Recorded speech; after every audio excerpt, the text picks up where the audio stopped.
Chapter 181 Insight. Brown didn't know that the Angel Sisters had sneaked into the Azure Cathedral. However, since he had someone in the Church of the Most Good, and he was a higher-ranking knight of the temple than the knight of the cathedral, then with De Liang's order, Brown was also willing to let Julian and Juliet come to the Pure Magic Academy to solve this matter as soon as possible. First, send someone to the Azure Cathedral to invite the Knight of the Temple. Brown said to everyone in the classroom, "Okay. When the Knight of the Temple arrives, all misunderstandings will be resolved. Please remove the magic and divine arts you cast. This is the Pure Magic Academy. You should abide by the safety regulations of the Academy. Everyone, take your seats and wait for the Knights of the Palace to arrive." After that, Brown ignored Ralph and gathered the other teachers together to discuss the performance of the lecturers in the previous trial classes. Ralph also sat down near the door and gave Adams a look that everything was going well. When the Knights of the Palace arrived and made a big fuss, the construction of the Junior Department of Magic at the Pure School of Magic could be delayed. And then saw all the eye contact between Ralph and Adams. Poor acting. Annie was too lazy to stand up for Brown in this matter. She didn't believe that old guys like Master Liang and Miss Ziling, who came from the ancient magic era, could not see that Ralph was just a pawn pushed to the front to charge. It is estimated that only Brown, a simple guy, believed that Ralph was seeking revenge and instigating a believer of the God of Light to cause trouble for the Pure School of Magic. Ralph was just a professor at the Sorroying School of Magic and had just entered the office of the Academic Affairs of the Junior Department of Magic. Did he have the guts to make such a self-destructive false accusation about the merger of the Sorroying School of Magic and the Pure School of Magic? Ralph's confidence meant that there must be a heavyweight behind him to support him. In the trial class of an 11th level magician, Adams disregarded the face of the Pure School of Magic and left no room for proof that his child's future mentor was a heretic. Didn't he worry that his child would be treated specially in the Pure School of Magic in the future? This could only mean that Ralph gave Adams a better promise. Now in the entire city of Sorroying, apart from Sorroying Magic Academy, there is no more promising magic academy than Pure Magic Academy. And knew that when Adams stood up and angrily rebuked Professor Ziling, the conspiracy was clearly seen through by Master Liang. These ancient heroes followed this script full of loopholes, just to see the actors in this game jump out by themselves. Sure enough, Ralph jumped out. Now we just have to wait for the arrival of Julian and Juliet, the two knights of the palace, to clean up the dirty water thrown by Adams. Then control these two people, and finally interrogate the mastermind behind the scenes. Thinking of this, and could not help but be stunned for a moment. Eric and Robin had already reported that Julian and Juliet had sneaked into the Azure Cathedral, but when did they become Knights of the Temple? Knights of the Temple can use the advanced divine art of angels descending, and this divine art must have the most devout belief in the God of Light. How could Master Liang allow his servants to believe in the God of Light and increase the military power of the Holy Church? Master Liang asked Julian and Juliet to come this time, and it was obvious that he still had the loyalty of the twin sisters. Then their identities as Knights of the Temple must be fake. But the fact that they could deceive Bishop Roland and Paladin Felton of the Azure Cathedral showed that they really obtained the power of the angels. Thinking of Julian and Juliet as heroes from the ancient magic age, and thinking of the death of evil believers and demons without any resistance, Miss Anne's heart suddenly became excited, and she looked forward to the arrival of Julian and Juliet's sisters, and admired their angelic appearance. At the same time, she was more curious about the identity of this young Master Liang. De Liang noticed Annie's gaze and smiled back. He could see that Annie had been sitting there and acting harmless, but in fact, she was just watching how he would perform. It was the same as Annie's guess. De Liang could see that Ralph must be instructed by a senior manager of the Sorroying School of Magic. Some people don't want the Worst School of Magic to successfully complete the review of the Ministry of Primary Magic. They are not just obstructing it, but wanting the Worst School of Magic to take full responsibility. In this way, the Worst School of Magic will face a huge debt crisis and a crisis of trust. At that time, the Worst School of Magic will become the cheapest commodity. Although De Liang has not figured out why the Worst School of Magic is still doing this kind of trick when it is ready to be merged into the Sorroying School of Magic. But he saw an opportunity for himself to cut in. And since the last visit to the Worst School of Magic, in De Liang's heart, this place is already his own. The only one who was not affected by this sudden incident was probably Black Pearl. After the classroom quieted down, she asked quietly, "Captain, can we start the class now? After Professor Ziling's trial class, I still have to go fishing at the beach?" "Yes, class. Dalian jumped off the table and sat down again. Black Pearl's healing cuteness made Dalian unable to help but clear all the political thoughts in his mind and play some house-like games with her. Black Pearl was very happy. She sat down seriously and urged Ziling, "Professor Ziling, start quickly. I want dolphins, sharks, and sea turtles, just like you do at home." The Black Pearl also made the cold-faced Princess Ziling smile again and put aside the provocation of the ant. She knocked on the desk with her magic wand, and the night enveloped the entire classroom, and only the light in this classroom was reduced. The window was still sunny, and the clouds floating under the blue sky seemed to be within reach. Only the classroom seemed to have entered the night. The strange phenomenon immediately attracted everyone's attention, and they were amazed at the bright light and darkness. Princess Ziling's voice sounded, "The light element and the dark element will not be affected by day and night. The dark element can also be used to create the night during the day. Of course, we can also add the starlight we want in this dark night." Above the classroom, stars lit up one by one, forming a vast starry sky. And the moon. The moon also rose. Magic can also allow us to create an ocean. Princess Ziling waved her magic wand, and the water element began to condense. It was as if the sea level really rose, and the water surface submerged to the cap position of an adult. It can also allow us to enter the seabed and see the colorful world in the sea.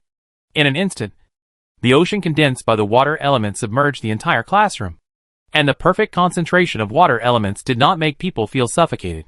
The light of the starry sky and the moon refracted strips of light underwater, and then marine creatures appeared and slowly swam around the classroom. Outside the window was still the bright morning time in Saroying. Chapter 182: A Magician with Unlimited Potential.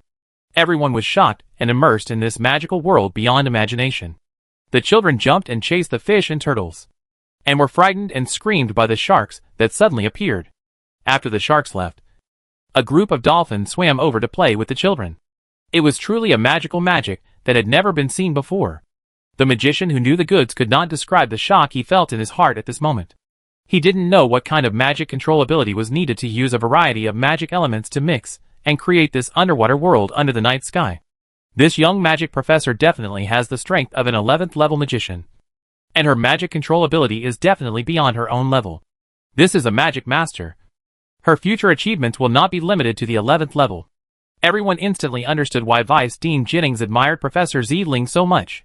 As long as she was given some time, she would definitely become a 13th level great magician, or even a 14th level super magician. Being able to become Professor Ziling's disciple, even if you only listen to her for a few classes, will become an honor in the future. Adams's face turned very ugly. The reason why he was willing to help Ralph find trouble with the Pure Magic School and even framed him on faith was entirely because he got an admission notice from the Saroying Magic School from Professor Ralph. As long as he can complete the task given by Ralph, his child can directly enter the Saroying School of Magic. But entering the Saroying School of Magic, it is impossible to receive the 14th level Dean's personal teaching, and there is no chance to listen to the 13th level Grand Mage's class. 12th level Mage? Only in the Advanced Ministry of Magic can you have the opportunity to listen to the 12th level Mage's class. And at the Pure School of Magic, an 11th level mage with unlimited potential is right in front of you. She probably lacks experience in educating magic apprentices, but it can be seen that she has a very high level in magic application. This is simply a famous teacher who fell from the sky.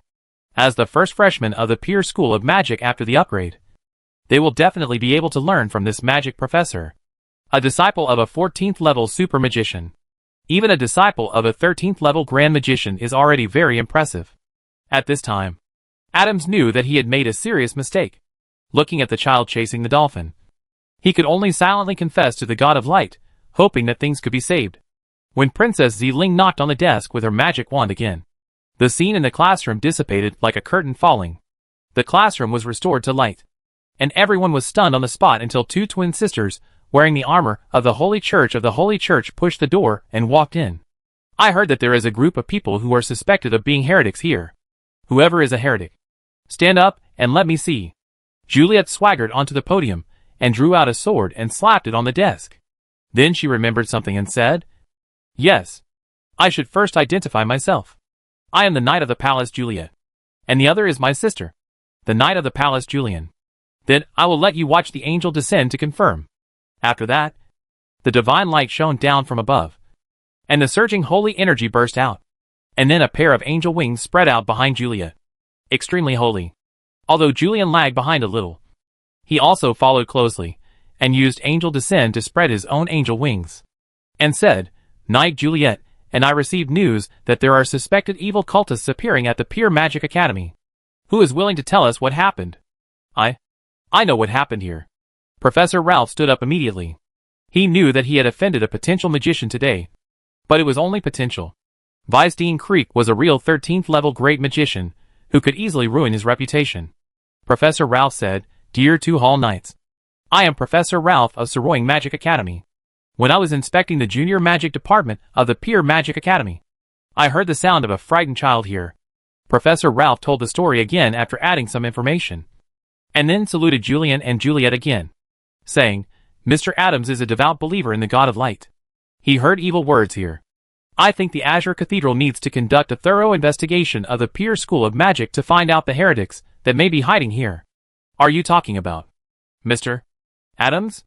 Adams, who was a little dazed, came back to his senses immediately after being called by Professor Ralph.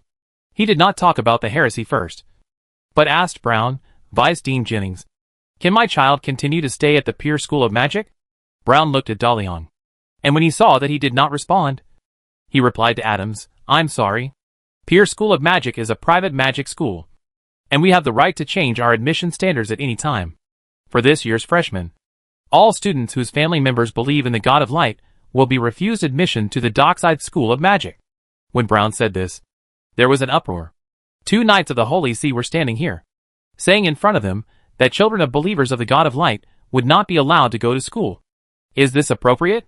Even if this is not heresy, it is not right. It seems that the Dockside School of Magic is in trouble without Adam's testimony. Brown's words completely dispelled Adam's hope of returning to the Dockside School of Magic. He raised his head and said, "Respected Knights, you have also heard that Vice President Jennings publicly rejected believers of the God of Light, which is obviously accepting the evil heresy. I believe that the Wharf School of Magic may have been invaded by evil believers, and the Azure Cathedral should conduct the most stringent review of all the faculty and staff of the Wharf School of Magic." Juliet put away her angel wings and sneered, "What does the Azure Cathedral do? Does it need you to teach? I can tell whether it is a heresy at a glance. I declare that no heresy has been found in the Wharf School of Magic." Then we have to talk to Professor Ralph about how to identify heretics in the future, so that he won't call us here and there for no reason. Others can leave. Why is the direction of the incident wrong? But think about it again. Even if Vice Dean Jennings announced the expulsion of students whose families believed in the God of Light, the Knights of the Palace were still willing to protect the innocence of the Vice Dean's faith. He was worthy of being the most upright knight of the palace, and would not wrongly accuse a good person for personal reasons. Now the Knights of the Palace have made a judgment, and it was just a false alarm in the end, thinking that their children would follow a potential magician like Professor Ziedling to learn magic in the future. Everyone left happily. Brown also left with the faculty of the academy. Annie originally wanted to stay here, continue to admire the demeanor of extraordinary creatures, and listen to what these ancient heroes wanted to do.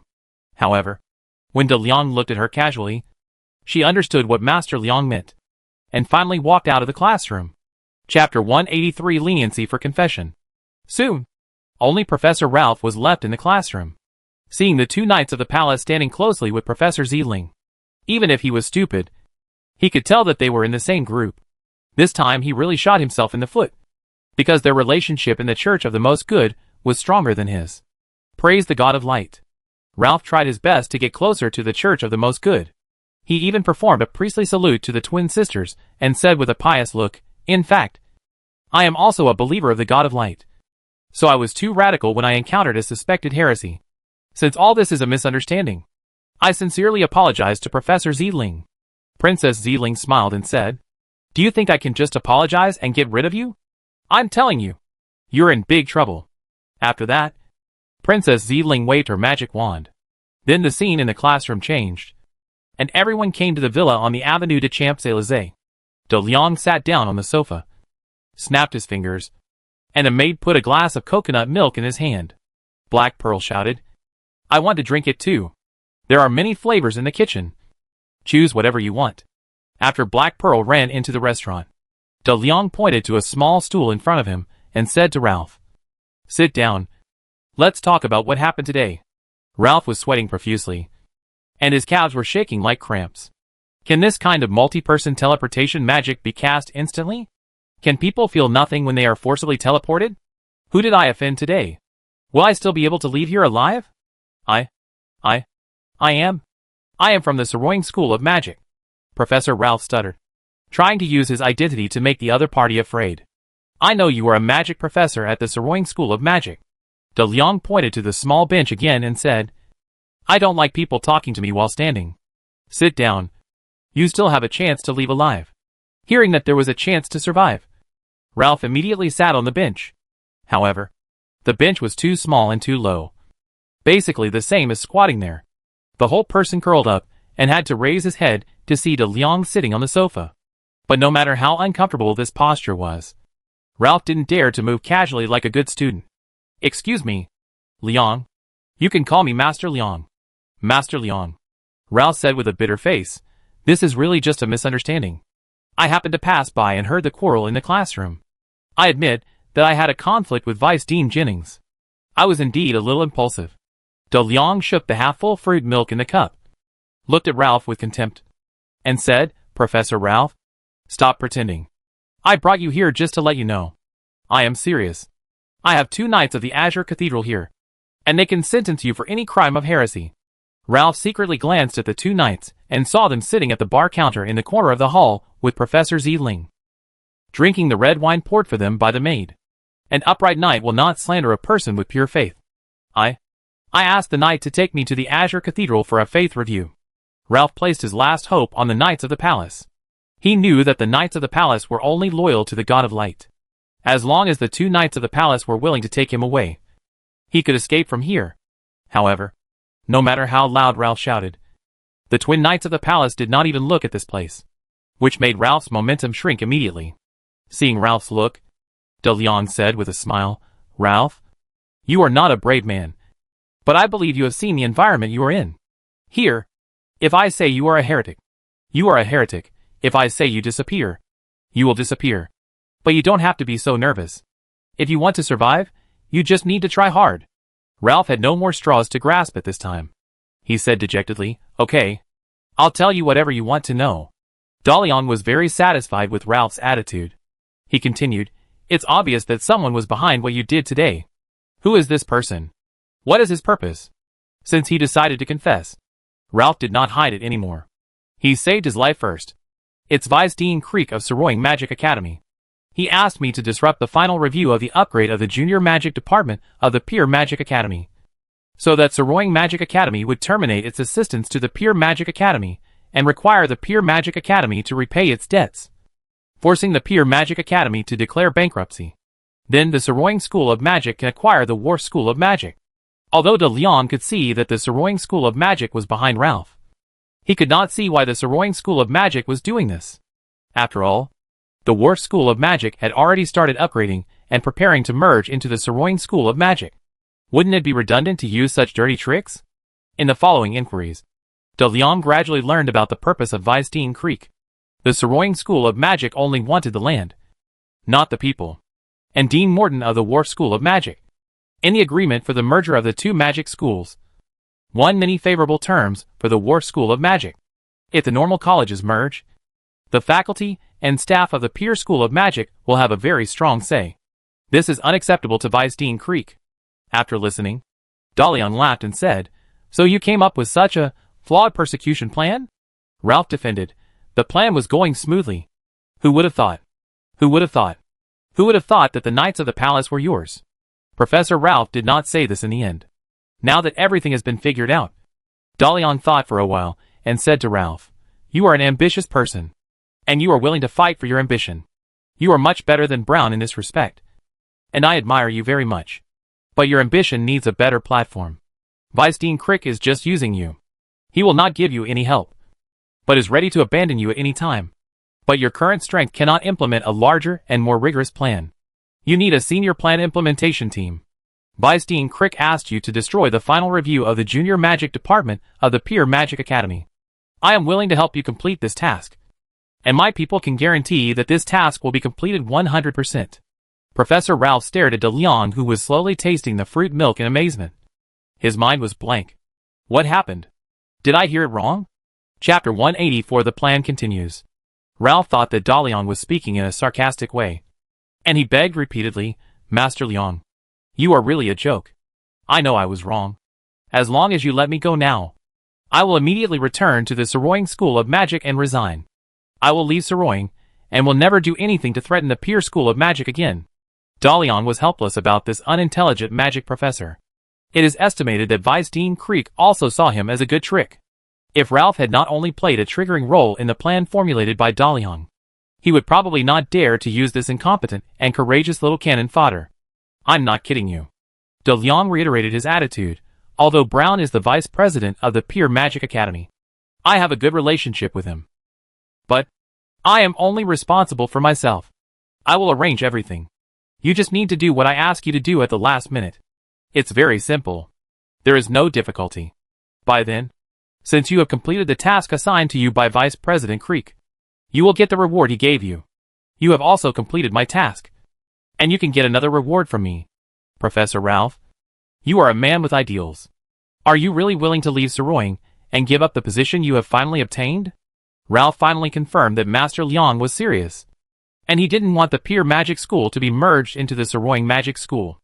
As for what Master Liang's real purpose was, no matter how stupid Ralph was, he knew that this was not something he should ask. However, Master Liang and Vice Dean Creek were going to do the same thing.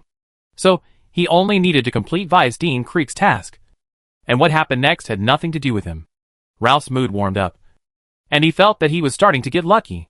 He asked, Master Leon, what do you want me to do? De Leon smiled and said, you don't have to do anything now. Go back honestly. Don't tell anyone about your coming here. And don't tell anyone what I want to do. If Vice Dean Creek asks, you can say that you have already arranged it. On the day of the acceptance of the Junior Department of Magic of the Pier Magic School, there will definitely be problems. You just need to listen to me in the end. For Ralph, he has no choice. If he doesn't obey, he will die. Okay. Ralph accepted his fate of being manipulated again and said to De Leon, I will listen to you. Master Leon.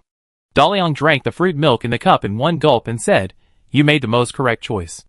I don't treat you as a consumable like Vice Dean Crick. As long as you work hard for me in the future, I can make you get an excess return. De Leon waved his hand, and a vampire guard placed a purse in front of Professor Ralph. Ralph opened the purse and was immediately dazzled by the gold pounds inside. Looking at the size and feeling the weight in his hand, there were at least 100 gold coins in it. When Ralph put the purse into the pocket of his magic robe, the surrounding environment shook again, and they returned to the classroom.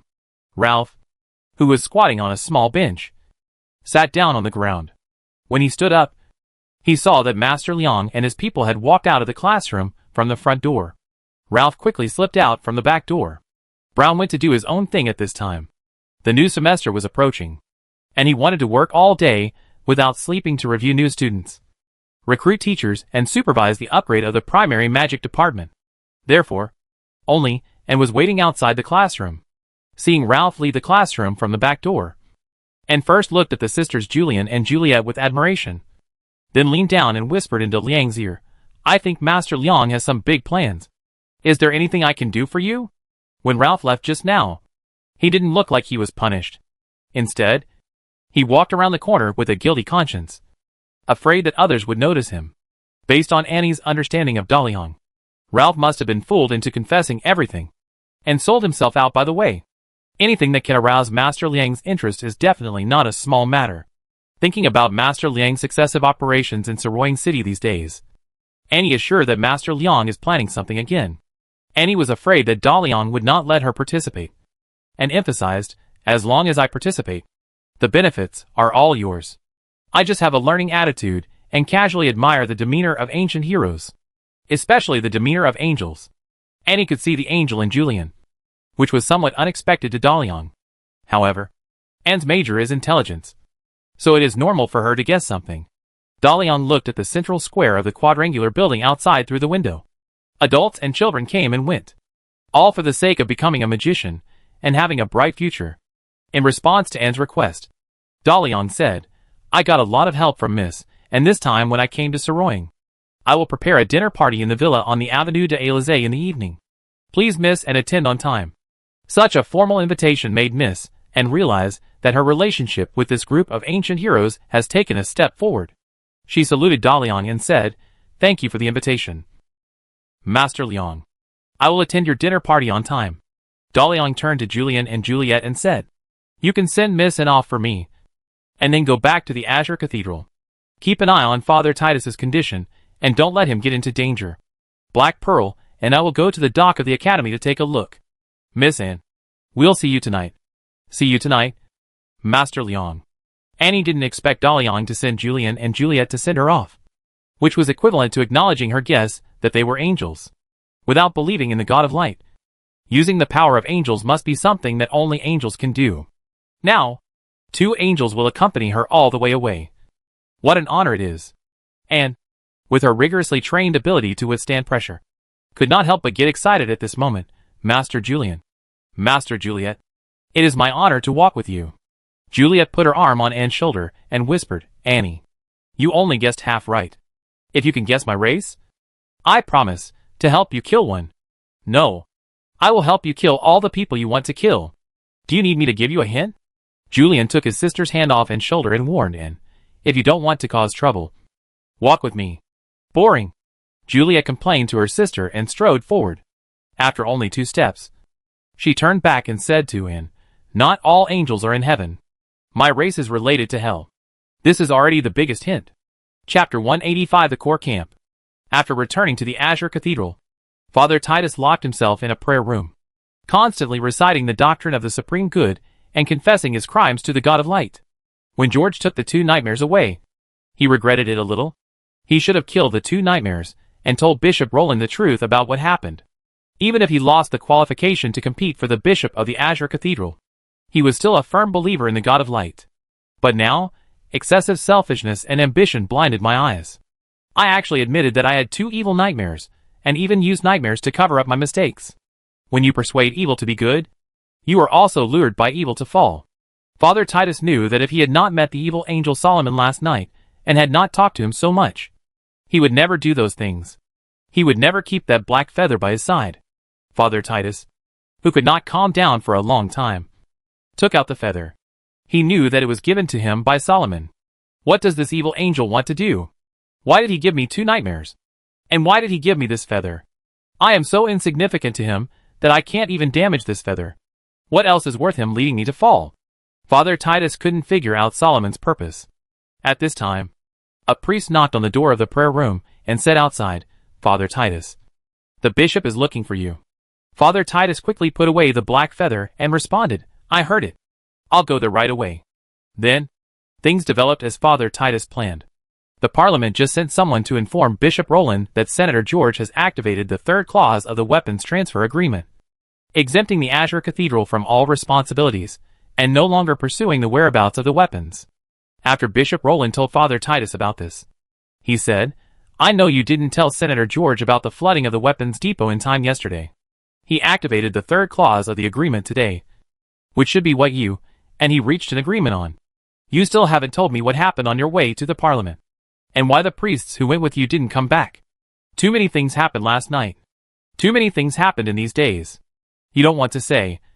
You must have your reasons, so I won't ask. After all, last night was so chaotic. I believe you, and I don't want to return to the Vatican with another troublesome thing." Father Titus asked, "My Lord Bishop, when will you leave?" Father Roland said, "Tomorrow. Governor Marcellus has officially taken office this morning. Without this batch of weapons, all parties in Soroing will shrink and observe the next move of Marquis Whitehead. I will leave early to reduce the attention of all parties to the Azure Cathedral. We have offended the Empire and the Parliament in this matter, so we should keep a low profile in the future. During my absence, you will continue to preside over the normal operation of the Azure Cathedral. Do a good job, and your contribution will be seen by the elders." Father Titus saluted the bishop. "Thank you for your understanding. Bishop, please believe me. Everything I do is for our church and our faith." Bishop Roland nodded with relief. "Of course I believe you. The storm is about to come to the city, and no one else is more suitable than you to take over my leadership of this cathedral. after Marquis Whitehead officially took office as governor of Marcellus. The first place he went to was the camp of the Azure Corps. The Azure Corps headquarters was established in a seaside military camp in the southeastern suburbs of Saroying City. The Navy fleet belonging to the Azure Corps is stationed in the military port next to it, which is also the only Navy fleet of the Vlaamic Empire. The military camp on the shore is stationed with an elite division of the Azure Corps, an infantry division, and an air combat division, including some auxiliary troops. The total strength of the Blue Corps' command camp is 50,000. The rest of the Blue Corps' troops are stationed a little far from the city of Saroying. So the troops stationed in the city to surround the Church of the Supreme Good were all sent from the Blue Corps' camp. This morning, after all the troops of the 3rd Regiment of the 1st Division of the Royal Musketeers arrived, Marquis Whitehead led the troops of this regiment to the Blue Corps camp, and as Governor Marcellus ordered all officers above the company level in the Blue Corps camp to hold a meeting in the Corps' auditorium. Hundreds of officers of the Blue Corps gathered together.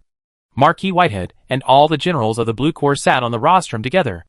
There was a murmur in the audience, and the officers were talking to each other and speculating what Governor Marcellus wanted to do by coming to the Azure Corps camp on his first day in office.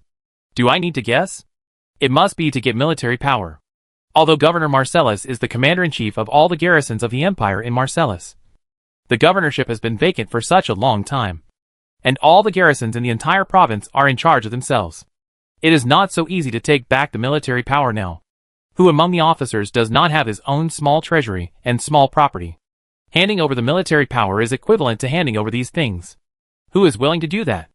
I heard that someone in the 4th Company took a private job last night.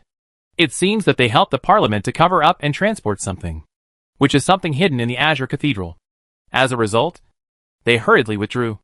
Do you think the governor's visit today is related to this matter? Not only the 4th Company. I don't know how many people participated in the withdrawal from Saroying last night. Do you think, will there be a big purge today? I don't think so. This is not a matter of a few companies at all. I heard that when the batch of goods came in, a general from the Navy personally cleared the channel. If the governor dares to purge the Azure Corps, I guess some people will immediately pull out their guns and rebel. If a fight really breaks out, control your own soldiers, guard your own camp, and let the musketeers fight. The Azure Corps is carrying out a purge, and even if we contribute, we will not get any credit, and we might even be treated as traitors. The voices from the audience became louder and louder. Major Reed, who was sitting next to the Marquis, said silence several times through the loudspeaker, but still could not quiet the venue. Admiral Priestley sat on the other side of the Marquis Whitehead. He squinted his eyes and seemed to be resting, but there was a smile on his face, as if he was watching a show. The Marquis knew that this scene was deliberately made to embarrass himself. So he smiled and said to the Admiral, I have heard that the Azure Corps has extremely strict military discipline, and its weapons and equipment and soldiers' combat effectiveness are second only to the Royal Fusiliers. But in the past, these two corps, one in the east and one in the west, never competed with each other, which was a great regret for many people. This time, the Royal Musketeers followed me to Saroying, which was a very rare opportunity. I want to set a time for these two corps to compete, to see which of the two corps is stronger. Chapter 186 Shock Shout. Admiral Priestley opened his eyes and looked at a corner of the auditorium, where the officers of the Royal Musketeers sat. More than a dozen officers occupied only a very small area in such a large military auditorium. However, unlike the loose discipline shown by the Azure Corps, the officers of the Royal Musketeers Cavalry Regiment all sat upright, motionless, like sculptures carved out of the same mold. Looking at the Azure Corps again, each of them leaned limply on the back of the chair, and some even had their discipline buttons open, ignoring military discipline and talking loudly. Alas, the luxurious life in the eastern cities has corrupted the Azure Corps, which once beat the eastern countries and made them flee into this state. Comparing the two armies, Admiral Priestley felt infinite emotion in his heart. He shouted angrily, Silence! Look at you. Do you still look like an imperial soldier? Do you still have the honor of the Azure Corps in your heart? The Admiral was angry, and everyone in the auditorium immediately fell silent. All the officers of the Azure Corps immediately sat up straight, but some people hurriedly tidied their appearance, and it took some time for the officers in the entire auditorium to look like soldiers. I'm sorry, Governor. Admiral Priestley apologized to the Marquis of Whitehead. The Royal Musketeer Cavalry Regiment is the most elite corps in the Empire. There is no doubt about this. and the Azure Corps has absolutely no intention of challenging His Majesty's personal army. The governor can now give a lecture. All officers and soldiers of the Azure Corps are willing to cooperate with the governor's orders. Admiral Priestley only said cooperation instead of obeying orders, which obviously means that he does not want to hand over the military power. Although the combat effectiveness of the Azure Corps is far less than that of the 100 Years' War, it has 100,000 troops after all, and is the only corps in the Empire with 3 arms: Navy, Army, and Air Force. The overall strength cannot be underestimated. Moreover, the Azure Corps is the leader of the Empire's various armies stationed in Marseilles. If Marquis Whitehead cannot control the Azure Corps, he will not be able to concentrate the entire Marseilles army in his own hands. The Marquis nodded to the Admiral and said to the loudspeaker in front of him, "The Azure Corps is an honorable corps. When I was young, I heard many stories about the Azure Corps. Its contributions to the Empire are far greater than those of the Royal Musketeers. Now, in the Empire, the glorious deeds of the Azure Corps are still being sung, and the graduates of the Imperial Military Academy cheer for being assigned to the Azure Corps. This time, I was on the train to Soroing, and my heart was full of excitement to see this honorable corps. I have imagined many of your looks, but not like this. Since I sat here, I have been watching you and thinking about you. You were once the best young men in the Empire, studying in the best Royal Military Academy in the Empire, and graduating with excellent grades to qualify for the Azure Corps. What caused you to become like this? Is the Azure Corps still capable of defending the land it swore to defend, and continuing the honor and respect it gained in the 100 Years' War?" Marquis Whitehead's words reminded most of the officers of the Azure Corps of their lives in the Royal Military Academy. At that time, they were all passionate young people, and they really only had the passion to devote themselves to the Empire. Even when they were sitting on the train to Soroing, they looked at the death desert and thought about how their ancestors would walk across this desert full of undead souls to fight in Marseilles. Even in the early days of joining the Azure Corps, they were thinking about the honor they were responsible for and how to defend the easternmost land of the Empire. But at some point, that sense of mission slowly faded away. They saw a city that was more prosperous than the imperial capital. The life here overturned their definition of the word life.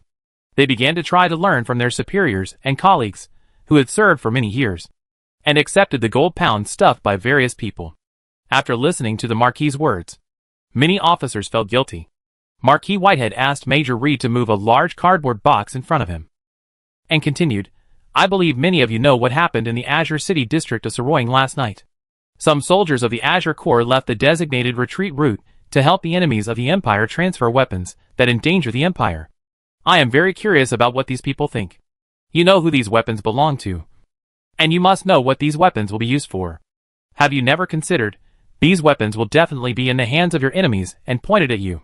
At that time, can you still tell your comrades around you that the bullet that was fired was carried by you personally? That is enough munitions to arm 2 elite divisions and 2 infantry divisions, including battle fortresses, silver wings, and heavy artillery. Once a war for Soroing breaks out, you are the army closest to Soroing, and the first army to be put into battle. It can be said that most of you will die in this batch of arms. And this batch of arms is exactly what you or your comrades transported to the enemy. The amount of this batch of arms is beyond everyone's imagination. After all, only a very small part of the army participated in the transportation of this batch of weapons. And most officers and soldiers only knew that there was a batch of arms. Many officers and soldiers have participated in the smuggling of arms. In front of the gold pound, no one would consider that a small amount of arms would hit their heads one day. But the arms of 2 elite divisions and 2 infantry divisions are really too scary. The army armed with this batch of weapons is enough to fight an evenly matched encounter with the Blue Corps camp. The governor is right. Most of the people here will die under the attack of this batch of weapons. In an instant, all those who participated in the transportation of weapons last night became the target of public criticism. Taking bribes?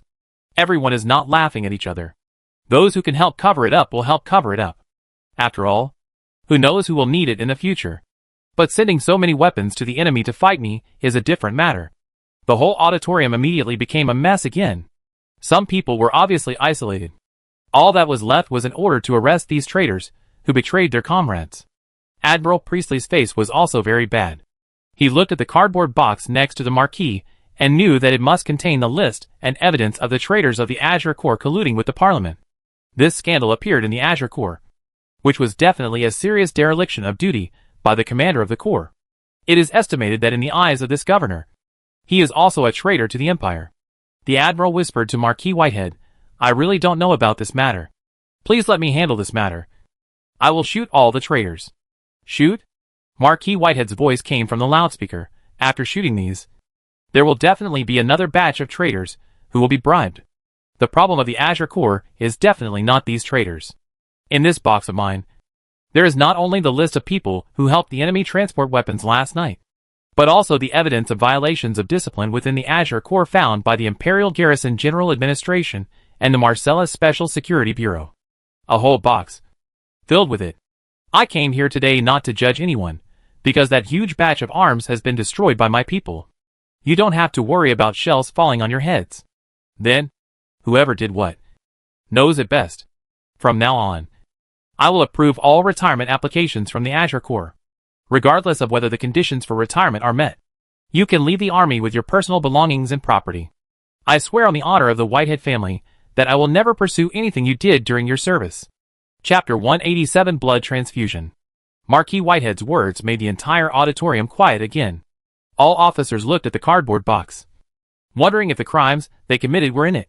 At this time, the Azure Corps had been rotten into a pool of sewage. If there were new officers with ideals coming here, they would soon be polluted into the same color. It's just that some people have really turned into mud and do everything for money. Some people still remember the duties of a soldier, between clear and turbid, and have their own bottom line. But no one is clean. An undisclosed cardboard box made all the officers of the Azure Corps begin to examine the crimes they had committed. Governor Marcellus' promise not to pursue responsibility made most officers consider retiring. The Royal Musketeers are arriving in Soroing one after another, and the Azure Corps has lost all fighting spirit. When the 1st Division of the Royal Musketeers arrives at the Azure Corps camp, those who continue to stay in the army will really be liquidated. One is to fight to the death, and the other is to retire and go home with the money they have made now. I guess many officers know what they should choose. People who are greedy for money are generally afraid of death.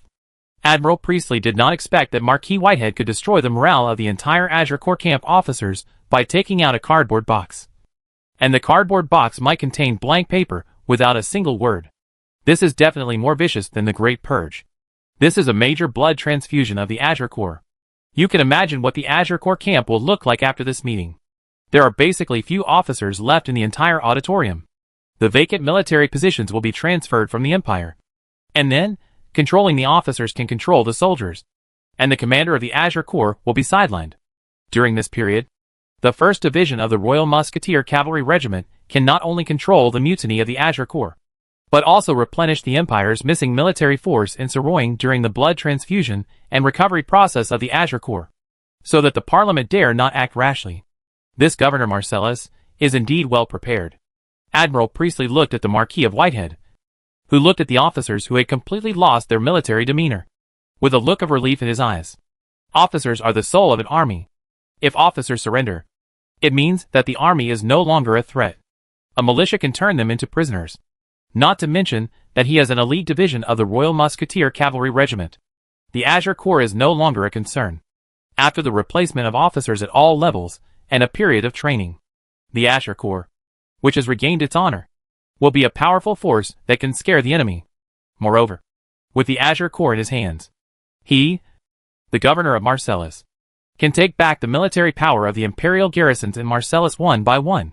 Marquis Whitehead whispered to Major Reed beside him, "Your regiment should be in a first-level combat readiness state these days. Build fortifications, and welcome the other troops of the 1st Division to enter. If you do this well, no one will dare to say that you are promoted too quickly. I will make you a lieutenant colonel." Yes, Governor. In the modern military system, the commander of a regiment is generally a lieutenant colonel. Reed Jennings commanded a regiment with the rank of major, which was completely a special appointment by Marquis Whitehead. He needed a regiment of troops as his confidant. The reason why Reed was not promoted directly to lieutenant colonel was that he was promoted too quickly from lieutenant to major, which caused dissatisfaction among many people. If he can cooperate with the Marquis to complete the suppression of the Azure Corps and make the blood transfusion complete smoothly this time, this credit plus the promotion of Governor Marcellus will make him a well-deserved lieutenant colonel. Major Reed was very grateful to Marquis Whitehead. He responded in a low voice, "Thank you for your appreciation of me, Governor. My regiment, and I will complete every order of yours." The Marquis nodded. "You and your brother Brown are both very outstanding young people. I hope you can convince your brother to go into politics. He is the vice president of the Pure Magic Academy, and has a certain influence in Saroying. If he has my support, he can enter the Marcellus Parliament and become a member of Parliament. In this way, you brothers can work together to make the Jennings family a famous family in the Vlaminck Empire. I also hope to see the Jennings family hold a very decent wedding for my daughter. This requires status." Marquis Whitehead planned a beautiful blueprint for Reed Jennings. The two sons of the Jennings family, one in the army and the other in politics, will definitely make the Jennings family get rid of the title of country nobles and become celebrities in the empire. I'll try my best. Major Reed remembered what Brown said to him last night, and he said to the Marquis, "My brother doesn't seem to be interested in politics. He just wants to pursue higher-level magic. Everyone has their own ideals. There is no contradiction between learning magic and serving the Empire. Brown can also be the vice president of the Pure Magic Academy while serving as a member of the Marcellus Parliament. Talk to Brown. He must have an identity that matches and get ready. We're leaving." "Yes, Governor." Miss Anne didn't go to work at the Security Bureau for the whole afternoon. Her task at the Security Bureau was to be a vase before Deputy Director Camille cleaned up the traitors in the Security Bureau. She couldn't let herself become the other party's primary target, and then go to work every day at the risk of her life. She agreed with what her father said, only by living can you see the enemy fail. Now that Marquis Whitehead is the governor of Marcellus, and believes that she can temporarily withdraw from the chaos of Saroying and follow the ancient hero. Miss Anne spent the whole afternoon preparing for the evening dinner. Socially, this is a very formal invitation. In terms of identity, this is a visit across time. According to normal etiquette, this should be a visit to the head of state, and then should lead a visiting team to show respect for the host. But in the current situation, it is definitely not possible to visit in a high-profile manner. Not to mention that Master Leong doesn't like too many people to disturb him. Even Annie doesn't want to make the special identities of these ancient heroes known to everyone. There is a real angel there. An angel that only exists in legends. Today, I came back in a carriage with an angel, and I sat with her, shoulder to shoulder. And Julian's sister Juliet must be a supernatural creature. She is an angel but belongs to hell. Is she a fallen angel who fell into hell? Another supernatural creature. Annie is not a believer in the God of Light, but her profession is more inclined to evil. Whether it is an angel or a fallen angel, they are all symbols of strength. And what kind of existence can make supernatural creatures loyal? Annie feels more nervous than meeting the Emperor of the Empire. Chapter 188. Keeping an Appointment. The Marquis Whitehead assumed office as the governor of Marcellus. The pressure he suddenly brought to all parties in Saroying caused them to temporarily stop tracking Anne. After nightfall, Anne, who had dressed up carefully and put on a gorgeous dress, took a carriage to the Avenue de Champs-Élysées. Robin and Eric finally did not need to throw notes. They waited for the carriage to stop on the side of the road and quickly got into the carriage. The beautiful Miss Anne made Robin whistle and praise. "Miss, you are really not suitable for this job. You are so beautiful, but you usually make yourself very ordinary. You should go make a movie. This is a new industry at the forefront of fashion. With your identity as the eldest daughter of Governor Marcellus, you will definitely become a household name." Eric rarely refrained from making sarcastic remarks about Robin's frivolity. He also praised Miss Anne's beauty loudly. "I agree with Robin on this point. Intelligence work is really too dangerous. Miss, you don't need to prove anything to the governor. As long as you are willing to show your charm, you will definitely be happy." And is still very confident about her appearance. It's just that because of her job, she has to disguise herself to make herself look more ordinary. Intelligence personnel should try to make others unable to remember their appearance. For this appointment, Anne not only took off all her disguises, but also used her makeup skills to make her beauty more three-dimensional. In response to the compliments of her two subordinates, Anne said, "The Whitehead family never pursues happiness. Each of us contributes everything to the family. This is my destiny. This is also the reason why every Whitehead Marquis is trusted by the Emperor of the Empire and becomes a cabinet minister." Miss Anne's words suddenly made the atmosphere in the carriage awkward. Robin scratched his head and said, "Miss, the topic you raised is a bit heavy. How dare we talk to you about the governor's family affairs? How about we talk about this trip to the Champs-Élysées? I'm new. Why did Master Liang invite you to dinner? You're dressed so beautifully. Is it? Although Master Liang is a little young now. He has super potential. How can Brown compare to him? In another 10 years, Brown will become an uncle, and it will be even more incomparable. I support the lady's decision. Annie hit a water ball on Robin's face and said with a smile, "Don't make such a joke just to make me happy." Master Liang was definitely a very important figure in the ancient magic era. You can never imagine what secret I discovered today? Seeing that, Anne's mood was rising again. Robin used magic to dry the wet clothes and asked, "What secret?" Annie said, "You two have been guarding these ancient heroes on the Avenue de Champs-Élysées all day long. Do you have the nerve to ask me what the secret is? You are the expert in dealing with ancient hero issues that I specially trained. After so many days, have you achieved any results?" "Results?" Robin said. "Miss, didn't I help you spend your £1 million? The return is worth it. Tonight in Soroing, everyone can sleep peacefully. And that is all my credit. I am a hero of the Empire, and should have a medal." And smiled mysteriously and said, "The job I'm giving you now is the biggest reward. As long as your new boss is willing to recognize you as his younger brother, you will be able to become a person who can call the wind and rain in the world. Work hard." Robin didn't expect that his younger brother plan was known to Miss N. It must be Eric who informed him. His family is a vassal of the Whitehead family, and is absolutely loyal to N.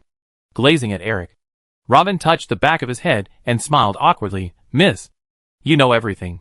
This is the most effective method I have summed up based on my work experience. I am not as smart as Miss. And I can't fight like Eric, so I can only run errands." And said, "Your ability to find your position is the greatest wisdom.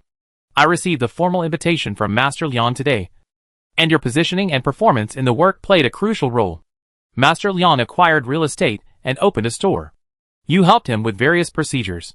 It seems insignificant, but everything affects his good impression of me. I owe you a medal." "Eric." "Miss, what do you want?"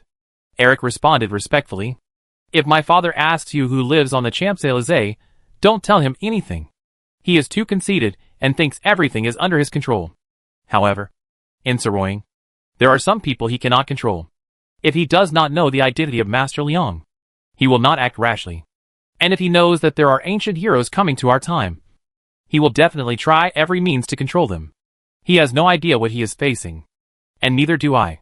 He will bring the entire Whitehead family into destruction. For the sake of your family, you should know what to do." Eric replied, "Yes, Miss. If the Marquis asks, I will not say anything." At this time, the carriage stopped, and Miss N said, "We are here. Get off." Eric opened the door of the carriage and jumped down, then held out his arm for Miss N to help him down.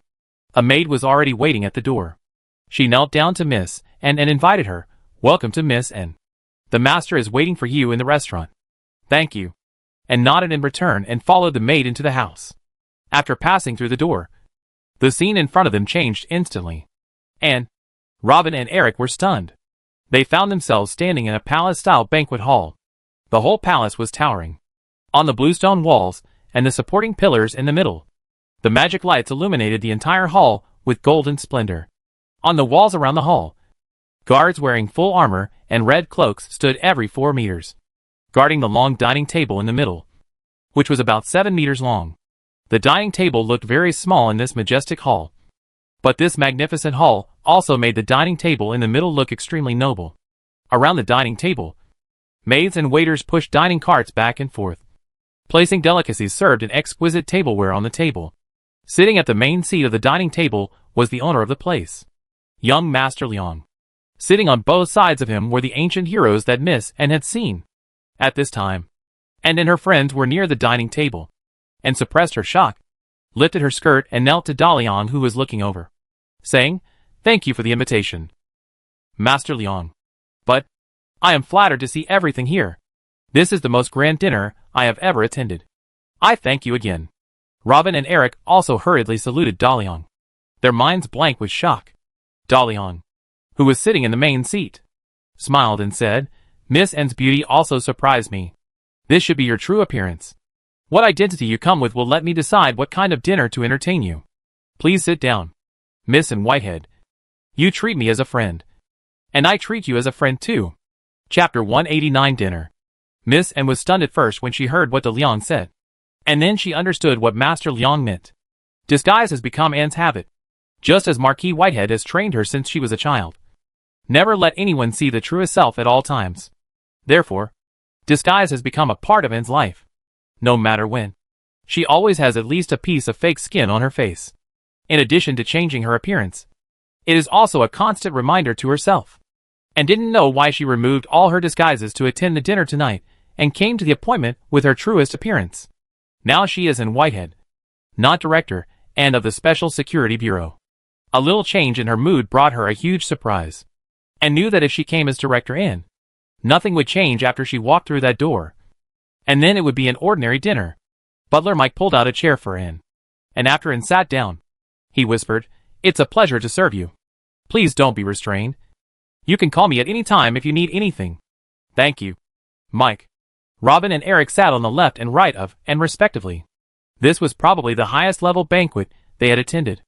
Although they were agents and had received training in this area, they had never thought that one day they would eat at a table less than 10 square meters in a palace of several thousand square meters. There were hundreds of guards wearing full body armor around them, and dozens of maids and waiters provided catering services. The wooden table felt like steel, and was covered with a white tablecloth with strips of alchemical magic patterns on it. Upon closer inspection, all the tableware on the table did not touch the tabletop, and they all floated less than 1 centimeter above the tablecloth. Then the tableware slid along the tabletop to Annie, Robin, and Eric, and then the knives and forks were moved to the most convenient place to use. Butler Mike poured red wine for them and said, "When the dinner starts, all the dishes will start to move, and they will stop when the guests take food. My master is in a good mood today. I wish the guests a happy meal." At this time, after the maid put the last plate of egg pancakes with moss and pork floss on the table, De Leon picked up his milk cup and said, "Thank you, Miss Anne, Mr. Robin, and Mr. Eric for your visit. And thank you for your help these days. Let's raise our glasses together. To our friendship." Everyone raised their glasses and said in unison, "To our friendship," and drank the red wine in the glass, and couldn't help but admire the endless aroma of the wine. "This is probably the most delicious red wine I have ever drunk in my life. I have drunk almost all the famous red wines in the world, and can tell their characteristics, origins and fermentation processes. But this kind of red wine, I am sure it is definitely not something from our time. It must be a lost winemaking process from the ancient magic era." Annie started with talking about red wine, and naturally started a conversation that brought the host and the guests closer. The host always likes to hear guests praise the food, especially the wine, which can better reflect the host's taste. De Leon was also very envious of this red wine, but his body couldn't drink it now. Miss Anne has a very good eye. The name of this red wine is Rima the Elf, which was the court wine of a certain elf king in our time. From the selection of grape varieties, planting environment, temperature, sun exposure, to harvesting, selection, juicing, fermentation, there is a very strict set of standards. I have professional grape farmers and winemakers who can brew Rima the Elf. It's a waste for such a delicious red wine to be exclusive to me. I want to open a winery in Saroying. Is Miss Anne interested in investing?" "Of course I am interested." Annie is interested in anything that De Leon wants to do. Once such fine wine is put on the market, it will definitely shock the world. It will definitely become the darling of nobles, wealthy businessmen and politicians. This is a business that will definitely make money. I am willing to fully cooperate with Master Leon to open this winery. Then I'll trouble Miss Annie." De Leon was in a better mood after doing a business casually. He said, in addition, "In order to conceal the origin of elf charm, I need to open another winery to brew some low-end red wine. It should be no problem for Miss Annie to help me prepare for the opening of the winery." "No problem. I will come forward to provide you with the greatest tax benefits. If you are in the Empire, your taxes can be completely exempted. For Annie, the more factories young Master Leon opened in Saroying, the better. The more industries he has here, the less war will break out here, which is in the interests of the Empire. And for De Leon, opening a winery is the first step for Damu to start getting involved in the world's industry. He can understand the production model of this world through the production of the winery. It can also let Damu have a general understanding of the world's industrial level through the research of winery equipment." The dinner started, and the food on the table slowly moved along the route of the magic circle. Daliang ate the steak that Sophia had cut for him, and said to Annie, "By the way, I invited you this time mainly to talk about the Pure Magic School." When Miss Annie heard young Master Liang start to talk about business, she wiped her mouth with a napkin and looked like she was listening carefully. Daliang continued to eat, and said, "Talk while eating. Don't be nervous. Relax a little. I am here to entertain you. Not to show force, but to show strength. Before 2000, we lived on this land. Although it has become something we don't recognize. This is the main plane where we lived. We built this place more prosperous than it is now. So you don't need to worry about us destroying this world. This world is yours and ours. I just want to use our power to make our common world better. Therefore, I need to get the Pure Magic Academy. In this palace, Annie can feel that the strength of these ancient heroes is far stronger than she expected. The aura of those fully armored warriors standing on the edge alone makes and feel powerless to fight. She had no doubt that Master Liang had the power to destroy the Vlaminck Empire. And Master Liang had been hiding his power. And Annie couldn't guess what his purpose was?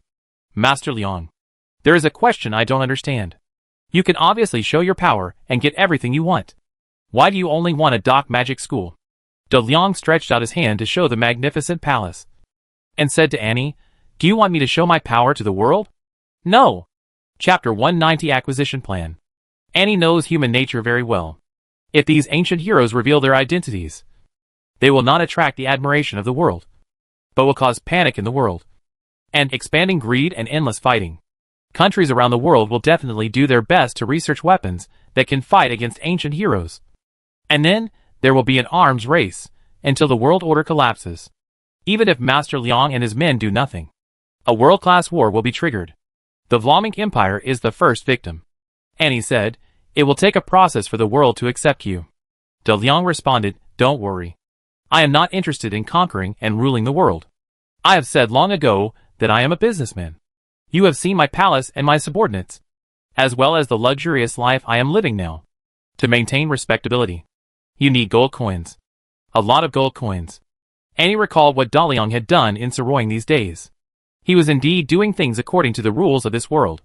Although he had the power to break the rules, he kept himself within the rules, and felt a kind of wisdom from Daliang. Why does Master Liang want to get the Pure Magic School? Daliang ate the food on the plate and replied to, "And, you have too many questions. I have interrogated Ralph." Behind him is Creek, the vice president of Saroying Magic School. Saroying Magic Academy had no intention to merge with Pure Magic Academy, according to the agreement. They wanted Pure Magic Academy to go bankrupt. They failed this time, and there will definitely be another time. I have no obligation to help Pure Magic Academy solve its problems. But if Saroying Magic Academy continues to make trouble, my studies will definitely be affected. So, I decided to buy Pure Magic Academy. I will go to school and run the school at the same time. No need to think about it. Pure Magic Academy was gone that day, and Saroying Magic Academy kicked me out again.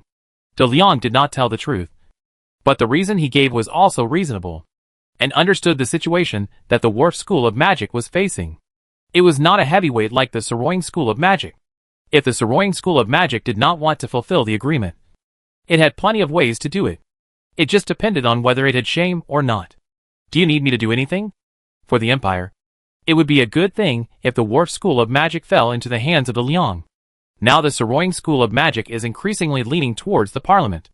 If the Saroying School of Magic expands in size, the Parliament's strength will definitely increase. And if young Master Liang also runs a school, can the ancient magic training system be revived? And became very enthusiastic. De Liang said, "Of course. Let the acceptance of the Junior Magic Department of the Wharf School of Magic fail. In this case, Saroying School of Magic will tear up the agreement, and Pure School of Magic will face bankruptcy. And then, I will come forward to acquire it." How to make the Junior Magic Department of Pure School of Magic fail. I think Miss Annie should be able to come up with a solution easily. Professional counterparts. Annie only thought about it for a while, and agreed, "Leave this to me. I know where to start. Is there anything else I can help with?" "Yes." De Liang said very straightforwardly. Pure School of Magic has been waiting for Saroying School of Magic to provide magic professors. Now it seems that these magic professors will not come. Can Miss Annie help me find some? The issue of magic professors made Annie a little embarrassed, according to the standards of Saroying Magic Academy. Senior magicians are the ones who teach the junior magic department. But the new semester is about to begin, and it is not easy to find magic professors who are both senior magicians and have teaching experience. However, the Wharf Magic Academy now only has 5 first-year classes in the junior magic department, and 3 to 4 magic professors should be enough for emergency. I will help you find them in Soroing first. If you can't get enough, I will temporarily borrow 2 magic professors from the Imperial Magic Academy. Leave this to me. Is there anything else I can do? Yes. De Liang was very well prepared. If I want to acquire the Wharf Magic Academy, I don't have enough money now. I want to use my property as collateral to get a loan from the Imperial Bank. Annie answered this question very straightforwardly. No need for collateral. I believe in your credit, Master Liang. In the transaction of acquiring the Pure Magic Academy, I can use my identity to help you apply for a one-time unlimited loan. You don't need to worry about the funds. I will fully support you in taking over the Pure Magic Academy. Done. This dinner was not prepared in vain. Annie is willing to help, and the Pure Magic Academy is in her pocket. And then she just needs to wait for the final closing. De Liang raised his milk cup again and said, "Let's toast to this cooperation." After finishing a glass of wine, Annie took advantage of De Liang's happiness and tried to propose her own cooperation plan. Master Liang, Marcellus Province has always been a headache for the Empire. The Empire has not solved the problem of this eastern territory for hundreds of years, all because of the existence of the Death Desert. A Dosan railway is too fragile. If there are several oases along the Dosan railway that are not affected by the undead, it will definitely greatly strengthen the Empire's control over the eastern territory. But the death aura in the Death Desert is everywhere, and there are dangerous undead everywhere, which has caused the Empire several plans to enclose land and build oasis transfer stations to fail. Do you have any good suggestions? De Liang took advantage of Annie in the acquisition of the Pure Magic Academy, so he also planned to give her a little return. De Liang replied to Annie, "The Death Desert you were talking about was actually once part of the Undead Plane. The war in the Theocracy era caused the planes to collide, and this land of the dead became part of this world. There is no way to eliminate the breath of death on the land of the dead, and no plant can survive normally on it, unless magic is used to continuously irrigate and stimulate the growth of plants to offset the invasion of the dead air on plants. When the elves in the Dreamland Plane attacked the Undead Plane, they used a large number of resources and magic to cultivate forests and farmland to maintain the consumption of the war in the Undead Plane, using magic to cultivate forests in the Death Plane.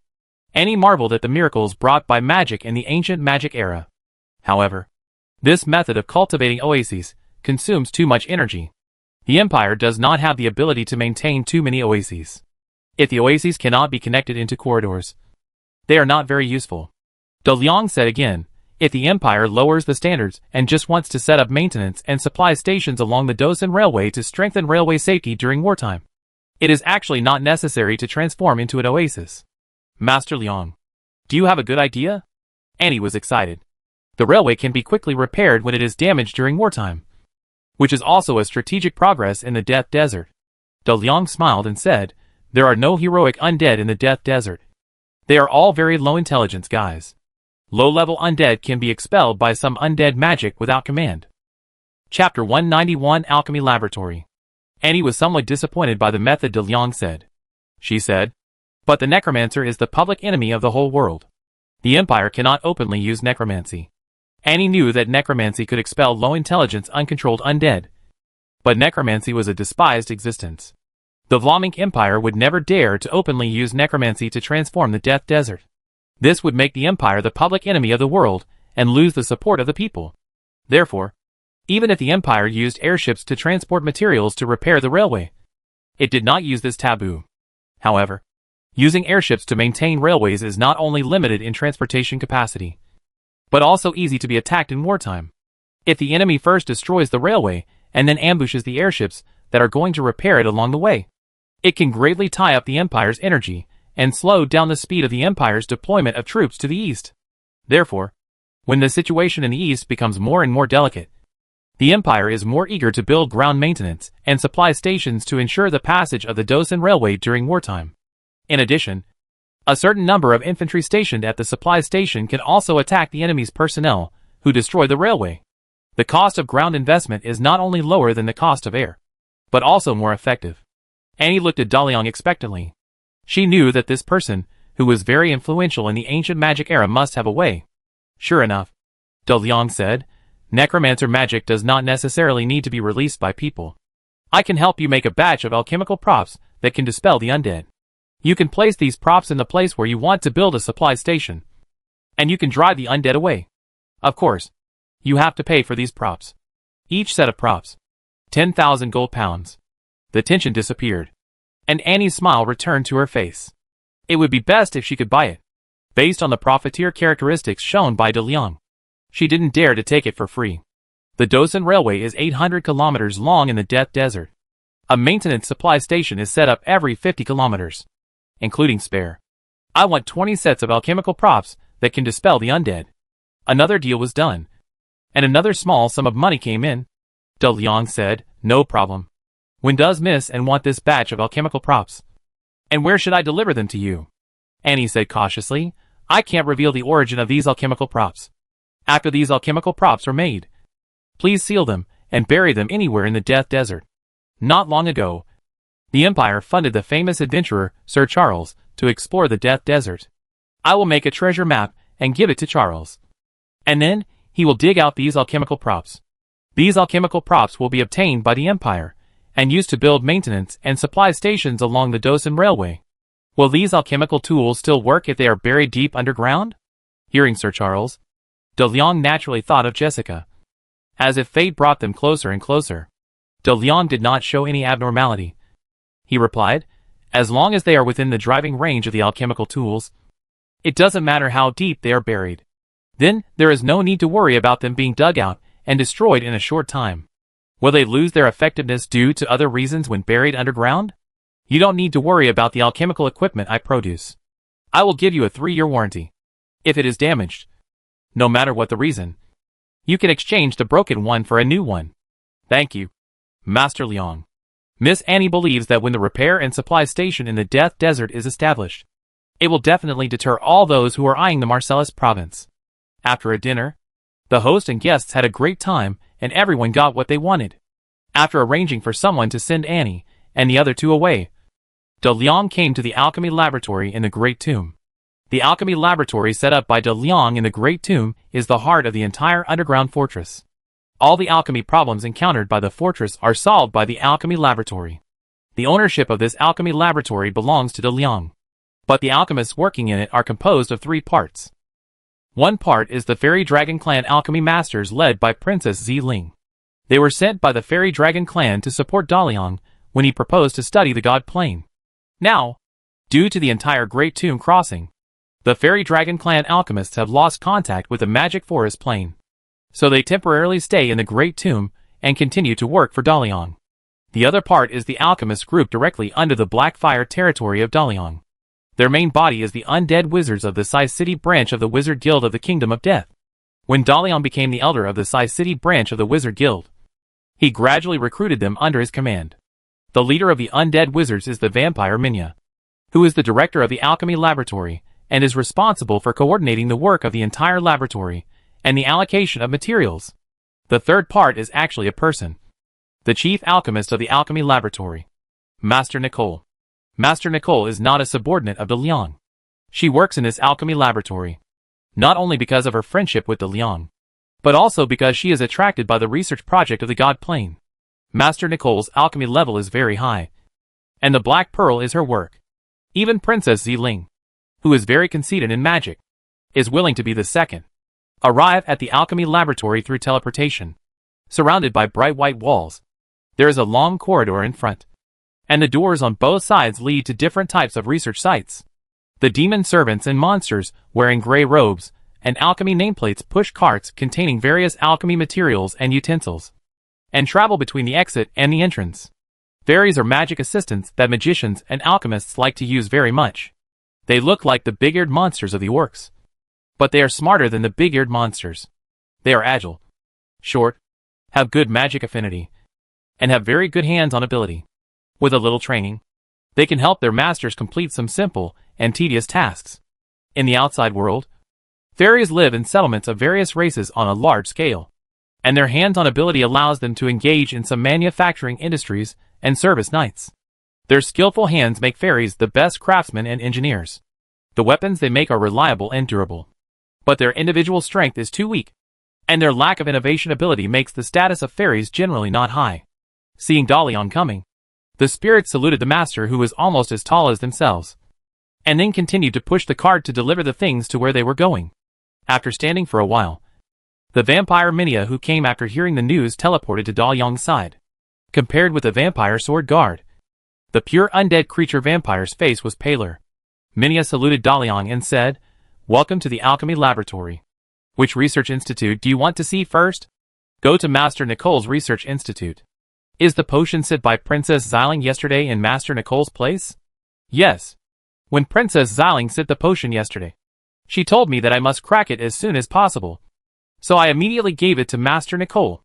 Master Nicole is very interested in this potion. Maybe she has achieved results now. The master is now in her exclusive research institute.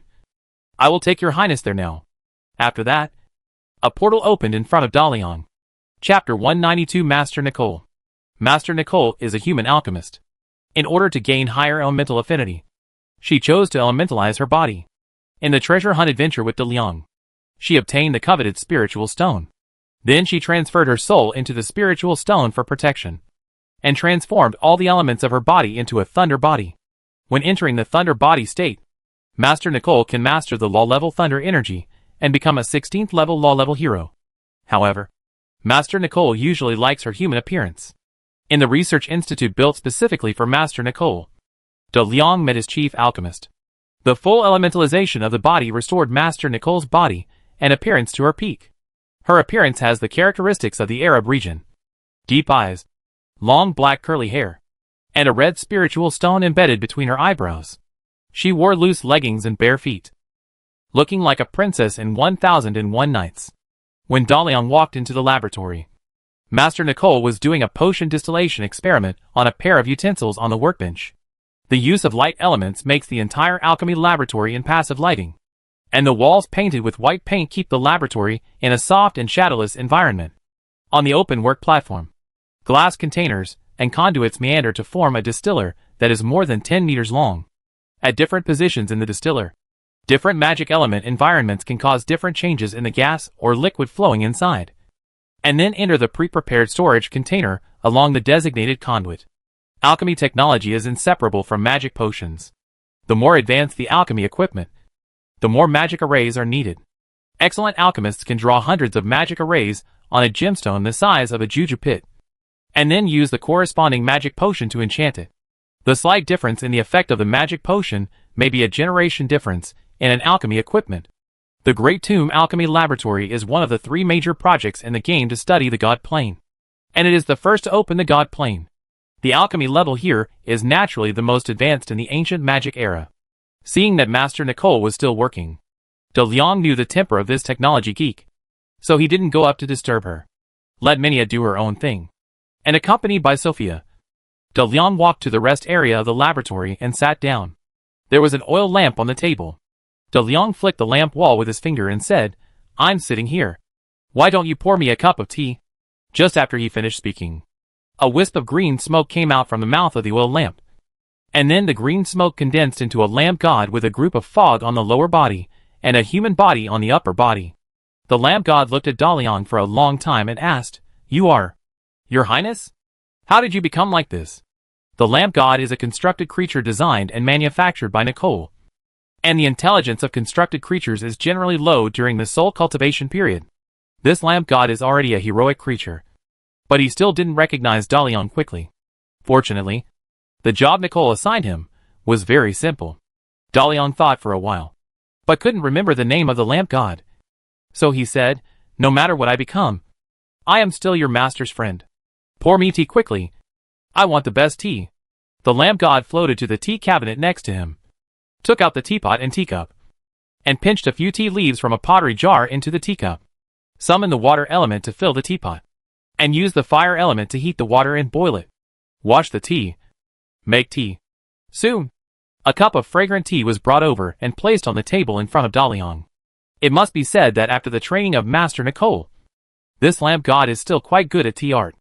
The lamp god is a constructed creature that can reach the 9th level at the initial level. only one level lower than the nightmare, that is the 10th level at birth. Daliang knew that the lamp god who poured tea for him had reached the 14th level, and his job was to pour tea. Daliang slowly drank the tea brewed by the 14th level hero, and couldn't help but sigh in his heart. Brother also wants to be low-key, but his strength does not allow it. After all, there is a 15th level attendant standing behind him, and a 15th level bodyguard hiding behind him. You can drink tea and watch a 16th level hero work. Before I finished a cup of tea, Master Nicole finished her experiment and came over. She sat next to Daliang, looked at her friend who had shrunk with strange eyes, and said, "Your current body is really too weak. I think you should accept Seedling's advice. I will make a body for you with my own hands, using the best materials I have. As long as you transfer your soul into it, you can easily have magic power." Daliang had never considered changing his body. He replied, "Let's not discuss changing the body anymore. I have found a way to learn magic again. The potion that Princess Xiling sent yesterday can activate the magic potential of people without magic talent. It is something developed by a pharmaceutical company in the outside world. I think Master Nicole should be able to crack its ingredients and extraction methods, and then make a better potion." The lamp goddess poured a cup of tea for Nicole. Tea is Master Nicole's favorite drink, which can keep her mind in a very good state, although she no longer needs tea to refresh herself after her body is completely elementalized. Drinking tea has become a habit for her. Talking about work, Nicole took a sip of tea, pointed to the distiller and said, "What is being decomposed inside is the potion that Xiling gave me. It seems to be some 4th generation magic potential activation potion. The 3rd generation had been decomposed at noon. There is not much adjustment in the formula of the two potions. The 4th generation is twice as refined as the 3rd generation, and an alchemical mineral called square salt is added to create a catalytic effect. It is not accurate to use generation to distinguish the two potions. It's just that the amount of raw materials has been adjusted. The refining process has been improved, and a catalyst has been added. It can be regarded as an enhancement at most." Daliang asked what he was most concerned about. "Master, you have mastered the formula of this magic potential activation potion, so you should be able to make it. When it comes to making potions, Nicole is still very confident. The interesting thing about this potion is its concept. After being absorbed by a person, it can mobilize the human body's functions to simulate a meditation environment, and then stimulate the human body's perception of magic elements, helping a person without magic talent to complete the first step of learning magic. Continue to use and repeat this process to gradually improve a person's magic perception and storage limit. Its difficulty lies in coming up with this method. After all, we don't need to consider letting ordinary people learn magic. In other words, we regard magic as a privilege and an identity that distinguishes us from ordinary people. And subconsciously, we won't consider letting ordinary people learn magic. But after knowing this theory, I should be able to design a better magic potential-inducing potion. That kind of low-level alchemy potion, just pour it out." Chapter 193 Separation Plan. After hearing that Master Nicole could produce the 4th generation magic potential activation potion produced by Scarab Company, Daliang finally put his mind at ease about his plan to acquire the Pure Magic School. The 4th generation magic potential activation potion has just been launched on the market. In order not to squeeze the sales space of the 3rd generation potion, Scarab Company's 4th generation potion is only supplied to famous magic schools. If the Pure Magic School works alone, it is obvious that it will not be able to obtain the 4th generation potion. Therefore, after Daliang acquired the Pure Magic School, he wanted to let the school open normally. And in addition to the magic professor, he must also have the 4th generation potion. Daliang said to Nicole while drinking tea, "How can this potion be thrown away? Princess Xiling gave you the 4th generation magic potential activation potion for 1 gold pound per bottle. A magic apprentice consumes at least 2 bottles per month. If you want to achieve something in magic studies, the consumption rate will be even faster. How many people are learning magic in this world? How much magic potential activation potion is consumed? This is a big business. You must develop a large-scale production method for this 4th generation magic potential activation potion, and then make a 5th generation potion production plan based on this. I will use it to make money. The best magic potential activation potion you make can be specially provided to me and the future Holy Magic Dragon Academy." Nicole asked the genie to pour a cup of tea, and then said indifferently, "Okay. If you want, I will give you the formula and production process, and then let Minia make a set of production equipment, and then we can produce in large quantities." If there is nothing else, I will start working. Dalian came to see Master Nicole not only for the magic potential activation potion.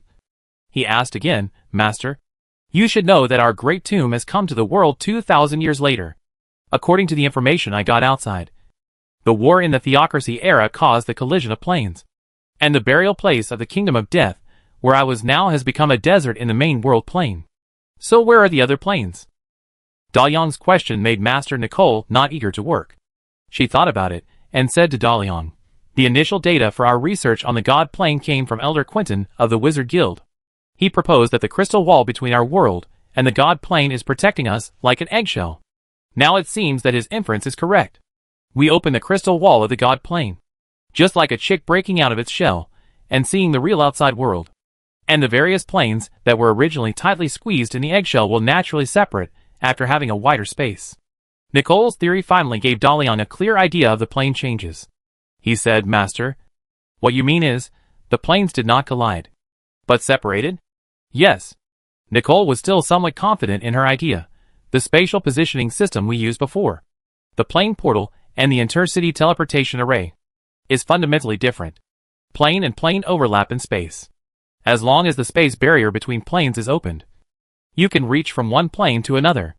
Therefore, if it is a plane collision, can you imagine what our world looks like now? Dalian replied, this world will expand to dozens of times, and all planes will be mixed together like dough in a mixer. Everything will be destroyed and reassembled into a new world. The outside world is based on the former main plane. The burial ground where we are is also turned into a desert. And life continues. Nicole said, this is the phenomenon of separation. Originally, the major planes shared the same space. During the separation process, each plane retained its own main body, and finally took away part of other planes, or left part to other planes, when they were completely separated. Dalian became excited. He said, that means the kingdom of death, the world of heroes, hell, the endless labyrinth, all the planes are still there. But they are too far away from us, and we can't find their locations? Nicole nodded, since these planes are not in the same overlapping space. We can't find them with the previous technology to open the planes. But they still exist, and we can't find them for the time being. It's just that we can't find them for the time being. I believe we will find them one day. Cloud City is there. Furnace City is there. Psy City is there. Our friends are all there. And we will find them one day. Great cities and familiar faces came to mind, and a blazing fire of hope ignited in his heart. Then he asked, where are the gods, the gods? Nicole shrugged and said, I haven't seen the gods. So how can I know where they are? Even the idea of plane separation is just an idea. And I haven't found evidence to prove whether I am right. Don't think so far ahead. Find evidence of plane separation first. Dalian knew that he was a little anxious.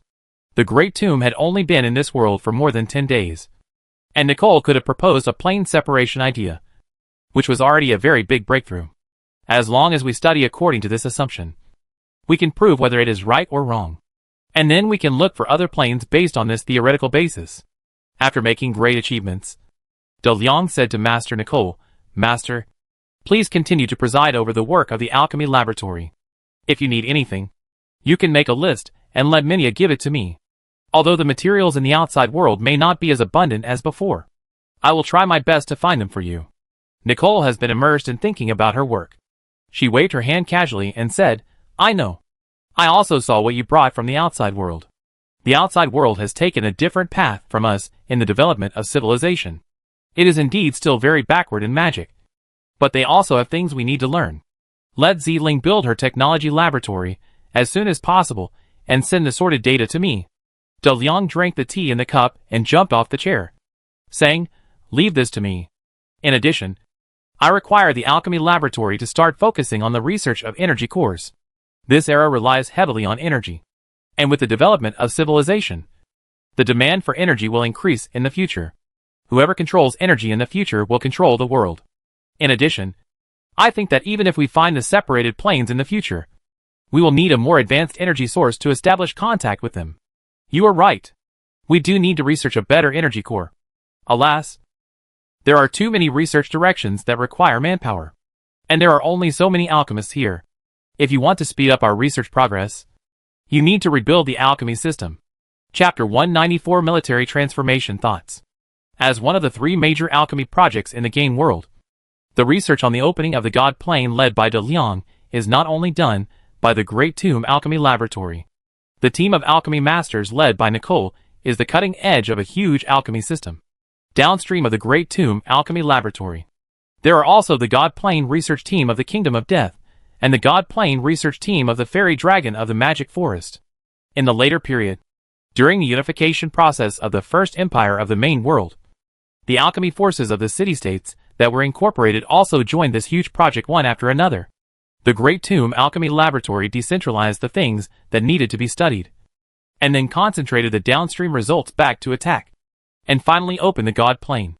Now that the Great Tomb has been crossed, Dalian only has the team of alchemy masters led by Nicole.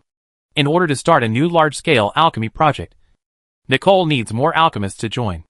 Dalian said, I have already started preparing for this. It will take some time for the Great Tomb Alchemy Laboratory to connect with the external scientific research forces. The task of leading the research team is left to you, and the work of forming the research team is left to me. Goodbye. I will come for tea next time. The friendship between Dalian and Nicole made them less polite. Annie waved her hand and opened a portal for Dalian to leave. Arriving at the entrance of the alchemy laboratory again, Sophia asked Dalian, It's late at night. Your Highness, do you need to go back and rest? In the well-lit and busy alchemy laboratory, it was not possible to feel that it was already late at night in the outside world. Dalian thought for a while and said, Take me to the military training ground. I'll go and see how the batch of weapons are being received. Yes, Your Highness. A portal opened again. The teleportation system in the Great Tomb, which can be opened at any time, comes from a space-type ancient tree of wisdom. This ancient tree of wisdom is the spoils of war captured by Dalian in the Dreamland Plane ruled by the elves, and then transplanted to the Great Tomb through complex transportation across the plane. At this time, this ancient wisdom tree was planted in Pegasus City where the elves lived. Under the effect of alchemy magic, the elf city completely simulated the environment of the magical realm, and the ancient wisdom tree was also carefully cared for and protected by the elves in the city. The normal space coverage of this space-type ancient wisdom tree is 10 kilometers, and the extreme transmission is 15 kilometers. It can cover the entire tomb area, allowing Dalian's army to appear at any time at any location covered by the space of the ancient wisdom tree. It is also very convenient to go anywhere you want at ordinary times. The military training ground is a training ground specially opened up in the tomb for the internal defense army. There are hills, grasslands, rivers, forests, etc. in the 25 square kilometers of space to meet the offensive and defensive training of different arms. When all the weapons in the Azure Cathedral's arsenal were transferred to the Great Tomb, General Kaka, the commander-in-chief of the Great Tomb Standing Army, immediately organized people to familiarize themselves with these weapons that were very unfamiliar to them. Therefore, when Dalian was teleported to the military training ground, the first thing he heard was the sound of gunfire like firecrackers. At this time, the military training ground was adjusted to daytime, and the dome was a simulated sky. A team of human archers acted as musketeers, holding the 548 type infantry gun produced by the Holy See, and kept firing at a hill not far away to familiarize themselves with the performance of the weapon. The 548 type infantry rifle has a magazine capacity of 5 rounds. After firing a shot, the bolt is pulled out of the shell, and another bullet is pressed in. Regardless of the firing rate, range and power, the rifles of this era are superior to bows and crossbows. If the magic contained in the rifle is activated, it is even more incomparable. Such a weapon makes General Kaka look very bad. General Kaka is an orc ogre. He is tall and burly, and the 2 fangs protruding from the corners of his mouth make him look very ferocious. However, under his rough appearance, he has a very high talent for war command. After General Kaka was recruited by Dalian, he became an important general in the military system of the Blackfire Territory. He had commanded the Forgotten Hills Battle, the Snowfield River Basin Sweep Battle, the Songjiang City Raid Battle. He was good at attacking and had a very stable personality. Therefore, when the God Plane was opened, he was transferred to the Great Tomb by Dalian to manage all the conventional troops in the Great Tomb and be responsible for the defense system of this underground fortress. Seeing Dalian coming to the training ground, General Kaka stopped the rifle test and walked to Dalian's side. when Sophia made a crystal chair and let Daliang sit at the same height as General Kukka. Kukka said, "Your Highness, the weapons you sent have completely overturned my common sense of war. There are more than tens of thousands of these very precise rifles. The firepower they form completely suppresses our long-range forces, and can eliminate all slow-moving melee infantry units. There are also those war machines called artillery, silver wings and battle fortresses. Although I have not found the right people to operate them, I can see their role. Your Highness, our conventional army has completely fallen behind this era. If there are no accompanying magicians and alchemy equipment to provide magical defense support for my army, our army will not be able to rush to the enemy in a battle of equal strength. Even with the support of magical defense, the assault of cavalry and air units, we will lose half of our soldiers to destroy enemies of equal strength. Of course, this is when our higher-level forces do not participate in the war." Kukka's professional military analysis is the same as Daliang's estimate. The conventional army of the Great Tomb urgently needs to transform from underground to the surface. Not only does the army need to transform from cold weapons to hot weapons, but the combat thinking of commanders at all levels also needs to change. Facing this kind of long-range firepower attack, charging in formation is obviously a cue for death. At this time, several Royal Griffin Knights led a team of griffins to fly quickly in the air. These tamed aerial beasts are the main air force of the human army, and the larger Royal Griffins can be ridden. Wherever the human army appears, griffins must be used as air alert. For this weapon test, Kukka called up human warriors.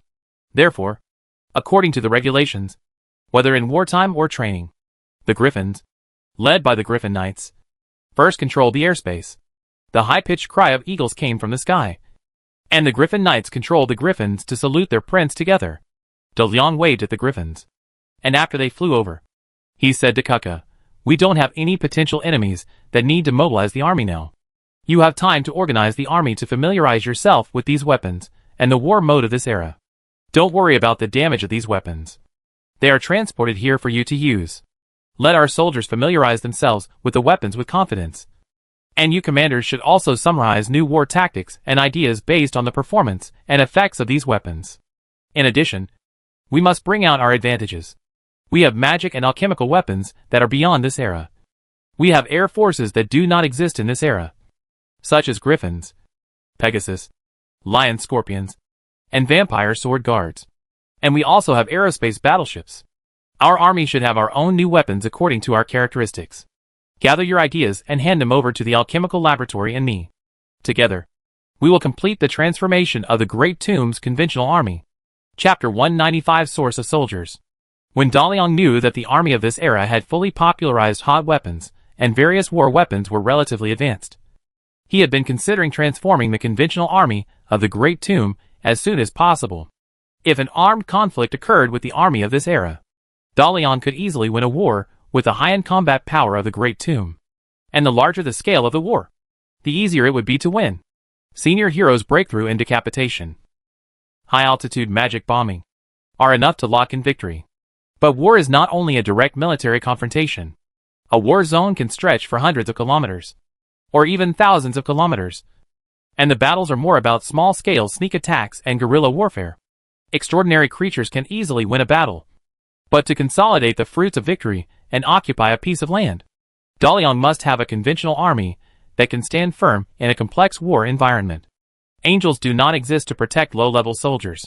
On the contrary, low-level soldiers have to bear most of the combat responsibilities, making the combat tasks of extraordinary creatures and high-level heroes more direct and simple. Therefore, in the ancient magic era, the major forces where extraordinary and holy heroes were not rare still paid great attention to the training of conventional armies. Equip the conventional army with a high-level magician group, war equipment and alchemical equipment. A lowest-level first-level soldier has more than 4 magic states at the beginning of the war, in order to enhance the magic attack and defense capabilities of the conventional army. War is never a stage for a few heroes. As an experienced commander, Kukka knows the role of conventional troops better than Daliang, which is why he is worried after seeing the power of these hot weapons. If the conventional army of the Great Tomb cannot complete the transformation, it can only stay underground, and the prince will not be able to move freely outside. As an important general of the military unit of the Great Tomb, the army has no combat effectiveness. Kukka believes that it is his dereliction of duty. He said to Daliang, "Yes, Your Highness.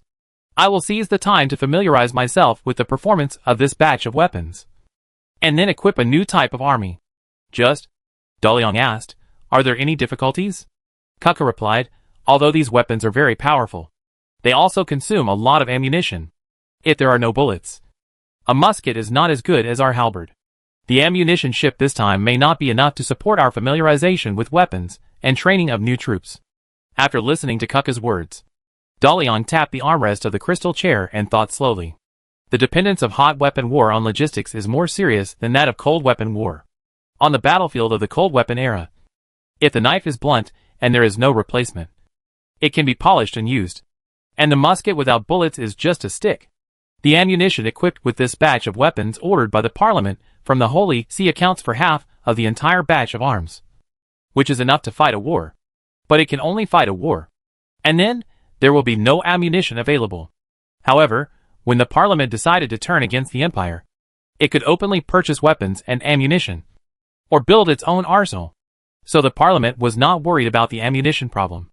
When this batch of arms came into the hands of Daliang, he fired here, and 1 bullet was less with each shot. It's okay to steal weapons occasionally, but if you do it too often, people will be on guard. The construction cost of the transport teleportation array is not low, and the teleportation array technology cannot be leaked. The construction of an army cannot rely entirely on stealing. Either buy or build it yourself. The Great Tomb must have its own arms supply channel. Daliang thought for a moment and said to Kaka, "The ammunition issue, as well as the weapons needed for the army's transformation. I will find a way to solve it. You just need to be in charge of the army." Why are only the human race testing weapons here? Have soldiers from other races come? Daliang looked around for a long time and only saw about a few hundred soldiers of various ranks of the human race. And no soldiers from other races were in the shooting range. Instead, the human soldiers were only a part of the tomb. In response to Daliang's question, Kaka replied, "Because this batch of weapons came from the human country. Their shape and structure are also in line with the physical characteristics of the human race.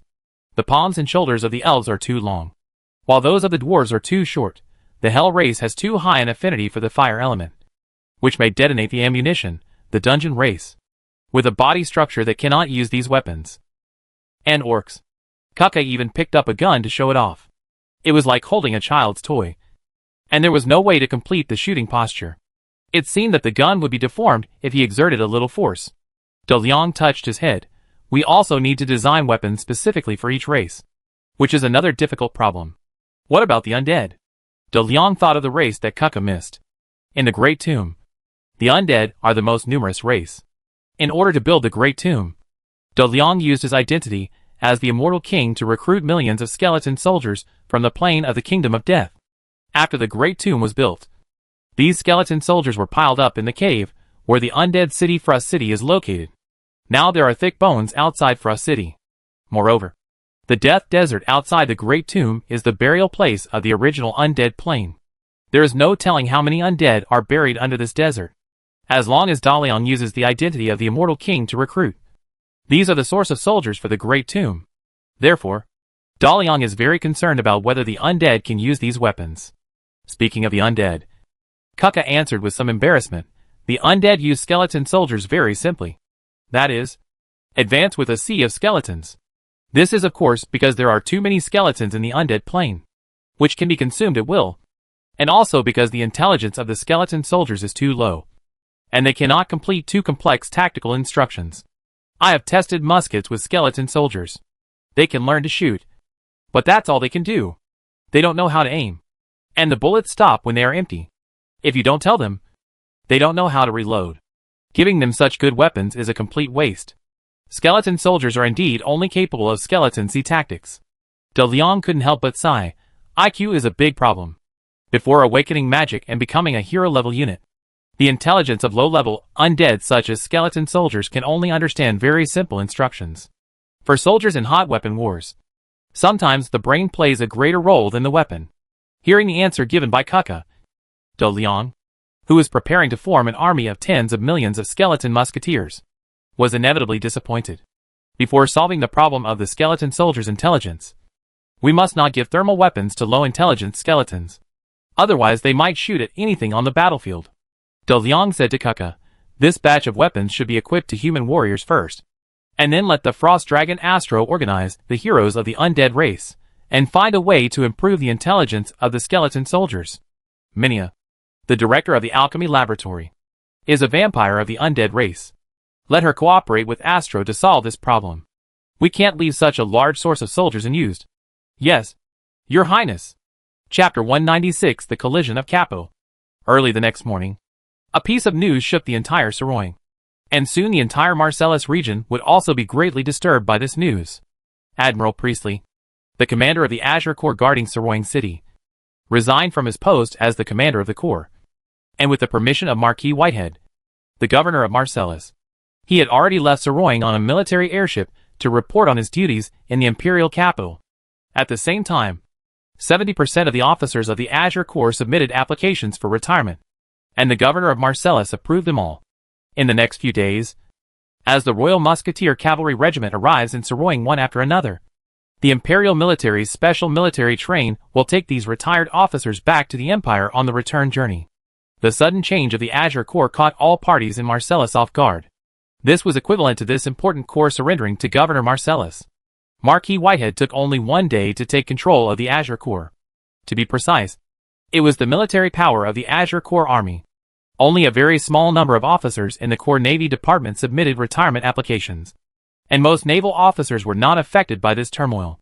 The Navy is a very valuable branch of the army for the Vlaminck Empire. The Empire does not have a special naval academy, only some sailor training military academies. All naval officers are returnees who have studied abroad, forming a system among the various branches of the Empire. And the coastline of the Empire depends entirely on the protection of this fleet. Therefore, the Navy has become a very special existence in the imperial military system. The threat of Marquis Whitehead is not a big deal for the Navy. The Navy is united. Don't say you may not have evidence. Even if you have evidence, everyone will say that your evidence is false. However, Marquis Whitehead has taken a big step to regain his power by just joining the Azure Corps Army.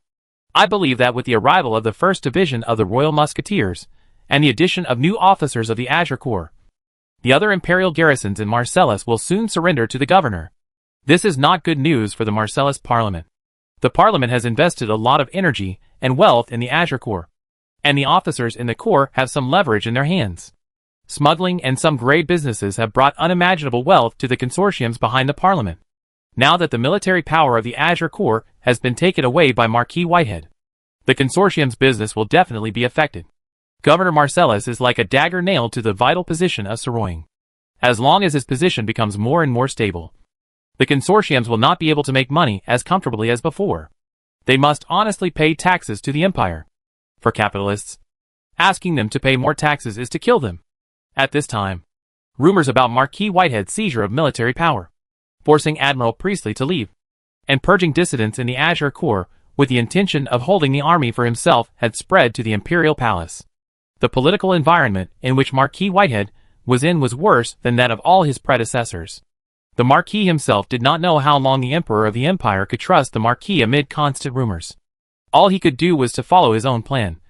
First take back the military power, and then increase the tax rate of Marcellus, so that the Emperor of the Empire could see his results. And then strike at the capital bodies hiding behind the Parliament. Increase the proportion of capital controlled by the Empire in Marcellus, and finally use capital to compete with the local capitalists of Marcellus in the Marcellus Parliament. As long as the Parliament, the executive body, can be controlled, the Vlaminck Empire will be on the right track to truly own Marcellus. This strategy was originally the Empire's plan to annex Marcellus, but unfortunately no Marcellus governor could survive this step. Every emperor of the Empire knows that every time he kills a Marcellus governor, it means that the Empire's capital is completely defeated in Marcellus. But the Emperor's nerves are as fragile as the Dosan Railway. The news they are most afraid of receiving every day when they wake up is, Governor Marcellus cuts off the Dosan Railway, and the Empire and Marcellus lose contact.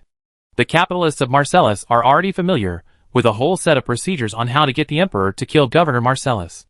They can even bribe the Emperor's attendants to say that Governor Marcellus has summoned those generals again and added more weapons. How many soldiers only recognize the governor and not the Emperor? True or false? Who can stand the rumors they hear every day when they open their eyes? Marquis Whitehead knows that he has less time than he thought. In the morning, after the Marquis approved all the retirement applications of the Azure Corps, he began to read the recent changes in the capital market of Saroying set by the Whitehead family industry. Marcellus is the richest province in the empire, and the city of Saroying concentrates 40% of the wealth of the entire Marcellus province. This is a real treasure land. Almost all the imperial dignitaries will use their power to run some of their own industries in Saroying.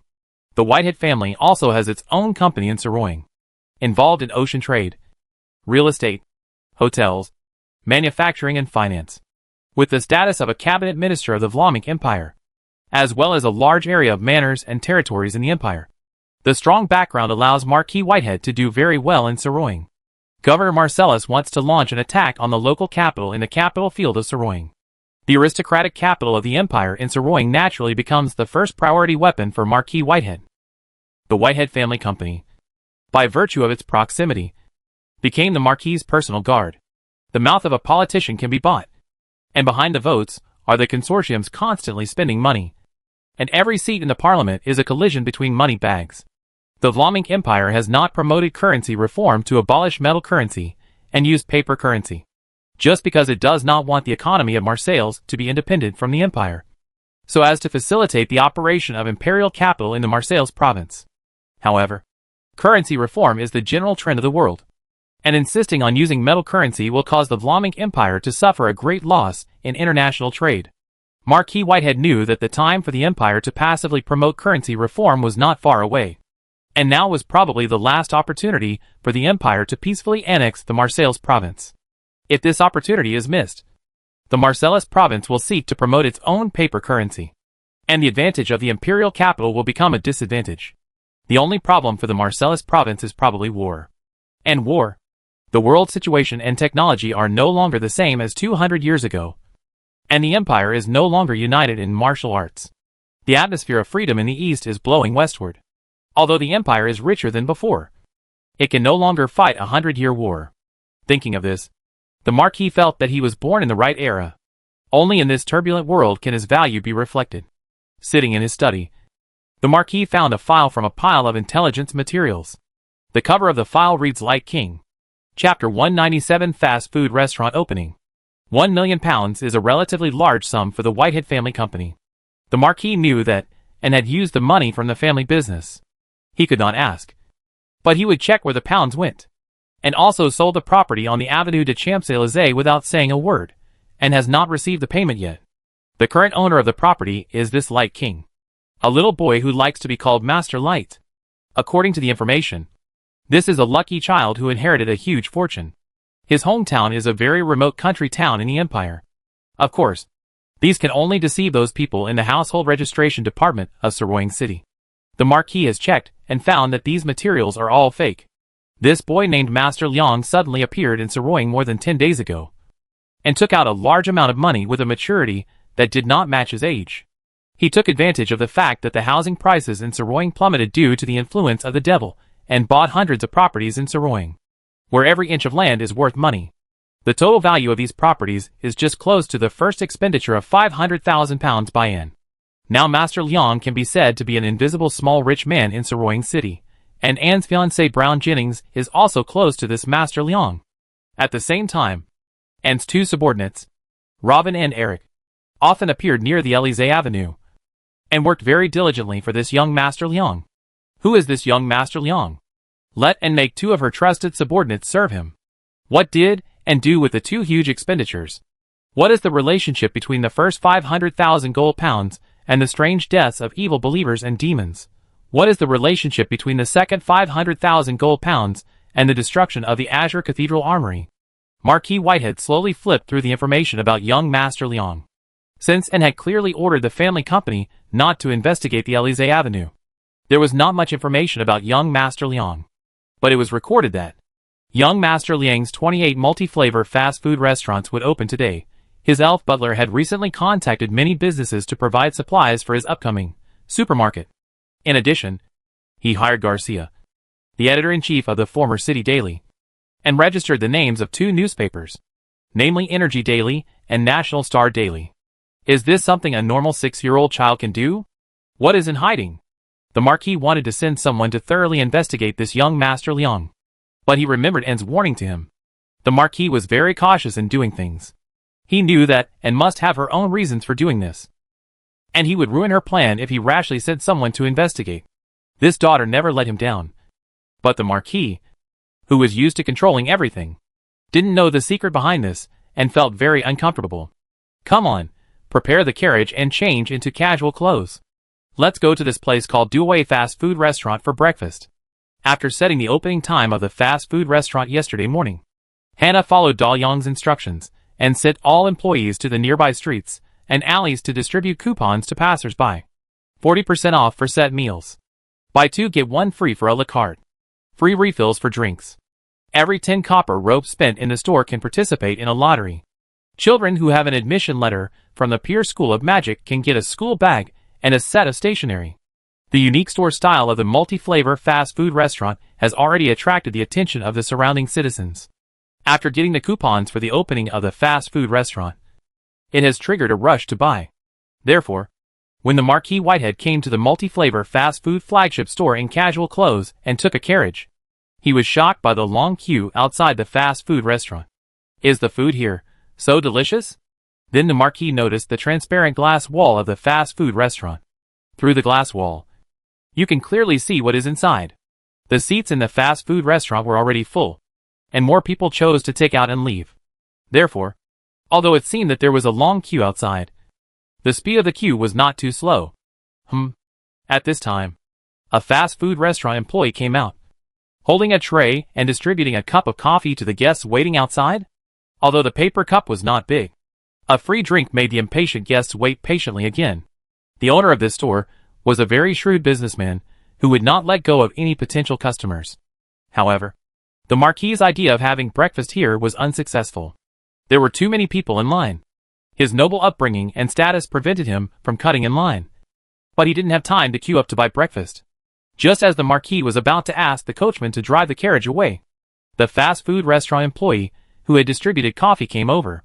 He knocked on the door of the carriage and said, "Governor, if you want to have breakfast in our store, we can prepare a table for you." Marquis Whitehead looked through the window and saw that the other party was a male elf. So he asked, "Do you know me?" When the banquet was held at the governor's mansion, our store manager Miss Hannah accompanied Mr. Jennings and Miss Anne to the banquet. She saw you in the governor's mansion. She saw you in the store just now. So she asked me to come over after serving coffee and ask if you want to eat in the store? Marquis Whitehead did not answer immediately. He recalled the maid Hannah who had dinner with and Brown the night before. At that time, he did not see anything special about her. But today, she recognized him as Governor Marcellus, but did not come out to greet him. She even asked the clerk to come over and ask after serving coffee. And the clerk really came over to ask after serving coffee, not taking himself, the highest official of Marcellus, seriously at all. This is not idiotic, ignorant and arrogant. But he does not take himself. The governor, seriously, an ordinary elven fast food clerk, did not have the nervousness of the empire's high-ranking nobles and senior officials. Even the imperial court servants had to salute respectfully when they saw him. But the confidence revealed by this elf was like receiving a guest of a slightly special status for a noble master. This young Master Liang was indeed not an ordinary person. Marquis Whitehead, who thought he was not prepared, did not continue to investigate further, without knowing the other party's identity and purpose. Rash contact would only put himself in a passive position. The Marquis said to the elf clerk, "I came here today because of your reputation. I didn't expect your business to be so good. There are so many people queuing, so I won't disrupt the good order you have maintained. If it is convenient, please give me a set meal to take away. The food that so many people are willing to wait for must be very delicious." Chapter 198 Newspaper Office. Because he was busy too late yesterday, Dalyang, who slept in, didn't know that Marquis Whitehead went to the Duway fast food restaurant. Nor did he know that Hannah's unintentional neglect made the shrewd Marquis retreat temporarily. When the Marquis left with his meal, Hannah reported this to Sophia. But Sophia thought that His Highness's sleep was more important, and such a small matter didn't need to disturb His Highness's rest. So after Dalyang woke up, Sophia told him about this while he was washing up. What did Marquis Whitehead do in the fast food restaurant early in the morning? It was definitely not for breakfast. "It seems that he has noticed me," In fact, it would be strange if I was not noticed. After all, the house I live in is originally someone else's, and the money I earn is also from someone else's company. The whereabouts of such a large sum of money, anyone would have to check. As for what the Marquis will do next, there is no need to consider it for the time being. He retired this time, and he will definitely come to us again in the future. There is no rush. Tell Hannah that after the employees from the Great Tomb are familiar with city life, continue to open branches and let more people come to Saroying. We will definitely need a lot of manpower in the future. And then, did that person named Connie cause trouble at the opening? Sophia replied. Hannah said that the opening today went very smoothly. There were many customers in the store, and no one deliberately made trouble. If anything happens, let Hannah handle it herself. You ask Rachel to prepare the carriage. I will go to the newspaper office after breakfast to take a look. Unlike a fast food restaurant, as long as there are people, tools, and a store, you can open for business. It is a very complicated matter to start a newspaper from scratch. Just recruiting qualified editors, reporters, and photographers is a great test of the editor-in-chief's vision. Otherwise, recruiting people but not being able to write news without professional qualities is a waste of time and money. Energy News is an important newspaper for Dalian to collect world science and technology, and is an important part of the Great Tomb alchemy technology system. Whether it can have a good starting point determines whether Dalian can seize a leading position before others follow suit and run science and technology newspapers. Recruiting editors for scientific newspapers also requires certain professional knowledge. Because of his emphasis on this newspaper, Dalian did not attend the opening of the Duowei fast food restaurant. Instead, after having breakfast at home, he came to the newspaper office that was being prepared, accompanied by Sophia. The decoration here is still in progress. However, at the request of Editor-in-Chief Garcia, the decoration engineering team first completed the decoration of a part of the office area, allowing this area to be put into use first, including the Editor-in-Chief's office. Some office equipment has been placed in the office hall, and some newly recruited employees are doing the tasks assigned by the Editor-in-Chief. There is a young girl at the front desk of the newspaper. When Dalian arrived, she was standing on a chair, wiping the copper newspaper name that had just been installed on the background wall. Energy Newspaper. National Star Newspaper. Dalian sat on the reception chair at the front desk and tapped the bell on the table. The girl who had just adapted to the new job was startled by the sudden sound, and then she fell off the chair. She screamed in fear, but immediately felt a force holding her up. And then this force helped her stand firm. Thank you so much, respected mage. The girl immediately thanked Sophia, patting her chest and saying in fear, this is my first day at work, and also my first job, and I almost messed it up. Editor-in-Chief Garcia is a very generous person. During the probation period, he paid me a weekly salary of 18 silver dollars, so I will have an income of 3 gold pounds per month. After the probation period, my weekly salary will increase again. If I do well, I can become an editor. 2 gold pounds per week is my goal. I can't lose this job. Dalian didn't expect that the receptionist hired by Garcia for him was a bit chatty. But a girl who likes to chat is always better than a cold aunt. He said to the girl, it seems that you cherish this job very much. And you are also optimistic that this newspaper can be run smoothly. The girl saw Dalian at this time, and she said confidently, of course. Editor-in-Chief Garcia is the best editor-in-chief in Saroying, and many editors and reporters here come here because of his reputation. We all believe that Editor-in-Chief Garcia can make our newspaper the second city daily. Saroying is a place where miracles can be created, and Editor-in-Chief Garcia is a person who can create miracles. You may not know that the day Editor-in-Chief Garcia left the city daily, the city daily was printing more copies for a whole day, and he knew what the citizens liked. By the way, madam, are you here to apply for a job at our newspaper? Editor-in-Chief Garcia is entertaining an important guest at this time. You can go to the lounge next to the Editor-in-Chief's office to wait. There is free coffee there. Your child can stay with me. While Leon was frowning, Sophia couldn't help but say, the person sitting in front of you is my master and your boss. You can call him Master Leon. Inappropriate words will really make you lose this job. The girl originally had an expression of disbelief, but immediately thought of what Editor-in-Chief Garcia said. He said, our boss is Master Leon. He is about 6 or 7 years old. If he comes, don't make a mistake. The girl initially thought that Editor Garcia was just joking with her, but now looking at the child sitting in front of her, She suddenly realized that the editor was not joking with her. "Sorry." The girl panicked, bowed to Dalian, and stammered, "Leon. Master Leon. I didn't know it was you. Please forgive my rudeness. Don't fire me. I really need this job." Dalian looked like a bully. "Okay, just apologize." Dalian calmed the panicked girl and said, "I'm not a boss who fires employees for trivial matters. You just said that Editor Garcia is receiving an important guest. Who is it?" The girl replied, "It's the famous adventurer Sir Charles. Sir Charles is not only a world-renowned adventurer, but also a successful businessman, an ancient historian, and a scientist.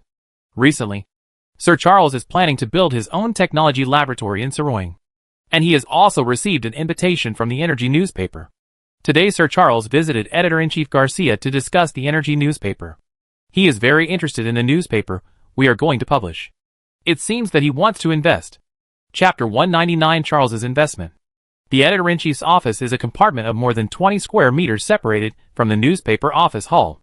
Unlike some bosses who like to use large glass windows to increase their control over the overall situation, Garcia chose a relatively closed office environment. He likes to be alone in a private room, drink a glass of wine, and then think and create. Garcia does not like to put too much pressure on his subordinates, and he believes that a relaxed environment can write high-quality articles. Sir Charles's visit today was somewhat unexpected to Editor-in-Chief Garcia. Editor-in-Chief Garcia's reputation is very loud in Saroying, but he is not on the same level as Sir Charles worldwide. Sir Charles's exploration of ancient relics has made a significant contribution to the world's natural science and magic alchemy level. He himself is also an outstanding scientist and inventor. Sir Charles is now in Saroying City. If Sir Charles's scientific papers appear in the Energy News, it will definitely help to increase the popularity of the Energy News and increase its circulation. Editor-in-Chief Garcia sent a letter of invitation to Sir Charles a few days ago, hoping that Sir Charles can publish an article in the first issue of the Energy News. Even if it is not a scientific paper, Editor-in-Chief Garcia will be very satisfied if he can get a congratulatory short article. But Editor Garcia did not expect that his newspaper, which had not yet been officially operated, would be visited by Sir Charles in person. Editor Garcia warmly welcomed Charles into the office, took out the red wine he got from Dalian, poured a glass for Sir Charles, and a glass for himself. After sitting back in his seat, he picked up his glass and said, "Sir, your personal visit makes me feel that I will definitely gain a lot from you today. This is my private collection of red wine, and I usually don't want to drink more than a sip. I think you will like its taste. And let's have a good start for today's conversation." Sir Charles is a man whose talent can be shown in his temperament. He has a mustache and a slightly raised chin. He looks arrogant, but he doesn't make people feel disgusted. Sir travels around the world and pursues the taste of life, so he can easily distinguish the quality of a glass of red wine. When Editor Garcia poured wine for him, he knew that Editor Garcia was telling the truth just from the overflowing aroma of the wine. This level of red wine is not affordable for ordinary people. Accepting the invitation of the editor, Sir Charles tasted it lightly, and immediately raised his evaluation of this red wine to a higher level. Ordinary dignitaries can't buy it. Sir Charles was not a wine lover. He kept his manners, and did not drink half a glass in one gulp like Editor Garcia did. After just a sip, he took the glass and said to Editor Garcia in a relaxed posture, "When I received the letter of invitation from the Editor-in-Chief, I thought about visiting you. But I have been busy these days. The preparation of the Science and Technology Laboratory has occupied most of my energy. Today I finally have some time to come and talk to you in detail about the Energy News. I want to invest in your newspaper." Sir Charles is a wealthy man. Editor Garcia knew that he was not joking with him. He directly proposed investment in his opening remarks, which meant that he really wanted to pay money. Editor-in-Chief Garcia was puzzled by Sir Charles's investment idea. He asked, "Sir, Energy newspaper is very different from the current mainstream newspapers. It is not a daily newspaper that pursues timeliness. Our initial plan is weekly or even monthly. Therefore, the sales of Energy newspaper are far less than those of mainstream newspapers on the market. In addition, the target group of Energy newspaper is also a very professional group, which further reduces the sales of newspapers. This is not a newspaper that will definitely make money. Investing in it is likely to not bring you any benefits." It is precisely because of these reasons that Garcia initially rejected the role of Editor-in-Chief of Energy newspaper. But Sir Charles is not a media person, and he looks at Energy News from a different perspective than Garcia. Like Father Titus, Sir Charles saw the great potential and value of Energy News in the long run after receiving the letter of invitation from Energy News. In response to Garcia's question, Sir Charles said, "But your boss doesn't seem to worry that the newspaper will lose money. Don't worry about my wallet, Mr. Editor-in-Chief. You know my influence in the world. And you know that I not only have private scientific research institutions, but also have very good relationships with many scientific research groups, well-known scientists, and alchemists in the world. My investment also brings my connections, and I can help Energy Newspaper obtain more high-quality scientific research papers. Mr. Garcia, you are the editor-in-chief of a traditional newspaper, and you are a layman in the world of scientific research. I am afraid that if I give you a scientific research paper now, you will not be able to tell whether it is science or science fiction. If a science fiction novel appears in Energy Newspaper, it will become a laughing stock in this field. You need a very professional person to help you build a professional review team. And I just have this ability. Different fields are like different mountains. Since the beginning of the preparation of Energy Newspaper, Editor-in-Chief Garcia found that his ability to appreciate newspapers did not play a big role in reviewing. Therefore, recently, Editor-in-Chief Garcia is rushing to recruit editors with professional knowledge for Energy News. However, how can a truly capable scientific researcher come to an unknown newspaper to be an editor? Now, when looking at the submitted scientific research papers, Editor-in-Chief Garcia is extremely confused. He doesn't know which articles should be selected as the first issue of Energy News. This is the first issue. There must be no mistakes. Garcia is very tempted by Sir Charles's investment intention. If this world-class scientist can participate in the review, then the first issue of Energy News will definitely have a very high collection value. However, this is not something Editor-in-Chief Garcia can decide. "I'm sorry," Garcia said. "I am just a senior employee of Energy Newspaper. Investment is not something I can decide. But I can help you contact my boss. I think he will be very interested in working with you." Sir Charles is also very interested in this courageous and visionary boss behind Energy Newspaper, regardless of whether this newspaper can succeed or not. This is a person worth making friends with. "What is your boss's name? Where does he live? My schedule is very full recently. I hope to visit him today." Speaking of his boss, Editor-in-Chief Garcia's face turned a little strange. He drank the remaining red wine in one gulp, and then said, "My boss? Well, you will definitely be surprised when you see him." At this time, the Editor-in-Chief's assistant opened the office door and said, "Editor-in-Chief, Master Liang is here." Chapter 200 Laborer. When he learned that Sir Charles came to visit Editor-in-Chief Garcia, De Liang decided to meet the man who raised his offspring in his current capacity. And according to Cindy's report, Charles has many private scientific research institutions around the world. And now he is gathering the research results of these scientific research institutions to Soroing. Jessica revealed that Sir Charles really has some black technology in his hands. This discovery is an unexpected surprise. If he wants to invest, he must meet him.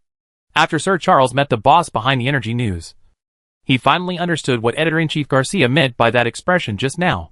He didn't expect that the person who could plan a scientific newspaper ahead of time would be so young. Master Liang. This is Sir Charles, a famous explorer and also a well-known scientist. Editor-in-Chief Garcia introduced Sir Charles's identity to De Liang, and repeated what Charles had just said to him. De Liang also found that he seemed to have underestimated the difficulty of running a scientific newspaper. After all, this idea was just a sudden whim of his. And then he let Editor-in-Chief Garcia to prepare it. He didn't know what it took to run a scientific newspaper. And he didn't even know the process of running a newspaper. After the introduction, Editor-in-Chief Garcia persuaded, "Just one first issue made me realize how ignorant I was.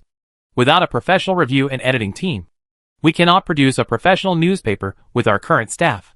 I think the joining of Sir Charles is definitely a reinforcement for Energy News. Of course, you are the boss, and you have the final say." De Liang sat in the chair and looked at Sir Charles. Jessica did not come with him. She likes adventure, is lively and active, and can never sit quietly to think about the solution of a problem. "Sir Charles, I often hear your name. You are a world-class star. Many people like to discuss your adventures with Miss Jessica and your discoveries about the ancient magic era." De Liang did not answer the question about investment immediately. He asked, "Some time ago, I talked with Father Titus of the Azure Cathedral about God. His knowledge made me understand a lot of things. Of course, I am also very honored to invite Father Titus to write a column about divine power in my energy newspaper. The name energy newspaper is taken from the application of energy. Theology is the application of energy such as divine power. Magic is the application of energy such as magic elements. And when natural science is specifically about energy, what kind of energy is easy for us to understand? This kind of question is not too difficult for Sir Charles. He replied, natural science covers a wide variety of energy types. If a unified energy form is needed to explain it, I think it should be heat. The physical and chemical form changes in natural science can be said to be the process of heat absorption and release. The steam engine is the use of heat energy. The windmill also uses the airflow changes generated by heat energy to blow the fan blades. There are many other uses of heat energy like this. And most of the heat energy comes from our sun. In order to make a 6 or 7-year-old child understand, Sir Charles tried his best to make the natural science understanding of energy easy to understand. In fact, natural science is beginning to gain momentum, with new discoveries being made by natural scientists every day. From the age of discovery to the present, alchemy technology has hit a bottleneck, and it relies entirely on the excavation of ancient relics, and its development is extremely slow. The divine arts are monopolized by the Holy See, and the countries on the continent of order have almost no research in this area. Therefore, the natural sciences, which have a very solid foundation, have received more funding and are gradually setting off a revolution. And natural science is precisely the shortcoming of the Great Tomb. De Leon said, Sir, what you are good at is exactly what our energy newspaper is currently lacking. I am very happy that an expert can join this ideal. I am willing to accept your investment, and I am willing to sell 49% of the shares of energy newspaper. Agreeing so easily, it was easier than Sir Charles expected. The idea of running a scientific newspaper is not something that anyone can come up with casually. And not everyone dares to invest without seeing any hope of making money. The energy newspaper must have the purpose of collecting advanced technology. And how could someone with this purpose easily let a stranger participate and control so many shares? The lack of professional editors is not a big problem, as long as the energy newspaper is willing to pay and share some information. Many scientific researchers are willing to work part-time. Sir Charles knew that his joining was only icing on the cake, not a necessity for controlling the energy newspaper. Therefore, Sir Charles also prepared many conditions, such as helping energy newspaper to build a special natural science laboratory. Another example is to establish a fund to help those new technology people who have ideas, but no financial resources. As for the shares of energy newspaper, Sir Charles only hoped for 20%, but he got 49%. This good thing of gold bricks falling from the sky made him feel cheated for a while.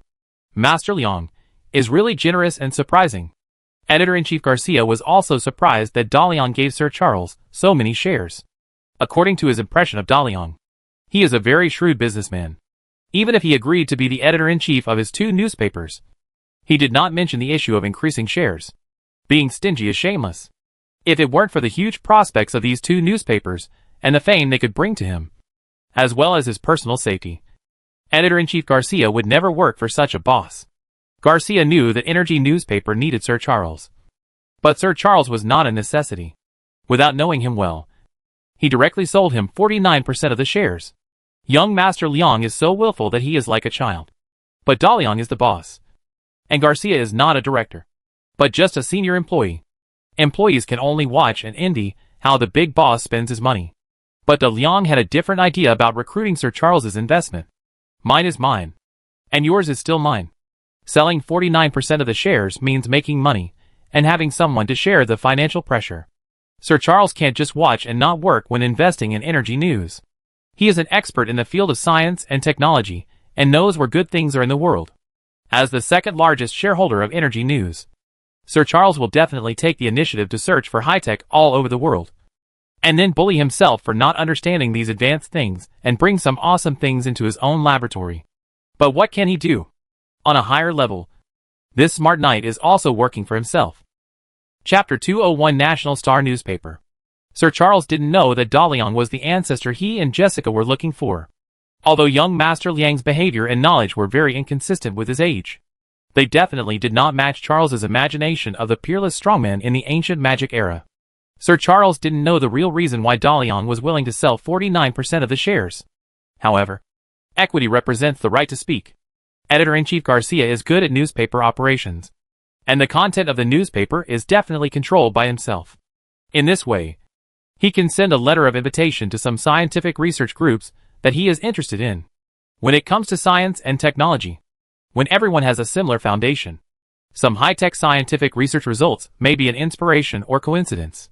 In some papers, even if the authors try their best to conceal it, sometimes a word or a paragraph may be stolen by professional peers. If you don't write it, of course there will be no leaks. But Sir Charles knows that most researchers want their research results to be known to the public, and everyone has the desire to be recognized and pursue fame and fortune.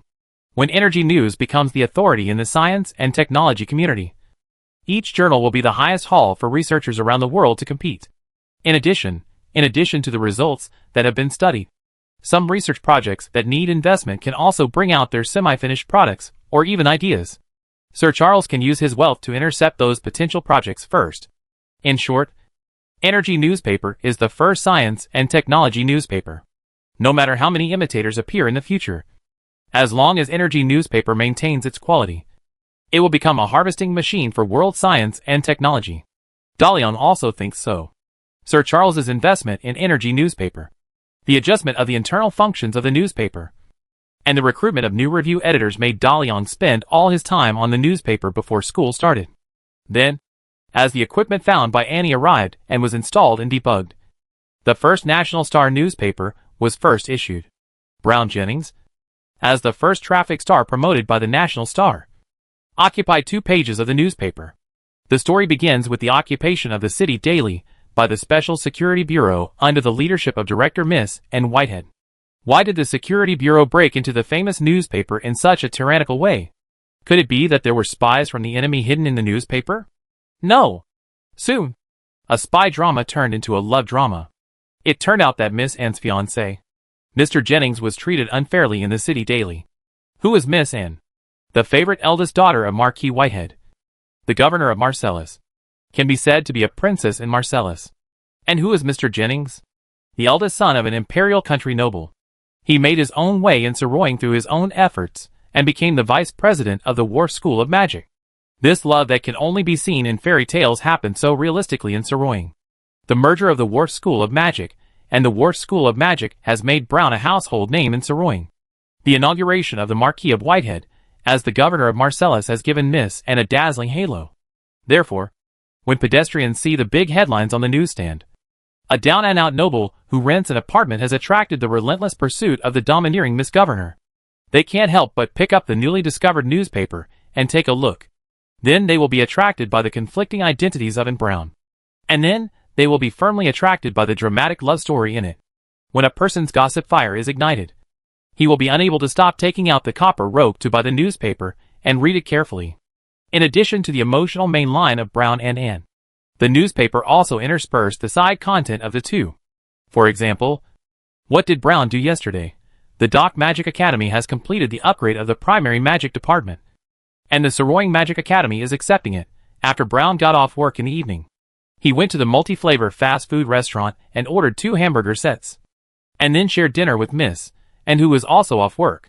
From Anne's perspective, discussed the latest fashions on the east coast of the mainland and makeup techniques for different occasions. There are also those suspense cases handled by the Security Bureau, using the techniques of detective novels to let readers slowly follow the reasoning of the article and find the real murderer step by step. Finally, let's talk about how the domineering female spy who is cold and murderous is like a docile kitten in front of Mr. Jennings, drinking fruit milk from a multi-flavor fast food restaurant while eating French fries fed by her lover. Don't ask why the dinner for the 2 people's date is a fast food. Miss Anne has eaten all kinds of expensive and luxurious dinners. She likes to sit at the table for 2 at the multi-flavor fast food restaurant with Mr. Brown, eating delicious and simple food, looking at the noisy city night scene through the glass wall, and enjoying the sweet love like fruit milk, sweet to the point of being sickening. The other pages are all about the little things that happened in the streets of Saroying a few days ago. Where is the sewage overflowing from the sewers on the road? And where is the garbage not cleaned up? Which citizen got drunk last night and fell into the roadside gutter? Which citizen can eat 5 pizzas in one breath and is rated as a big eater by his friends? All the news revolves around the citizens of Saroying. The names that appear on it may be where you live or the people around you. It makes people feel more intimate. Add some humorous jokes, word games, and celebrity gossip. The first issue of Total Star immediately became a clear stream among the newsstand newspapers that are full of current affairs as headlines. People then discovered there are so many interesting things around them. The people in the text are ordinary people they know, doing the same things as themselves and appearing in their lives. Will my name appear on it one day? What interesting things will happen to the fairy tale love between Mr. Jennings and Miss N, who have a huge gap in status? All citizens who read this issue of the People's Star have only one thought. Tomorrow will come quickly. All 30,000 copies of the People's Star were sold out in a short period of time, and the wholesale price of each newspaper was 1 copper and 5 pence. With a total income of 24 gold pounds, the pre-sales volume has been completed, which is definitely a great start for a newly issued newspaper. After learning that the All People's Star had been sold out in the morning, Editor-in-Chief Garcia said to De Leon, who was also waiting for the sales results at the newspaper office, "We are changing the pattern of the newspaper market in Saroying. City Daily could never have imagined that it would come from a challenge from a newspaper that does not report current affairs. And we will soon replace its dominant position in Saroying. I plan to be more bold tomorrow and increase the pre-sales volume to 100,000 copies, and then increase it to 300,000 copies within 2 months, threatening City Daily's daily sales of 400,000 copies. Ha ha ha. We have seized such a large market share. Whether it can maintain a daily sales volume of 400,000 is still an unknown. And it's still early today, and our newspaper still has a lot of room for sales. I think we can sell out 20,000 more copies. If we sell 20,000 copies before noon, we will print another 10,000 copies to lay a solid foundation for tomorrow's sales of 100,000 copies." But De Leon said, "No, we won't print any more newspapers today. And tomorrow you will put a notice in a prominent position on our second issue of National Star newspaper. Just say, National Star newspaper will buy back the first edition of National Star newspaper at the price of $1 silver per newspaper. Valid forever. Metal currency exchange rate of the Flemish Empire. 1 gold pound equals 24 silver dollars. 1 silver dollar equals 80 copper ropes. 1 copper rope equals 10 pence. Chapter 202 Acceptance. Garcia was very puzzled about De Leon's reverse recycling of the newspapers sold today. He asked, $1 silver for 1 newspaper. Considering the exchange rate between silver dollars and copper coins, we will have to pay several dozen times the money to buy back these newspapers. National Star newspaper does not need such high-cost publicity. We have already made a very good start. We just need to wait for the sales to gradually increase. Lose money? De Leon shook his finger. I wish I could collect all the first issues of National Star newspaper. When our Star newspaper becomes the world's entertainment trendsetter in the future, how much collection value will this first issue have? In fact, according to my estimation, there will be very few people willing to sell this first issue to us for silver dollars tomorrow, because this recycling notice is permanently valid. Citizens will wonder why I want to recycle this newspaper. For a long time in the future, they will first look for the value of this newspaper worth $1 silver. Then my newspaper will become the hottest topic in the whole of Saroying, thus triggering the continuous appreciation of this first issue. And finally citizens will subconsciously believe that all National Star newspaper has a value far exceeding its selling price. You know that our National Star newspaper does not conflict with those current affairs newspapers in terms of content. Even if citizens buy the City Daily, they can still spend an extra copy to buy National Star newspaper. We don't have to compete with those current affairs newspapers for the market. We have our own market. In the age of discovery before television appeared, the citizens of Saroying had entertainment methods that were unique to this era. They could go to the bar for a drink, play cards, play football, and watch the latest movies. The rich could go horseback riding, drive a silver wing, or go to the shooting range to play with guns. Newspapers are a daily reading for almost every family, and people get information from the outside world through newspapers. Therefore, the newspaper market is very, very large, and the entire Saroying city needs about 1 million newspapers every day. According to the retail price of 2 copper coins per newspaper, Saroying spends more than 1,000 gold pounds on newspapers every day, which is nearly 370,000 gold pounds a year. And the money earned from selling newspapers is just a small part for a newspaper company. If the newspaper sales are good, advertising income will gradually become the main income of a newspaper company. This is a big cake of 1 million gold pounds. And it is in the city of Saroying.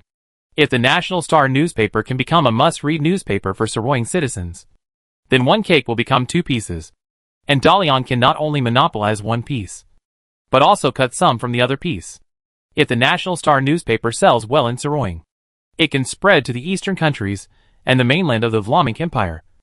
And the money earned at that time will be another base. Dalian proposed to buy back the first issue of All People Star newspaper with a silver dollar, in order to increase its gold content and improve its collection value, so that citizens would feel that they bought this newspaper at a great value, and would buy another copy of All People Star newspaper when buying the city daily. It doesn't cost much anyway. After listening to Dalian's explanation, Editor-in-Chief Garcia couldn't help but sigh. A silver dollar can be played with. Master Liang, you will definitely be a very successful businessman. I am a successful businessman. I have always said so. The rise of All People Star newspaper is a foregone conclusion, and Dalian no longer keeps an eye on it at the newspaper office. As long as Garcia can understand the essence of entertainment that he taught him, he can just wait for this golden chicken to lay golden eggs in the future. Dalian said to Garcia, "School is about to start, and as a student, I still put my studies first. You will be in charge of the National Star, and you and Sir Charles will co-manage the Energy News. Please publish the first issue of the Energy News as soon as possible. These wines are for you. My winery will open in a few days, and there will be more wines. When you want to drink, take a bottle, but don't drink too much and delay your work." Dalian gave Garcia, the editor-in-chief, a few bottles of red wine. He knew that the editor-in-chief liked to drink very much. The success of the National Star in its first issue was due to the contribution of him, a senior editor-in-chief. Just the fact that newspaper outlets in various parts of the city were willing to sell 30,000 newspapers on behalf of them showed how deep Garcia's connections were in this industry. The wine is homebrewed. If Garcia likes it, Dalian doesn't mind letting him drink it for free. Now that the summer vacation is about to end, the Pure Magic Academy has completed the enrollment of the new semester, and the Junior Magic Department has completed all upgrades and debugging. The Saroying Magic Academy has sent personnel to review the teaching area of the Quad Tower of the Pure Magic Academy. Professors of various disciplines at the Pure Magic Academy are in place, and everyone is looking forward to the Pure Magic Academy welcoming the new semester with a new look. However, Dalian knew that this acceptance was definitely not that smooth. Sure enough, when Dalian just entered the Junior Magic Department of the Pure Magic Academy, he heard the bad news. All teaching equipment passed the inspection, but there was a problem with the Magic Potential Activation Potion. The Magic Potential Activation Potion is a necessary teaching consumable for a magic academy, and different magic academies can buy different Magic Potential Activation Potions. Before the merger with the Saroying Magic Academy, the Wharf Magic Academy was still an independent private magic academy, and could only buy the 3rd generation Magic Potential Enhancement Potion from the Scarab Company. In order to keep up with the Saroying Junior Magic Department in terms of teaching level, the Wharf Magic Academy must use the 4th generation potion, which is provided by the Saroying Magic Academy. The day before yesterday, Saroying Magic Academy had already handed over a batch of 4th generation Magic Potential Activation Potions to the Pure Magic Academy. Fearing that Professor Ralph would play tricks again, Brown personally inspected the batch of potions. After confirming that they were correct, they were transferred to a temperature-controlled safe built specifically for potions. Brown was in charge of the key. However, when Brown opened the potion safe today and asked Professor Ralph to bring the Saroying acceptance team to check the potion reserves, he found that all the 4th generation Magic Potential Activation Potions inside had failed. This was definitely a major accident. There was no sign of damage to the potion safe. The lock of the safe was encrypted with alchemical and mechanical encryption, and could only be opened with the key in Brown's hand. Looking at the potion bottles that should have been lavender, but now turned dark green, Brown couldn't figure out why these potions were still good when he looked at them yesterday, but they became ineffective overnight. It was definitely not natural failure so quickly. Brown was sure that it was man-made damage. But who could open the safe without a key? Why would they only destroy these Magic Potential Activation Potions? Professor Ralph, who walked into the potion safe with Brown, said, "Weisstein Jennings, this is not my business. You put the potion in. You opened the door. And you were the first to come in. But the expensive potions that Saroying Magic Academy donated to Pure Magic Academy have become like this. You can't even keep the potions properly, or someone swapped them. In short, I can only regretfully announce, Pure Magic Academy's acceptance by the Junior Magic Department failed." Chapter 203 Failure. How could this happen? Brown was completely dumbfounded. Since the transfer from Sorroying School of Magic to the Pier School of Magic, it can be said that most of his energy has been spent on upgrading the primary department of magic. He was afraid that there would be any problems during the entire upgrade process. So he paid close attention to every detail, especially in the last few days. He lived in the Pier School of Magic and debugged every device himself. He used the standards of the primary department of magic of Sorroying School of Magic to set his own standards in order to be able to return to Sorroying School of Magic. But fate played a joke on him. Acceptance failed. The magic potential activation potion given by Sorroying Magic Academy just became ineffective. Not a day earlier or later, but during the acceptance. Even a fool knows that the Pier Magic Academy has been cheated. Ralph. Brown took out his magic wand angrily. Professor Ralph, who was beaten by Brown, retreated in fear. He said fearfully, Vice Dean Jennings, calm down. Calm down. There are so many people here, and your attack on me will only make the situation of the Pier Magic Academy more difficult. Dean Morton. Dean Morton. Hurry up and stop Jennings. The junior magic department of the Pier School of Magic was undergoing acceptance inspection. Such a big event made Dean Morton, who had not been seen for a long time, wait for the final acceptance result here. He was very happy that everything went smoothly at the beginning. He thought that letting Brown take full charge of the upgrade of the junior magic department was the most correct choice he made. But he never expected that the magic potential activation potion would go wrong at such a critical moment. It was obvious. Someone wanted to prevent the merger of the Pier School of Magic and the Sorroying School of Magic. Vice Dean Jennings. Dean Morton stopped Brown. He looked very bad and said, I know this matter has nothing to do with you. It doesn't help that you hurt Professor Ralph. What we need to do most now is to investigate the cause of this accident and find out who destroyed our potion. I will go to talk to Vice Dean Crick now. We cannot let this small mistake affect the cooperation between our two magic schools. I think he will understand. The problem of these potions has nothing to do with us. Brown put down the magic wand fiercely and threatened Professor Ralph, if I know that you did this, I will never let you go. Professor Ralph replied, I can swear that the failure of your magic potential activation potion really has nothing to do with me. I only record what I saw. As for whether Vice Dean Crick is willing to forgive your mistakes, it is not up to me. What you need to do now is, how to explain to the parents and reporters who recruited your students. Goodbye. Vice Dean Jennings. I will accompany Dean Morton to meet Vice Dean Crick. This time, the acceptance of the junior magic department of the Pier Magic Academy was conducted openly.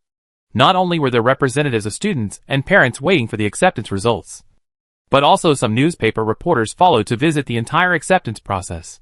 What happened in the potion safe was already filmed by them. Dean Morton and the acceptance staff of the Sorroying Magic Academy left.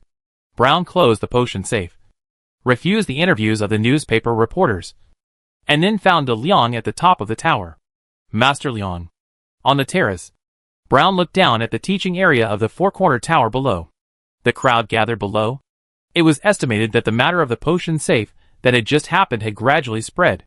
The best way to solve this matter is to find the real culprit who destroyed the magic potential activation potion.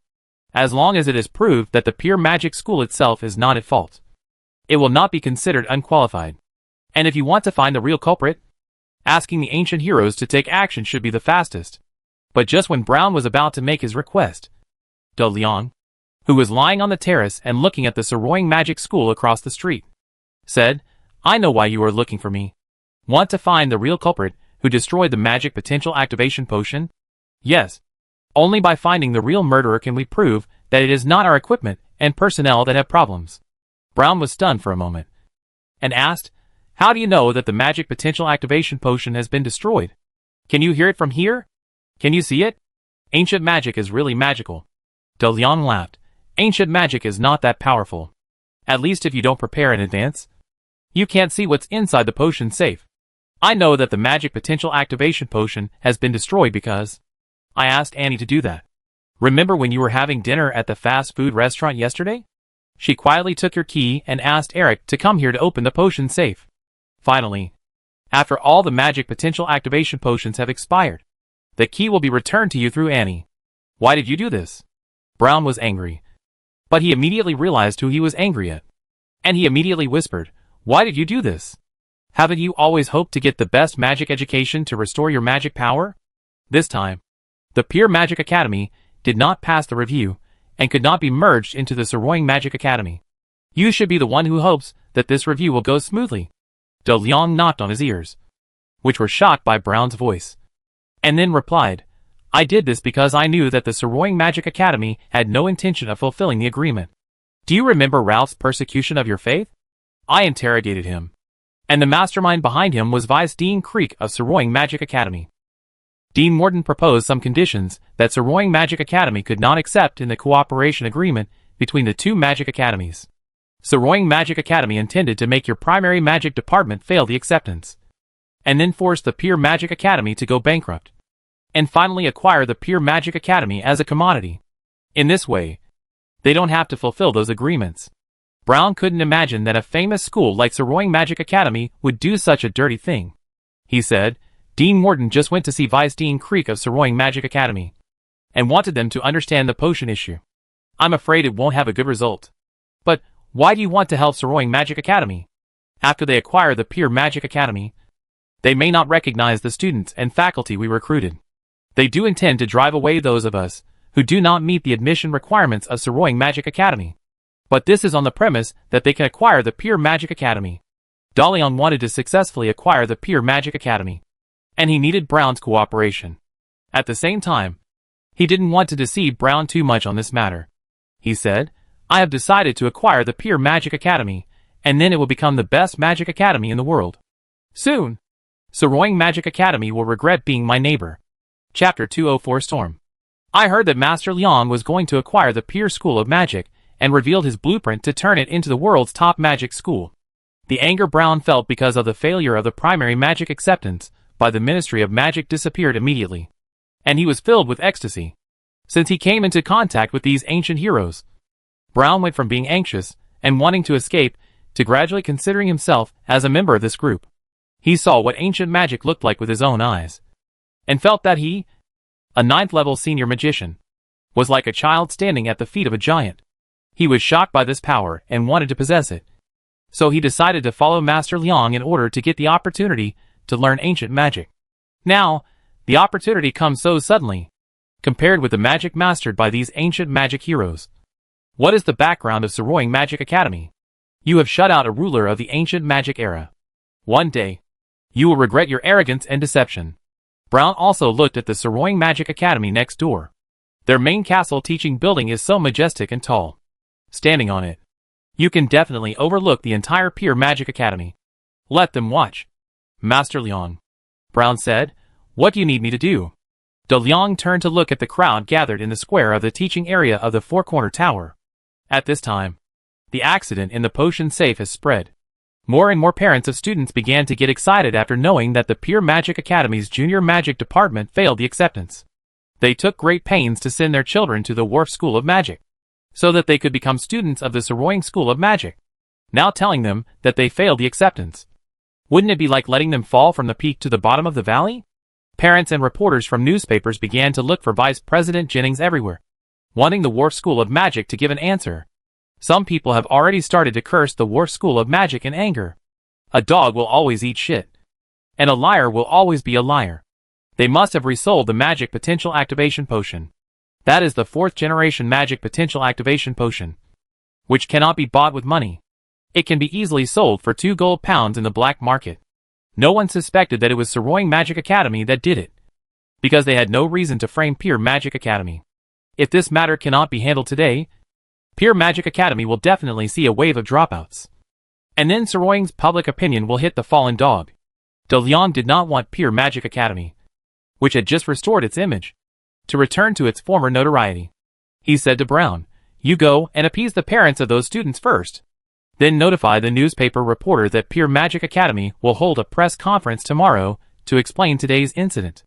When Dean Morton comes back, if things are really as we expected, you take him to the Avenue des Champs-Élysées.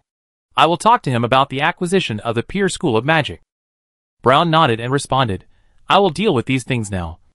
And I will also take Dean Morton to the Avenue des Champs-Élysées. After Brown left, De Liang stepped through a portal that appeared beside him and left the tower. As soon as Brown came out of the tower and arrived at the center of the teaching area, he was immediately surrounded by the crowd. The anxious parents needed the Pure School of Magic to give an explanation. and the reporters were like sharks that smelled blood, trying to dig deeper into the inside story. Brown released a force field shield to push away the crowd, and said in a serious tone, "I am Brown Jennings, the vice president of the Pierce School of Magic. If you don't keep quiet and keep order, I won't tell you anything you want to know. Now step back and make room around me." Brown's words were very shocking, as he was the fiancé of the eldest daughter of Governor Marcellus's family. At the same time, the inspirational stories about Brown's struggle in Saroying written by the National Clear News also made the citizens have a good impression of Brown. These days, everyone has seen how Brown worked hard to upgrade the primary magic department, and they all think that even if there are problems inside the Pierce School of Magic, it has nothing to do with the temporary vice president. The crowd stepped back to make room for Brown, and all of them calmed down and waited for his answer to the incident. After the situation was under control, Brown said, "I am very sorry for the accident in the potion vault. The acceptance of the primary magic department was indeed rated as unqualified, but the Academy is actively making remedies for this matter. Dean Morton has gone to Saroying Magic Academy to meet with Vice Dean Creek. It is obvious the magic potential activation potion was artificially destroyed. If Saroying Magic Academy can recognize this, it will not easily put all the responsibility on the Pure Magic Academy. Finding the truth of the matter while ensuring the normal opening of the Wharf Magic Academy is what a partner should do. Please wait patiently for the news of our negotiations with the Saroying Magic Academy. Even if the worst result occurs, we will give priority to protecting the interests of all students enrolled in the Wharf Magic Academy. No matter what happens, the Academy will definitely start classes on time in 4 days. Dear journalists, tomorrow at noon, the Wharf Magic Academy will hold a press conference. If you have any questions, you can raise them together tomorrow. Please believe in the sincerity of the Wharf Magic Academy. Please believe me. Although people do not believe in the reputation of the Pierce School of Magic, Vice President Jennings is a star figure in the city of Saroying, and his promises are still somewhat credible in the hearts of the citizens. Moreover, Saroying School of Magic has not responded to this incident, and there is no point in making trouble today. So the crowd dispersed, looking at the worried faces of the students and parents. Brown wanted to tell them how lucky they were, but he could not open his mouth to tell them the news that ancient magic was about to reappear here.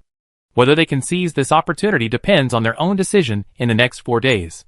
With the vision of the Pierce School of Magic about to take a new path, Brown returned to the main teaching building of the castle. He wanted to wait for news from Dean Morton, but he didn't expect that the dean was already in his office. The furnishings in the dean's office were very simple, and compared with the modern artistic office of Vice Dean Crick, it seemed sparse, and the tables and chairs were all old antiques. Looking at Dean Morton sitting behind his desk with a sad face, Brown slowly walked over and asked, "Dean, how did you come back so quickly? What response did Saroying Magic Academy give us?" Dean Morton was very angry, and he said, "After hearing that our junior magic department acceptance was unqualified, that guy Crick didn't give me any chance to explain. He put all the blame for the failure of the magic potential activation potion on us, saying that we had no ability to protect magic property, declared us in breach of contract, and terminated all cooperation with the Pure Magic School, and asked us to immediately repay the debt owed to the Saroying Magic School. I can see that, from the beginning of signing the agreement with me, Creek has no sincerity at all. And even the failure of the magic potential activation potion this time was caused by them. Since they can enhance the effect of the potion, they can definitely make the potion expire at a fixed time. I was deceived. I have been a liar for so many years, and I didn't expect that I would be deceived so badly." Chapter 205 Seeking Investment. Deputy Dean Crick's attitude has already revealed his purpose. The look of "I just want to see you go bankrupt" made Dean Morton instantly understand the inside story of this potion failure incident. Saroying Magic Academy wants the land of Pure Magic Academy, and kicks all the people out. No wonder when the merger negotiations between the two magic academies were deadlocked because of the establishment of the faculty and staff union of Pure Magic Academy. Vice Dean Crick went from firmly opposing it at the beginning to simply agreeing to all the terms later. It turned out that he had no intention of fulfilling. Now, Dean Morton is really forced into a desperate situation. Brown couldn't help but sigh in his heart. How could the Saroying School of Magic become like this? He said, "Dean Adolph should have returned from the Highland Kingdom. Have you seen him?" Adolph is the dean of the Saroying School of Magic, a 14th level extraordinary magician. A few days ago, he went to the Highland Kingdom of Overseas Elves to attend a magic academic conference. and just returned to Saroying to prepare for the new semester of the magic school. At the same time, Dean Adolf also serves as the president of the Saroying Magic Association and the leader of the Marcellus Magicians Guild. Counting the Marquis Whitehead, the governor of Marcellus, and Peters, the speaker of the Marcellus Parliament. The three of them are now the three giants of the Marcellus province. Brown has worked at the Saroying School of Magic for a long time and knows Dean Adolf well. In terms of stance, the leader of the Marcellus Magic Guild does not favor the empire or the province, and handles things more fairly and justly than Vice Dean Crick. Now he is back, and his attitude determines the fate of the Peer School of Magic. Dean Morton shook his head and said, "He doesn't see me at all. This old guy is only thinking about breaking through the extraordinary achievement of the 15th Saint level." This time when he came back from the Highland Kingdom of the Elves, he locked himself in his magic tower to study the information he brought. Saroying School of Magic is completely under the control of Crick. I'm really done this time. Now the Dockside School of Magic has been held in the palm of Crick's hand.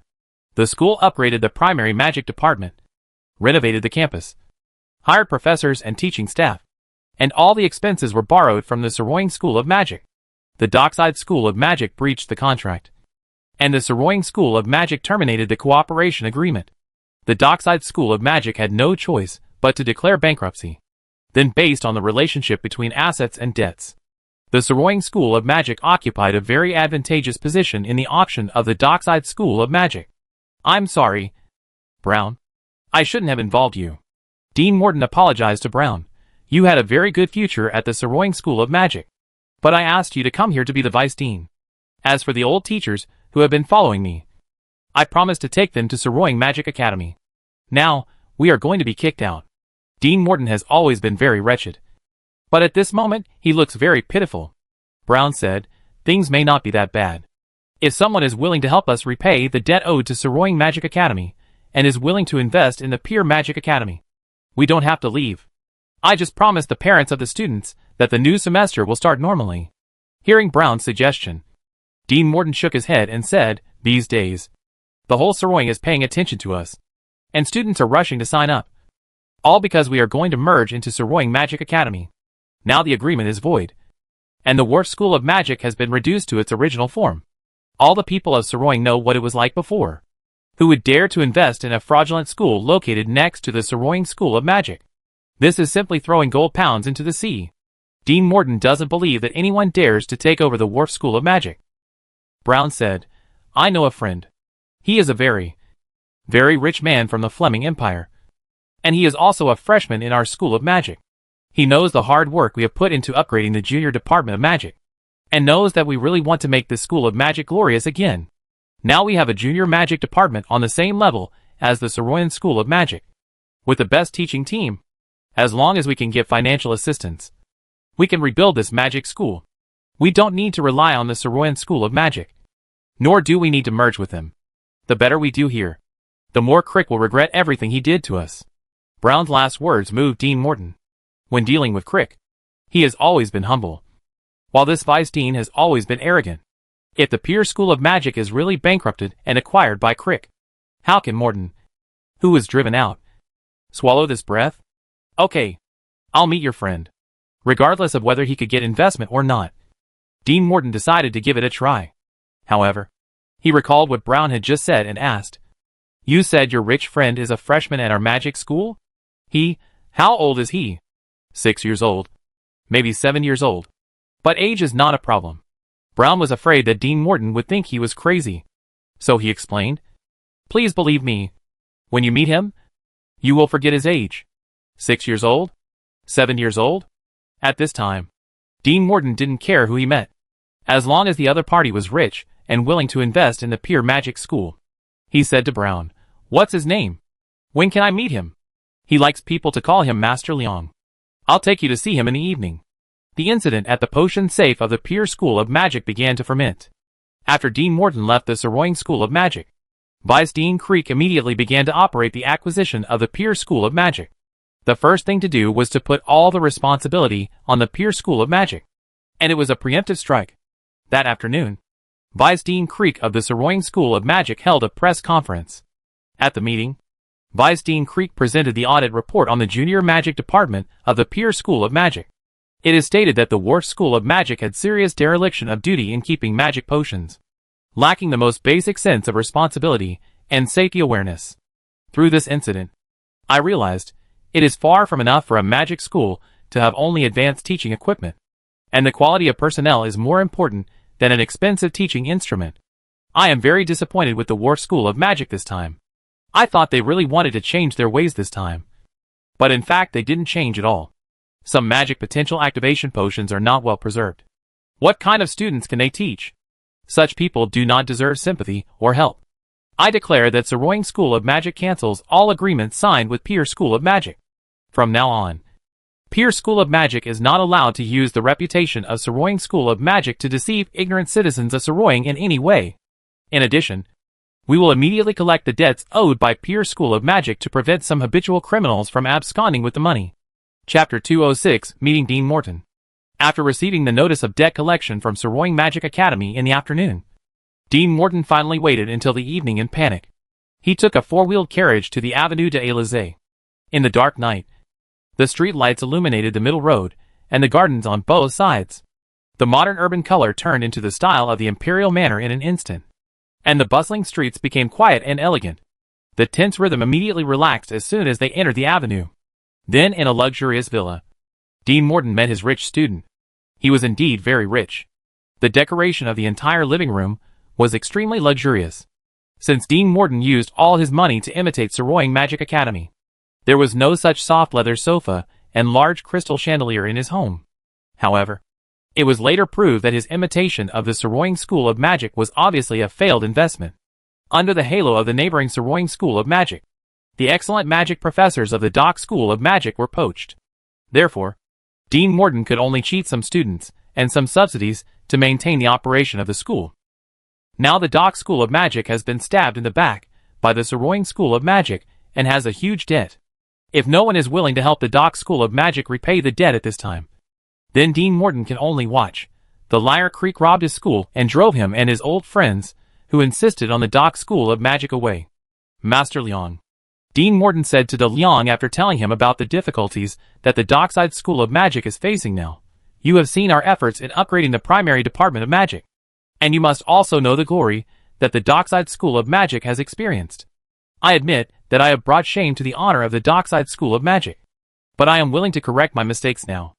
Now we have an advanced primary department of magic, excellent professors who have been hired, and Deputy Dean Jennings, who is more responsible than me. The Dockside School of Magic does not need the Sorroying School of Magic, and can also become an excellent place to train magicians, as long as we can repay the debts we owe, and then we need a sum of money to help us overcome the current difficulties. After so many days of preparation, De Leong was waiting for this meeting. He waited for the butler Mike to pour red wine for Dean Morton and said, Dean Morton, Brown and I are very good friends. It was under his strong suggestion that I signed up for the Pier School of Magic to learn mysterious magic. Now your junior magic department acceptance has failed, and I am likely to be expelled.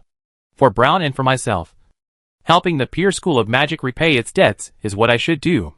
But it is definitely not as simple as a sum of money to help the Pier School of Magic overcome difficulties. It is a very large sum of money.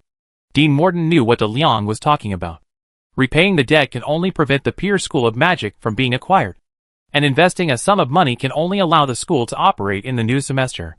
And if you want to survive and develop around the Sorroying School of Magic, you need a lot of money.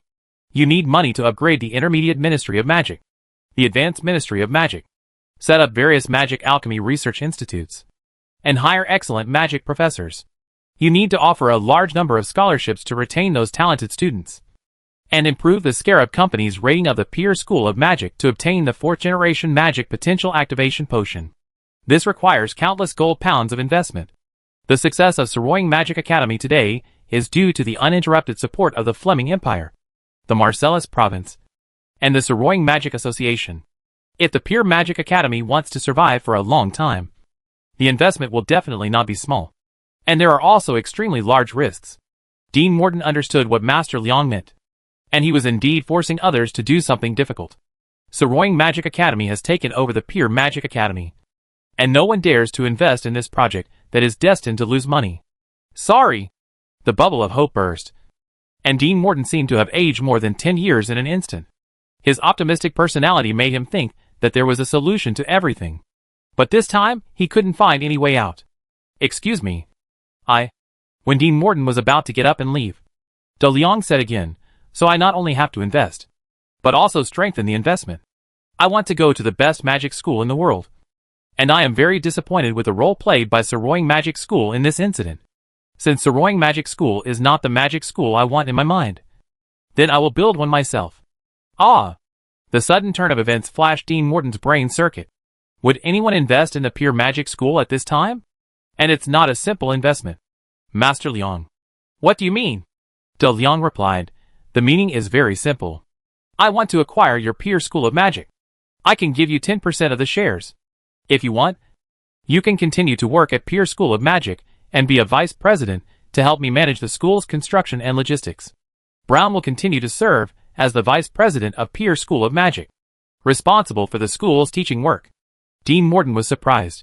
You want to acquire Pure School of Magic?" "Yes, acquisition. I am not interested in simple investment. You have done a great job in the construction of Pure School of Magic. But your business acumen is obviously not suitable for being the president of a magic school. Your opponent is the Saroying School of Magic.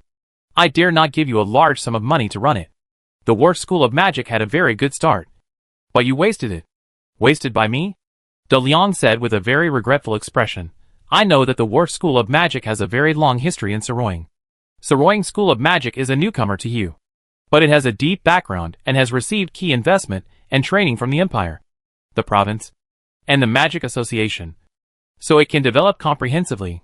And you overestimated your own strength and used your private power to compete with 3 giants. Obviously, you lost without any competition. You spent so much money to imitate the Saroying School of Magic, probably because you wanted to teach all kinds of magic like the Saroying School of Magic. But after your pockets were emptied, you couldn't continue to climb higher, and then fell from grace. Have you ever thought about what it would be like if you used your money to teach magic in one direction? The Wharf School of Magic is close to the ocean and has its own wharf, which is a huge advantage. You don't have to compete with the Saroying School of Magic at all. The Wharf School of Magic can completely take marine magic creatures and alchemy as its own unique development direction, and open many professional disciplines such as hull design and alchemical shipbuilding. And the matter of the merger of magic schools this time, you put forward requirements that the Saroying School of Magic could never accept. So you should be prepared to be plotted against.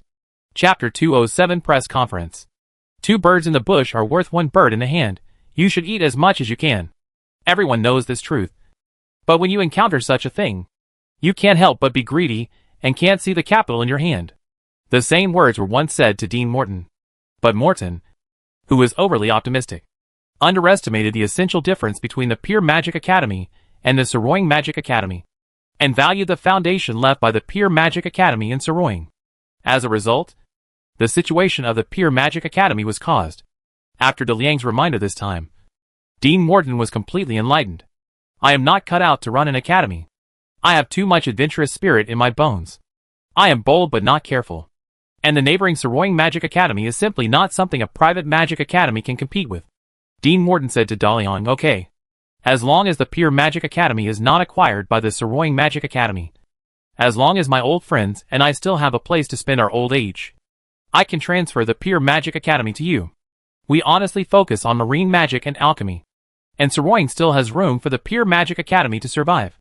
Hearing that Dean Morton was willing to give up the ownership of the Pure Magic Academy, De Leon smiled and said, "Focus on marine magic and alchemy. That's my suggestion to you. I just said that I want to go to the best magic school in the world. I am disappointed with the Saroying Magic School, so I will build one myself. The resources I have are incomparable to yours. The Wharf Magic School is in my hands. It is fully qualified to become the best magic school." Dean Morton did not expect that Master Liang just said that he was overestimating his ability to compete with the Saroying Magic School. He did not expect that he would take over the Wharf Magic School, and even have the idea of competing with the Saroying Magic School. "Master Liang, you just said." De Liang picked up his milk cup and said to Dean Morton, "We are different. You will be glad for your decision today. Let's toast to the future of the Wharf Magic School." Dean Morton picked up the wine glass and clinked it with De Liang in a daze. De Liang's acquisition of the Pure School of Magic was finalized. The next day, Almost all newspapers in Saroying reported that the Pierce School of Magic's junior magic department had failed the acceptance. The merger of the two magic schools had already attracted the attention of the entire city of Saroying, and the failure of the acceptance immediately became the hottest topic in the city. In particular, Vice Dean Creek of Saroying School of Magic publicly announced that the responsibility for the failure of the acceptance was entirely on the Pierce School of Magic, and officially terminated all cooperation agreements with the Pierce School of Magic. This is equivalent to sentencing the Pierce School of Magic to death. Saroying School of Magic has issued a notice requiring the Pierce School of Magic to immediately return the debt. If the Pierce School of Magic does not respond today, then Saroying School of Magic will take legal action and require the Pierce School of Magic to conduct an asset accounting. Once the asset accounting procedure is carried out, the Pierce School of Magic will definitely be forced to go bankrupt and then auctioned. As long as Saroying School of Magic uses its influence to operate a little, it can complete the acquisition and merger of the Pierce School of Magic in a very short time. The public statement of Saroying School of Magic completely tore off the last coat of the Pierce School of Magic and returned it to its original form. Without that cooperation agreement, the worst school of magic would be the scam school it once was. Parents of students who have already enrolled have lost their last hope, and the teachers who came to the Saroying School of Magic have also had their dreams shattered. If they continue to stay here, they will become a despised existence along with the Wharf School of Magic. But the students have already paid a year's tuition and material fees. Moreover, other magic schools have already completed their enrollment. Even if they leave without paying tuition, they will not be able to find a magic school willing to accept them. Then these children will miss the best age to activate their magic potential, which will seriously affect their future lives. The teachers had signed a 3-year employment agreement. If they resigned without the permission of the employer, they would not only suffer certain economic losses, but also lower their professional ratings. Besides, the new semester was about to start. Which school would hire them at this time? They might be unemployed for a year. Therefore, a press conference was held in the auditorium of the Pure Magic Academy at noon. Not only did a large number of reporters from major newspapers come, but parents of students and faculty members of the academy also came to the scene, wanting to know what kind of answer Vice President Jennings could give. This was a meeting that affected the fate of many people. There was only a lecture table and a microphone on the rostrum. There was a murmur in the audience, and the excitement of the reporters and the concerns of the students' parents and teachers were in sharp contrast. It didn't take long. Dean Morton and Vice Dean Jennings of the Pure Magic Academy walked behind the podium together. The audience immediately fell silent, waiting for the response of the two deans of the Pure Magic Academy. Dean Morton walked to the podium first, but when he was about to speak, Vice Dean Creek of the Saroying Magic Academy walked in from the main entrance behind the auditorium. Vice Dean Creek wore a top hat and held a cane, and walked to the podium with a dignified manner. For a moment, all eyes in the auditorium were attracted to Creek. Everyone stood up from their seats, and reporters took up their cameras to take pictures of this big shot and took the opportunity to ask questions. But Vice Dean Creek ignored everyone. He walked forward proudly, like a winner, towards the defeated opponent on the stage. He even used magic to show off and floated to the podium, standing together with the somewhat wretched Dean Morton. Vice Dean Creek, who was a head taller than him, looked as if he was the master here. Then Vice Dean Creek pushed Dean Morton aside and said to the microphone, "I heard that the Pure Magic Academy was going to hold a press conference here. So I rushed over immediately and brought the emergency solution made by the Saroying Magic Academy to this incident. First of all, I deeply regret this misfortune. I wanted to promote the cooperation between the two magic academies with full sincerity, but I overestimated the ability of the Pure Magic Academy. This acceptance failure has caused great losses to the Saroying Magic Academy. But the students and teachers here are innocent. With a responsible attitude, the Saroying Magic Academy has decided to try its best to remedy your losses. Tomorrow, if the Pure Magic Academy cannot repay the debt owed to the Saroying Magic Academy, the Saroying Magic Academy will apply for judicial intervention to conduct asset accounting of the Pure Magic Academy. Then the Saroying Magic Academy will implement the acquisition of the Pure Magic Academy." When Vice Dean Creek said that Saroying Magic Academy was going to acquire Pure Magic Academy, the whole auditorium immediately became excited. But before the parents and teachers could be happy for too long, Vice Dean Creek said, "After the acquisition of Pure Magic Academy is completed, Saroying Magic Academy will refund all tuition and material fees collected, and will also take the initiative to terminate the contract with all hired teachers and give certain compensation. This fee will be paid by Sorroying Magic Academy, and you will all terminate your relationship with Pure Magic Academy without loss. Chapter 208. Stealing a Chicken Failed. When Vice Dean Creek said that Sorroying Magic Academy was going to acquire the Wharf Magic Academy, it was like pulling those who had fallen to the bottom back to the top. Everyone sent their children to the Wharf Magic Academy, or came here to teach. Wasn't it just to be able to enter Sorroying Magic Academy one day? Everyone thought that if Sorroying Magic Academy acquired the Wharf Magic Academy, they would be brought into Sorroying Magic Academy as well. But Vice Dean Creek's words kicked everyone back from the top to the bottom again. They couldn't even choose to continue studying and teaching at the Wharf Magic Academy. Once the acquisition was completed, they would be kicked out. A year was wasted in vain. The whole auditorium began to become chaotic. People were noisy and denouncing the Pure School of Magic. When the reporters learned that the Sorroying School of Magic was about to acquire the Pure School of Magic, they immediately rushed to ask questions. Vice Dean Creek, when the Sorroying School of Magic completes the acquisition of the Pure School of Magic, does it mean that the Sorroying School of Magic will expand its enrollment again at the beginning of the new semester? Vice Dean Creek, how many research institutes will be added after the expansion of the Sorroying School of Magic? Vice Dean Creek, what does Dean Adolph think of the acquisition of the Sorroying School of Magic? Seeing the crowd's emotions being manipulated by him at will, Vice Dean Creek smiled and stretched out his hands, and the auditorium immediately quieted down and waited for him to continue speaking about this acquisition. When Vice Dean Creek was about to answer the reporter's questions on the spot, Dean Morton said loudly, "Creek, this is the Pure Magic Academy. Regarding your acquisition of us, you can go back and hold another press conference separately. Please don't delay us from issuing the announcement." Pure Magic Academy's response to this incident. After being interrupted, Vice Dean Creek's face changed. But this is indeed the auditorium of the Pure School of Magic. With so many reporters watching, he must maintain his image. Yes, this is still the Pure School of Magic. Vice Dean Creek made way, but did not retreat too far. He basically stood side by side with Dean Morton. He said, "Moulton, cherish this speech. This is probably your last speech here." Moulton rubbed his nose and ignored Creek's provocation. He said to the microphone, "Yesterday morning, the magic potential activation potion failed. In the afternoon, I received a notice from the Sorroying School of Magic demanding debts. Then today, Sorroying Magic Academy officially started the process of acquiring the Pure Magic Academy.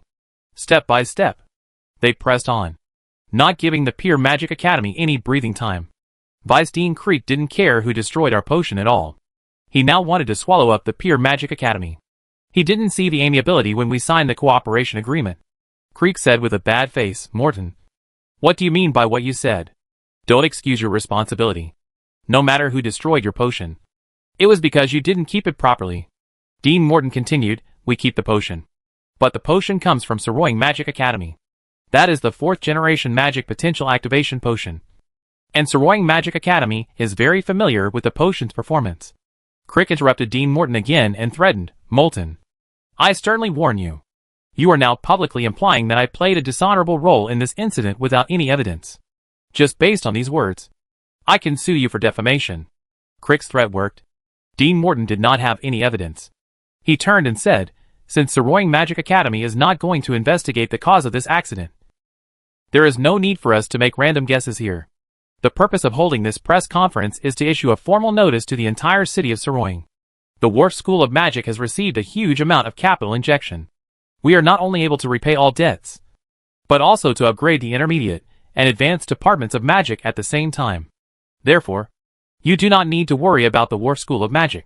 We are very rich now." The new director and dean of the Wharf School of Magic took out 3 million gold pounds as the first investment in the Wharf School of Magic. In the future, the investment will be gradually increased to 10 million gold pounds.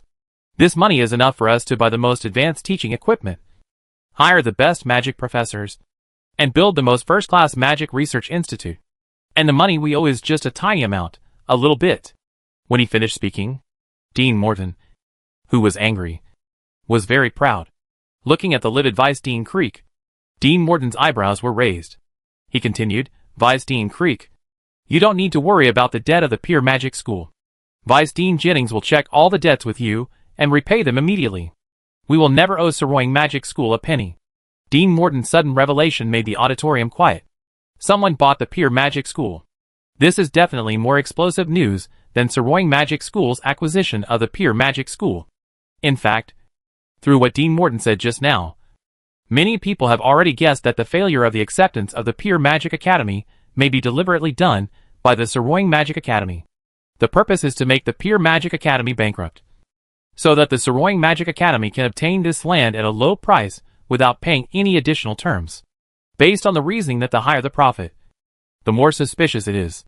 When Vice Dean Crick confidently announced that the Saroying Magic Academy was going to acquire the Pure Magic Academy, it proved that the Saroying Magic Academy was the biggest beneficiary of this potion accident. But when everyone was sure that this matter could not be changed, Dean Morton announced that the Pure Magic Academy was acquired by someone else. From Crick's current appearance, it was clear that his spoils had been stolen by others. Who is it? Who dares to acquire the Pure School of Magic at this time? Crick asked loudly. He didn't expect that the plan he had worked so hard to formulate would be stolen by others in the end. He wanted to see who had the courage to go against the Saroying School of Magic. Dean Morton rolled his eyes at Crick, and then said to the curious crowd below the stage, "Now, please welcome the new director and dean of the Pure School of Magic, Master Liang, who will give you a speech for the new semester." At this time, under the gaze of everyone, a child walked out from the backstage accompanied by Professor Zling. Then Crystal built a series of steps behind the podium, and the child walked up the steps and said to the microphone, "Ladies and gentlemen, I am the new director and dean of the Pure Magic School. Liang. You can call me Master Liang. I know you are very confused now. You can doubt my age, but don't doubt my wealth. And don't doubt my determination to run the Pure Magic School well." Chapter 209 Press Conference. All the reporters had the same idea at the same time. The press conference held by the Pure Magic Academy today was really too worth it. The plot was full of ups and downs, with all kinds of unexpected twists and explosive news. One can imagine how wonderful the articles written by them would be. Even the parents and teachers of the students temporarily forgot the purpose of attending the meeting today. They looked at the young Master Liang on the podium and thought about how much wealth 10 million gold pounds was. And then a child so casually invested in a magic academy with a bad reputation. Even if you have money, you can't squander it like this. Instantly, the golden light that burst out from Daoyang's body overwhelmed the elegance that Vice President Crick had just shown. This rich man who was waving gold pounds became the target of reporters' questions. Rich people are dazzling wherever they go. Master Liang, I'm a reporter from the City Daily. Excuse me, what exactly is it about the Pure Magic Academy that has won your favor and made you invest so much money here? I can't even imagine how big the volume of 10 million gold pounds is. Do you have the confidence to recover your investment here at the Pure Magic Academy? When it came to the question and answer session of the press conference, Daliang needed to build up the confidence of the citizens of Saroying in the Pure Magic Academy through the hands of these newspapers and media. He needs this Magic Academy to provide him with a steady stream of magic talents, not just a simple show of wealth. Daliang answered very seriously, "Now is the golden age of discovery. The results brought by natural science and technology are giving back to our world in an explosive way. In the next 10 years, electricity will be popularized in small and medium-sized cities. Horse-drawn carriages will be replaced by emerging steam locomotives. Just as we couldn't imagine what the world would look like a dozen years ago, it is difficult for us to imagine what it will look like in the next 10 years. Compared to the breakthroughs in natural science and technology, magic alchemy has been limited by bottlenecks and has not changed much. But the ancient magic era tells us that magic alchemy still has a lot of room for development. And the one at the forefront of magic alchemy research is the Magic Academy that trains magicians and studies magic. When magic alchemy begins to take off, whoever masters the most cutting-edge magic will be able to open up new industries and gain a good position in the new money-making field. I see this, but the current magic academies are all owned by someone. Even if I were to build a magic academy myself, it would be difficult for me to find talents like Vice Dean Morton and Vice Dean Jennings, who have rich teaching and management experience. The difficulties encountered by the Pure Magic School this time made me see my opportunity. Therefore, I did not hesitate to acquire the Pure Magic School. I think this is my future, and it will definitely bring me 10 times or 100 times the return. 10 million gold pounds. This is definitely the most valuable business I have ever done. Daliang's words were recognized by most people. Now the world is developing too fast. More than a decade ago, Saroying was still pitch black at night. But now it is the brightest pearl on the East Coast. This is the result of the explosion of natural technology. And with the pearls of the ancient magic era in front of them, no one thinks that magic alchemy will stop moving forward. Magic is definitely an industry worth investing in. Once there is a breakthrough in magic alchemy technology, the returns will definitely be very generous. However, another reporter asked, Master Liang, I am a reporter from the Saroying Morning News. The reason why Saroying Magic School gave up the established cooperative relationship with the Pure Magic School is because of its distrust of the Pure Magic School. And the Pure Magic School's reputation was indeed very bad in the past. I think everyone here, especially the parents of students who have already enrolled and the professors who have just been hired, also have such concerns. Are you worried that your money will be stolen? This question is very sharp. Exposing the past misdeeds of the Wharf School of Magic in person is also the reason why parents and teachers have the least confidence in this school of magic. De Liang replied, that was the reputation of the Wharf School of Magic in the past. Poverty has caused this school of magic, which originally had a glorious history, to do many shameful things. But now the Wharf School of Magic is mine. And my investment allows the Wharf School of Magic to focus on its own duties. And the Saroying School of Magic has also invested in the Wharf School of Magic. And all of it has been used to build the junior magic department of the school. It turns out that no one stole a penny from it. And the audit form in the hands of Vice Dean Creek should be able to prove this. Vice Dean Creek, during the entire acceptance process, except for the ineffectiveness of the medicine for unknown reasons, there were no unknown accounts in the financial expenditure. Right? De Liang's question made Vice Dean Creek, who had lost his presence, the focus of the entire press conference. At this time, Vice Dean Creek's chest was filled with anger. He never thought that this child who suddenly appeared would ruin his entire plan. He said angrily, Saroying Magic Academy has no obligation to answer your questions. De Liang shrugged and said, in fact, Vice Dean Creek does not need to answer. At the press conference held by Saroying Magic Academy yesterday, he made public the audit report on the Pure Magic Academy. Journalists, go back and look at the photos you took. And you should be able to prove what I said. The Dock School of Magic is the family business of Vice Dean Morton. He has the ideal of running this magic school well. But the lack of funds made him do some undignified things. The Dock School of Magic is no longer short of money. And Vice Dean Jennings will continue to stay here and help me manage this magic school with Vice Dean Morton. I hope everyone can have confidence in us. Yesterday, Vice Dean Crick did make public the audit report in order to achieve the goal of cracking down on the Dock School of Magic. Except for the unclear potion failure incident, there is really no problem with the construction of the primary magic department of the entire Dock School of Magic. Brown's work attitude during this period was also recognized by the majority of students, parents and teachers. People's confidence in the Pure School of Magic has recovered, especially for the well-funded Pure School of Magic. At this time, Vice President Creek sarcastically said, do you think you can run a great magic school with money? It's really naive. Money will not improve the Scarab Company's rating of you. You will not get the 4th generation magic potential activation potion. And without the 4th generation potion, your students will not be able to get the maximum magic power improvement. And without excellent students, you will not be able to quickly improve the Scarab Company's rating of you. It will probably take hundreds of years for you to be eligible to obtain the best magic potential activation potion. It is impossible for a second-rate or third-rate magic school to master the most advanced magic alchemy technology. And the Saroying Magic School is right next to you. Under this big tree, there is no room for you to grow. Although 10 million gold pounds may seem a lot, it is nothing when used in magic teaching and magic research. When Saroying Magic School was established, it was just an ordinary magic school. But the magic potential activation potion had not yet appeared. Later, Saroying Magic School grew rapidly with the support of the Empire, the province, and the Magic Association. And it took 50 years to become a world-class magic school. Then the magic potential activation potion came out. And as a first-class magic academy, Saroying Magic Academy became the first academy to use this potion. As the potion's effect developed, the Scarab Company rated the world's magic academies. The famous academies could get the best potions, and the less famous ones could only get the inferior ones. This also caused the comprehensive strength of different magic academies to become wider and wider. And there was an insurmountable gap between the famous magic academies and the ordinary magic academies.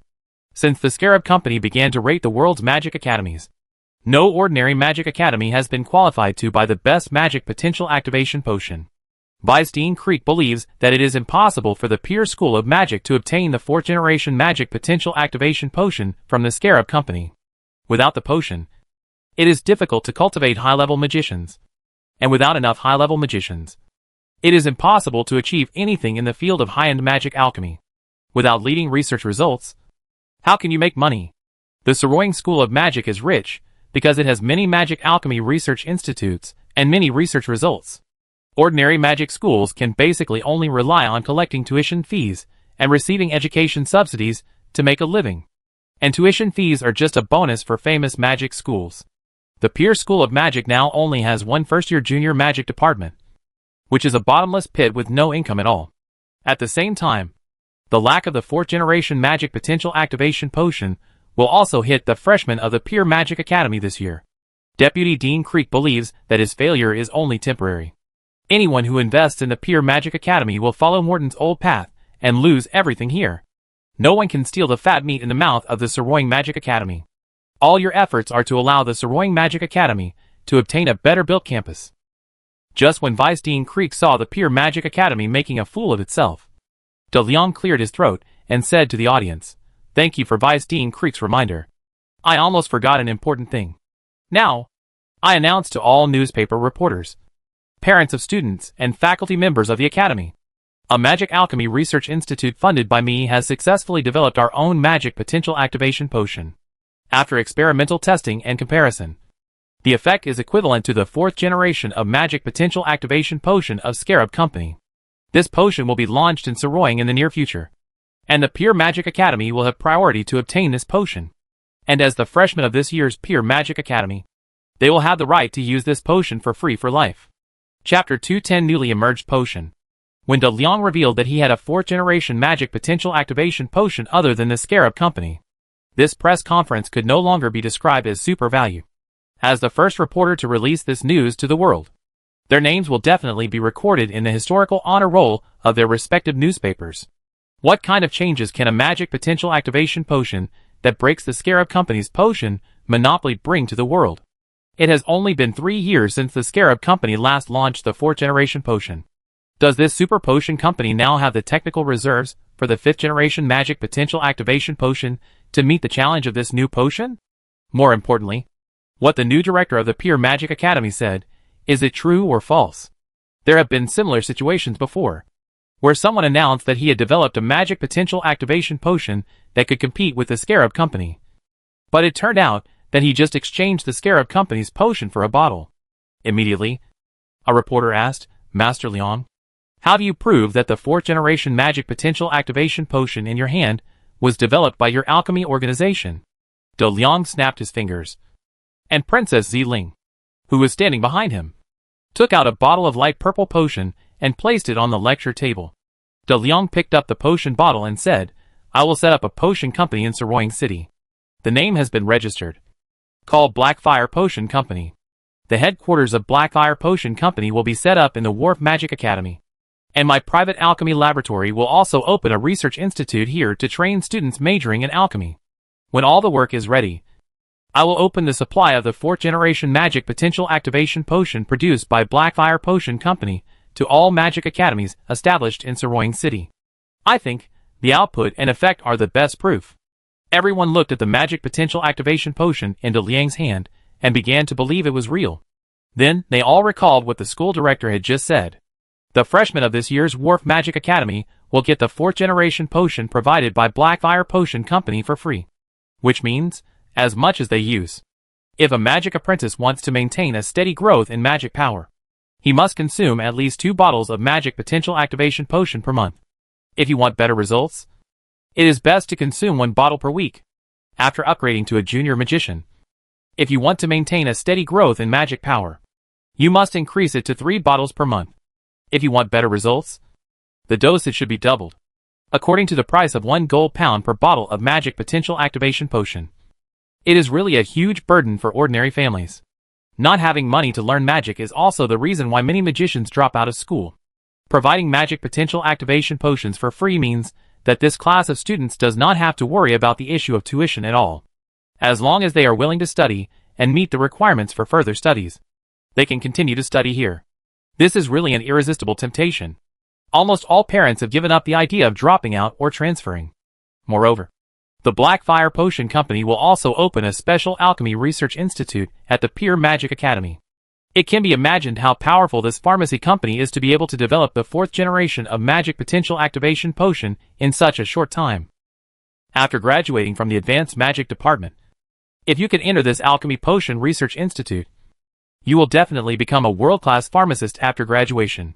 With money and your own magic potential activation potion, everyone has confidence in the Pure Magic Academy.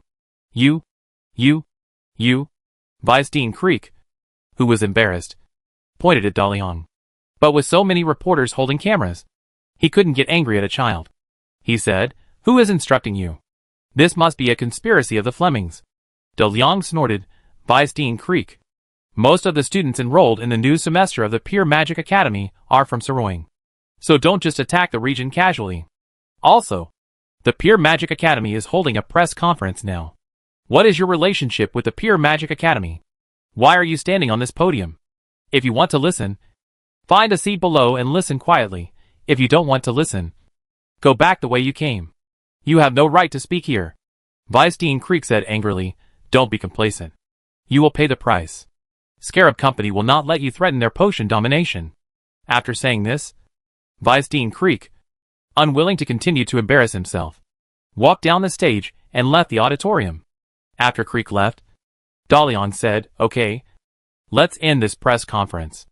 As the new director of the Pure Magic Academy, I am also a freshman of this class of magic apprentices. I will not stop those who want to leave. Those who are willing to stay will witness with me the moment when the Pure Magic Academy becomes a world-renowned school. Thank you." The press conference held by the Pure Magic Academy is over. Everyone's mood when entering and leaving is very different. This time, the Pure Magic Academy is really going to transform. All the reporters rushed back to their newspapers. They gained a lot from the reception, and a lot of information could be reported as front-page headlines. They had a lot of articles to write. Tomorrow belongs to the Pure Magic Academy. As for the Black Fire Potion Company, Master Liang and his 4th generation magic potential activation potion, they spread through some channels without waiting until tomorrow. After learning the news, Marquis Whitehead immediately called Anne to his study. "I know you have been preventing me from approaching this Master Liang. I also trust you, and have not conducted an in-depth investigation on him. I don't need to ask where the £1 million went. And I don't need to ask about the huge loan you obtained from the Imperial Bank in the name of the Whitehead family. But I can't help but ask about the 4th generation magic potential activation potion. What's going on? Is the potion real or fake?" Annie just found out that De Liang has the 4th generation magic potential activation potion. As an ancient hero, it's not surprising that he has this potion. But it's really unprepared to release this potion without any warning. The training of magicians is related to national strategy. The number of 4th generation magic potential activation potions represents the number of high-level magicians trained. And the right to issue the 4th generation potion is in the hands of the Scarab Pharmacy. Without their own 4th generation potion, they will always be strangled by the Scarab Company in this regard. Now, someone has developed a second 4th generation potion. Before the 5th generation potion appeared, this potion was a strategic force that could not be compared with millions or tens of millions of pounds. When Marquis Whitehead learned about the appearance of this potion, he immediately wanted to send someone to control the Pure Magic Academy. But he also thought of, and knew that this unknown young Master Liang was protected by his daughter. Before taking action, he had to know who this young Master Liang was. Chapter 211 Father and Daughter. Annie also knew the influence of the potion that De Liang had revealed on the whole world. It can be said that in the next few days, the eyes of the whole world will be focused on Saroying. Mainly because the new 4th generation magic potential activation potion appeared too quickly. If the Scarab Company could not take timely countermeasures, the Black Fire Potion Company would become a powerful challenger. At this time, I don't know how many people have reached out to the Pure Magic Academy and to this young Master Liang. At this time, all Annie can do is to let her father not touch these ancient heroes who cannot be provoked. Because they are powerful forces with the existence of angels. Of course, and was not completely sure whether she could stop it successfully. After all, the person in front of her was Marquis Whitehead, her father whom she could not see through it all. As far as I know, the potion should be real. Annie answered truthfully, and then said, "But, Father, Master Liang is my friend. Please continue to let me handle this matter. I promise that they will not pose a threat to the Empire. Please do not use your people to interfere in their lives." At this time, and was still defending Master Liang, which made Marquis Whitehead very confused. She should know what this potion means to the Empire. If the alchemy laboratory that developed this potion can be controlled, then the Empire may get rid of the constraints on the magic potential activation potion. But then, I thought about what happened to me in front of the multi-flavor fast food restaurant. The Marquis became cautious due to his vigilance. He said to Anne, "This is related to the strategy of the Empire and the fate of the Whitehead family. You know my current situation. If I present this potion to His Majesty, it will definitely increase His Majesty's trust in me. Then I will have more time to solve the problem of the Marcellus province. And you have been different since you were a child.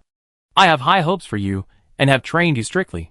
You should remember that the Whitehead family does not need friends. So don't use this reason to convince me. Tell me, who is young Master Liang? Why do you defend him so much?" And didn't dare to tell the Marquis the truth. It would only make the situation more complicated. She tried her best to say, "Father, since you know me, please don't interfere in this matter. I have reasons that I can't tell you. This matter has exceeded our cognition. I also know you very well. You are very cautious about unknown things. But if you know young Master Liang's identity, you will definitely be unable to restrain your greed and make things difficult to control." Marquis Whitehead stared at Anne and said seriously, "So, you think you can handle it better than me? I taught you everything you know. Where do you get this confidence from?" And replied, "I'm sorry, Father. Although you have taught me many things, I learned how to deal with this kind of incident by myself. And I also set more professional agents to follow Master Liang around the clock to deal with this incident. There is no one in the world who is more professional than us." Self-taught? The Marquis was very puzzled. When Anne was in the Empire, she had been working under his nose. What she learned was arranged by him. What could she learn by herself? And who did and send to follow Master Liang? The Marquis knew their background. Eric, a full-time combatant, an excellent assaulter but not suitable for doing things that require too much brainpower. Robin, an office staff. The Marquis could not think of any special skills he had. Just that he was born in an aristocratic family, and was an ordinary civil servant who made a living in a state institution. Did Annie send someone else to be with young Master Liang? However, it was difficult to dispel the Marquis' determination based on what Annie said. He said, "Annie, you are an intelligence officer, and you know that we have very strict discipline and regulations. Everything must be backed up and filed to prevent accidents of the staff on duty, and no one to take over. Young Master Liang's identity is very strange. On the day he arrived at Saroying, the Azure Cathedral was attacked by evil cultists and demons. That was a demon. Before that, I thought it was an ancient creature, and would never appear again. Then the death of the evil cultists and demons should be related to Master Liang. Right? The destruction of the arsenal of the Azure Cathedral was also done by him. Right? He opened a multi-flavor fast food restaurant, and is preparing a supermarket. The recently established National Star newspaper is aggressively rushing into the newspaper market of Saroying. He also acquired the Pure Magic Academy, and took out his own 4th-generation magic potential activation potion. Before this, I didn't find any records of Master Liang. He is not simple. He came to Saroying for his purpose. In the future, people of all kinds will go to Master Liang for the 4th-generation potion. The Empire cannot let others take away things that belong to the Empire on the land of the Empire. And this matter is not something you can handle alone. No matter what you find, you must tell me. Then I will decide what to do." And felt the pressure from her father. In the political arena of the Vlaminck Empire, Marquis Whitehead has always been known for his iron fist. He is good at putting pressure on the other party, and then making the other party surrender. It is difficult for anyone to change the decision he makes when he wants to do something. The Marquis has been patient on the issue of Master Liang until now, which has given Anne a lot of freedom. But now, he must control this matter in his hands. And did not surrender. She stood up straight, raised her chin slightly, and said in a tough tone, "Father, what kind of force do you think a person who can easily kill evil believers and demons has? What kind of action power does a person who can break through the layers of defense of the Azure Cathedral and destroy their arsenal in the hinterland need? Do you think such a strong man will succumb to those who come to him aggressively? Father, it is definitely not a wise choice to provoke young Master Liang at this time. and actively cooperating to give more favorable support to the Pure Magic Academy is what the Empire should do. Dean Adolf of the Sorroying Magic Academy is obsessed with breakthroughs in magic power. Now the Sorroying Magic Academy is alienating the Empire under the control of Vice Dean Creek, which is a very dangerous signal. Young Master Liang has helped the Empire solve many crises, and I am also trying to win him over to the Empire. Now everything is under my control, and your rash intervention will only disrupt my plan. If you insist on me telling Master Liang's secret, then please allow me to resign from the position of Director of the Special Security Bureau and all other concurrent positions in the Empire. I will continue to follow Master Liang in my own way as a free man, and dedicate myself to the Empire and the family in my own way. Chapter 212 Invitation. Marquis Whitehead did not expect and to dare to contradict him like this. He shouted angrily, "You dare to threaten me now?" and took a step back and pleaded, "No, Father, I am just doing what I think is right. This matter is more complicated than you think. And since I have established a good cooperative relationship with Master Liang before everyone else, why do you still want to intervene? Why can't you really let me handle it?" Marquis Whitehead stared at his daughter. Although she showed fear, her attitude did not retreat at all. The father and daughter were in a stalemate. And finally the Marquis Whitehead laughed and said, "You are becoming more and more like me. If you were a man, I would be very relieved to hand over the family to you. I am very satisfied with you, and you are worthy of being taught by me personally. Since you have already followed this line, I will not ask too much. Just do it according to your ideas, and I will fully support you. First, let Master Liang give priority to supplying the Black Fire Company's magic potential activation potion to the Empire, and the various magic academies in the Empire should popularize the 4th generation potion. This should be done. No problem, Father," and immediately relaxed when she heard that her father would no longer investigate Master Liang. She agreed to the Marquis' request. She thought, since young Master Liang was a businessman, it would not be difficult to give priority to the supply of the 4th generation magic potential activation potion of Black Fire territory to the Empire, with a good cooperation relationship between the two parties. And young Master Liang would be willing to use the potion to repay the loan of the Imperial Bank. Marquis Whitehead waved his hand and said, "You go back. I still have a lot of things to do here. Say hello to young Master Liang for me, and then help me arrange a meeting with him." Annie was surprised to hear that her father wanted to meet young Master Liang, and asked, "Father, don't you stop asking about young Master Liang's affairs?" The Marquis corrected him.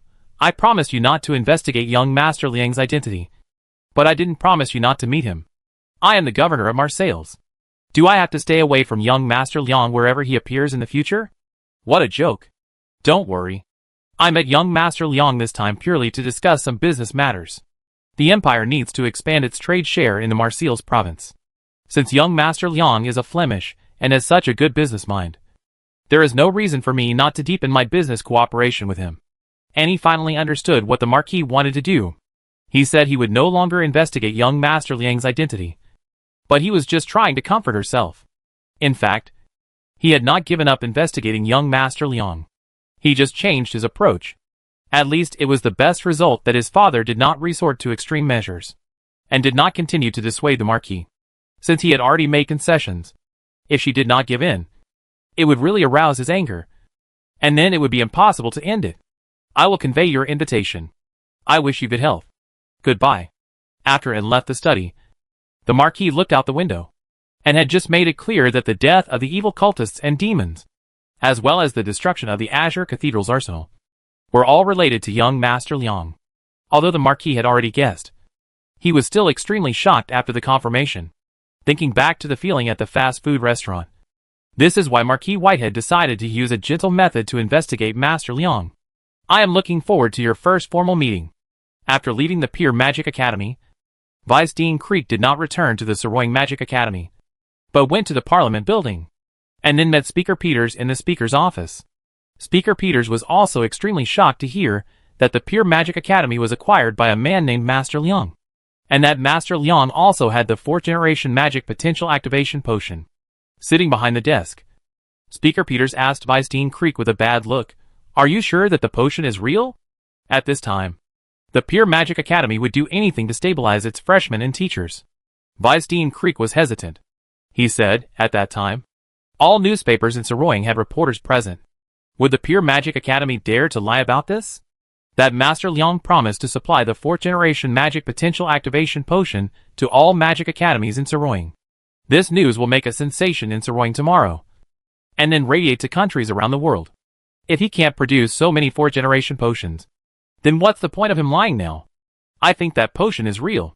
Deputy Dean Crick's answer made Speaker Peters fall into deep thought. After a while, he asked, "You said that Master Liang is a child." "Yes. He is still a freshman of the Pure Magic Academy this year, and his age is definitely not more than 7 years old. But he gives me the feeling he is very organized in his actions and words, and has a shrewdness that most adults don't have." After listening to Crick's description of Daliang, Speaker Peters said, "There are indeed some children in history who have wisdom beyond adults. But a child will never control so much wealth and have a laboratory that can research the 4th generation magic potential activation potion. There must be someone behind him manipulating it." Deputy Dean Crick said, "I also think that the Empire was behind the acquisition of the Pure School of Magic. Brown Jennings is the fiancé of the daughter of Marquis Whitehead. He must have told the governor that the Pure School of Magic was going to go bankrupt. And then the governor arranged for someone to acquire the Pure School of Magic. I miscalculated. The Empire must have realized that they were losing control of the Saroying School of Magic and turned to support the Pure School of Magic. And the Magic Potential Activation Potion became their trump card. With a 4th generation potion, they can stabilize people's hearts and get rid of the negative image of the Pure School of Magic." Speaker Peters said, "The 4th generation potion definitely affects more than just the Wharf Magic Academy. The Empire can attract those magic academies in the Marcellus province that cannot get the 4th generation potion with this potion, and force these magic academies to teach in favor of the Empire, so that the next generation of magicians will be more inclined to the Empire. Saroying Magic Academy must speed up the research on the 4th generation magic potential activation potion. Although we lag behind the Empire here, we must not lag behind for too long. And the Wharf Magic Academy, you must create trouble for them. And you can't let the Flemings directly participate in the magician training system of Marcellus. Kick them out." Deputy Dean Crick nodded and agreed. Even if the Pure School of Magic is supported by the Empire, it is still a private school of magic after all. Saroying School of Magic has many ways to make them unable to continue. Just leave this matter to me. As for the 4th generation magic potential activation potion, I will urge the Magic Potion Alchemy Research Institute to speed up the research progress. Marquis Whitehead is coming with great force this time. Can you handle it? Chapter 213 Scarab Branch. With the arrival of the 1st Division of the Royal Musketeer Cavalry, officers from the Azure Corps gradually joined in. Marquis Whitehead has already controlled the Empire's army stationed in Saroying, destroying the Parliament's infiltration of the Azure Corps. Smuggling on land is stopped, and smuggling on the sea has also been greatly affected. The capitalists, who have suffered huge losses in their interests, have complained. Now the Empire has taken out the 4th generation magic potential activation potion, and once again dealt a heavy blow to the Parliament. It can be said that since Governor Marcellus took office, the Parliament has been beaten back step by step, and the voices of the Imperial agents inside have become louder and louder. Speaker Peters was very optimistic about the future situation. He assured Vice President Crick, "The new governor will definitely make some noise when he takes office." Marquis Whitehead came with full preparation. "We passively fought and inevitably suffered some defeats. But how the situation in the province of Marcellus changes depends on the comprehensive strength of both sides. Without a few years, Marquis Whitehead can't change anything in Marcellus. And the Emperor of the Empire can still trust him, 1 year. Or 2 years. You don't need to worry about the Parliament. We represent advanced ideas. And the Empire is already rotten." After listening to the speaker's words, Vice Dean Crick stood up, put on his hat, picked up his cane and said, "I'm going back. And then I'll find a way to make the Pure Magic School go back to its old ways." The airships above the city of Saroying are an extremely magnificent sight. In addition to the military airships, there are also sky villas built by big merchants for themselves. A layer of green grass is planted above the round boat body, and in the middle of the grass is a luxurious courtyard. Living here, you can overlook the entire Saroying, as well as the surrounding seas and land. The feeling of stepping on the world under your feet fully demonstrates the dignity and wealth of the owner. In order to prevent falling objects from airships from injuring innocent citizens, non-military airships can only stop in the outer airspace of the city, and are not allowed to enter the city.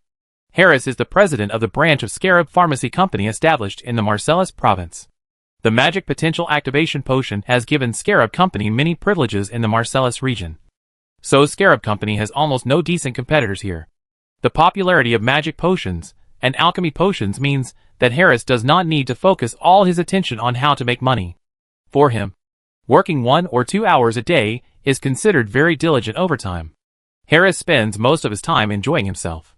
He built a swimming pool on his sky villa, transformed it into a golf course, and invited all the celebrities in Saroying to come here for a pool party. The beauties in swimsuits made waves in the pool, holding bottles of wine in joy, and the whole villa was full of luxury inside and outside. 2 lounge chairs needed to be put together to accommodate Harris's fat body. He was naked with heavy fat on his body, enjoying the beauties around him, drinking the wine brought to his mouth by the beauties, and listening to the report of a subordinate. When he heard that the 4th generation magic potential activation potion that was not from the Scarab Company appeared in the Pure Magic Academy, he slapped all the beauties around him and flew away. Harris stood up from the recliner, moving with agility that was not possible for a body like his. He picked up his subordinate and asked, "Tell me what you just said again." The frightened subordinate stammered, "Sir Harris, I just got the news too.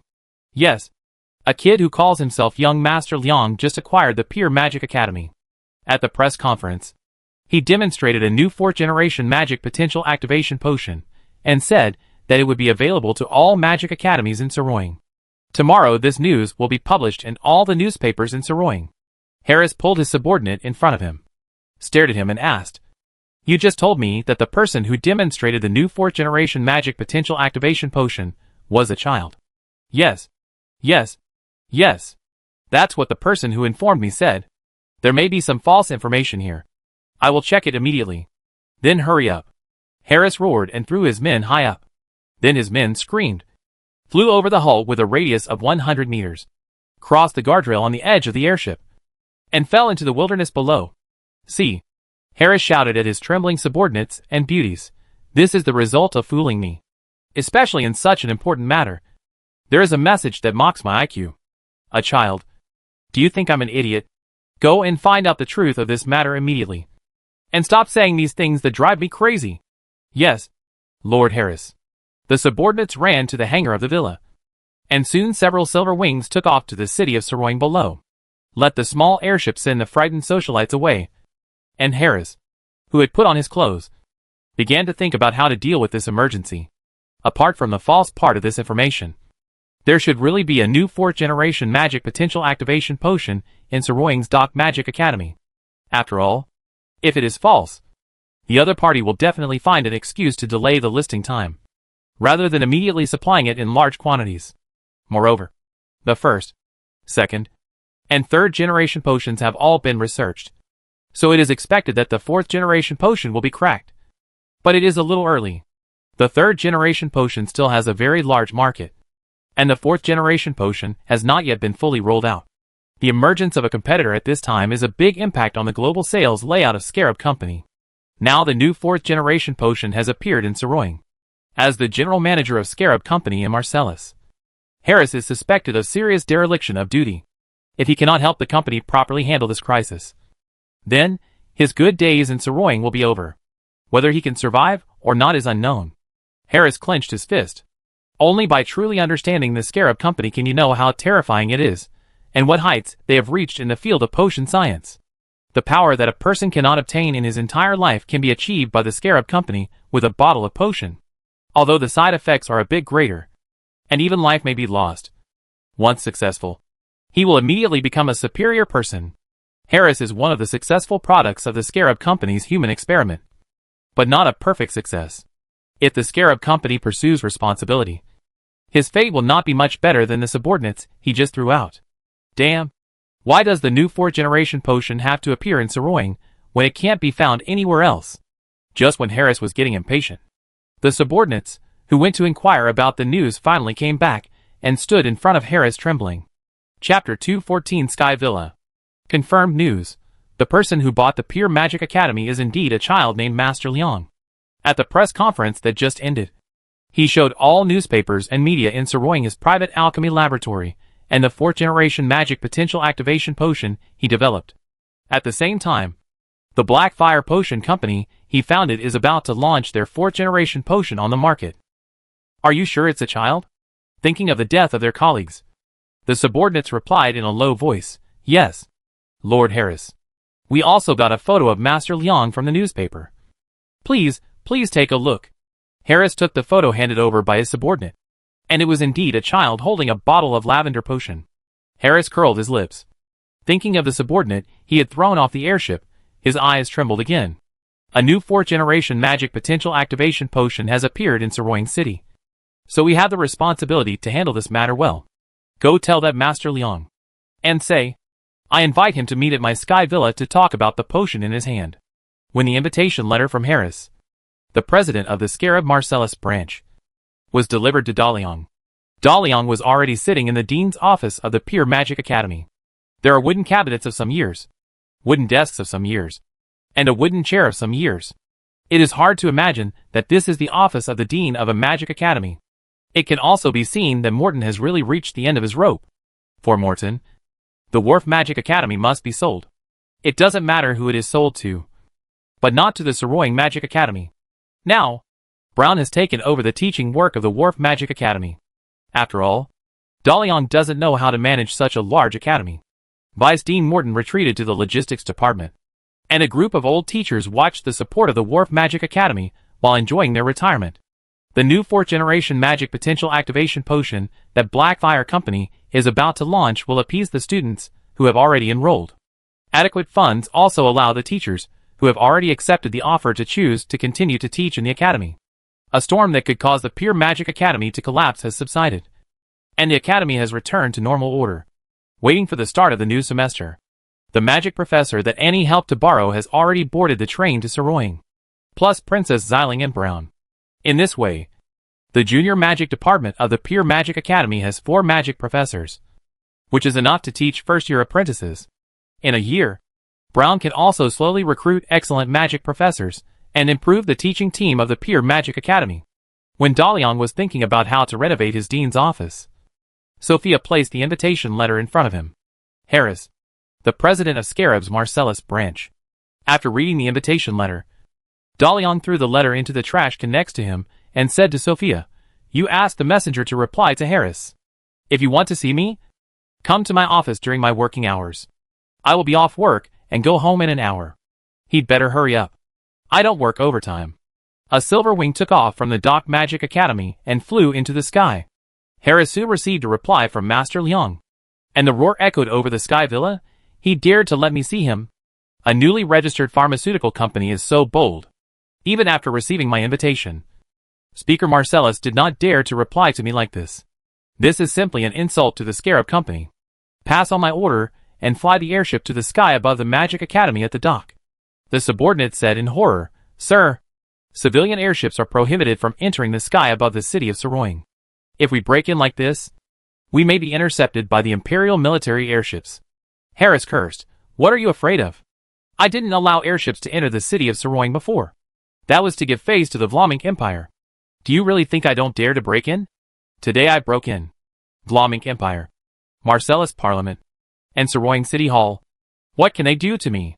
Drive in, show all the weapons on our airship, and aim them at the Pure Magic Academy. I want to see if this young Master Liang can still be as arrogant as he is now. After saying this, Harris bit a cigar in his mouth, and his subordinate immediately took out a magic wand and released a flame, and stepped forward to light the cigar for him, and said, Yes, Lord Harris. I will convey your order to the cockpit now, and soon your Sky Villa will cover the entire Pure Magic Academy with a shadow. Our enemies will tremble under your guns, and they will pay the price for their ignorance. Harris took a deep puff of his cigar and then blew out the smoke, to deal with such a small character. The muzzle of the gun is the best means of persuasion. Go quickly. Don't disturb the carnival here at night. The order was issued, and the giant airship that was originally parked above the edge of the city of Saroying started and flew towards the location of the Dock Magic Academy. At the same time, all the caliber guns in the airship pod and the surrounding air defense cabins all extended their muzzles outward, looking aggressive as if they were about to carry out a military bombing. The movement of the giant civilian airship under the Scarab Company immediately caused a reaction from the garrison of the Saroying Empire.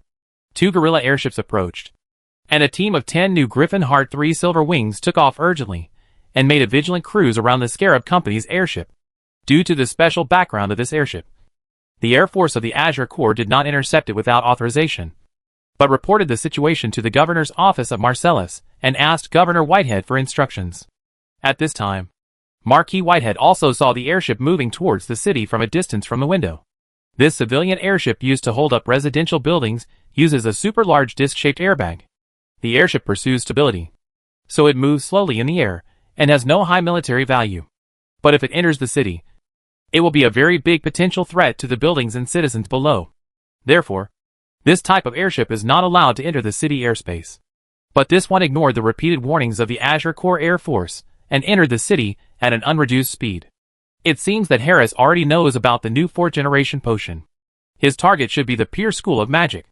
Is he going to show his strength? It fits Harris's character very well. Well, I am also very interested in that Master Liang. And I am worrying about how to bypass Annie to test his strength. Now that there are people willing to take the lead, then I will watch carefully from the side. Notify the Azure Corps headquarters. Keep a distance from the Scarab Company airship. Do not actively attack it, and do not stop it if it opens fire. As long as the attack range does not exceed the Pierce School of Magic, you cannot retaliate. At this time, the person who looked at Harris's Sky Villa airship was Speaker Peters. He was also very interested in this young Master Liang who suddenly appeared to acquire the Pure Magic Academy and took out a new 4th generation magic potential activation potion. He was also looking forward to how many cards Harris could reveal about this young Master Liang. Chapter 215 Boarding. A huge disc-shaped airship passed over the sky of Saroying City, attracting citizens on the ground to stop and watch. They didn't know why a huge civilian airship entered the city, and the military airships and Silver Wings nearby did not make any attempts to intercept it. Moreover, the airship had entered combat mode, and the long gun barrels extending from the cabin caused quite a commotion. However, the giant airship with the scarab icon did not stop to attack anywhere, but flew straight to the northeast of Saroying City. The northeast coast of Saroying City is where the Pure Magic Academy is located. The air raid warning was transmitted to the Dean's office of the Pure Magic Academy at this moment. The action of the Scarab Company was beyond De Liang's expectation. This Scarab Company was not playing by the rules. This school director just provoked it slightly, and this guy drove the airship directly over. It was obvious that he was going to skip the negotiation stage and use force. Then let's use force. From the Dean's office, a giant airship could be seen floating from a distance. De Liang said to Sophia, "Send Brown to that airship. Let him warn the other party on my behalf as the Vice Dean of the Pure Magic Academy. Just say that if they enter the airspace of the Pure Magic Academy, we will destroy them. Send Hannah to protect Brown. Remember, Pure Magic Academy is a private territory. We can only kill people after the other party enters our airspace. We must convince people with reason." "Yes, Your Highness." Sophia went to find Brown. And by the way, through the space information transmission between the guards and maids, she passed Dalyang's order to Hannah. Hannah, who received the order, immediately put down her work at the multi-flavor fast food restaurant and transformed into a bat in a deserted place and flew to the Pure Magic Academy. After Hannah arrived, Sophia was also in the vice president's office and conveyed Dalyang's order to Brown. "What? An armed airship is approaching the Pure Magic Academy?"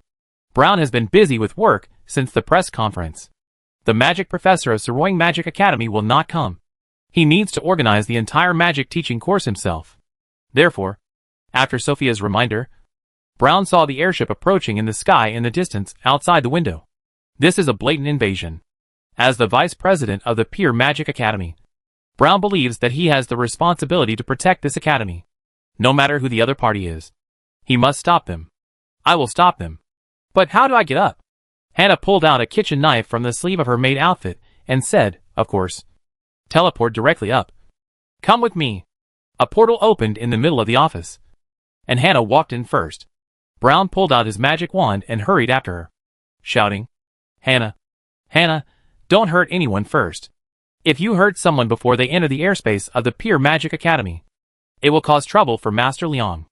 Although Master Liang is not afraid of these troubles. But the scene in front of him changed, and Brown stood on the soft grass from the simple vice president's office, surrounded by the open sky. There was a luxurious villa in the middle of the grass not far away. Now he had reached the top of the airship.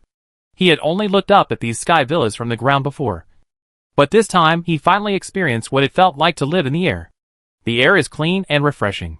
There is no danger. Thinking of the business, Brown quickly put away his magic wand and said to Hannah, who was holding the kitchen knife, "Let me handle it first. If they really don't listen to the dissuasion and invade the airspace of the Pure Magic Academy, it will be your business. Put away the knife." As personal guards and maids, protecting Da Yong's safety is their top priority. Now the airship has shown strong hostility. According to Hannah's idea, it should be destroyed when it is discovered. But the attack is allowed only after the airship enters the airspace of the Pure Magic Academy. It was Da Yong's order. So Hannah put the kitchen knife back into her sleeve. Hannah, who was unarmed, looked cute and obedient. "Yes, Mr. Brown. You negotiate with the other party first. I will protect your safety." When Brown and Hannah walked towards the villa in the middle of the lawn, the guards who had been watching the outer airspace discovered them. "Hey, who are you? How did you get up?" 3 guards with magic wands and pistols rushed out of the villa and aimed at Hannah and Brown. They did not find Silver Wing or other aircraft nearby, and did not know how this man and woman got up. Out of caution, they did not attack rashly. Brown spread his hands to indicate that he had no weapons, and said, "I am Vice President Jennings of the Pure Magic Academy, and I want to see the owner of this airship. You are about to invade the airspace of the Pure Magic Academy. I hope you will stop or change your flight path." Without waiting for the guards to answer, Harris walked out of the villa. He was pot-bellied, but his steps were powerful and swift. He pushed away a guard who was blocking his way with one hand. And then, Harris's eyes could not help but focus on Hannah. Beautiful Mississippi. Harris, whose smile was uglier than his anger, took off his hat to Hannah like a gentleman. In his eyes, Hannah had a beauty that was completely different from those socialites, and her well-behaved appearance made people want to hug her. "I am Harris, the president of the Scarab Marseille's blackmail branch. I am amazed by your appearance. May I know your name? I will definitely invite you when I hold a carnival party here in the future." Hannah smiled and said, "You should answer Mr. Brown's question first. You approached the Pure Magic Academy without permission. The consequences will be serious." Harris noticed Brown and his smile disappeared immediately. He just wanted to throw this man off the airship and kidnap the woman into his villa. However, the other party was the vice president of the Pure Magic Academy, so he should deal with the business first. Otherwise, the head office will blame me, and I won't have the chance to have a carnival party again. "Vice Dean," Harris said contemptuously, "why didn't your kid Dean come? Didn't he ask me to come here to see him? Here I am. If he doesn't show up again, I will bomb the Pure Magic Academy into ruins." Brown said to Harris, who was like a wall, "If you want to see Master Liang, you can park the airship here and go to the Dean's office of the Pure Magic Academy. Master Liang is waiting for you there now. If your airship continues to approach the airspace of the Pure Magic Academy, you will send yourself and your subordinates to a very dangerous situation." In response to Brown's warning, Harris chuckled and said, "What can a broken magic academy do to me? Look outside. The Fleming Empire has sent Air Force to escort me. What qualifications do you have to threaten me? I am not interested in talking to you. Maybe your Master Liang will only come to see me after seeing your corpse. Come on. Throw the men down from here, and take the women to my room." Chapter 216, Brown's First Battle. Meet Harris and listen to what he said. Brown was very puzzled. Why did Scarab Company let such a stupid guy manage the Marseille's blackmail branch? Without knowing anything, he didn't consider what kind of person he was facing and just robbed people for beauty. "Didn't you see that we came up through the portal? This is a spell and skill that only a 13th level magician can master. Even if you didn't see the portal, you should have seen that there were no aircraft around, and we dared to come up with only 2 people. Don't you need to consider the strength comparison? Don't you consider that I am the fiancé of the daughter of the Marseille's blackmail governor?" Although Brown knew that his engagement with Miss and was just a cover for his identity, it was known to the whole of Saroying and was talked about by the citizens. This Harris was really a guy who did things without thinking about the consequences, or a guy who did things without thinking. However, Harris's position did not really require him to have any brains. The sales network of the Scarab Company in Marcellus had been laid out, and there was a magic potential activation potion to pave the way, so the manager did not need to have too high a business mind. On the contrary, The Scarab Company needed a powerful person to sit in Saroying to prevent all forces from spying on the Scarab Company. During the physical strengthening experiment, although Harris barely gained the strength equivalent to the 13th level, his brain also suffered irreversible damage. Scarab Company placed Harris in Saroying, and did not expect him to do a good job in the business here. Harris is very obedient, strong, and not smart. Therefore, in Saroying, where many forces are competing, there is no need to worry about Harris's ambitions. He will not secretly participate in the fight and do things that are detrimental to the interests of the company. As for some of Harris's reckless behavior, those who want to target the Scarab Company will not dare to provoke him easily. Scarab Company does not want to take sides too early before the result of the Marcellus issue, so as to affect their business in the province and the empire. As for some of Harris's outrageous things, the head office can use its privileges to protect him and take the responsibility for him. If he really makes a mess, he can also put all the responsibility on Harris's IQ. Even if Harris kills the governor of Marseilles, he can only kill him to make amends, which will not have much impact on Scarab Company. Therefore, the monopoly and the privileges that Scarab Company is more worried about is the encroachment of the company's interests by internal personnel. Those presidents of the branch companies sent out are all obedient and powerful guys like Harris. The operation of the branch companies is another system, which is supervised by the head office personally. In short, Harris's position in Scarab Company is not a senior manager, but a senior thug who guards the company's assets. Just to show force, Brown was just an ordinary magic professor before. He knew Harris's identity, but didn't know his position in Scarab Company. He thought that the president of a branch company should be a smooth person who uses communication, but he didn't expect that the other party would kill people if they disagreed. Just when Brown hadn't figured out the situation, gunshots rang out. 3 alchemical revolvers shot at Brown at the same time. Flames spurted out, and the bullets had hit Brown's head. Harris's subordinates were not as simple-minded as their boss. Although they did not see Brown and Hannah walk out of the portal, they knew that they were able to break through the outer defense circle of the airship and stand directly on the grass outside the villa. They were definitely very powerful.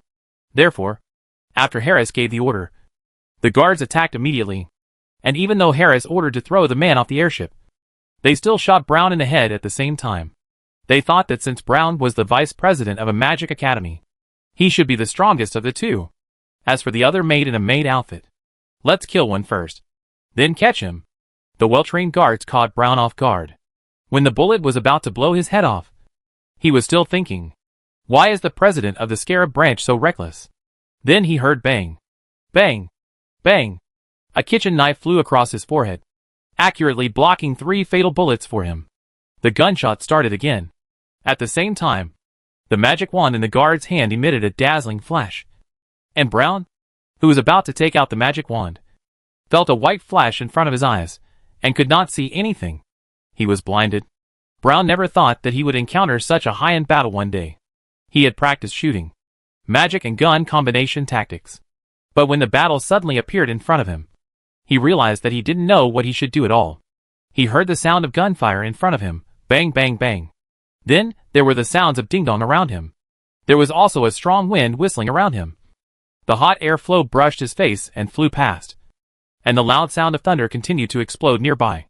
What should I do now? Brown tried hard to think about what he should do when facing such a battle. Although he couldn't see it, he couldn't just stand there and get beaten. Move to avoid. Find cover? No. No. No. You should see with your eyes first.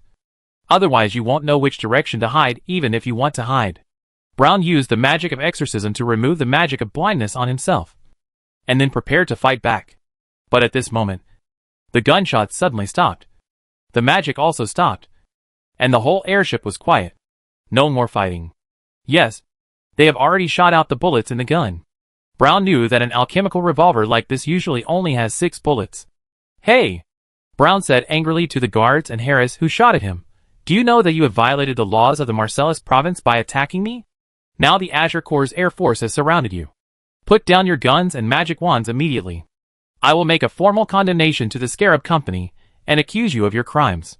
The sudden sound of gunfire above the Scarab Company's airship attracted the surrounding Azure Corps' silver wings to approach. After seeing that there were no casualties, they immediately reported the situation here to their superiors. and then conveyed it to Marquis Whitehead. What? Brown is on Harris's airship. When did they get on? We didn't find any aircraft approaching Harris's airship, and it's unclear how they got on the airship. At present, the two sides have experienced the first battle, and no casualties are observed. Interesting. Keep your distance and continue to observe. But Mr. Jennings is up there. Should we rescue him? No. Report to me what happens up there at any time. Yes. Governor. Chapter 217 Volley. The guards of the airship were firing the bullets in the empty guns, taking turns to cover the reloading. When they aimed their guns at Brown again, they did not shoot immediately, but looked scared. If it were not for Harris behind them, they would have turned around and fled. The alchemical pistols used armor-piercing techniques to shoot at close range. 3 guns and 18 bullets. One hit could make the opponent's head explode. But they only heard the sound of jingling, and then saw something with a metallic luster flying back and forth in front of the opponent. Then all the bullets were blocked, and all the various attack magics they released could not get close to the opponent's side. There seemed to be an invisible magic barrier around Brown, blocking all attacking magic. What was really scary was that Brown did all this after he was blinded. He could intercept bullets accurately without seeing them, and could effectively interfere with magic without seeing them.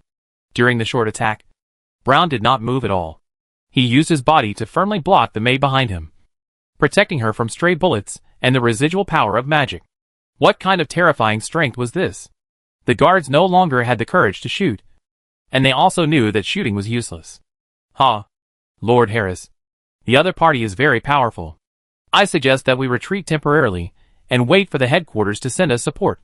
Harris slapped the timid subordinate away, then jumped up and smashed down on Brown like a mountain of meat. Harris was just dull-witted, but not a fool. After the previous round of attacks, he had seen that Brown was very powerful, but retreat was impossible.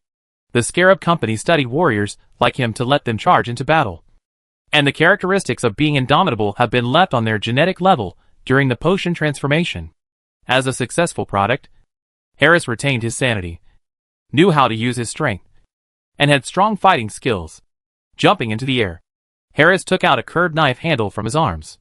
With a flick, the crescent-shaped blade popped out from the handle, and then Harris pulled out a chain to hang the end of the handle, and threw the scimitar at Brown. Under Harris's control, the scimitar flew out in an arc, and the end of the trajectory was behind Brown's head. At that time, as long as Harris shook the chain, the scimitar could cut off Brown's head. Moreover, his spherical body was also an extremely powerful weapon. If an ordinary person was hit by him, his whole body would basically be broken. But when the scimitar was thrown out by Harris, a residual image came diagonally, hitting the iron chain accurately, and cutting the 2 ends of the iron chain reinforced by alchemy. The machete flew out at an angle, and Harris finally saw what the object that could block the bullet was. It turned out to be a kitchen knife. The kitchen knife flashed past Harris's eyes, but before Harris could react, a figure jumped up from behind Brown. It was the maid. She jumped to the same height as Harris, and then, like a football player, she swung her leg in the air and kicked Harris in the head. Then Harris, like a football, turned a beautiful arc at a low height and crashed into the gate of the villa. The whole process, the 3 guards did not react at all. Everyone was stunned to see the maid slowly falling from the sky in front of Brown, and a kitchen knife flying in the air, held in her hand. Hannah came to the front from behind Brown, throwing the kitchen knife with one hand, and said to the guards, "Now your airship has entered the airspace of the Pure Magic Academy, and you have missed the last chance to survive. According to the order issued by the Master, I will execute you. It is also your honor to be ordered to be executed by the Master." At this time, the edge of Harris's airship just passed the wall of the Pure Magic Academy. The Pure Magic Academy is private property. The airship broke in with an attacking posture, and the Pure Magic Academy already had the legal conditions to fight back. Hannah, who had long wanted to shoot down the airship, stood in front of the stage. However, just as Hannah announced Liang's decision and was about to kill, a roar came from the villa. Harris, who was kicked in the head by Hannah, did not die. He broke through the roof of the villa and jumped out. Harris, whose will had been occupied by the will to fight, ignored the difference in strength between the 2 sides in the previous fight and charged towards Hannah. As he ran, the soil under the grass flew up and stuck to his body, and then turned into a layer of stone armor. The earth magic added a layer of armor to him, and the fire magic condensed 2 fire fists at the position of his hands. At this moment, Harris was like a chariot charging in a roar. He rushed to Hannah and punched Hannah's head with both fists. Hannah didn't expect that this person could still survive after being kicked in the head by her. This body can no longer be called a human. Right? Hannah was not in a hurry to kill Harris out of curiosity. In her eyes, Harris's movements were very slow, and his magic was also very low level. She kicked him and hit him in the crotch before Harris's flaming fists were about to close. With a scream, Harris was kicked up. The piercing pain made Harris bend over. And then Hannah jumped up and kicked Harris in the head with a strong kick. Harris flew out again, drew an arc, and crashed into the gate of the villa. But not long after, Harris rushed out of the villa again, as if the 2 kicks just now had no great impact on him. He learned his lesson this time, and did not charge in a straight line. Instead, he took out the weapon he found in the villa, a pistol specially made for him, the caliber of which could be called a cannon. Harris pointed the pistol at Hannah, but he immediately lost sight of Hannah. When he saw Hannah again, Hannah had already jumped up from his side. 360 degrees roundhouse kick. Harris flew back to the villa again. This was repeated over and over again. Harris, who had no fear, was kicked back to the villa again and again by Hannah's fancy kicks, and then rushed out alive and well to fight back. Hannah did not use other methods to kill Harris, but repeatedly tested the endurance limit of Harris's body with strength. Brown was stunned. He could feel the terrifying power of Harris's body, but in front of Hannah was a ball that could be shot at any angle. He used various methods to attack in vain, but he couldn't even touch the corner of Hannah's clothes. Finally, after Hannah kicked him more than 10 times, Harris showed signs of serious injury and fatigue.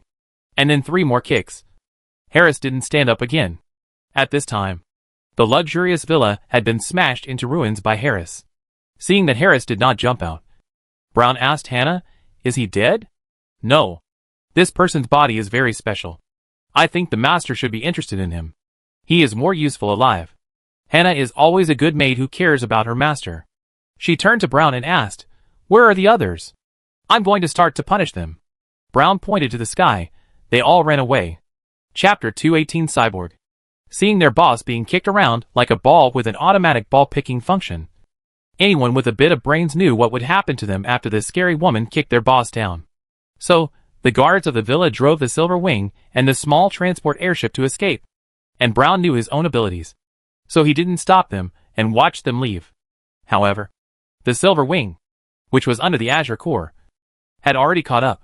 The guards ran away, and the crew driving the airship and the machine gunners in the anti-aircraft machine gun towers didn't know what happened on the top of the airship. The Sky Villa continued to fly and arrived above the main teaching castle of the Pure Magic Academy, with the gun barrel swinging demonstratively.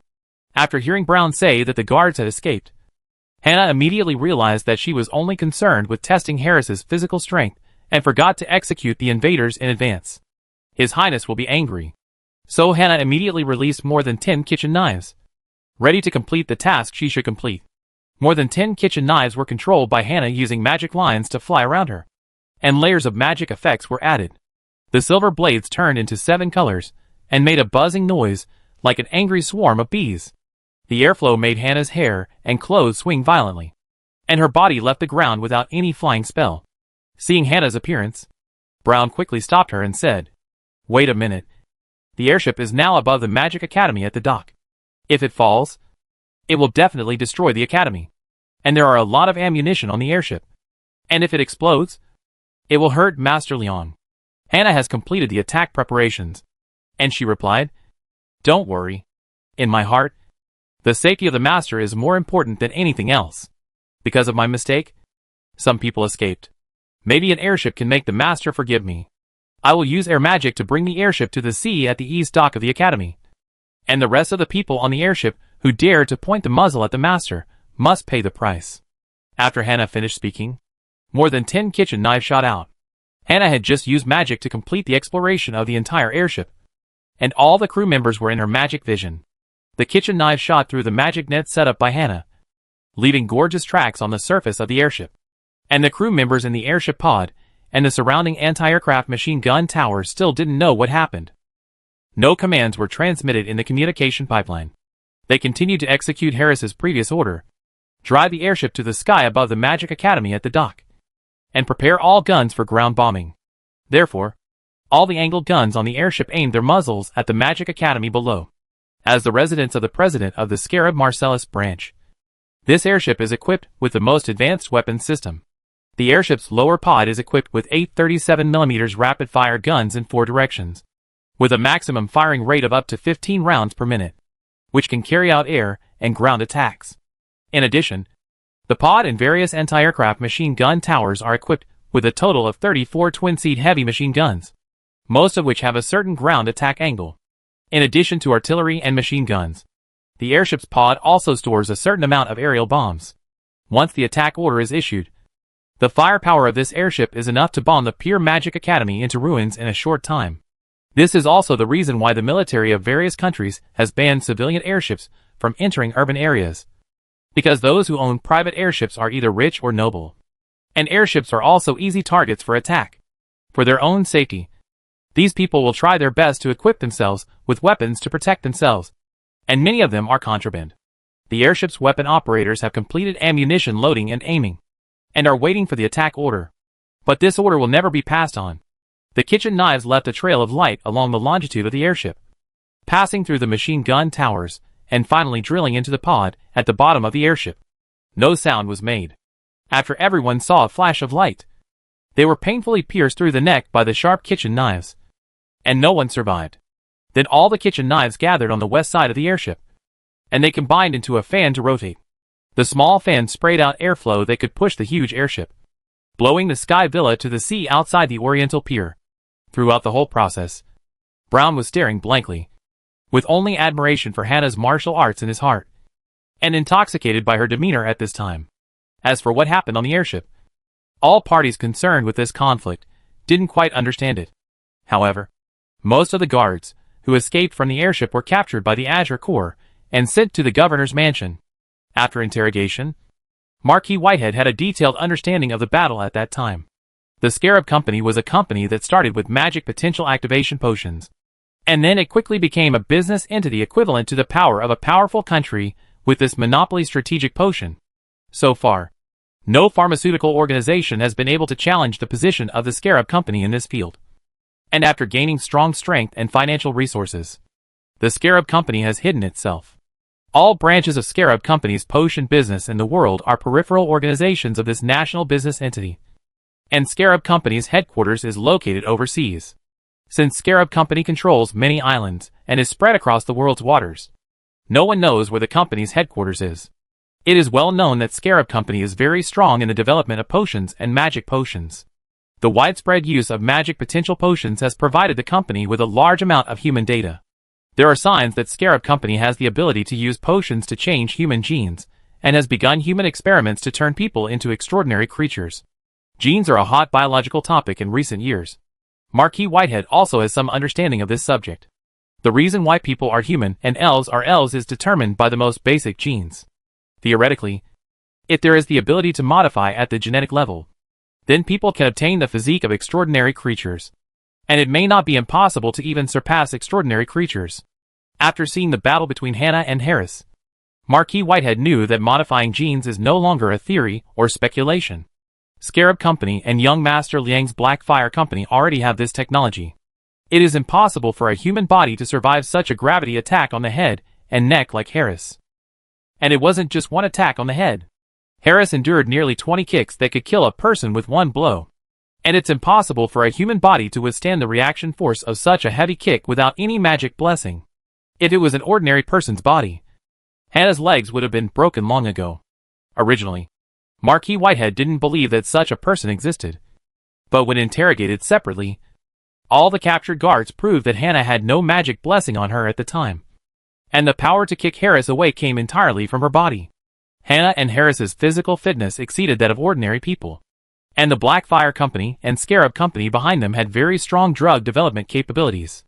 Chapter 219 Genetic Modification. At this moment, Marquis Whitehead finally had a rough outline of the vague image of Master Liang. The Marquis had met Hannah. She was Master Liang's maid, managing the multi-flavor fast food restaurant for Master Liang. At the same time, Hannah's relationship with Brown was also very subtle. Brown would go to Hannah's restaurant to eat breakfast every morning, and was very attentive. And when Brown appeared in public, Hannah could usually be seen near him. Marquis Whitehead didn't know why DeLeon made such an arrangement, but he could see that Hannah's status in the team led by Master Leong was not too high. But her strength is already so terrifying. With super strong physical strength, and very good magic power. The Marquis evaluated Hannah's strength as top level 12, or just stepping into the threshold of level 13. As for the crushing defeat of Harris, the Marquis attributed this battle to the restraint of specialties. Harris was too clumsy, and when facing an agile opponent, he couldn't use all his strength. From the body shape, it can be seen that Harris's physical strength and resistance to blows should be higher than Hannah's. In short, this is an inhuman battle. A confrontation between the Blackfire Company and the Scarab Company in the field of genetic modification. Although Blackfire won a game, Harris was just a high-level thug of Scarab, and Hannah could follow Master Leong. So she must be a very successful genetically modified body. It seems that Blackfire not only launched a new magic potential activation potion this time, but also prepared to challenge Scarab in the field of more advanced potions. Annie protected Master Liang's secret so much because she knew that Blackfire had mastered the human genetic modification technology, and was afraid that I would covet their technology and make things worse, and force them into the enemy camp? Am I so impatient? However, young Master Leong has such a young body, but has such high intelligence. Could it be that he has also been genetically modified? If he can really use this technology to gain eternal life instead of destroying his body like a necromancer, then it's really mouth-watering. Eternal life can make people crazy, especially at my age. Thinking of this, the Marquis felt that he was a little restless, but he still suppressed the urge to find young Master Leong. After all, these were all his analysis, and there was no evidence to prove it. The Marquis was looking forward to his first meeting with young Master Leong. At this time, De Leon was sitting in his office, with a chair on the table. He sat high on it, looking down at the pile of meat below. I thought, how can a person be so fat? With my small body, I can treat it as a trampoline in an amusement park if I jump on it. Hey, hey, hey. De Leon threw a piece of chalk at Harris. Seeing that he didn't react, he asked Hannah, he's not dead. Is he? Hannah said, Master, this person's body is different from that of humans. His body strength and bone hardness are far beyond that of normal humans. Even I can hardly kill him with strength alone. He is just seriously injured and unconscious now. Do you need me to wake him up? De Leon glanced at Harris on the ground again. Genetic limitations mean that no matter how much the human body is trained, there is a limit. Therefore, a strong warrior must be an excellent magician. He can use magic at any time to increase his physique, defense, resistance and strength, so that he is qualified to fight creatures who are born at a high level. But after Hannah's description, De Leon knew that this human named Harris had received so many kicks from Hannah just by virtue of his physical strength. And he didn't die. This body is no longer in the category of human. And it is indeed not human that he can run and fight with this body size. What on earth is this thing? The only way is to wake him up and ask him. Wake him up. Hannah cast a healing spell on Harris, who was lying on the ground. And after a while, Harris groaned and climbed up. What is this place? Why does my head hurt so much? Harris held his head. He was kicked so many times by Hannah. Even if there was a healing magic to treat some of the injuries, there was no way to relieve the dizziness caused by the concussion. He was like a drunk, staggering on the spot, as if he would fall down at any time. Hannah kicked Harris's leg joint and released a force calming magic on Harris, who was kneeling down, so that he finally stopped shaking and saw De Leon sitting on the table. Who are you? Harris wanted to stand up, but found that he was weak all over and had no way to support his heavy body. He knew that he was hit by the weakness magic and stopped struggling, but asked De Leon, who are you? I am the president of the Scarab Marcellus branch. Hurry, let me go quickly. Otherwise the head office will kill you all of you. There was a window behind De Leon, and the sunlight coming in from the window made Harris cover his eyes with his hands.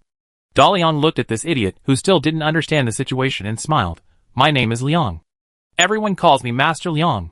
Originally, I'm off work now, but since you gave me such a big airship, I'll make an exception and work half an hour for you. So what's your purpose in coming to see me this time? Harris's chaotic mind finally thought of something. He wanted to stand up but knelt down again. So he had to roar, Why do you want me to see you? It was me who was driving the airship to bomb your magic academy. No. I'm here for the 4th generation magic potential activation potion. This is a product exclusively sold by Scarab Company. You, hand over the formula of your potion immediately. And then close the alchemy laboratory and hand it over to us for inspection. Headache.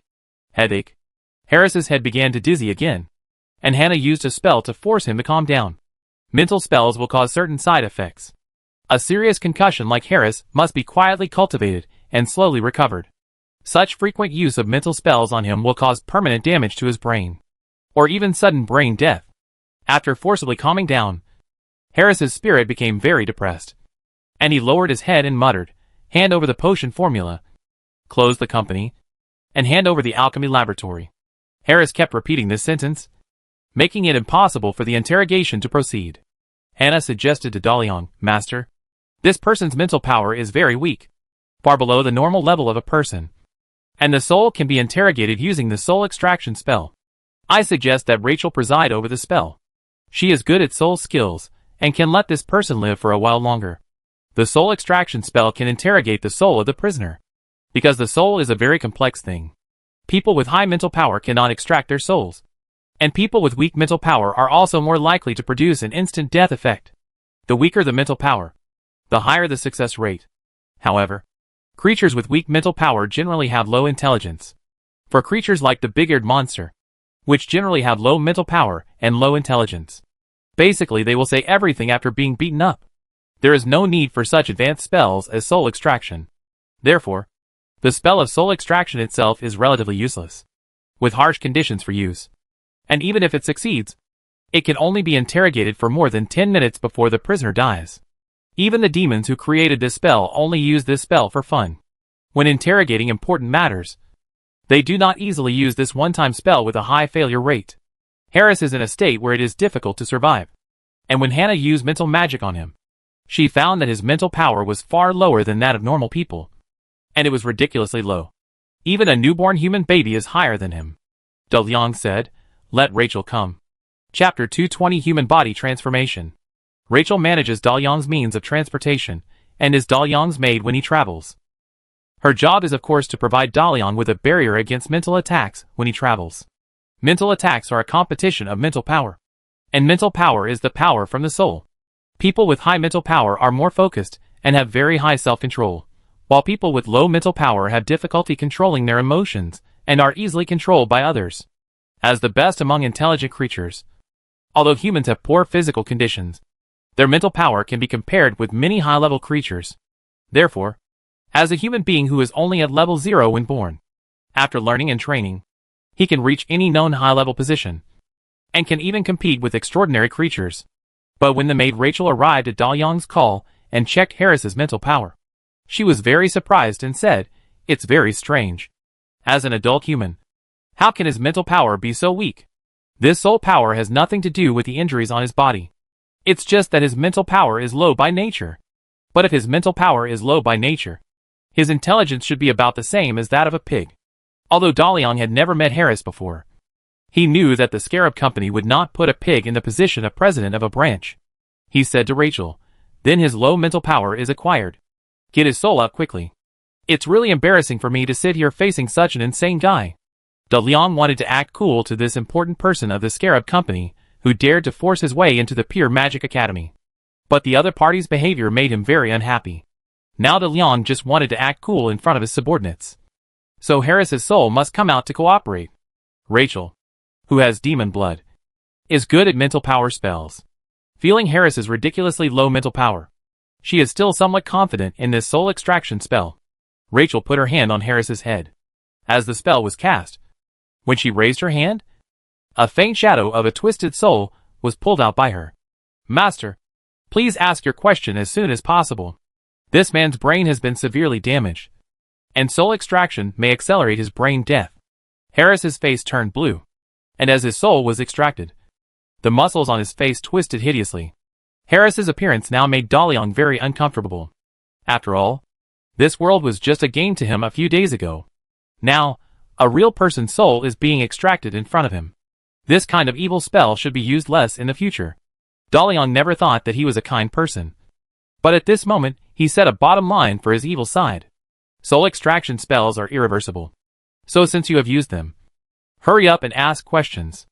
Then De Leon knew that Harris's position in Scarab Company was not as important as he thought. To put it bluntly, he was just a loyal dog who looked after his master's property. Then De Leon knew what happened to Harris's body. A potion that can change the human body at the genetic level. A medicine that allows people to directly obtain high-level biological constitutions. Gene theory was something that did not exist in the ancient magic era. At that time, all research on the microscopic world started from the power elements of the origin of the world. Although the direction of microscopic research on elements is different from that of genes, many things are connected. In the ancient magic era, there were also technologies that broke through the natural limitations of humans and allowed humans to obtain high-level biological physiques. For example, the body was transformed into an elemental body. Through cultivation and alchemy technology, the body was gradually transformed into a pure elemental body. Nicole, the chief alchemist of the Great Tomb Alchemy Laboratory, obtained the 16th level Thunder body through body elementalization. For example, body construction transformation. Through alchemy, directly create a powerful body, and then transfer one's soul into it. Black Pearl is a constructed creature, and her soul comes from a part of Master Nicole's soul. In the ancient magic era, the first empire of the main world, with the help of the fairy dragon clan, obtained the technology to use dragon blood alchemy potions to transform human warriors into extraordinary creatures, dragon power warriors. This allows the first empire of the main world to continue to increase its extraordinary military power when it is out of the protection of the Cloud City and cannot obtain angels. However, any human body transformation in the ancient magic era is gradual, changing one's body step by step. This is due to the understanding of elements in that era. Those who can skillfully use these technologies are magic masters. They know where the problem is when it occurs, and then find ways to solve it, completing the upgrade of the body little by little. In this era, the Scarab Company has only touched the microscopic world of genes. They use the potion technology obtained from the ancient magic era to conduct human experiments directly when they had only a vague understanding of genes. The entire human body modification process is very violent. That is, the test subject is directly placed in the incubator, and the drug is input to collect test data. The lack of theory makes the drug researchers of Scarab Company not know how to find the correct solution after the problem occurs.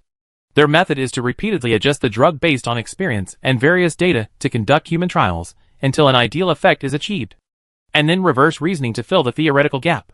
This method has a very large error, which means that although Scarab Company has accumulated some genetic modification technology, the success rate of human body modification is still very luck dependent.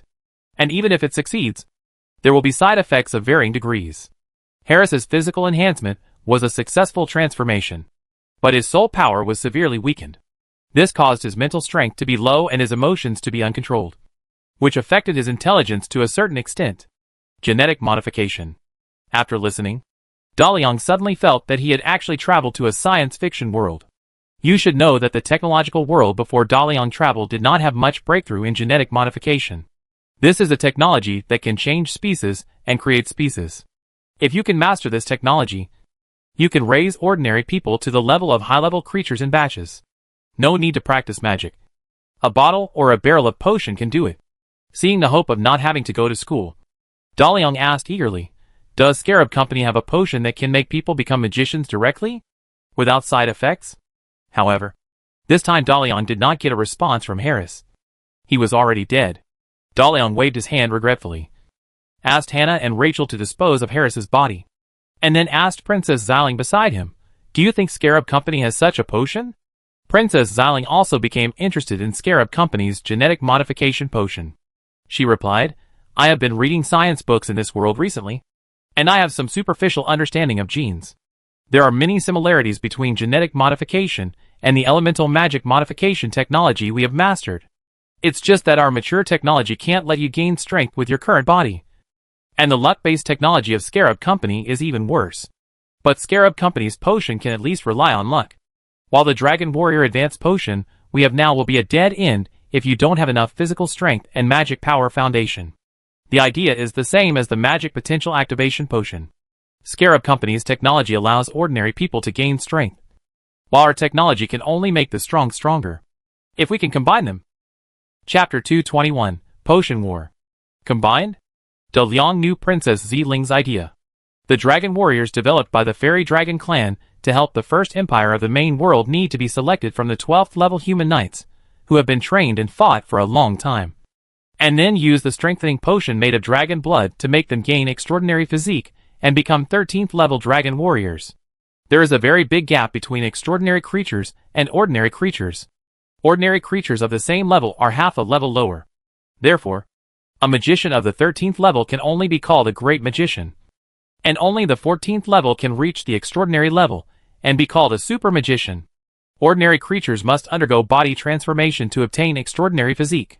In the ancient magic era, one had to reach at least level 12 to bear the risks of body modification. Level 12 is a level that most people cannot reach in their lifetime. However, Scarab Company used genetic modification to transform Harris from an ordinary person into a weakened level 13 warrior. Although the side effects are a bit bigger, they are not impossible to correct. If the genetic modification technology can be mature and then integrated with the magic modification technology, then, as long as there are materials, the Great Tomb can mass-produce an army of extraordinary creatures. De Liang said, the genetic modification technology of Scarab Company is not yet mature, and we don't know their hidden strength. Let's put them aside for now, and they will come to me. As for the Dragon Warrior strengthening potion we have now, we should continue to improve it. In the past, we had 3 major dragon tribes to provide dragon blood. But now, if we remove the Frost Dragon and Ghost Dragon without dragon blood, we only have more than 200 dragons even if we count the 13th level dragons. First, suspend the strengthening of dragon warriors. Let Kuka continue to train dragon warriors as reserve, and then upgrade them after the potion problem is solved. Yes. The next day, Harris, the president of the Scarab Marcellus branch, drove his airship to attack the Pure Magic Academy, and then was killed by the Pure Magic Academy. This was undoubtedly the headline of the day in all major newspapers in Saroying. Even the newly rising National Star newspaper, with the theme of national entertainment, gave its front page to this incident. All newspapers increased their space to interpret this incident. Among them, the news that excited the entire Saroying was young Master Liang, the new director and dean of the Pure Magic Academy, announced that his Blackfire Potion Company was about to launch a new 4th-generation magic potential activation potion, breaking the monopoly of the Scarab Company on magic potential amplification potions in one fell swoop, and began to promote the popularization of the 4th-generation potion around the world. Ordinary magic academies were very happy because they finally no longer needed to use the 3rd-generation potion, and could use the 4th-generation potion with better effects. The famous magic schools were also happy. So according to the previous practices of the Scarab Company, they would definitely launch the 5th generation of magic potential activation potions to suppress the Blackfire Potion Company that challenged them with the 4th generation potions. Harris's death was just the beginning of this potion competition. Can the Blackfire Company stop the counterattack of the Scarab Company? Many people are not optimistic about the Blackfire Potion Company that has just been registered in Saroying City. The giant Scarab Company has too many means to counter this potion competition. He only needs to launch the 5th generation of magic potential activation potions, then increase the production of the 4th generation potions and lower the price, and finally rely on the privileges obtained in various countries to firmly control the magic potential activation potion market and make the Blackfire Company's potions unsaleable. Researching potions is like throwing gold pounds into water. Each result may be an investment of millions or tens of millions of gold pounds. Blackfire Company must have spent a huge amount of money to research the 4th generation of magic potential activation potion. If the investment cannot recover the cost, then they will not be able to carry out the next step of research. Soon, they will go bankrupt or be acquired by Scarab Company like those research institutions that challenged Scarab Company before. However, some people have a different view of Blackfire Company. The battle that took place in the Sky Villa was watched by the Silver Wings of the Azure Corps and the soldiers on the combat airships around at that time. After one night, the process of the battle was collected by all parties. Although they did not know as much as Marquis Whitehead, they all realized that Blackfire Company was not simple. Then the information about Master Liang was placed on the desks of the bigwigs of all parties. Harris was very powerful, and the person who could defeat him must be powerful. The woman who kicked Harris was just one of Master Liang's many maids, managing only a fast food restaurant. The Harris she defeated was the president of the Marcellus branch of Scarab Company. The status of the two people was very different. Such a strong person would be treated as a guest of honor no matter where he went.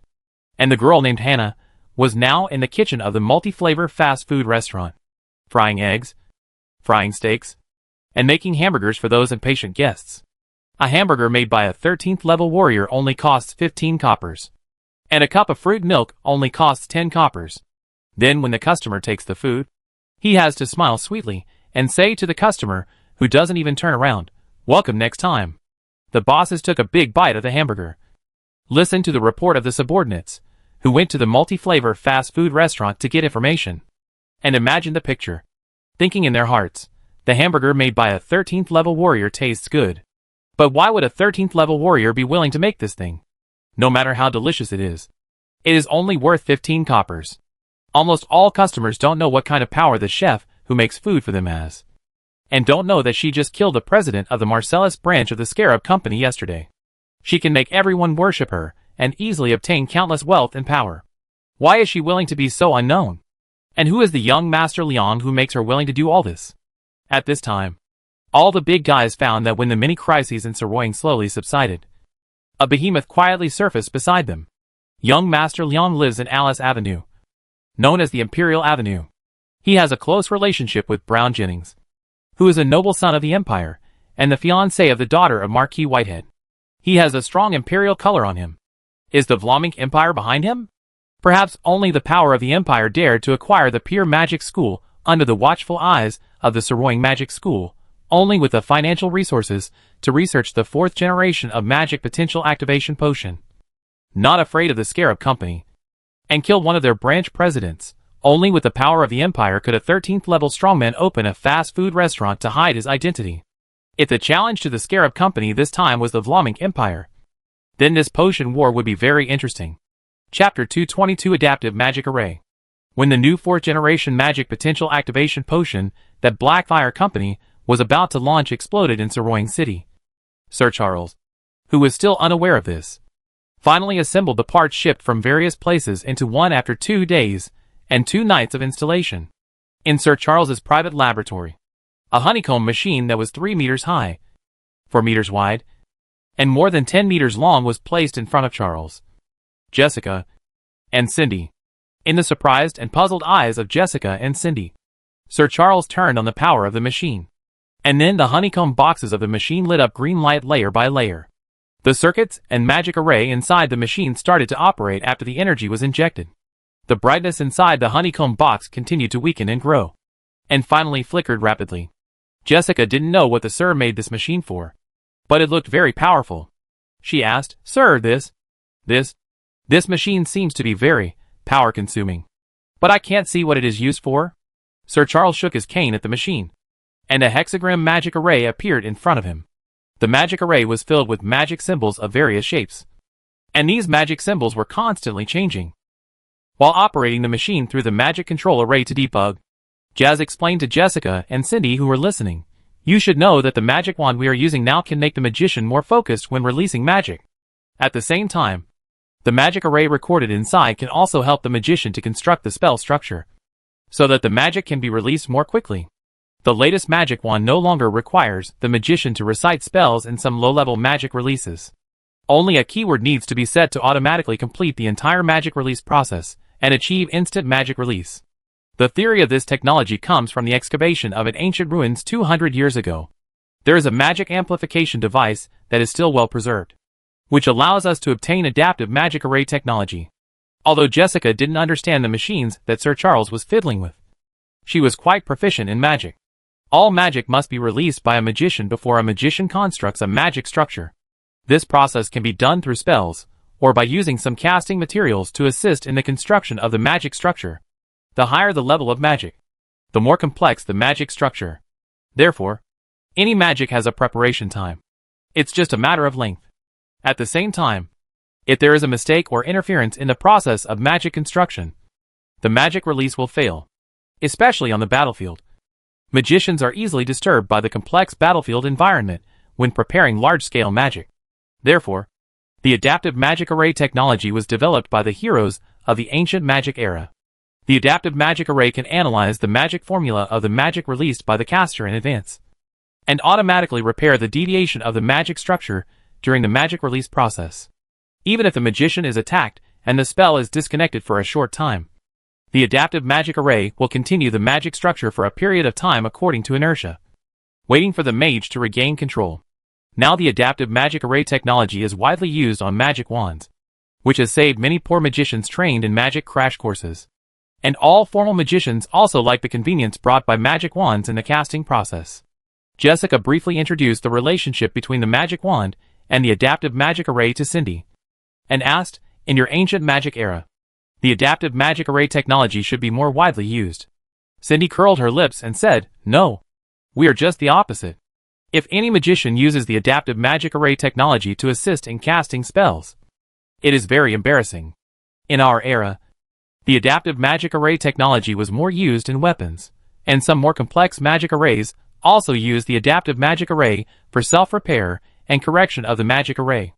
And the more advanced application of the adaptive magic array is the alchemical puppet, or more precisely, the constructed creature. Adaptive magic array is an important component of the soul core of the constructed creature. The advanced application of adaptive magic array can generate self-learning ability. When the artificial soul is cultivated, it can continuously transform and add magic arrays in the soul core during learning.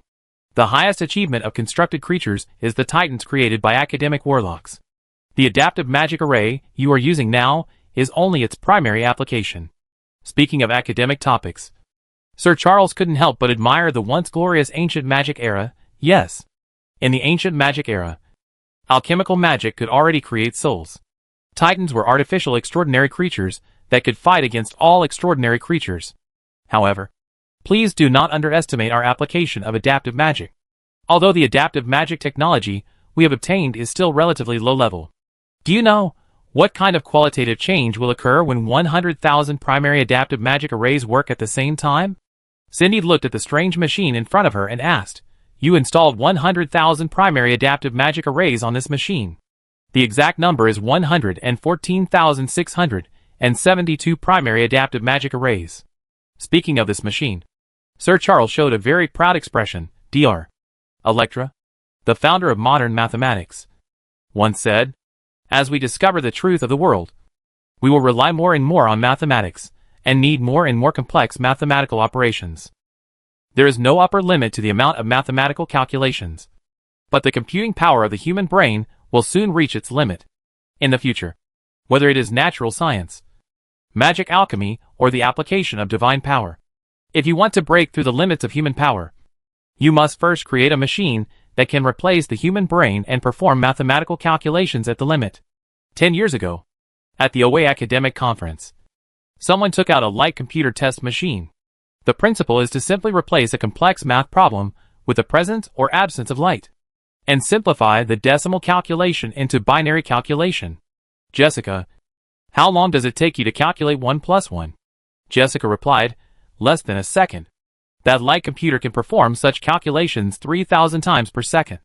Jessica pouted and said, what's the point of calculating 1 plus 1 3,000 times? Sir Charles laughed and said, it's just a test machine. It proves that Dr. Electra is right. It makes it possible for the increasingly cumbersome calculations to be replaced by machines. Since the OVE Academic Conference, many research institutions have been studying computing machines based on the theory of light computers. And of course, each has its own unique ideas. This is the computer I made using the adaptive magic array. Its computing speed can reach 20,000 times per second. Jessica was surprised and said, 20,000 times. So amazing. Sir Charles said, this is not its limit. The adaptive magic array technology is really amazing. It has very powerful correction functions and inertial calculation capabilities. During the experiment, I found that it can also feedback the errors in the formula. Just now Cindy proved my guess that the adaptive magic array technology can produce souls with self-awareness. Miss Cindy, I invite you to visit this computer to prove that I have no intention of hiding what I have done from your master. At the same time, I also hope to bring the help of that adult to make this computer more perfect. Cindy asked, do you want more advanced adaptive magic array technology? Chapter 223 Improvement Direction. No. No. No. Charles shook his head and said, I actually hope that the adult can help me further simplify the current primary adaptive magic array. for the calculation tasks it needs to undertake now. It is still too complicated. I needed to be more direct when participating in the calculation. Although I have simplified it, I still can't do what I want. If the adaptive magic array can be simplified to 50%, then the computing power of this adaptive computer can definitely reach 100,000 calculations per second. If it can be simplified to 20%, maybe it can break through to 10 million times. When talking about this adaptive computer that can complete tens of millions of calculations per second, the calm Sir Charles became more enthusiastic. Computers will not make mistakes when calculating. Its powerful computing power will free the human brain from tedious calculations. Its appearance will lead to a revolution in the world. At this time, Cindy still couldn't see the use of a machine that could calculate 1 plus 1 tens of millions of times per second. However, the task that De Leon gave her was to protect Jessica, and to inform Charles of what strange things his laboratory was researching at any time. This thing called adaptive computer was included in the report, so it was just a matter of mentioning Charles's request. Cindy yawned and replied, "Okay, I'll ask for you. But I can't guarantee that my master will help you simplify the adaptive magic circle. After all, this machine is really weird." Sir Charles could see that Cindy didn't know the real function of this machine, and was afraid that the adult from the ancient magic era didn't know what this machine could do. So he emphasized, "Please tell that adult that this machine can simplify complex calculations, and then use powerful computing power to complete the calculation work that takes a person decades or hundreds of years in an instant. It can not only be used in natural science calculations, but also in magic alchemy formula calculations." Cindy was very sleepy.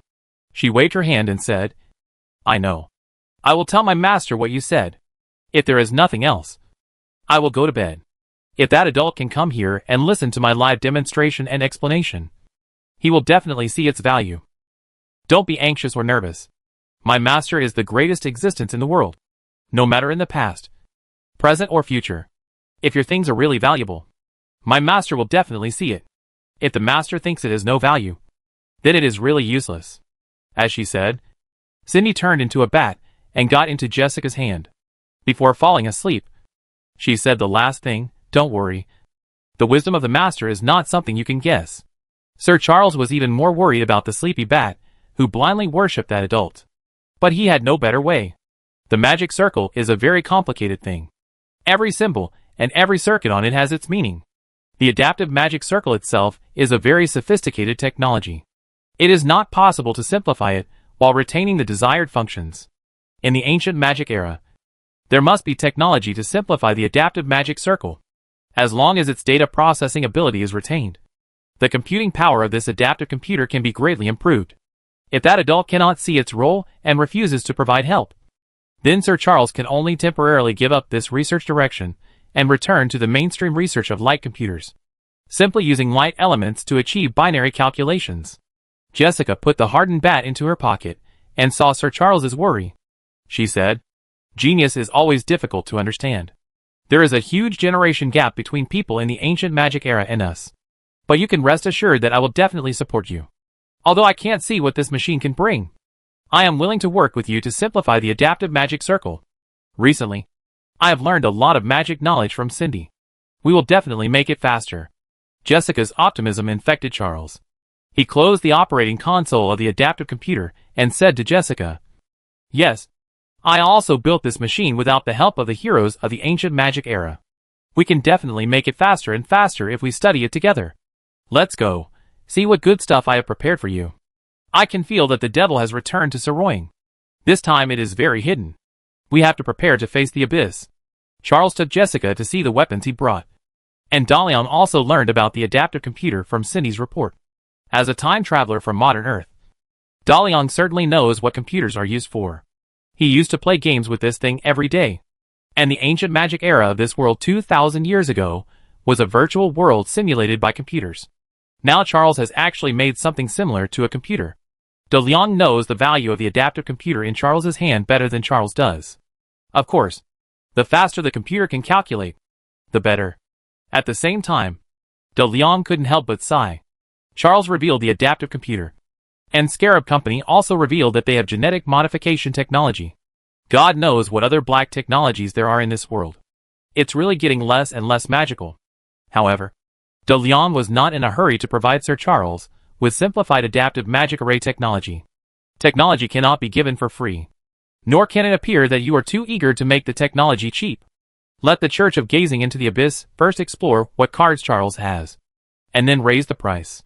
Let Minya prepare to come to Soroing. After I negotiate the price with Charles, she will work with Charles to improve the adaptive computer. For De Leon, a computer that can calculate tens of millions of times per second is really too slow. There is still a long way to go if Charles's adaptive computer wants to reach hundreds of millions, or even trillions of times. De Leon must control the core technology of the adaptive computer. Minya is a 15th level alchemist. If she directly participates in the development of the adaptive computer, it can speed up its research and development. Then De Leon thought for a while, and said, let Hurricane come to Soroing as well. We can't let the Abyss stare to cause trouble all the time. Let the half-undead, half-demon Frust Dragon scare the demon believers. By the way, help Charles return to the Abyss stare and investigate the church that believes in Ergos. Duncan, the bishop of the Abyss stare Soroing branch, has been busy leading his assistants to set up the church's secret meeting place these days. This is an underground warehouse provided by Speaker Peters. Above the warehouse is a black bar that specializes in gray business. So the owner of the bar became the first believer of the Abyss Stare Church in Soroing. Chapter 224. Staring into the Abyss chapter. Harsh music filled every corner of the dim bar. Thieves, assassins, and mercenaries, who would do anything for money, enjoyed drinks and women here. They gathered together to brag to each other, exaggerating their achievements to attract potential employers hidden here. Colorful lights flashed, and strippers swayed their waists on the stage, throwing their clothes one by one to the whistling crowd below. Duncan, who came up from the underground base, walked to the bar and sat down.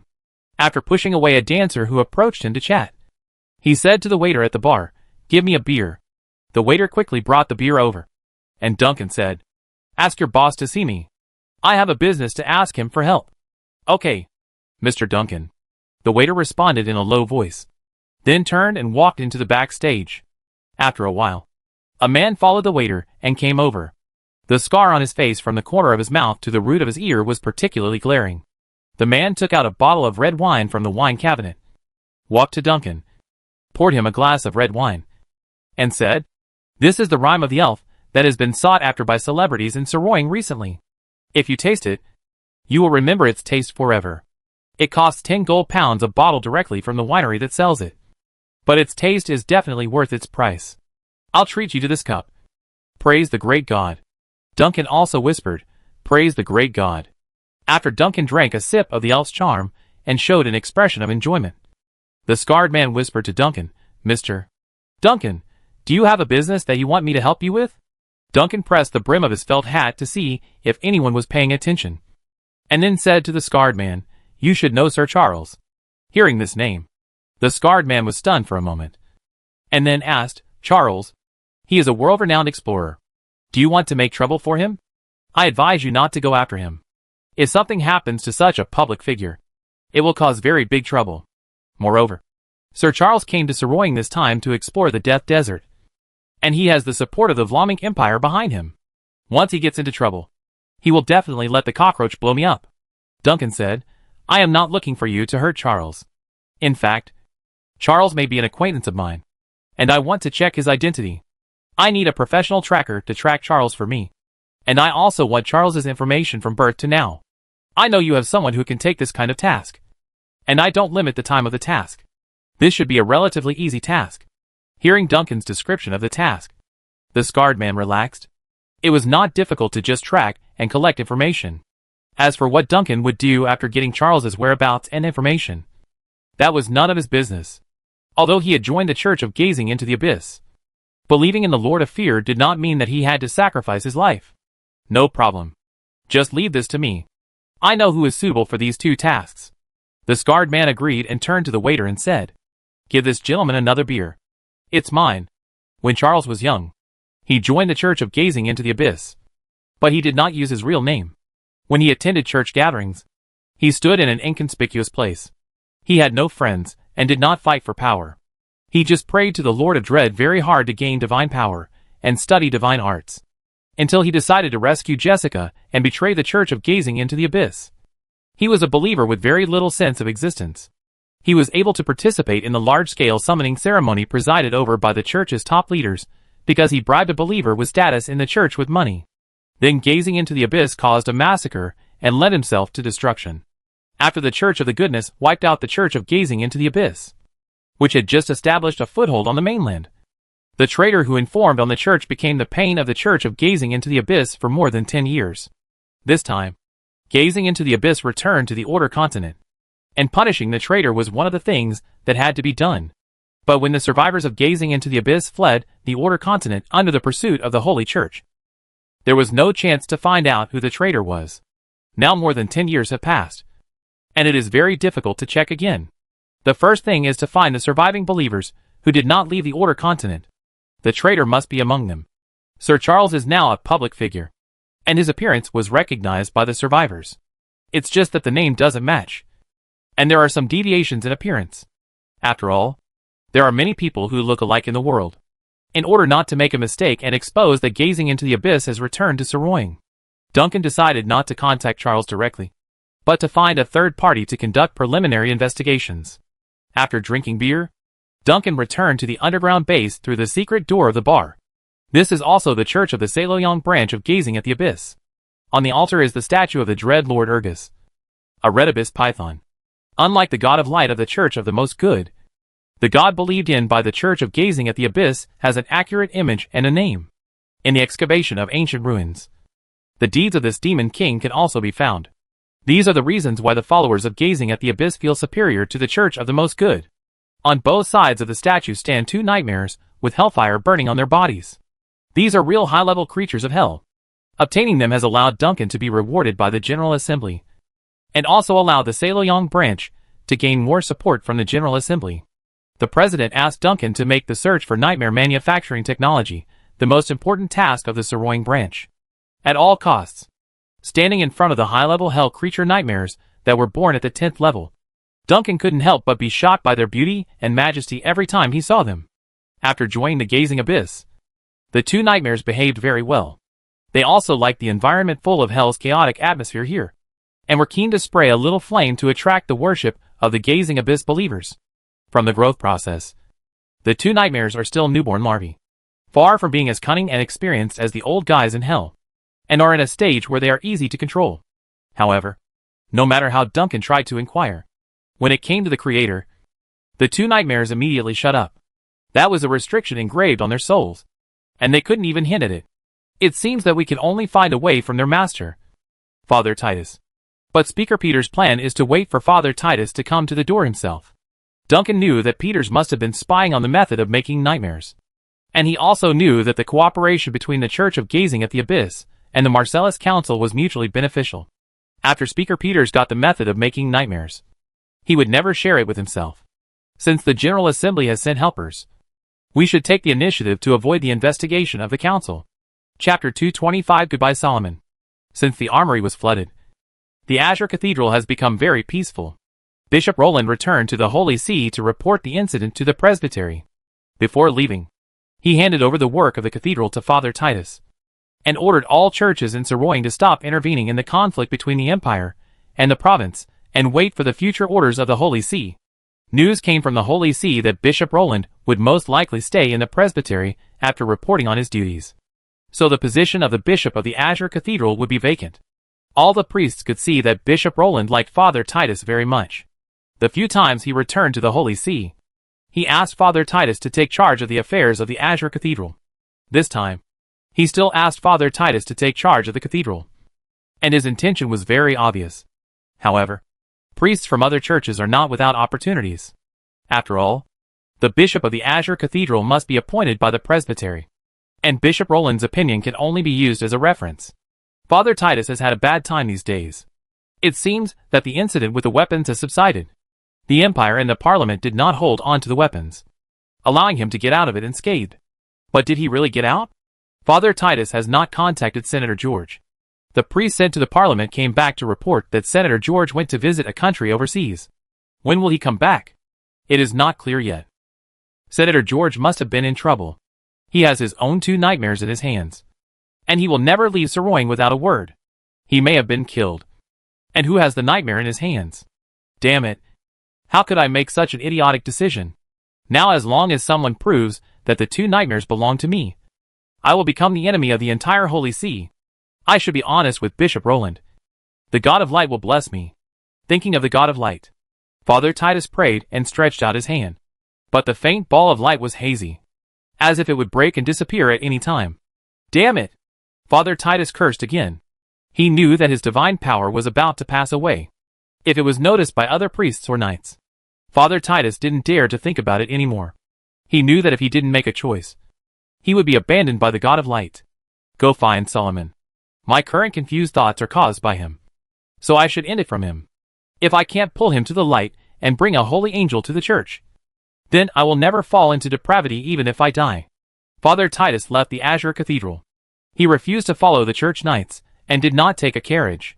He could feel that Solomon was always watching him. As long as he wanted to see him, he would definitely appear. Father Titus had just walked out of a block when he was stopped by a beautiful girl, and a coupon was stuffed into his hand. The girl smiled and said, "Today, Multi-Flavor Fast Food Restaurant has launched a special promotion. With this coupon, you can get a half-price refill on any drink." After that, the girl walked towards the next pedestrian. Father Titus had no appetite now, but when he wanted to throw the coupon into the trash can on the street, he saw a black feather painted on the coupon. Although it was just a few strokes, it was exactly the same as the feather Solomon gave him. The priest looked back and could no longer find the girl who gave the coupon. The priest looked at the coupon again and then went to the address on it. Because of Bishop Roland's order, the Azure Cathedral temporarily cut off all ties with the Parliament and the Empire. Although Father Titus knew that the president of the Scarab Marcellus branch was dead, he didn't know that Hannah killed him. Moreover, Father Titus was troubled by chaotic thoughts and had no energy to take care of other things. However, Father Titus still had good eyesight. When he walked into the Multi-Flavor fast food flagship store, he immediately found that many guests sat in different seats for ulterior motives and ate slowly, their eyes often looking at the dining table from time to time. What are these people doing? Just as Father Titus was about to leave, he heard someone calling his name, "Father Titus." "I'm here." It was Solomon. He sat next to the glass wall and waved to Father Titus enthusiastically. This time he was wearing a black suit, and the black wings behind him were hidden, looking like an upright gentleman greeting his old friend. Solomon's voice made everyone in the restaurant look at Father Titus, and some citizens even stood up to salute the priest and praise the gift of the God of Light together. Seeing that he couldn't retreat, Father Titus returned the salute and walked to sit opposite Solomon. Then he whispered, "Why did you ask me to meet here? And are all these people coming for you? You have caused me a lot of trouble." Solomon said in a normal voice, "No, they are not coming for me. And you don't need to use such a low voice. Even if you shout to them loudly that there is a sinful angel sitting here, they will not hear you. What do you want to eat?" "Priest, the food here is really delicious. I suggest you order breakfast from here for the Azure Cathedral." Father Titus looked at the guests around him and the pedestrians on the road outside the glass wall. He really didn't expect Solomon to invite him to this place. It must be on a secluded rooftop. But since he came here with the determination to die, Father Titus no longer worried about anything. He said, "I'm not hungry." "Solomon, listen to me." But Solomon interrupted him. "It would be very strange to come here without eating, and you will be asked to leave. Didn't you see the people in other seats? They are all eating. When they are full, someone will take over and continue to eat. Then just order a set meal." Father Titus asked Solomon, "Since these people are not here for you, who are they sitting here for?" Solomon sighed. "As the acting manager of the Azure Cathedral, you don't even know such an important thing? It seems that you are experiencing great trouble. Let me tell you. The president of the Scarab branch, Harris, was killed. And the person who killed Harris is the chef who is frying steaks for you now. Her name is Hannah, and she is regarded as a 13th level strongman by various forces in Saroying. Isn't it ridiculous? So many people only have a 13th level little chef in their eyes, but they turn a blind eye to the 15th level evil angel sitting next to them. Just like you. In your heart, there is only the God of Light that you imagine. But you can't see a greater existence. And you don't know what responsibilities you shoulder. Greater existence? Father Titus knew that Solomon was beginning to lead him closer to depravity again. And he retorted, "Are you talking about the Lord of Hell? It seems that his reputation is not as loud as the dread Lord Urgus. Chapter 226 Offer Your Loyalty. Father Titus didn't know how Solomon ordered food while sitting here. But 2 hamburger meals were delivered to their table by the waiter. Can you imagine what it's like for a 15th level evil angel to eat hamburgers? Anyway, Father Titus had never thought about whether this ultimate creature needed to eat. Even if it was eating, evil creatures like this should eat raw meat and drink blood. But the evil angel in front of him, like most customers, held the hamburger with both hands and took a big bite from the side. While chewing, he also took a deep sip of fruit milk with a straw. Father Titus couldn't help but twitch his eyebrows. His fantasy of the ultimate creature was completely ruined. Solomon said while eating, "If we talk about greatness, then what great things has the God of Light done besides being a god? Don't talk about the miracles in the doctrine of the supreme good. You know that the records in it are all false. In the ancient magic age defined by you. Except for the stubborn undead and some uncivilized races. Advanced civilizations do not believe in gods. Our definition of gods is god-level creatures. We believe that although they have stronger powers than us, they are also living beings. Many strong people hope to be called gods. And some people have done it. Such as Urgus. What does greatness have to do with the Lord of Hell? In the history we have discovered, there is no record of this latest Lord of Hell." Father Titus said, "Although the Church of the Most Good does not understand the God of Light, we can feel its power. It represents kindness, justice, and the beautiful things in the world. Evil cannot stand under the light after all. You were once a holy angel. As long as you are willing to walk out of the darkness, your wings will surely emit golden light again. The Lord of Hell is just one of the many titles of that great being." Solomon took a sip of fruit milk and continued, "You didn't come to me to discuss who is greater. No one can convince the other if they have different positions. What do you want from me? The 2 nightmares I gave you are pretty obedient, right?" Titus wanted to provoke Solomon to find out something about the Lord of Hell. But he ended the topic unexpectedly. Speaking of the purpose of coming here, Titus wanted to take out the black feather and return it to Solomon. But there were too many people around.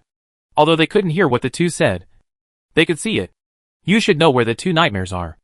I don't want to have anything to do with them. Please take the nightmares away. And the feather you gave me. I have gone the wrong way. And I need to correct my mistakes. As for you, I can see that you are a very upright angel.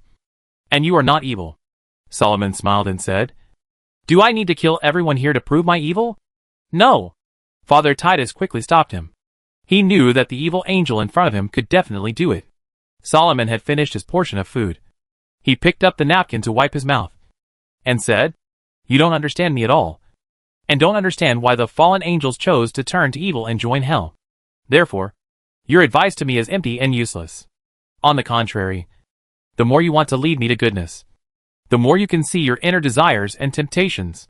You should know that when I become a holy angel and am worshipped by the world, I will never join the Church of the Good and become a believer of the God of Light. The closer you are to God, the more you understand Him, and the harder it is to believe in Him. Then my existence will turn the Supreme Church, which has always preached that angels are warriors of the God of Light, into a scam. The Supreme Church is a building built on duckweed because of my existence. As long as it needs, I push it gently, it will collapse. You have been trying to lead me to the light. What is your real idea? Do you think you have lost your faith and want the entire Supreme Church to fall with you? No, I definitely don't think so." Father Titus stood up and slammed the table, loudly denying Solomon's speculation. But he knew that whether his subconscious mind thought so or not, this idea had already surfaced. Then he felt that he had completely lost his sense of the power of light. Father Titus's excitement attracted the attention of the people around him. But they could not hear what the 2 were talking about. Given Father Titus's status, it was understandable that he used divine arts or magic to isolate the sound. And the people around him did not dare to disturb this person who had a special status in Saroying. After Father Titus sat back, the guests began to focus on their own things again. Solomon knew that his mission had been completed. After Father Titus sat down, he pointed to the glass wall and said, "The carriage parked outside can take you to understand the truth of everything, including why I want to take you out of your faith, and what the Lord of Hell wants you to do. If you choose to sit on it, it means that you accept this mission by default, and you will belong to the Lord of Hell from now on. If you choose to leave, then we will no longer have any relationship, and this mysterious door to the real throne will be closed to you forever. You have lost your faith. And the best result is to be driven out of the church of the good. And then, like an ordinary magician, you will run around for a living in a short few decades. You may start a family, and then your children will continue to repeat this boring life. How to choose? You decide. Solomon stopped talking after he finished speaking. Through this period of observation, he knew that Father Titus was not a person who was content with mediocrity. He had talent and hoped that his talent could be discovered and displayed. Now, he was no longer a believer in the God of light, and the Church of the Most Good would sooner or later know that he had lost his divine power. Should he seek a better job or return to ordinary life? Father Titus quickly became silent after he got angry. He knew that he had failed. And in fact, he was doomed to fail at the beginning of this competition. Solomon's temptation would definitely not have such a good effect on those unknown ascetics in the church. Those who can become powerful have selfishness. And when selfishness is higher than faith, it becomes false faith. What kind of firm can a false believer have? Father Titus took a last look at the black carriage outside and asked Solomon, "Does my riding in the carriage mean that I have abandoned goodness and turned to evil, and will stay away from the place where light shines?" Solomon smiled and said, "The opposition between goodness and evil has ended in the ancient magic era. I said that the Lord of Hell is just one of the many identities of that great being, and he enjoys respect in all planes. Even the angel's cloud city is always open to him. I am no longer good or evil, and my wings can turn golden at any time. So it is ridiculous for you to lead me to goodness. Are you ready to offer your loyalty to the true master of this world?" Chapter 227 Missionary. Whether it was because of his unwillingness to be ordinary or his desire for the mysterious unknown, Father Titus, who had given up his belief in the God of light, stood up and left the restaurant. He walked out of the restaurant door and looked at the carriage parked on the side of the road. The carriage was black, and the exterior was exquisitely carved, making it look extremely luxurious. The carriage was pulled by two bay-red horses, and the look in their eyes made the priest recognize that they were actually two nightmares. The coachman was wearing a black formal suit and a felt hat, and his face was covered by a windshield, so his appearance could not be seen clearly. When Father Titus approached the carriage opened, and a woman wearing the same black lady's formal suit walked out. "Hello, Father Titus. I am Rachel, the maid of the Lord of Hell. I am here by the order of my master to take you to where you will work in the future." Rachel made an inviting gesture. Father Titus only stood in front of the carriage for a while before getting into it. Rachel followed him into the carriage and closed the door, knocked on the carriage, and the carriage started moving. Father Titus looked out the window at the fast food restaurant, and Solomon was no longer there. With trepidation in his heart, Father Titus said to Rachel, "Where are we going? And what job did the Lord of Hell give me?" Rachel, who had been trained in aristocratic etiquette, smiled politely and replied to Father Titus, "We are going to Frost City. The job my master gave you is to build a church in Frost City." Build a church? Titus didn't expect that the Lord of Hell would give him such a task. Rachel explained, "My master is God, so of course he needs to have his own sect. The master values your work experience in the Church of the Most Good and thinks you can help him build a church that believes in the Lord of Hell." Titus shook his head and said, "No. No. No. Building a church for God is definitely not as simple as you said. Just spreading the miracles and getting people to recognize this God is not something I can do alone. And the power of the Holy See on the mainland is very huge. If I spread the pagan gods, I am afraid that I will not be able to develop a single believer and will be reported. This is not a job I can accomplish." Rachel said, "You can rest assured about this. The residents of Frost City are very simple, and they don't have any beliefs. They are all subjects of my master, and the master's orders have been issued. I promise that they will believe whatever you say, and they are extremely pious. The step of preaching can be skipped.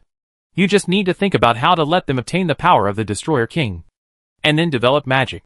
Father Titus asked, "Destroyer King? The Destroyer King is the Lord of Hell?" Rachel replied, "My master is the Destroyer King, the Lord of Hell. You don't need to ask more about the master's affairs. He will tell you naturally when it's time. In short, you can understand this job as a study of the power of the Destroyer King." Father Titus asked again, "Why choose me? You are all subordinates and believers of the Destroyer King. You should be more suitable than me." Rachel showed a regretful expression. "Loyalty is loyalty. Faith is faith. The closer we are to God, the harder it is to become a believer, so that we have no way to use the Master's power. As for why I chose you, it's because you are lucky. Father Titus would rather not step on this shit. But the maid of the Destroyer Demon King dared to describe her master like this. She will never become a believer in this life. Just when Titus was about to ask some more questions, Rachel said, "We are in Frost City. Father Titus, take a look at where you will work in the future.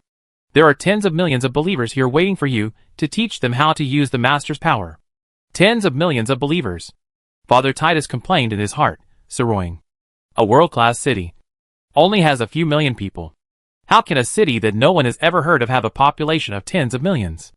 And it is impossible for all the tens of millions of people to be believers. The important thing is, how long have we walked? I am afraid we haven't even left the block. How come we are in Frost City? Father Titus, full of doubts, looked out the window, and was frightened by a ghost floating outside the window. Ghost. Ghost. Rachel said calmly, "No. It's a demon spirit. If you have a demon spirit around you, the magic energy tide generated by the demon spirit can increase the effect of your spell casting. Don't be surprised. You will have them soon. The demon spirits are semi-undead creatures of the first 7th level. If you store them in your magic props, they will become your magic assistants. They are the welcoming team sent by Lord Astro, the Lord of Frost City. He already knows you are coming." After being frightened, Father Titus calmed down and looked out the window. He was very interested in the magic tide that the demon spirits could generate.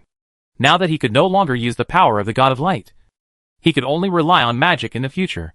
Although the demon spirits were undead creatures and were despised by the world, he had already served the demon god of hell, so he didn't have so many concerns. At some point, it was no longer the street of Sorroying City. A faint mist covered the surrounding space, and the dim light made it impossible for him to see far away. Teleportation magic. The entire carriage was teleported from Sorroying to another place without his awareness. But he could not tell his position and direction in the mist. The priest was still looking for the trace of the demon spirit. And suddenly the sound of a huge cavalry galloping came from the back of the carriage. The sound became louder and closer, and the heavy hoof sound exceeded the sound and vibration that normal cavalry could make, as if there was a train galloping behind. It seemed that the carriage would be crushed into pieces soon. Looking at the calm Rachel, Father Titus knew that this was the army of Frost City. The sound alone was so powerful, and he became more curious about this army. Soon, huge figures rushed out of the fog, and a mighty cavalry guarded the carriage. Father Titus also looked at the appearance of these cavalry. Centaurs. No, not centaurs.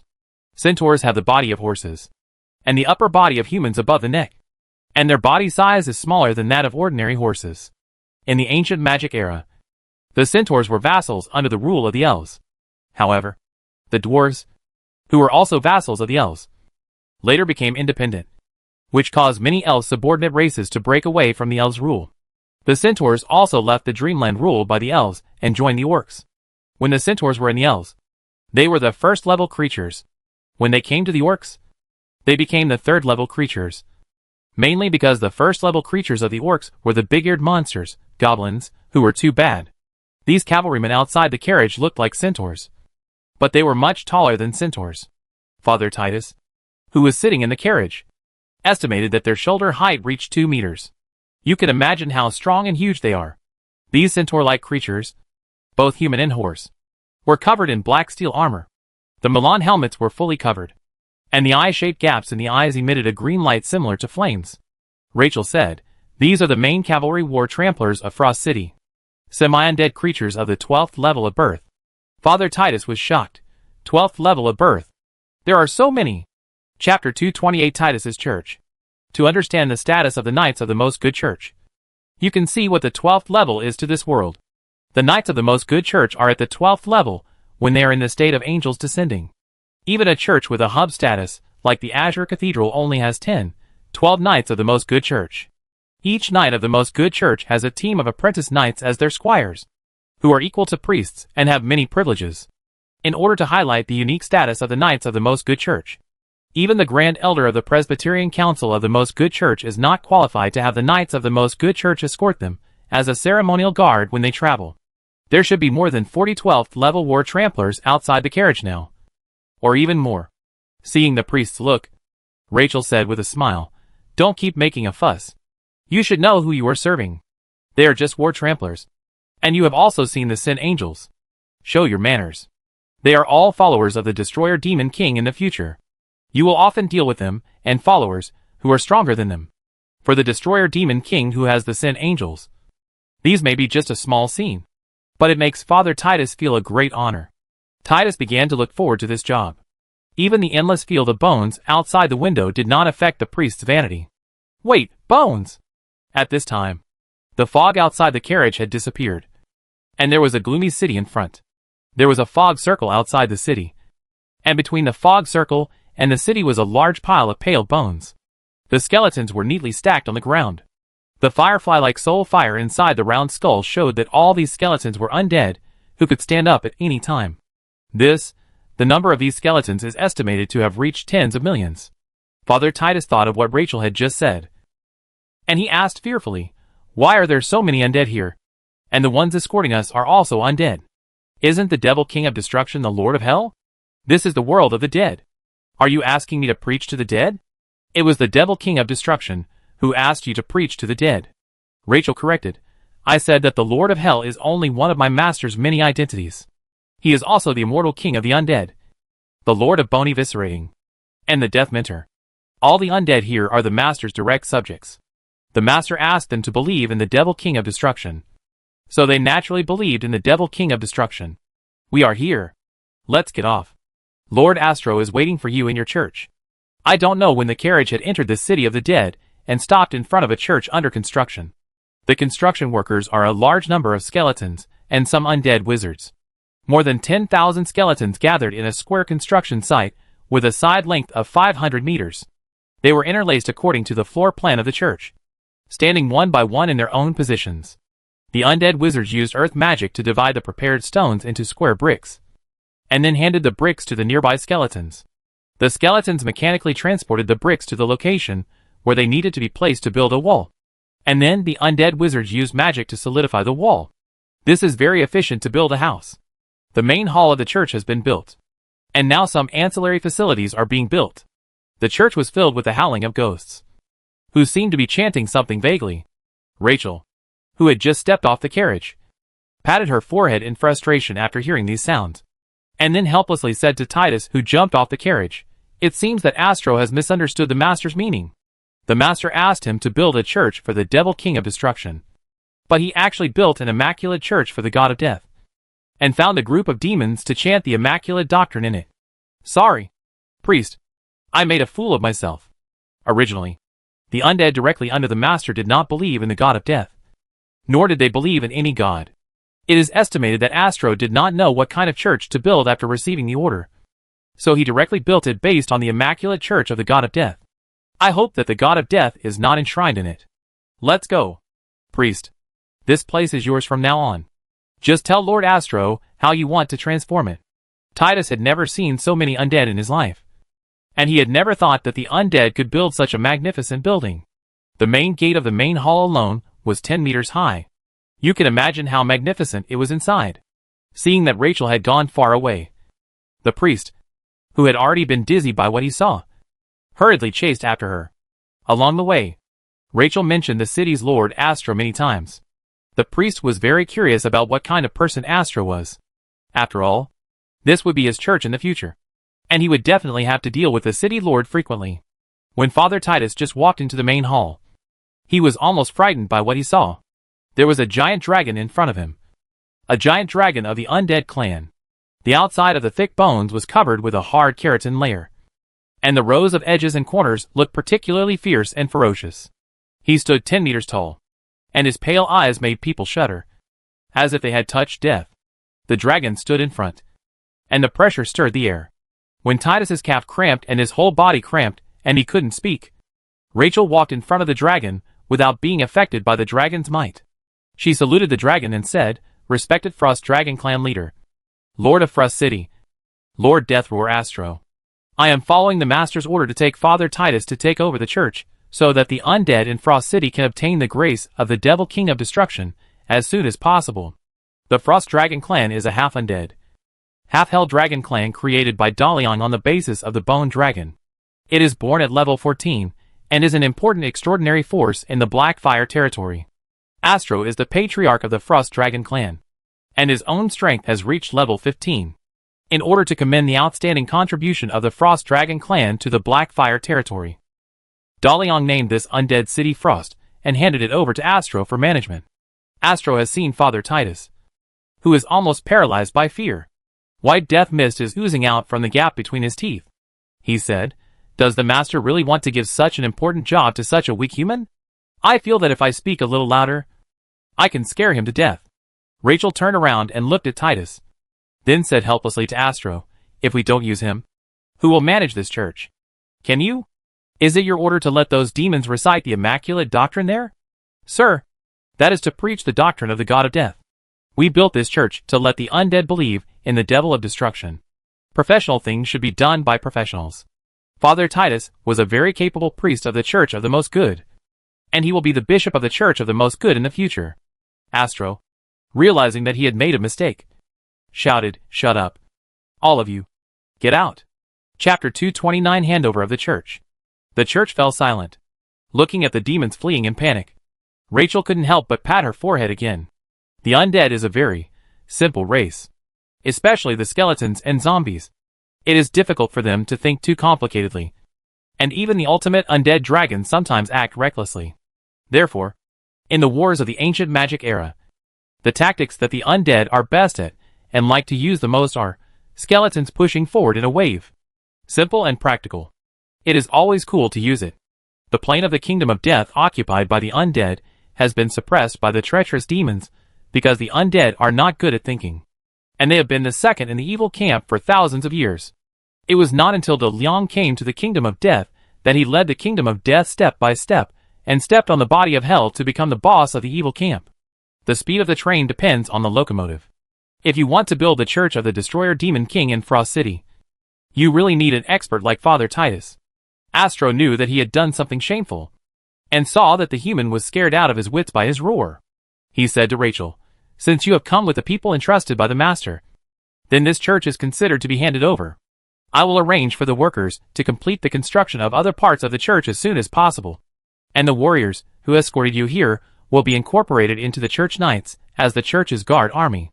However, in Frost City, under the protection of millions of undead, the knights of the church are useless. But the church must look like a church. If you need anything in the future, you can come to the city lord's mansion to find me. Goodbye. After saying that, Astro retreated, and a large-scale portal opened and took him away from the church. Without the obstruction of Astro's body, Rachel and Father Titus saw the statue at the end of the hall. Seeing the statue, Rachel was thankful. Fortunately, Lord Astro did not make a mistake with the statue. "Father Titus, this is the master of hell, the destroyer." The Frost Dragon Astro left the church. Father Titus finally recovered from the overwhelming pressure and saw the god he was about to serve. Mishi is the second body of Daliang. He is a pure fire elemental life form. His race is a 15th level flaming lord. The statue of the destroyer is 10 meters tall. It is wrapped in a fiery red full body armor. In the gaps of the armor, bright fire elements are emitting flames. It stands with its hands on the sword. When building this statue, Astro not only shaped it one-to-one in order to restore the momentum of the destroyer as much as possible, but also consumed a lot of alchemical materials to make its image more realistic. The flames burning on the statue were also produced by the advanced fire magic array. If you get too close, you will be attacked. Such a majestic statue has stunned Father Titus. Rachel led the priest forward and introduced, "There are a total of 6 Hell Demon Kings ruled by the Destroyer Demon King. For some reason, my master has lost contact with the other Demon Kings. So we don't know whether the other Demon Kings are enemies or friends. And we don't know who has become the Demon God. Therefore, when you meet other sects in hell in the future, you don't have to think about the same origin. For example, the belief in the fear Demon King Urgus's gaze into the abyss. They have already entered Saroying. And, did you see the sword in the hands of the destroyer?" Father Titus suddenly remembered that the evil cultists who attacked the Azure Cathedral were the abyss-gazing sect who claimed to believe in the Lord of Fear. Now it seems, the deaths of the 2 evil cultists and the demons should be done by the subordinates of the destroyer. Hell is indeed chaotic evil. Listening to Rachel's words, Father Titus noticed the burning sword in the hands of the destroyer statue. "I see it," the priest said. Is there something special about that sword? Rachel said, Of course it is special. Have you heard of the Blade of Doom? Father Titus shook his head. Rachel patted her forehead helplessly. She wanted to see the priest's surprised look again. But he didn't recognize her at all. Rachel turned and asked, You should have heard of the blazing wings of Cloud City. Speaking of the blazing wings, Father Titus answered fluently, It is the top artifact in the ancient magic era. Owned by Michael, the Archangel of Cloud City. When the blazing wings are unfolded, holy flames will rise to the sky. The Holy See only has this information. Rachel said complacently, The blazing wings used to belong to Michael. But after Michael was captured and sealed, the blazing wings fell into the hands of the Supreme Angel Riel. The sword in my master's hand is called the Blade of Doom. It is a more powerful artifact than the wings of blazing sky. With a casual swing, the entire Saroyan can be reduced to ashes. It is the symbol of the Lord of Hell. Whoever controls the Blade of Doom can command the entire hell. Ah! Father Titus gave a surprised look at the right time. He couldn't imagine what kind of power a weapon that could easily destroy a city contained. And couldn't imagine how gorgeous it would be when it was swung. Seeing the priest staring at the sword of the statue of the world-destroying demon king, Rachel said, That's fake. The real Blade of Doom is in the hands of my master. Well, you have seen the church. That's it. How to make the church flourish depends on you. Let's go back now. You can come here to work every day when you are free. If you need anything, ask Master Astro. My master just wants to see the results as soon as possible. Father Titus was very puzzled as he was about to leave before he finished looking at the church. He asked, I will go back to Saroying. I thought I would stay here and never go back. Of course I have to go back. You are still Father Titus of the Church of the Most Good. In the future, if the Church of the Most Good has any new technology, you must use it on our church. We will also give you enough support so that you can serve as the Bishop of the Azure Cathedral. Besides, this place has not been built yet, and the church has not been named. You should first come up with a church organization plan. After the master agrees, you can officially take up the post. Rachel said as she walked out of the hall. Father Titus did not expect that such a serious matter as building a church would be treated so lightly by the subordinates of the devil of destruction. The church was still a rough house, and the believers were all piled up outside the city. There was not even a name for the church. Without anything prepared, they pulled themselves from the light into the darkness, and then contracted the matter of building the church to themselves. Why does it feel like it's not like building a church, but like opening up a chamber of commerce? Father Titus, who felt that everything was strange, caught up with Rachel and asked, I have lost the grace of the God of Light, and can no longer use my divine power. Soon the Holy See will find out that I am different. And then, they will judge me. Rachel had already walked out of the hall, and stood on the platform outside the hall. She replied to Titus, Don't worry. My master has arranged everything. Just go back to the Azure Cathedral, and no one will notice your changes. Then, look at your church knights. Lord Astro is really generous. When Father Titus got off the carriage just now, he was shocked by the grandeur of the church, and did not notice the undead army escorting him. At this moment, he and Rachel were standing on a high place, and they could clearly overlook the square in front of the church. 100 war tramplers wearing heavy armor formed a long steel wall. Behind them were dense undead warriors, undead lich wizards, dark groups of demons, and skeleton warriors wearing fine chain mail. A sound of dragon roar came from the sky, and 2 frost dragons climbed on the highest spire of the church and roared at the wilderness outside the city. Father Titus pointed to the 2 dragons above his head and asked, These are also members of the church knights. Rachel said, Of course. My master once stipulated that once the military force exceeds 10,000 people, there must be an ultimate creature accompanying the army. The army of Frost City is not the main force, and can only be equipped with 2 14th level Frost dragons. Don't think it's too little. Chapter 230 Universe. The world where the Order continent is located was the main world plane in the previous game, and the entire map replicated the Earth's topography 1-to-1.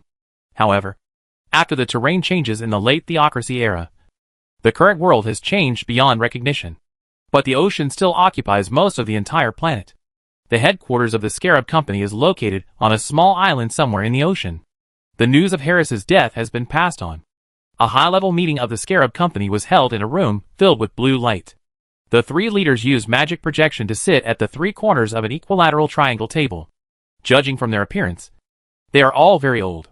One of the old men in white scientific research clothes said, "A new fourth-generation magic potential activation potion has appeared in Saroying City, the capital of Marcellus Province in the Order Continent, the Fromink Empire." Harris, who was in charge of the company's Marcellus branch, was killed when he clashed with the other party. According to intelligence, the person who killed Harris may also be a genetically modified person with a strength of level 13. A new fourth-generation magic potential activation potion has appeared, and a genetically modified person has appeared. Do you think other companies have also discovered this planet? The only female among the three said, "I think the probability of other companies discovering this planet is very low. After all, our research ship randomly selects directions and distances for interstellar jump exploration, and the probability of encountering researchers from other companies here is 1 in a billion." The headquarters sent a message that the Federation will build a wormhole station in a nearby star field in the near future, and only then will players flock in. Before that, Order Star is our exclusive hidden map. At this time, the third old man sighed and said, "It has been 60 years since our research ship crashed here. There are only 3 of us left as players, and the company's rescue team has been unable to jump to the nearby star field. The closest place to us is also 200 light-years away. Without the accurate positioning of the wormhole station, no one can reach here. In the space age, without a strong enough body and lifespan, exploring the map is a matter of life and death. I now regret borrowing money from the Scarab Company. In the end, I couldn't pay it back and sold myself as a vegetable farmer, and ended up being trapped on this planet." The first old man who spoke said, "You should be thankful that the Scarab Company is willing to sign you as a vegetable farmer. At least the body equipped by the Scarab Company for the vegetable farmer is not the cheapest stuff. At least its magic talent is good. Learning magic halfway has also made us reach the level of intermediate magicians. After debugging with genetic medicine, we have all become 9th level senior magicians. And our life on this planet is also very comfortable. It is definitely more comfortable than leaving this game and going to that dirty world to wait for death." "Game? Is this a game?" the woman said loudly. "This is a real world. In this world, we built an interstellar federation across several galaxies in 2,000 years. And the world we live in, we can't even leave the solar system in 2,000 years. Science has proven that we live in a narrow universe. The space is so big, and the resources are running out. The funny thing is, the virtual world we are locked in the server was integrated into the broad universe 2,000 years ago. And when we found ourselves locked up, we could only experience the real universe through the virtual world using cloned bodies." Enough. The only old man who didn't complain severely reprimanded his 2 companions. "Now we are talking about the Blackfire Company, which has a new 4th-generation magic potential activation potion and also masters the technology of genetic enhancement. The task given to us by the headquarters is to research extraordinary physical gene enhancement potions. In this way, the headquarters can form an extraordinary army for the battle for interstellar resources. And we can also give priority to using extraordinary physical gene enhancement potions to strengthen this body and make some money to redeem ourselves. If we are lucky, we can live for a few more decades and finally die in the bed of our real home." The woman said, "Mark, you have also deviated from the topic." The old man called Mark smiled and said, "When you get older, you tend to be sentimental. Let's get back to the topic. About this Blackfire Company. We all think that it is not from the Interstellar Alliance. So it is a company established by the natives of the Order planet. Now this planet has been influenced by us and has advanced in some areas. Genes have become a common knowledge subject. It is possible that there will be natives who, like us, have discovered that the alchemy technology of the ancient magic era has made breakthroughs in genetic modification. But the Blackfire Company is absolutely unable to compete with us in terms of overall strength. However, their daring to kill Harris is obviously a provocation to us. I think the negotiations will not produce any results, and will only boost the other side's arrogance. We should fight first and talk later. Let Blackfire know the difference in strength between us, so that we can take their gene enhancement technology and improve our technology." The woman said, "I second it." Another old man said, "I second it. Blackfire was able to kill Harris, so they must have enhanced to level 13. I suggest sending Stephen, and then secretly use the drone in the spacecraft to attack the enemy," shouted Blackfire. "Agree. Daliang is now the director and dean of the Pure Magic Academy, and he has the magic potential activation potion specially prepared by Master Nicole. The elementary magic department is well equipped. And Brown? A magic professor with rich teaching experience is right beside him. So, he doesn't need to wait until the new semester starts to practice magic. So De Leon began to activate his magic potential in the name of testing equipment. When ordinary people activate their magic potential, they need to enter a special meditation room. There are electromagnetic coils and magic alchemy arrays buried in the ground and walls of the meditation room. After activation, a magnetic field will be created in the room that is easy to enter a meditative state. Ordinary people have no magic talent, so it is difficult for them to resonate with magic elements and enter an ideal meditative state. The meditation room is circular, with a control console at the entrance. Brown asked De Leon to sit in the circle in the middle of the meditation room, and activated the meditation magnetic field in the room. At the same time, he said to De Leon, students need to practice sitting meditation before learning meditation. But Master Leon can skip this step. Please sit cross-legged, and then slowly adjust your breathing. Inhale and exhale slowly at a slower speed than usual. Close your eyes. You can feel the magnetic force sweeping across your skin. Find its trajectory, and then follow it with your consciousness. It will take you into a dark space, allowing you to intervene between sleep and wakefulness. Brown looked at the instrument panel on the operating table and observed De Leon's appearance. When he thought De Leon had entered a meditative state, he took out the prepared medicine and poured it into a funnel next to the console. Chapter 231 Panel. The magic potential activation potion passes through a special path and evaporates after adding auxiliary potions to increase the effect. The light blue mist rises from the floor where De Leon is sitting and is bound by the electromagnetic field within a certain range. The magic elements begin to thicken under the influence of the potion, and at the same time, after the potion enters the human body, it also brings the magic elements in. At this time, De Leon entered a very wonderful state. The brain was empty, as if he was in a dark universe, as if in a dream, but his thoughts were very clear. He could feel something gathering around him, gurgling like water, and then the colorful optical fibers slowly faded out from the darkness. Brown continued to observe the instrument panel on the console, where the swings of multiple pointers represented various values. This was a test of a magic professor's experience, because he needed to find the best ratio among a variety of constantly changing values. Adjusting the knob on the console, the electromagnetic field and the output of the potion changed constantly. After fixing the values in a certain range, Brown said to De Leon in meditation, Master Leon, you have great potential for fire magic elements, earth magic elements, and air magic elements. Among them, the fire magic element is a little higher. I suggest you start activating your magic potential from the fire magic element.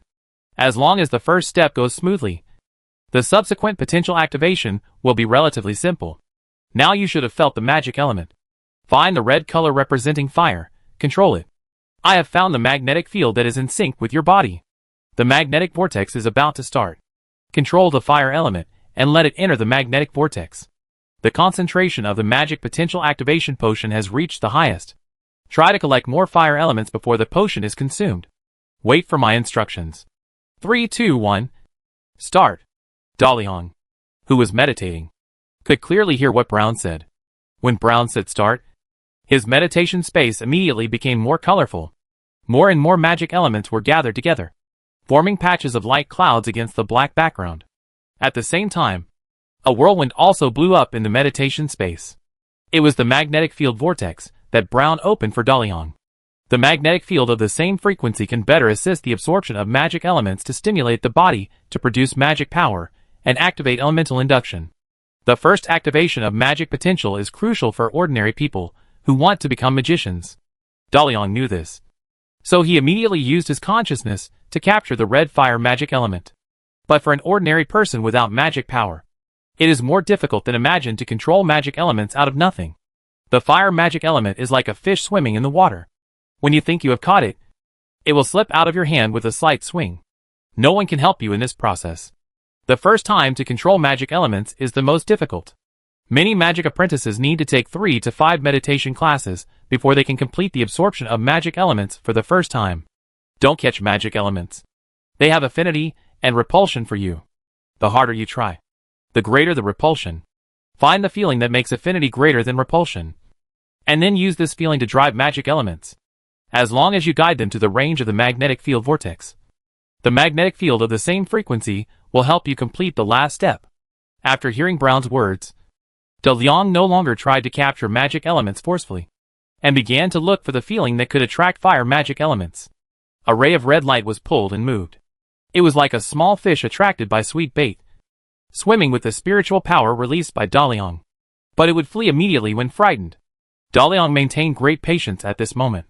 He no longer cared about the passage of time, and whether he could complete the absorption of the first magic element at the end of this meditation. He devoted himself to controlling this ray of fire magic element, and realized how difficult it was to practice magic. In the past games, players did not need to learn the basics of meditation and magic. They were enjoyable players. They could upgrade with experience and increase their magic power. After learning magic, as long as they wanted to release magic, the game system would complete the construction and release of the entire magic structure. At this moment, De Leon finally knew what magic was, and was finally about to officially step into the hall of this mysterious power, and began to truly master it and use it.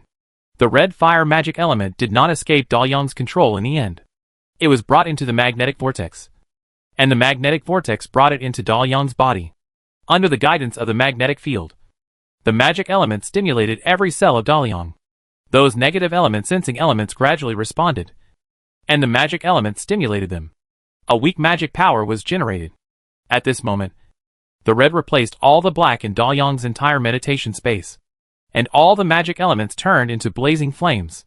Then the red color and the flame shrank rapidly, condensing into the image of the Devil King of Destruction, the Flame Commander, in front of De Leon, and then disappeared into the darkness.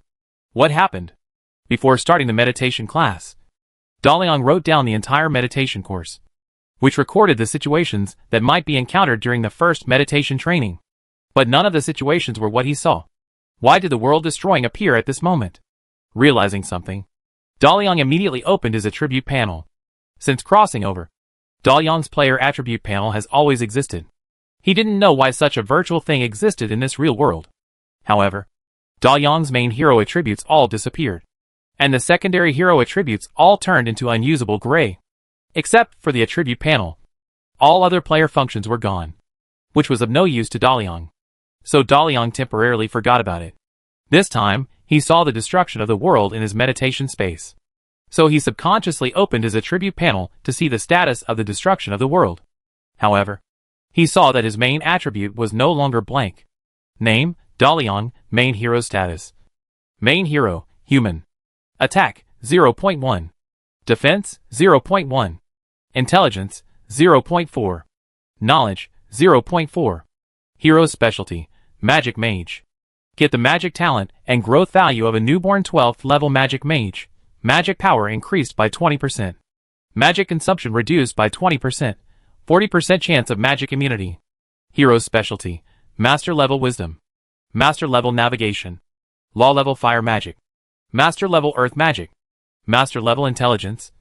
Master level Witchcraft. Master level Air Magic. Master level Dragon Magic. Cannot be activated if conditions are insufficient. Skills, Desperate. Meteor Shower. Landmine. Summon Iron Fist. Landslide. Chain Lightning. Scorching Gun. Thunder Bomb. Cannot be used if conditions are insufficient. Chapter 232 Fire Element Constitution. The character panel is finally out. The current panel is similar to the previous game panel, but it has reduced many attribute values that only exist in the game. For example, experience bar, hero level, luck value, and so on. Even the existing attributes are just a reference value. Just like in the game, the hidden attributes that affect a hero's strength cannot be expressed by numerical values. De Leon still has a child's body, which determines that his initial attribute values are very low, none of which exceeds 1, which is very consistent with his current strength. However, the specialty, Magic Wizard, was actually retained, which is an unexpected surprise. The Magic Mage is a 12th level hidden soldier in the hero world. It has a very high magic talent and has a very high intimacy with the Fairy Dragon, who is also good at magic. After the Fairy Dragon transforms into a human form, it basically wears a blue and white magic robe to disguise itself as a Magic Mage. The activation of the special skill gives De Leon, a spellcaster, a magical talent and growth potential. At the same time, It also increases the spellcasting effect and magic immunity. It is definitely a very powerful special skill. As for the special skills and abilities, they cannot be used now. It is estimated that it is still related to magic power. When the magic power reaches a certain level, you should be able to find a way to activate them. And magic knowledge. This is no longer a game. If you want to release those powerful magics, you need to start from the most basic magic theory. In short, the problem that troubled Dalian was finally solved. No matter how strong his subordinates are, he is a weak chicken, and he always feels uncomfortable. Although he is still a weak chicken now, at least he is on the road to becoming stronger. With excitement and expectation, Dalian turned over his main hero page and opened the secondary hero page. He was very excited to see the world destruction just now. If the world destruction is activated, then what is there to fight for? Then, the secondary hero page is still the same as before. The popular attributes are all there, but they are all gray and cannot be used. Disappointed, Dalian also saw an adjustment selection box at the end of the attribute. Whether to open the fire element constitution. Fire element affinity increases by 1000%, and other magic element affinity decreases by 50%. Having played a magician, Dalian knows some common sense about magic. Water, air, fire, earth, light, and darkness are the 6 basic magic elements. For most creatures, a single attribute of magic element in the body is too high, which will affect the balance of magic power, which is a very dangerous thing. A magician can be good at a certain series of magic, but cannot absorb only one series of magic elements. There is only one way to significantly increase the reserves of a certain series of magic elements. That is to elementalize your body. In the process of elementalization, the body will inevitably show the characteristics of elemental tendencies. The first is the change in skin color, and then the change in limbs. Activating the fire element constitution is to elementalize the body. So Dalian does not have to worry about the danger caused by the imbalance of magic elements. Increasing the affinity of the fire element by 10 times. It will be really cool when increasing the reserves of fire element magic power. The reduction in affinity of other magic elements can basically be ignored, provided that you do not mind the changes in the body after elementalization. After the fire element is increased, the body will definitely be on fire. Dalian is unwilling to transform even into a constructed creature. So how can he run around like a torch all day long? He is not a magic maniac like Master Nicole, whose life is only magic and not life. Alas, 10 times the affinity for the fire element. He can only resist this temptation. However, when thinking of Nicole, Dalian thought that although Nicole had completed the final elementalization of her body and obtained the body of thunder, her body did not have the characteristics of elementalization, but was a very charming woman. Master Nicole was not like this before. At that time, she transformed her body into the element of air, and her skin color had turned blue. Now she can return to her original human appearance because she has obtained the Spirit Stone and completed the reshaping of her elemental body. The Spirit Stone stores Nicole's soul, and at the same time, the Spirit Stone also stores the thunder energy generated by the air element. This keeps Master Nicole's body in an elemental balanced state, maintaining her human appearance. When Master Nicole releases the thunder energy in the Spirit Stone, she can instantly transform into a thunder body and master the law-level thunder. Therefore, if there is a Spirit Stone, Dalian can activate the fire element constitution to speed up the absorption of the fire element. As long as the excess fire element is stored to keep the body in elemental balance, it will prevent strange changes in the body. But Dalian doesn't have the spiritual stone, and the spiritual stone is extremely important to Nicole, so it's impossible for him to give it to Dalian.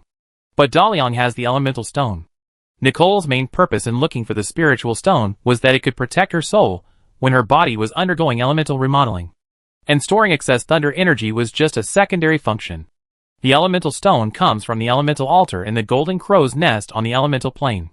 In addition to having a very large amount of elemental energy, it also has the function of balancing and storing elements. Dalian's elemental stone was used to make props for opening the God plane, and the elemental energy inside was consumed in the process of opening. Now this elemental magic stone is an elemental warehouse, and a warehouse with a very large space. Therefore, Dalian can store the excess fire elements absorbed in the elemental magic stone, and release them directly when needed.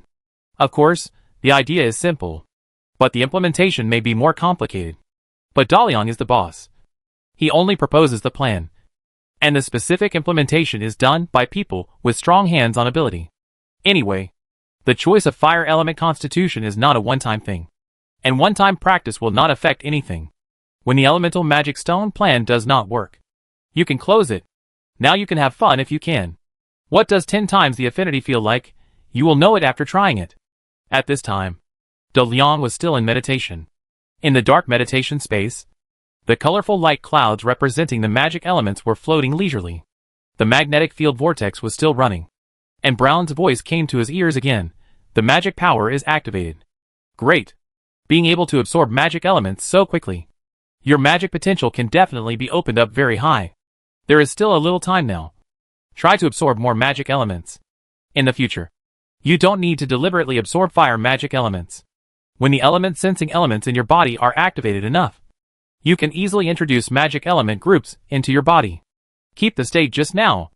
Continue. Brown stopped talking here. He stared blankly at the dashboard on the console. The pointer representing the speed of fire element absorption has reached the maximum value and is in a curved state. Chapter 233 Potential Hazards. Brown looked at the meter representing the absorption speed of the fire element in horror. When the pointer reached the maximum value, the pointer became bent due to the obstruction of the baffle. This means that Master Liang's absorption speed of the fire element exceeded the detection range of the meter. And it was a lot.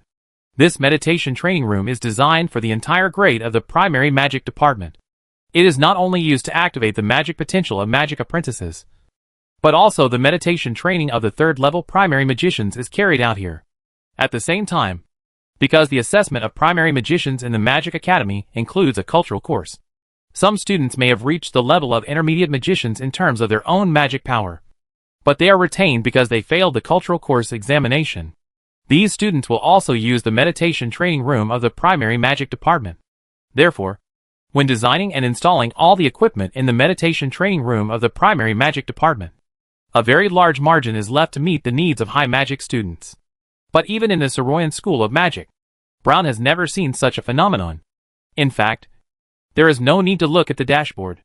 At this time, the magic elements gathered around Daliang, due to the absorption ability of the fire element constitution, formed a siphon to the fire element pipe, causing the light blue potion mist to show signs of weakening red.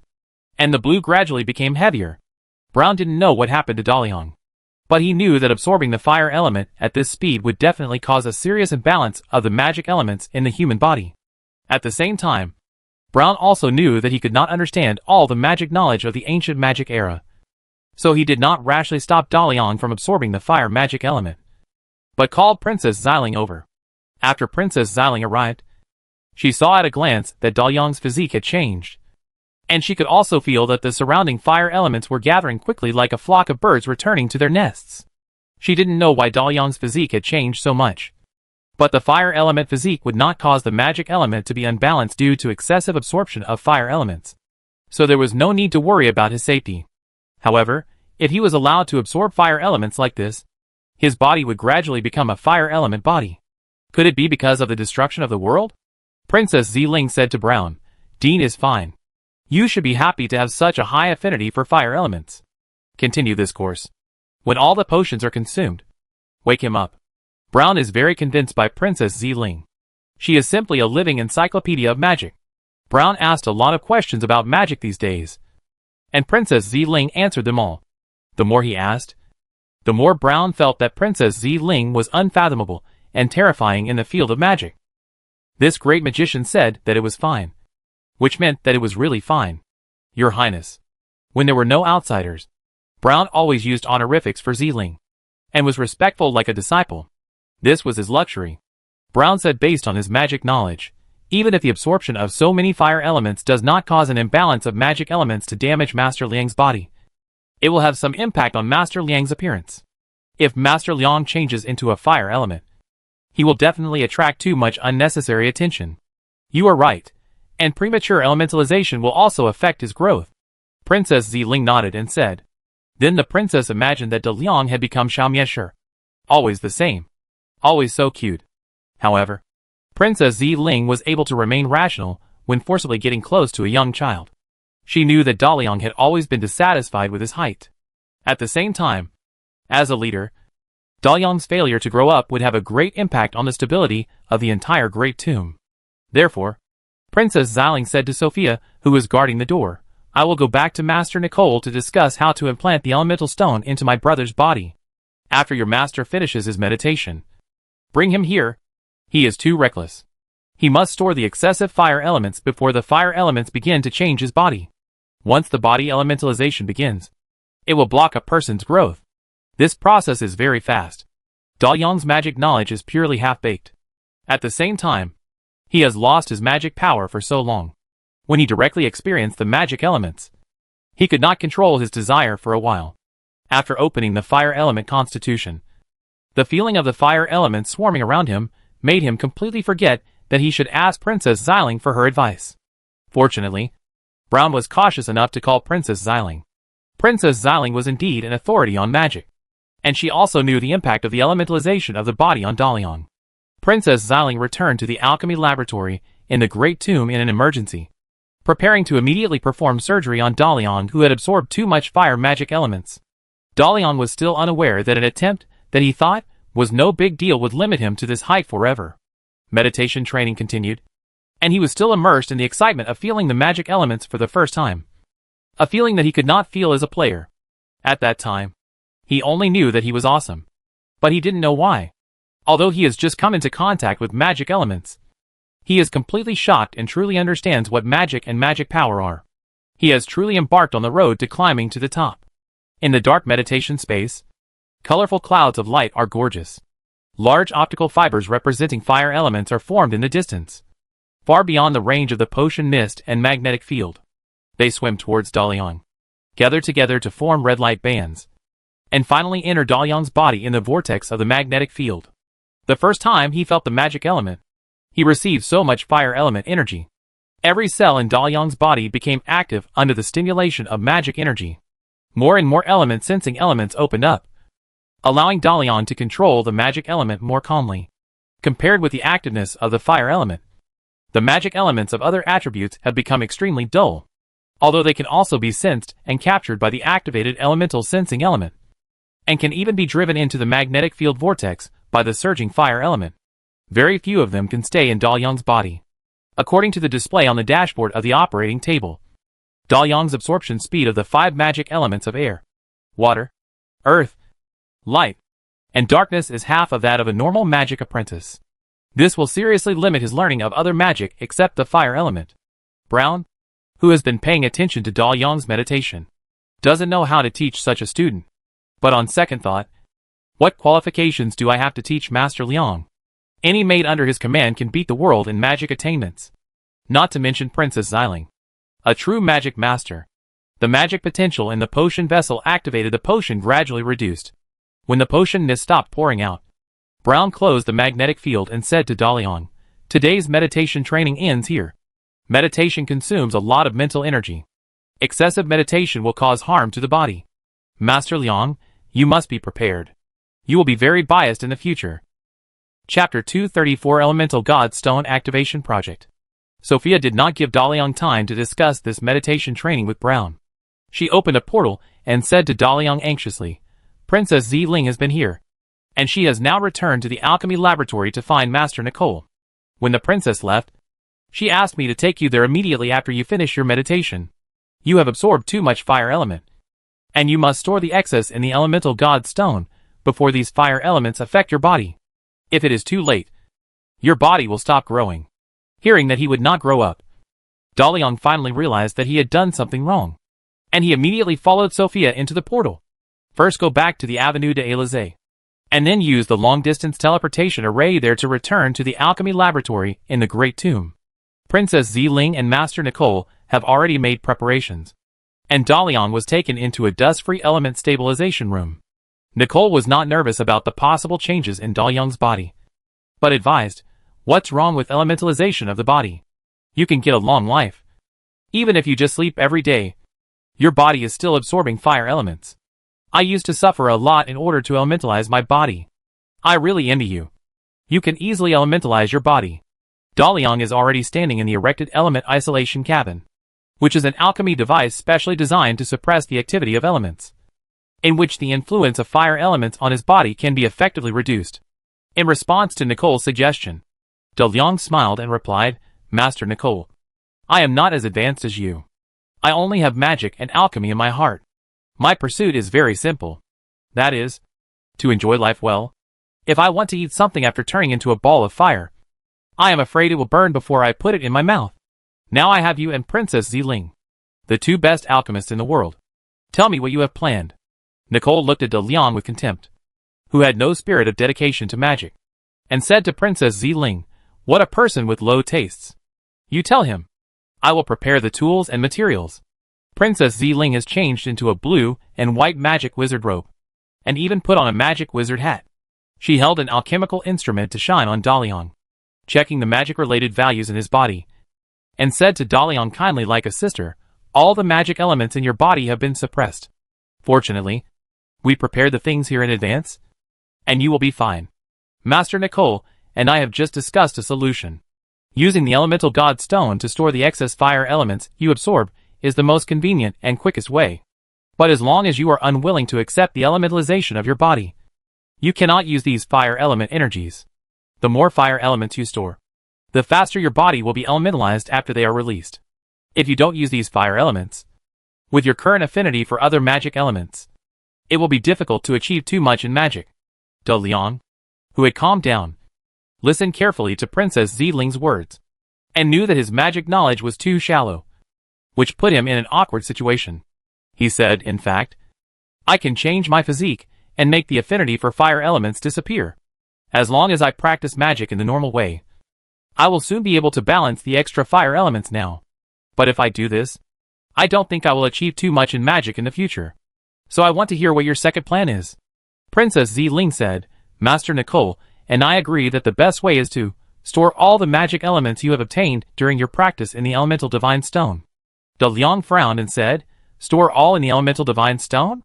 Then I will have no magic power? In order to let De Liang understand her and Nicole's plan more clearly, Princess Ziling used magic to project their plan in front of De Liang.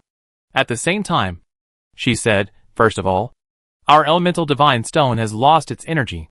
If it is intact, it can convert the fire element into any element and then feed it back to you. So there will be no trouble of too high fire element. But it can only be used to store magic power now. However, the elemental stone can be restored. It needs the nourishment of magic elements from the same source. And it also needs enough elemental energy to fully activate it. Therefore, we implant the elemental stone into your body, so that you can become one. You use the 6 magic elements you have cultivated to infuse it, and use your mental power to share your soul power with it. One day it will be activated, and then you will have the power of the elemental stone. Ziling drew a beautiful blueprint in front of De Liang. There are human body patterns, elemental stone patterns, various alchemical formulas, and magic rune icons on the 3-dimensional projection. But De Liang knew that activating the elemental divine stone was definitely not as simple as he said. What he was more concerned about was, the point is, before the elemental divine stone is reactivated, can I use the elemental energy stored in it? Princess Ziling replied, no, to be exact. It cannot be used directly. This is not simply storing elemental energy, but using the stored elemental energy to activate the elemental divine stone, which is a very complicated alchemical project in itself. In addition, this project has to be placed in your body, which increases the overall difficulty. If you add the function of extracting elemental energy, if you suddenly use magic without magic power, it will cause a magic energy shock to your body. Therefore, this alchemical project is a one-way transmission of elemental energy in your body. It has even risen to the level of an alchemical project. De Liang still remembers an alchemical project on the Great Tomb, called the God Plane Research Project. It is indeed not that easy to activate the elemental divine stone, and you cannot be fooled casually. He was worried about his small body and asked, is it safe? At this time, Nicole had already brought the elemental divine stone, and the alchemy masters of the alchemical laboratory also entered the workshop through the portal one by one. De Liang clearly recognized these are the main lineup of the God Plane Research Project, and then became more worried. Nicole said, now you have 3 options. Accept the elementalization of your body, which is the simplest, and you will eventually transform into a world-destroying form. It's just a little smaller, but the power is not small. You will become a true god. The second is to be an ordinary magician honestly. The level of magician's achievement is really based on talent, not hard work. If you don't want to change your physique, just accept the reality. The last one is to make the elemental god stone become one with you, and then activate it. None of us know what it will turn you into in the end, because the elemental god stone itself is a source of magic power. If it is not too big to open the god position to face it, its energy will not be exhausted. You choose? At this time, Princess Zi-Ling continued, after we put the elemental god stone into your body, although you can't extract the elemental energy inside, you can use it, based on the inspiration from the use of magic in this world, and the magic alchemy technology we have mastered now. We can use the energy in the elemental stone from the outside through props. De Liang asked in confusion, how to use it. Nicole waved her hand, and a long-barreled pistol appeared out of thin air, saying, this is a pistol I made casually based on the alchemical firearms in this world. Armor piercing and blasting are the most basic techniques. No need to install bullets. Put a piece of my special iron block in the handle, and the magic circle inside can automatically melt the bullet, and then generate chamber pressure to fire it out. In an emergency, you can also use scrap copper and iron. I can't even find a nail. And a pure magic bullet fired from an empty gun can hurt people. It's very simple to let the elemental stone release magic directly, and it won't cause any damage to your body. It's more than enough to use this alchemical pistol.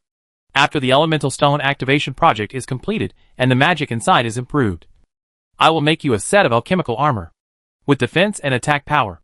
You can fly, just like you use magic yourself. Hearing Nicole's description, Dalian always felt a sense of déjà vu, and he asked, why wait for the elemental stone activation project to be completed? How long do you plan to torment me? Nicole rolled her eyes at De Liang and said sarcastically, do you think activating the elemental stone is that simple? Since it is a project, it must be very complicated. This is not like the God Plane research project. We have inherited the complete information of Elder Quinton. We only need to do the last step of breaking the crystal wall. The project must be done in phases. Let's make a 5-year construction plan first. 5-year plan. It seems that this elemental stone activation project will not be completed in 10 or 20 years. However, although Master Nicole's brain circuit is sometimes not online, she is still very reliable at alchemy and magic. Besides, there is Princess Zi-Ling and the entire God Plane research project team here. Various top research laboratories built for God Plane research, and various rare resources prepared for opening the God Plane. In order to not be an ordinary magician, and to prevent his body from becoming elemental, De Liang decided to start the elemental stone activation project himself. Okay, I'll do it. Let's get started. Nicole had a creepy smile on her face. She picked up the elemental stone as big as a child's fist, looked up and down at De Liang, and asked, where should the elemental stone be placed? Looking at the glowing elemental stone, De Liang finally knew what the familiar feeling was. He closed his eyes and said, chest. Chapter 235 Brotherhood in Action. Since the cathedral armory was flooded, the Brotherhood lurking in the Special Security Bureau has completely hidden itself. The military power of the Azure Corps was taken back by the governor. The parliamentary forces suffered a setback, and the Brotherhood also lost several people in this incident. And then, they were caught by Deputy Director Camille. Marquis Whitehead has sent someone to tell Deputy Director Camille, if you want to be the director, clean up your own backyard. Miss and cannot serve as the director of the Special Security Bureau for a long time. And Deputy Director Camille is very clear about this. Therefore, after the Soroyan crisis was resolved, Camille immediately started investigating these traitors within the Security Bureau. Unlike the previous director, Camille was not able to sit in this position by relying on his background and backing. He was able to climb from a grassroots field worker to the position of deputy director step by step, relying on his keen sense of smell and ability. Many agents have been called in for individual questioning by him, and some of them are members of the Brotherhood. Although Camille has not really started to purge the Security Bureau, the Brotherhood is increasingly feeling the pressure. The 5 Brotherhood leaders know that this is Camille's strategy. He does not know who the traitors are, but this kind of individual questioning will make the real traitors suspicious and think that they have been discovered, being passively investigated by Camille for such a long time.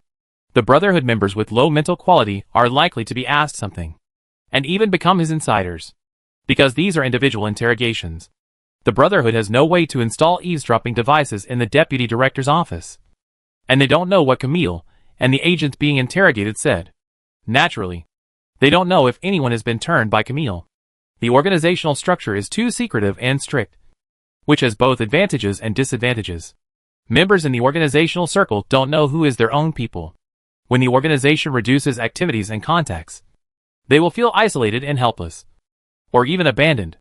We must take action against Camille. Another Brotherhood founder meeting was held in the secret room. In the dim candlelight, 5 blurry figures stood at the 5 corners of the magic circle. One of the founders said to the others, if we continue to allow Camille to investigate us, our members will lose confidence in the organization. We should immediately assassinate Camille. As long as he is dead, no matter who the Empire sends, it will no longer be a threat to us. But someone raised an objection. Why does Camille have such a strong desire to attack? This is almost a declaration of war on us. We all know Camille. This is not like his style. He likes to stay in the dark, using disguise and acting to make the opponent ignore him and despise him, and finally jump out of the dark to give the opponent a fatal blow. What he is doing now is too abnormal. Just like luring us to assassinate him. This is probably a trap. Leader, Camille is forcing us to jump out by ourselves. He has a powerful ally in his hand, and he is using himself as bait. The leader of the Brotherhood said, yes. At this time, the more fierce Camille attacks, the more patient we should be. Camille doesn't have much information about us at all. If he wants to deal with us, he can only find a way to make us make mistakes. We shouldn't be too anxious to deal with Camille. We need to find his allies, eliminate his loyal minions, and finally we can do whatever we want to him. Have you figured out who the man and woman who appeared near the farm that day were? The person in charge of this matter immediately replied, I said people to investigate the western part of the city. That night, someone did see a man and a woman coming into the city from the western suburbs. Their clothing characteristics basically matched, and they were recognized. Who? The leader asked. The other Brotherhood founders also looked over. The other party killed so many of their excellent field agents in the village where the demon died. There was a high probability that they were the helpers Camille had found. The man replied, it was Sir Charles and his assistant Miss Jessica. They are both celebrities, and the person who saw them entering the city was very sure it was them. The names of Charles and Jessica made the room fall silent. The head asked, if it was Sir Charles, why would he help Camille? Charles probably can't be bought with money. Is there a possibility of mistake? After all, it was not a direct eyewitness testimony. A man and a woman and a few clothing features. And it can't prove that they have been to the farm. If it was an ordinary person, they would disappear. But Sir Charles is now accepting the commission of the Empire to explore the Death Desert. If we attack him, it will cause more trouble if we make a mistake. The organizer who is responsible for investigating this matter replied, I do not have direct evidence to prove that Charles and Jessica killed our people on the farm. But I found some information about them. When the Azure Cathedral was attacked by evil cultists and demons, the two of them happened to take the military airship from the Death Desert to Soroyan, and they were above the Azure Cathedral Square at that time. In addition, only the two of them returned from their exploration of the Death Desert this time, and the mercenary group that followed them into the desert disappeared. According to Charles's statement to the Mercenary Union, they were surrounded by the undead, and all the mercenaries died. Then Sir Charles gave the Mercenary Guild a large sum of money as an additional pension. Therefore, although there were many suspicious points in this undead attack, the Mercenary Guild did not continue to investigate. Then, there were signs that Sir Charles transported a large amount of assets to Soroyan and opened a private research institute. In short, Sir Charles was suspicious, and he and Jessica went into the city from the western suburbs on the night of the farm incident. I think whether they are the people we are looking for or not, we need to investigate them. The head did not think too much. When being pressed step by Camille, he should find something for his subordinates to do to divert the tension in the organization. Then we will do our best to investigate Sir Charles. Then, send people to find the families of the mercenaries who were wiped out by the undead. Let them know the suspicious points of the mercenary group's annihilation. Encourage a few people to find trouble with Sir Charles, and then send our people in. The Security Bureau is keeping an eye on Camille. If Sir Charles is really Camille's helper, he will be entangled by the families of the mercenaries, which will definitely affect Camille's plan. If Camille has any unusual movements, we will know who we are looking for, right? Yes, boss. The boss thought for a while and added, Ice Armor has obtained 2 silver wings. When the families of the mercenaries find Charles, Send someone to drive the Silver Wing and wait nearby. Send a few excellent field staff as backup. As long as it is proved that Charles is problematic. Attack immediately, if you can capture him alive. Capture him alive. If you can't capture him alive, kill him. We have to teach Camille a lesson. Chapter 236 New Flying Machine. When Sir Charles and Jessica were preparing to deal with the Church of Gazing into the Abyss, they did not expect that they would be noticed by the Brotherhood first. The Brotherhood had already spread a large net to them. And Sir Charles was testing new equipment with Jessica. In a large room full of lathes and electrical equipment, Jessica stood on a disc-shaped machine. Jessica was wearing a half-body armor and a pair of brown windshield glasses. She wore over-knee metal boots on her legs. The bottom of the boots could generate huge magnetic force, allowing Jessica to stand steadily on the plane of the disc-shaped machine. There are 16 steam vents of varying sizes around, and at the bottom of the disc-shaped machine, which looks like a flying machine, Jessica released electricity from her hands to activate the magic circle inside the aircraft, then moved her limbs and waist, and then activated the electromagnetic field from her feet. After fixing herself on the aircraft, she also connected the control of the machine's hub device.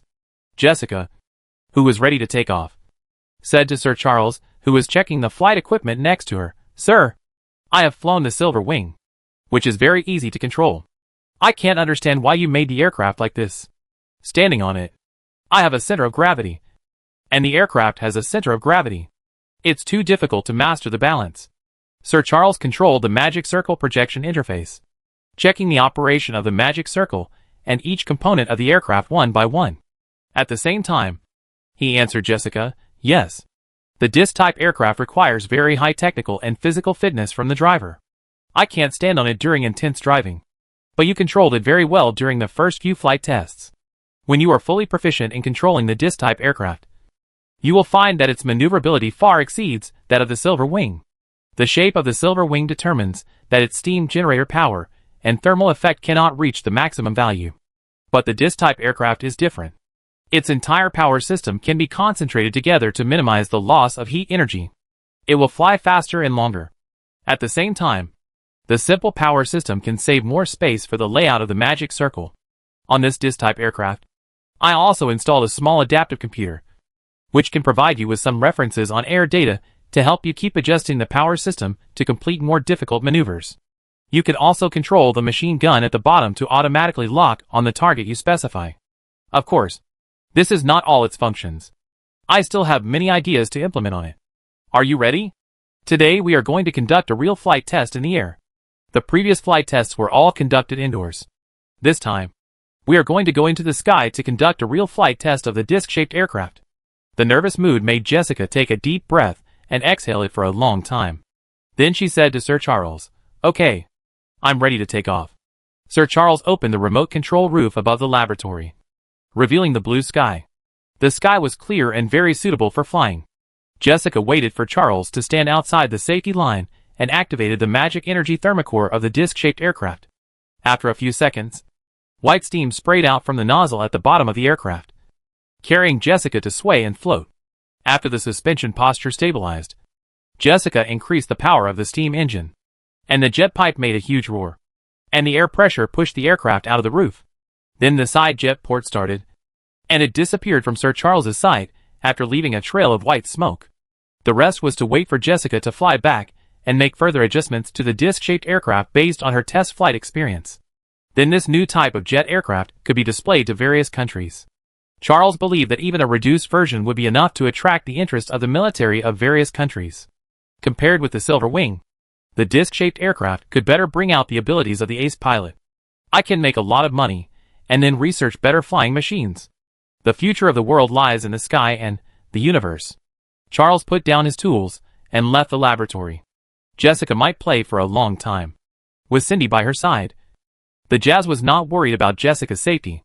He still had a lot of work to do, especially the submissions that the Energy newspaper had received recently. He needed to carefully read the manuscripts that had been preliminarily selected and valuable, and then determine the content of the first issue of the Energy newspaper. When thinking of the Energy newspaper, Jazz Charles couldn't help but think of the mysterious Master Liang. In recent days, the hottest topic in Saroyan is the new 4th generation magic potential activation potion in Master Liang's hands.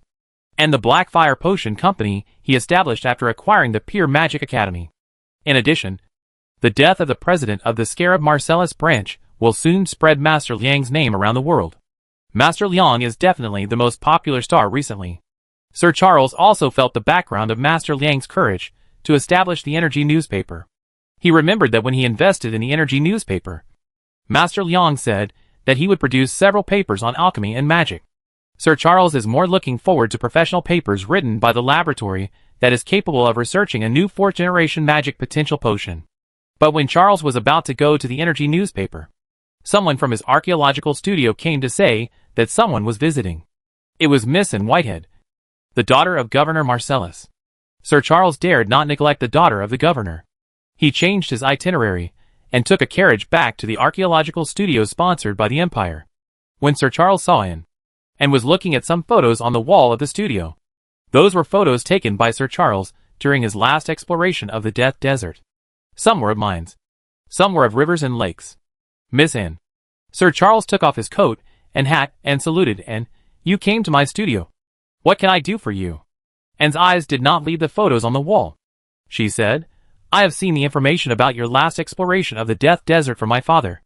The Death Desert is really a treasure trove, with the resources of the entire continent having their owners. Whoever can develop the Death Desert first can grab the wealth inside first.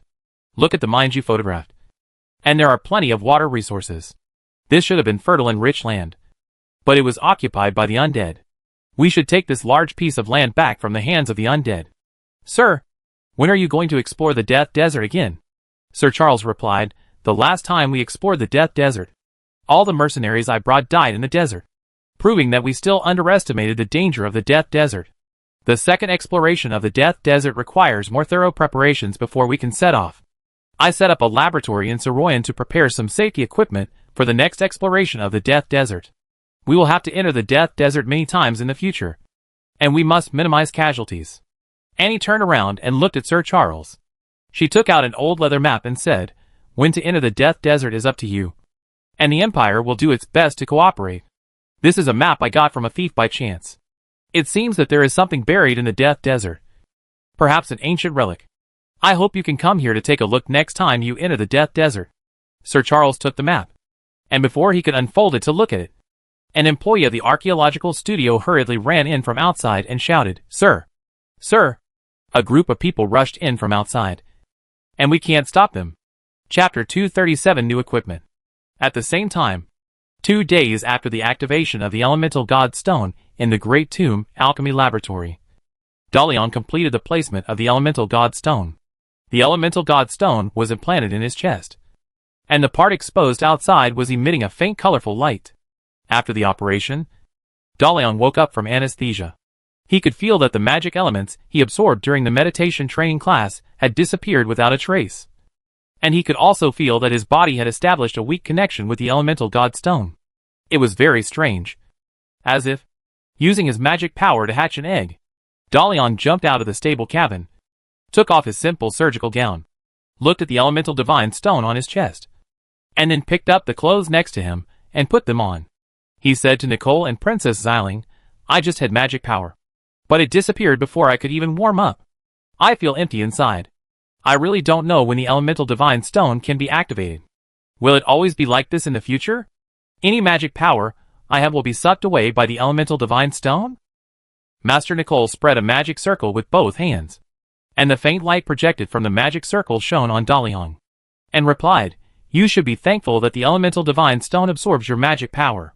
In this process, it will gradually become a part of your body.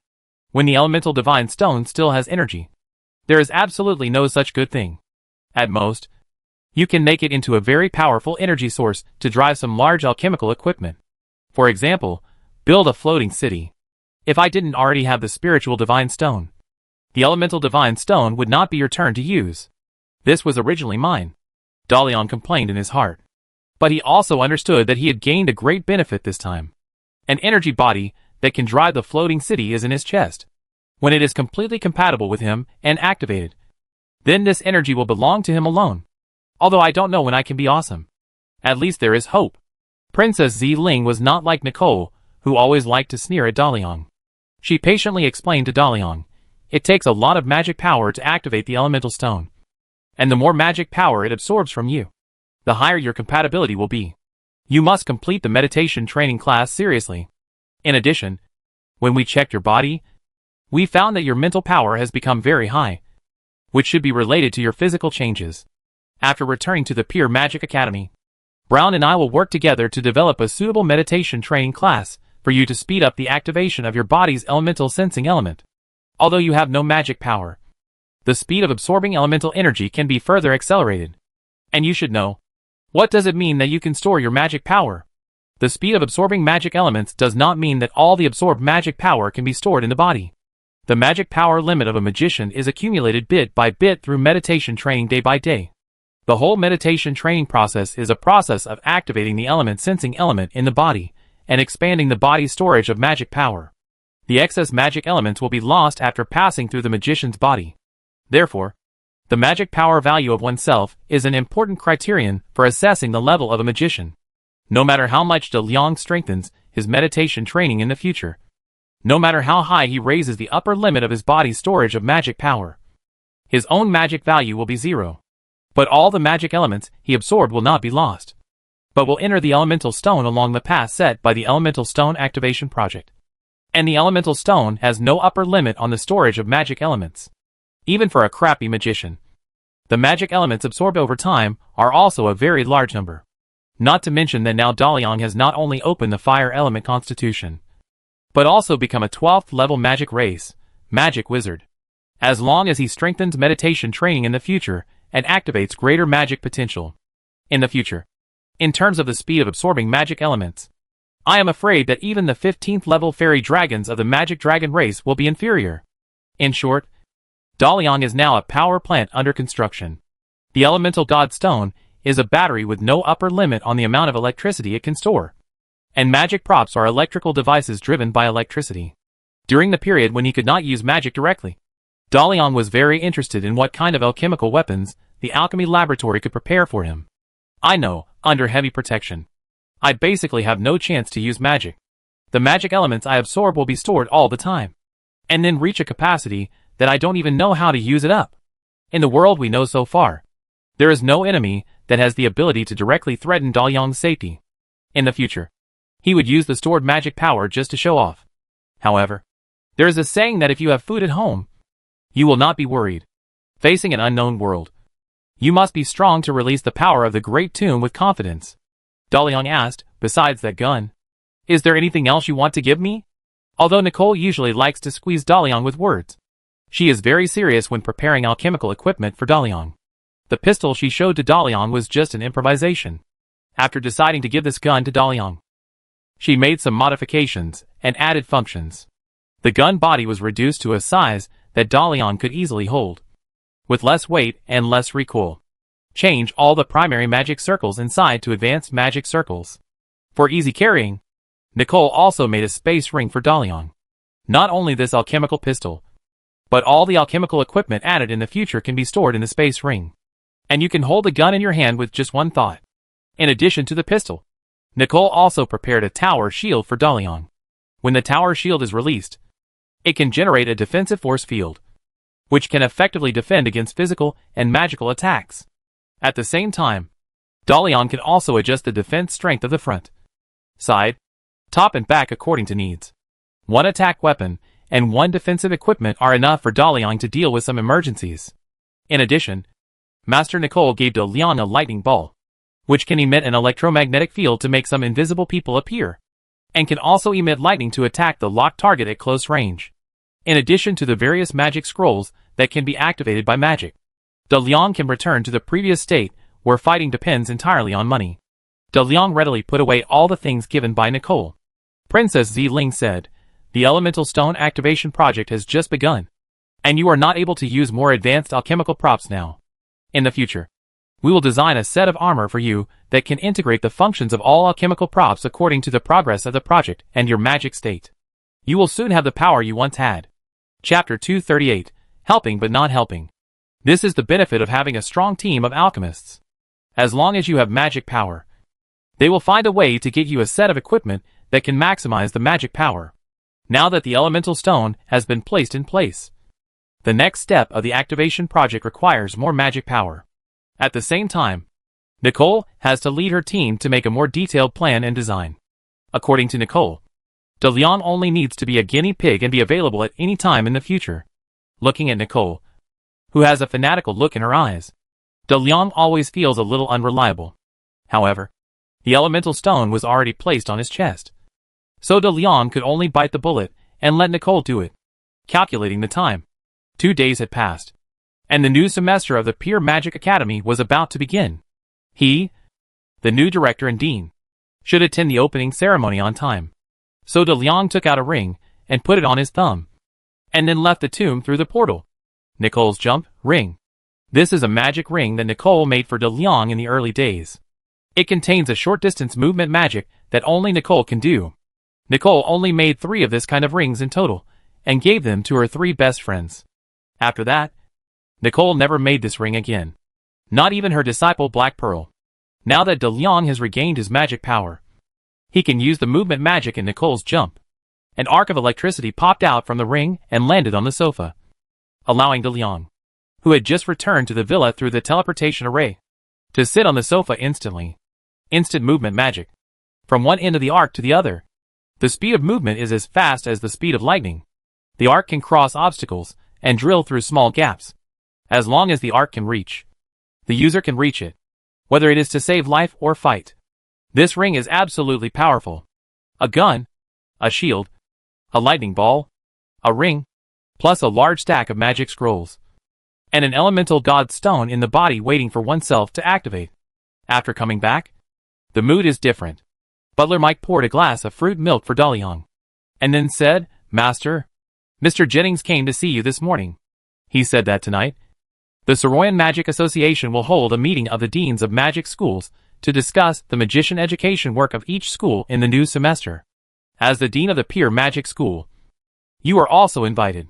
Although the Magician Association is a loose organization, it has a relatively large control over the major magic schools.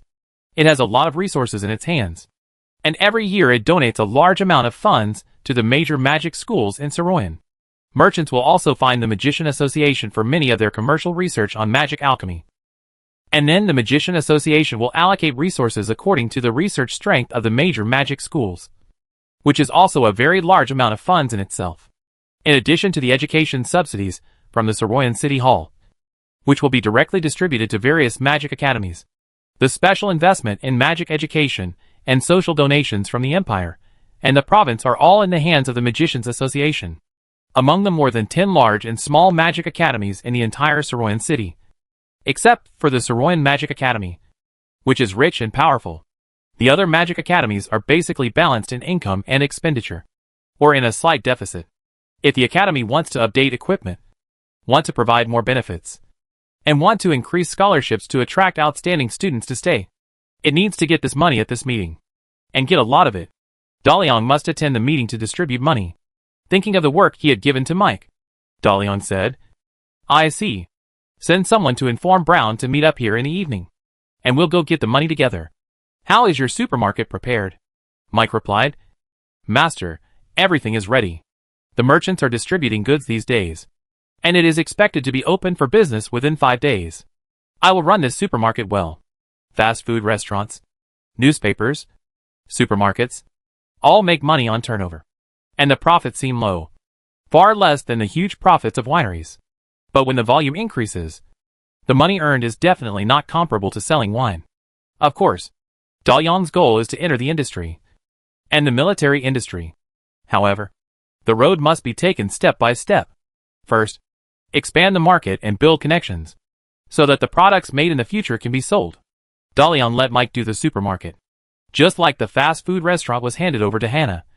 He said to Mike, "This kind of supermarket will not lose money as long as you don't make mistakes. You can practice with this store first and accumulate some experience. Soon I will give you bigger and more supermarkets for you to manage. Do a good job. You will be a successful businessman." "Yes, Master." When DeLeon and Mike were talking about the supermarket, Sophia came in from outside and said to DeLeon, "Your Highness, I just received a message from Cindy that Sir Charles was attacked by a group of unknown people, and Miss Jessica has gone to rescue Charles. The other party is not from the Church of Gazing into the Abyss. In order to prevent the Church of Gazing into the Abyss from getting involved, Cindy hopes that we can send support. Daliang is very puzzled.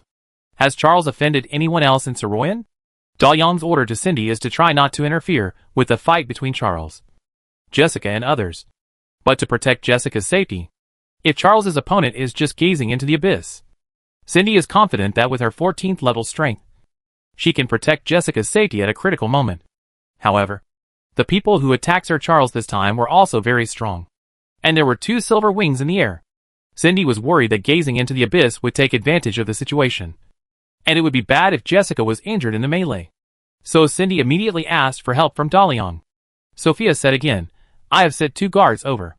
As long as you give the order, we can immediately clear the area. Daliang's eyes lit up and said, No. I will go to rescue people myself. When the Brotherhood found the families of the mercenaries who died in the Death Desert and broke into the archaeological studio to ask Sir Charles for the truth, Miss and did not want too many people to know that she was here. So she left through other doors of the studio. Then, after returning to the Special Security Bureau, and enthusiastically asked Deputy Director Camille to help Sir Charles solve his problems, and was her immediate superior, and the chance of promotion was in the hands of the governor. Therefore, and casually ordered, and Deputy Director Camille immediately became extremely nervous, as if his father was being bullied. Deputy Director Camille gathered the staff, initiated mobilization, and made a big show outside Anne's office, and then went out with a team of agents. This meant something else in the eyes of the Brotherhood. The person who was looking for Sir Charles had just arrived, and Deputy Director Camille got the news so quickly, indicating that he had a direct channel of contact with Charles. He was so nervous, and gathered a large number of agents to handle this matter personally, which was extremely unreasonable and inconsistent with the rules of the Special Security Bureau. No matter how famous Sir Charles was, he was not a noble in the Vlaminck Empire. Deputy Director Kimir had a very special position. When Sir Charles was not in danger of life, a random order could solve the problem. What did he do personally? This can only show that Sir Charles was extremely important to Deputy Director Kimir. Now it can be basically concluded that Charles was the one who appeared on the farm that day and killed the Brotherhood agent. Charles must be killed before Kimir arrives. Chapter 239 Daliang's support. When Sir Charles was surrounded by the indignant family members of the mercenary group, the Brotherhood's killing order was issued via radio.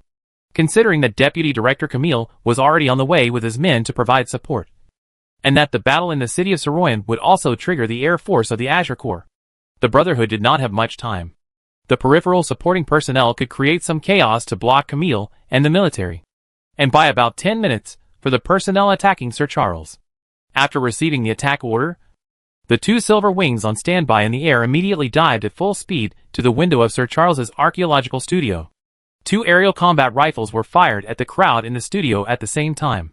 The death of the evil cultists and demons, as well as the tragic death of a small team of elite agents, made the Brotherhood dare not underestimate Sir Charles. Although Sir Charles was a 12th level magician in the data, the Brotherhood came up with an attack plan to deal with a 13th level magician. In order to kill Sir Charles, the Brotherhood's agents did not care about hurting innocent people. Armor-breaking magic formula. 2 alchemical bullets spewed out from the flames in the barrel. They entered the studio through the window, blew off the heads of 2 mercenary family members who blocked the trajectory, and shot at Charles, in order to guard against the sneak attack of the Church of Gazing at the Abyss. Sir Charles has been very alert. In fact, the sudden arrival of so many mercenary families has made him very suspicious. Mercenaries work for money, and the fees for tasks of different difficulty are also different. Before going to the Death Desert, the mercenaries had already received a considerable deposit. They knew where they were going and what they would face. It was very normal to die in it, and they were willing to risk their lives for a large commission. This time, Sir Charles returned from the Death Desert and not only paid the balance, but also gave each mercenary a pension. There is nothing to complain about. The Mercenary Guild believes that Sir Charles has no fault. The families of the mercenaries did not say anything when they took the money. Why did they suddenly come to the door this time? And there were so many people at once? The abnormal phenomenon made Sir Charles cautiously alert to possible emergencies when dealing with various questions from the families of the mercenaries. When the 2 silver wings fell from the sky, the detection device installed by Sir on the wall outside the studio found them. The The detection device was connected to the large adaptive computer in the scientific research laboratory. The computer instantly completed the calculation of the flight trajectory of the Silver Wings and then warned Sir Charles knocked the floor heavily with his cane when the roar of the Silver Wings just came. The earth magic turned the floor under his feet into quicksand, and Sir Charles fell from the hole to the next floor. The studio became chaotic in an instant. Two Brotherhood agents hiding among the family members pushed away the running crowd, took out their guns and fired at the bottom of the hole. But Sir Charles immediately fell to the side to avoid the dense bullets. On the floor opposite the archaeological studio, a commander of the Brotherhood saw Charles's escape process with a telescope, and also saw him get up in a panic in the smoke and dust, rush out of the door of the office space downstairs of the studio, and escape along the corridor of the floor. The ambush failed. Charles ran away. He is on the next floor. Silver Wing followed and used the blasting spell to restrict his route. Other personnel followed. This is our best chance to kill Charles. We must not fail. Let the people from the General Administration delay the Azure Core. We need more time. Charles's archaeological studio is in a large office building, which has many small and medium-sized import and export companies. The continuous shooting and explosions have alarmed the people in the entire office building. The staff ran out screaming, and the bullets shot from outside blew up a group of people after a bang. There were cries and wails everywhere. The Brotherhood agents rushed in, fired their guns, and asked everyone to squat on the ground. Then, they stepped over the bodies of the staff members who were accidentally killed and searched the entire building. At this time, someone used the dedicated phone in Deputy Director Camille's office to inform the Azure Corps that the Special Security Bureau is arresting a group of foreign spies in the city. Please do not approach the Azure Corps to prevent the enemy from escaping in the chaos. The Brotherhood blocked all exits of the office building. Silver Wing monitored the outside of the building, and Sir Charles was surrounded inside the building. At this time, the large adaptive computer sent a distress signal via radio to the saucer aircraft that was testing in the air. But Jessica was having too much fun. She drove the aircraft out to the open sea and could not support Sir Charles for a while. Jessica, who received the news that Sir Charles was attacked, controlled the aircraft to turn and fly at full speed towards Saroyan, and asked Cindy for help. It was at this time that Dalian got the news that Cindy passed back. The portal opened in front of Dalian in a flash, and Dalian held the alchemical pistol he had just obtained in his hand. And after turning the gun on his index finger like a cowboy, he walked into the portal. On the other side of the portal was an empty office, and through the closed door, one could hear the unusual chaos outside, connecting to the magic communication of the guards, who have come to support. Where is Charles? Where am I? Your Highness. You are in the second office on the south side of the west side of the 5th floor of this office building. The 5th floor corridor is outside the door, 25 meters north of the door. There is a stairwell connecting the upper and lower floors. Charles is walking up the stairs to the 5th floor. 3 assassins have discovered him and are chasing him. The opponent's Silver Wings are about to reach the window of the corridor. Dalian said, "You interfere with the Silver Wings. Before I rescue Charles, don't let them block the corridor with firepower." After that, Dalian pushed the door and walked out. First, I looked at both sides of the corridor. I don't know where the people who were shouting outside just now have gone. I hope they have left or are hiding safely. This place is about to become a battlefield. Dalian shook his hand, and an arc of electricity jumped out of the ring on his thumb. Dalian flashed to the position of the stairs. Sir Charles ran up the stairs. Although he was a 12th level wizard, the narrow and interconnected environment in the building was too unfavorable for him as a magician. He needed to find a place to hide and take a breath, and then find a way to escape. The other party seemed to be from the Special Security Bureau, but their behavior of accidentally killing citizens in order to kill themselves did not seem like something the Security Bureau could do. After all, these are all citizens of the Empire, and the Security Bureau would never dare to kill people so openly in the city. In short, find a place to hide first, and wait for Jessica to come to support to contain the opponent's Silver Wing, and Cindy will follow her. At this time, Charles heard hurried footsteps coming from downstairs.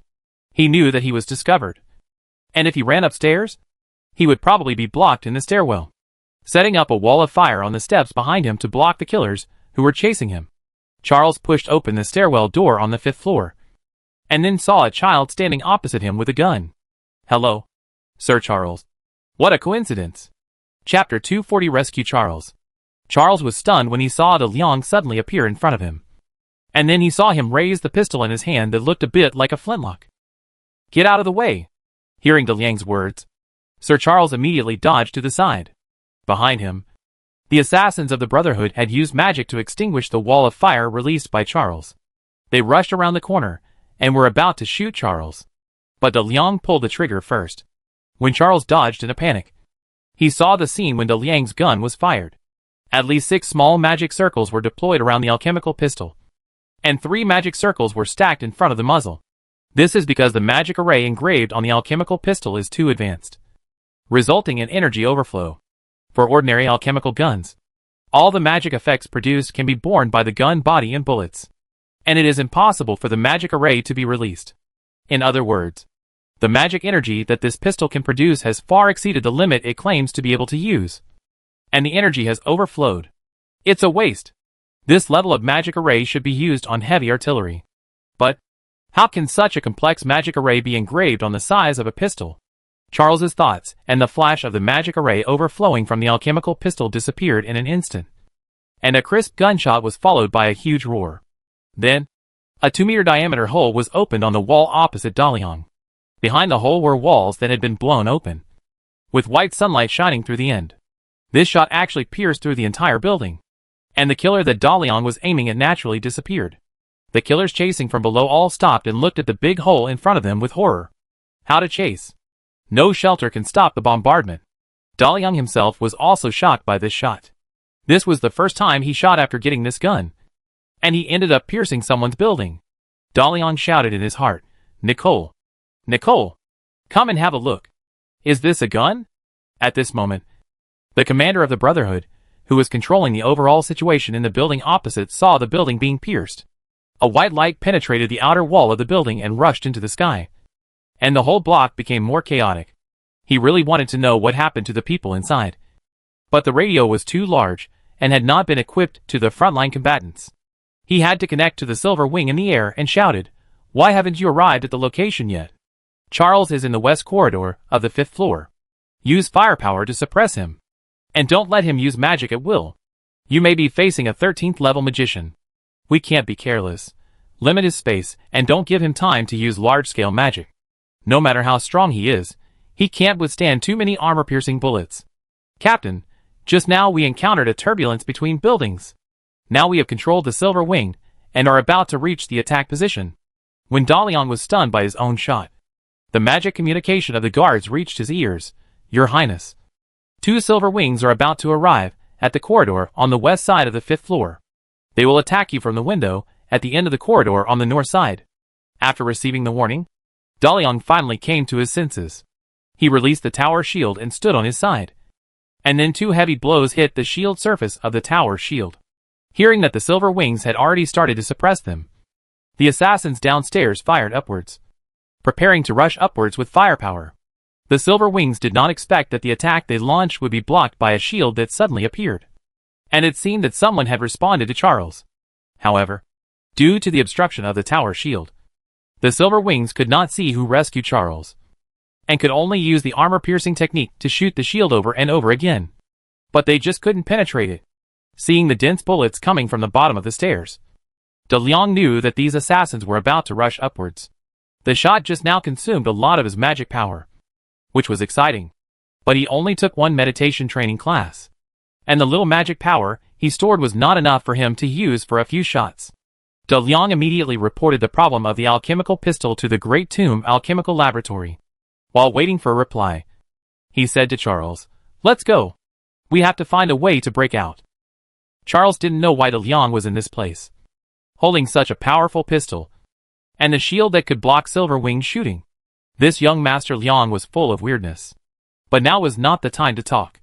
Charles waved his cane and shot a magic beam at the steps below, and the whole staircase collapsed into pieces. These killers, who were suspected to be from the Special Security Bureau, were all powerful magicians. Collapsing the stairs could only stop them for a while. After Charles cast the magic, he walked out of the stairs. He huddled behind the tower shield and asked De Liang, "How do we get out?" With the height advantage, De Liang didn't have to bend down, like Charles, to let the tower shield block his body. He walked towards the office, he just came out of with his small steps and said to Charles, "Let's find a place to defend first. My guards and I got separated, and they must be looking for me. After we meet them, we can rush out. Besides, the fighting here is so fierce. The Azure Corps will not ignore it. There are also the Special Security Bureau, the Marcellus Council, and the Soroyan City Hall." Walking to the door of the office, Daliang also got the instructions for using the alchemical pistol. The power of the built-in magic circle can be adjusted. After adjusting the power, Daliang asked the control tower shield to make a gap and fired at the silver wing outside the window. Bang! Bang! Bullets flew, and it was finally normal. After repelling the silver wing and waiting for Charles to rush into the room, Daliang placed the tower shield at an angle at the door to open the force field shield and started a gunfight with the Brotherhood killers who rushed out from the stairs outside. With a load of 50 rounds of bullets, Daliang's firepower was extremely fierce, and the shot that could penetrate the building just now also made the killers extremely afraid. Until now, they still didn't understand who rescued Charles. The uninterrupted firepower behind the shield made the killers dare not look carefully at who was shooting. Charles walked to the window of the office, waved his cane, and a thundercloud covered all the windows. Then Charles took out his universal ball and placed it on the windowsill. The universal ball stretched out its claws and clung to the outer wall of the building and crawled out. Charles used the universal ball to open a detection area and fired fireballs outwards one after another, repelling the approaching silver wing again. Then Charles used earth magic to reinforce the walls, ground, and ceiling of the office, and released several detection magics to monitor the abnormal movements up, down, left, and right. One guarded the gate, and the other guarded the window. As long as they held on for a short time, they could wait for the support to arrive. After confirming that it was temporarily safe, Charles hid behind the window and asked Liang, "Master Liang, why are you in this building? And you happened to save me?" Chapter 241, Jessica's Rescue. It was all too coincidental. When he was about to be caught up, this Master Liang appeared in front of him at the critical moment. Anyone would have guessed. If Master Liang had not faced the fierce firepower of the assassins and engaged in a gunfight with the other party, Sir Charles would even think that this was a trap set by Master Liang. De Liang knew that Charles was very cautious. He waved his hand, and a lightning ball floated up, and a series of thunderbolts and electric snakes rushed towards the assassins who were shooting. Then De Liang stuffed a piece of metal into the handle of the gun and said to Charles, "Sir, you know I have acquired the Pure Magic Academy.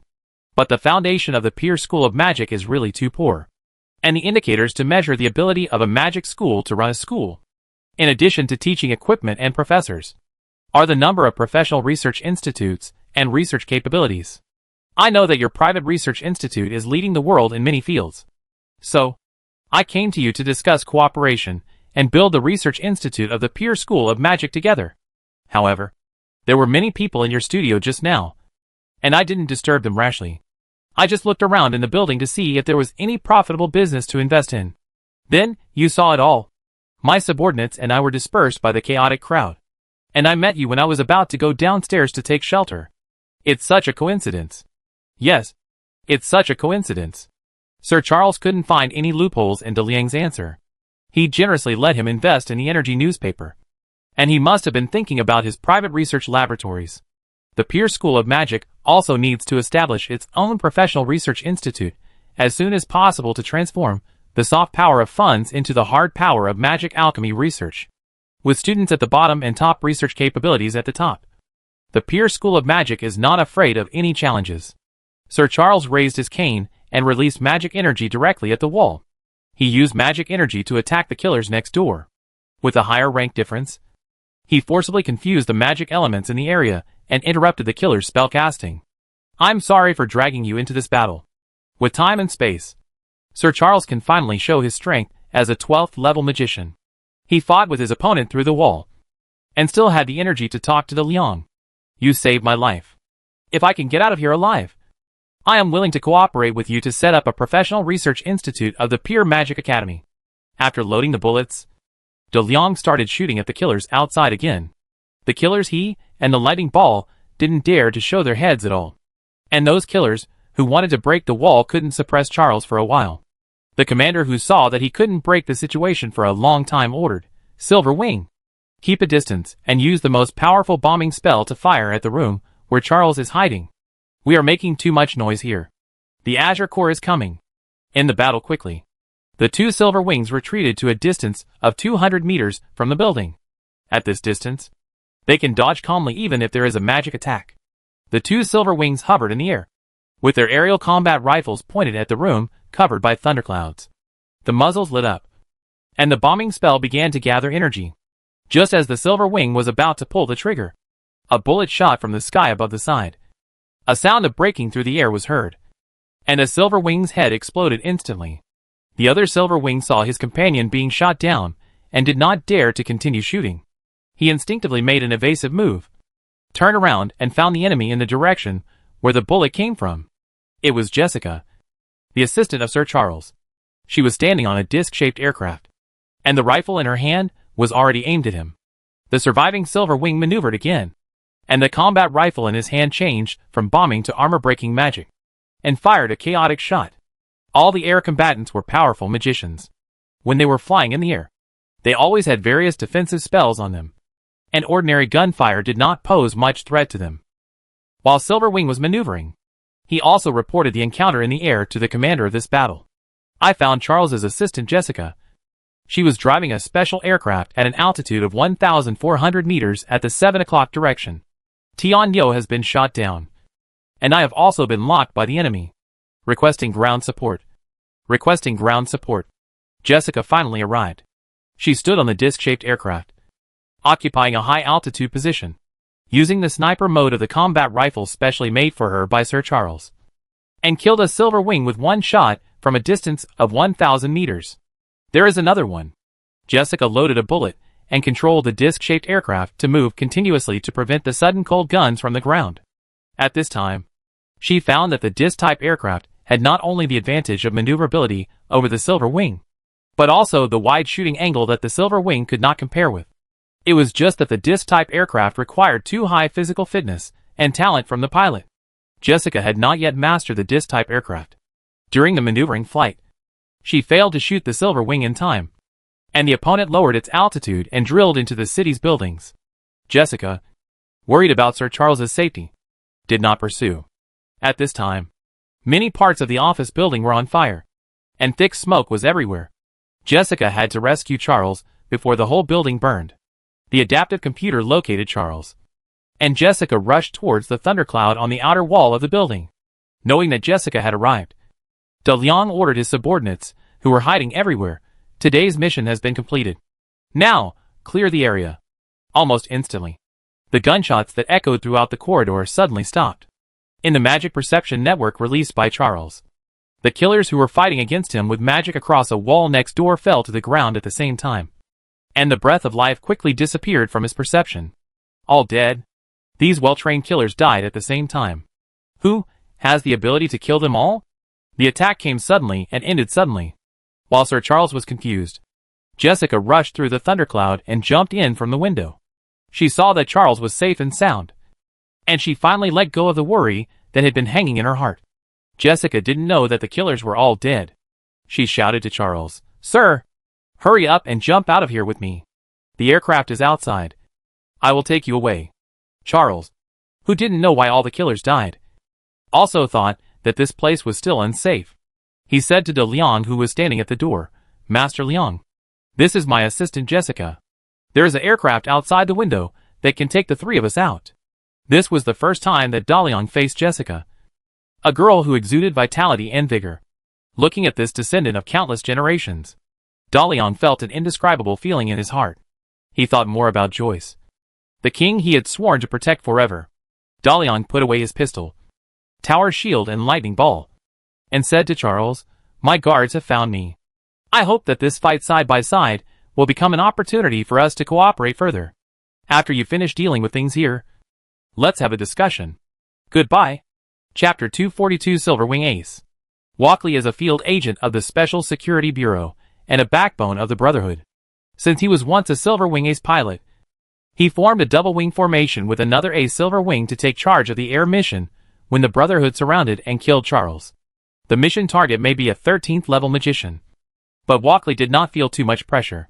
The development of alchemical weapons has made the rank suppression less and less obvious. The 13th level magician is very powerful. If he is given time, he can use magic to destroy an army, or even kill a demon in a sneak attack. But on the other hand, once such a magician is surrounded by an army, in a fast-paced battle, the magician will die if shot in the head. As a special force of the Empire, the Special Security Bureau must make plans for any event that may threaten the security of the Empire, including training subjects on how to assassinate 13th and even 14th level magicians. A 13th level magician is very dangerous in the dark. But once he is exposed, he is a prey. However, Walkley did not expect that an assassination that should have been very smooth would have variables one after another. First, Charles dodged the attack of himself and his companions driving the Silver Wing. Then, in the subsequent pursuit, he was rescued again, when they were forced into a closed room and prepared to make the final blow. Jessica, who came, actually shot his companion in the head from such a far distance. At a distance of more than 1,000 meters, one shot hit the target. Such a terrifying long-range sniper attack made Walkley have no courage to fight an air battle with Jessica. He made random interference shots, then maneuvered fiercely, and lowered his altitude to hide between buildings, so that he was protected by friendly forces. Walkley had rich experience in air combat. During his service in the Imperial Air Force, he always encountered some Silver Wings with very accurate shooting skills. When fighting with them, you must not be brave and shoot at them in the open air. You must rely on the terrain and the cooperation of friendly forces. Lowering the altitude, Walkley got rid of Jessica's lock, and then moved his position along the outer wall of the tall building. He knew Jessica would definitely go to save Charles, and that was his chance. He hovered at the corner of a tall building in his Silver Wing, facing the thundercloud on the other side. The commander pointed out Jessica's position to him through the radio. Jessica has lowered her altitude. She is approaching the thundercloud. She is very alert. Charles seems to have a way to see outside. You finally. The commander's voice stopped at this moment. Hello. Hello. Hello. Walkley tapped the radio on one side, but still did not get any response. This new communication equipment always has various problems. Without friendly forces as eyes, Walkley could not grasp Jessica's position. If the time was delayed for too long, Jessica would rescue Charles, and the mission would fail completely. Walkley decided to shoot immediately. Even if he could not shoot down Jessica, he had to make her dare not approach the thundercloud. The bullet was loaded, and the spell was ready. Walkley flashed out and aimed forward. Then the scene in front of him flashed. The surrounding buildings disappeared, and he appeared in an unfamiliar airspace. There was a beach below, and the city of Soroyan was in the southwest. What happened? Walkley didn't know what state he was in. How did he cross such a long distance from the city of Soroyan to the northeast corner of the city? Seeing a lighthouse on the beach below, he knew that he was on the beach on the east side of the Pure Magic Academy. There was an airship parked next to the lighthouse, and on it was the standard of the Scarab Company. How strange. The bizarre encounter made Walkley panic a little, and he adjusted the direction of the Silver Wings to leave here. But at this time, a voice sounded in his ears. You have invaded the airspace of the Pure Magic Academy. Land now. Turn off the engine. Walkley turned around in horror, and saw a very beautiful woman in a black windbreaker hovering in front of him. She did not use any aircraft, and there were no wings or light wings behind her. Just floating there. Flying magic. Only 13th level Grand Mages are qualified to learn magic. Being qualified to learn does not mean that you can learn it. Walkley knew that many 13th level Grand Mages did not know the magic of flying, and he did not expect that one day he would encounter a magician who knew the magic of flying in the air. Seeing Walkley in a daze, the woman warned him again, Land. Turn off the engine. Otherwise, I will throw you into the sea to feed the sharks. Walkley did not dare to try whether the opponent's flying magic could catch up with his Silver Wings. The opponent was still a 13th level Grand Magus, and he was afraid that even if he let himself fly a few hundred meters first, he would still be shot down by the opponent. Yes. Yes. Yes. I will land immediately.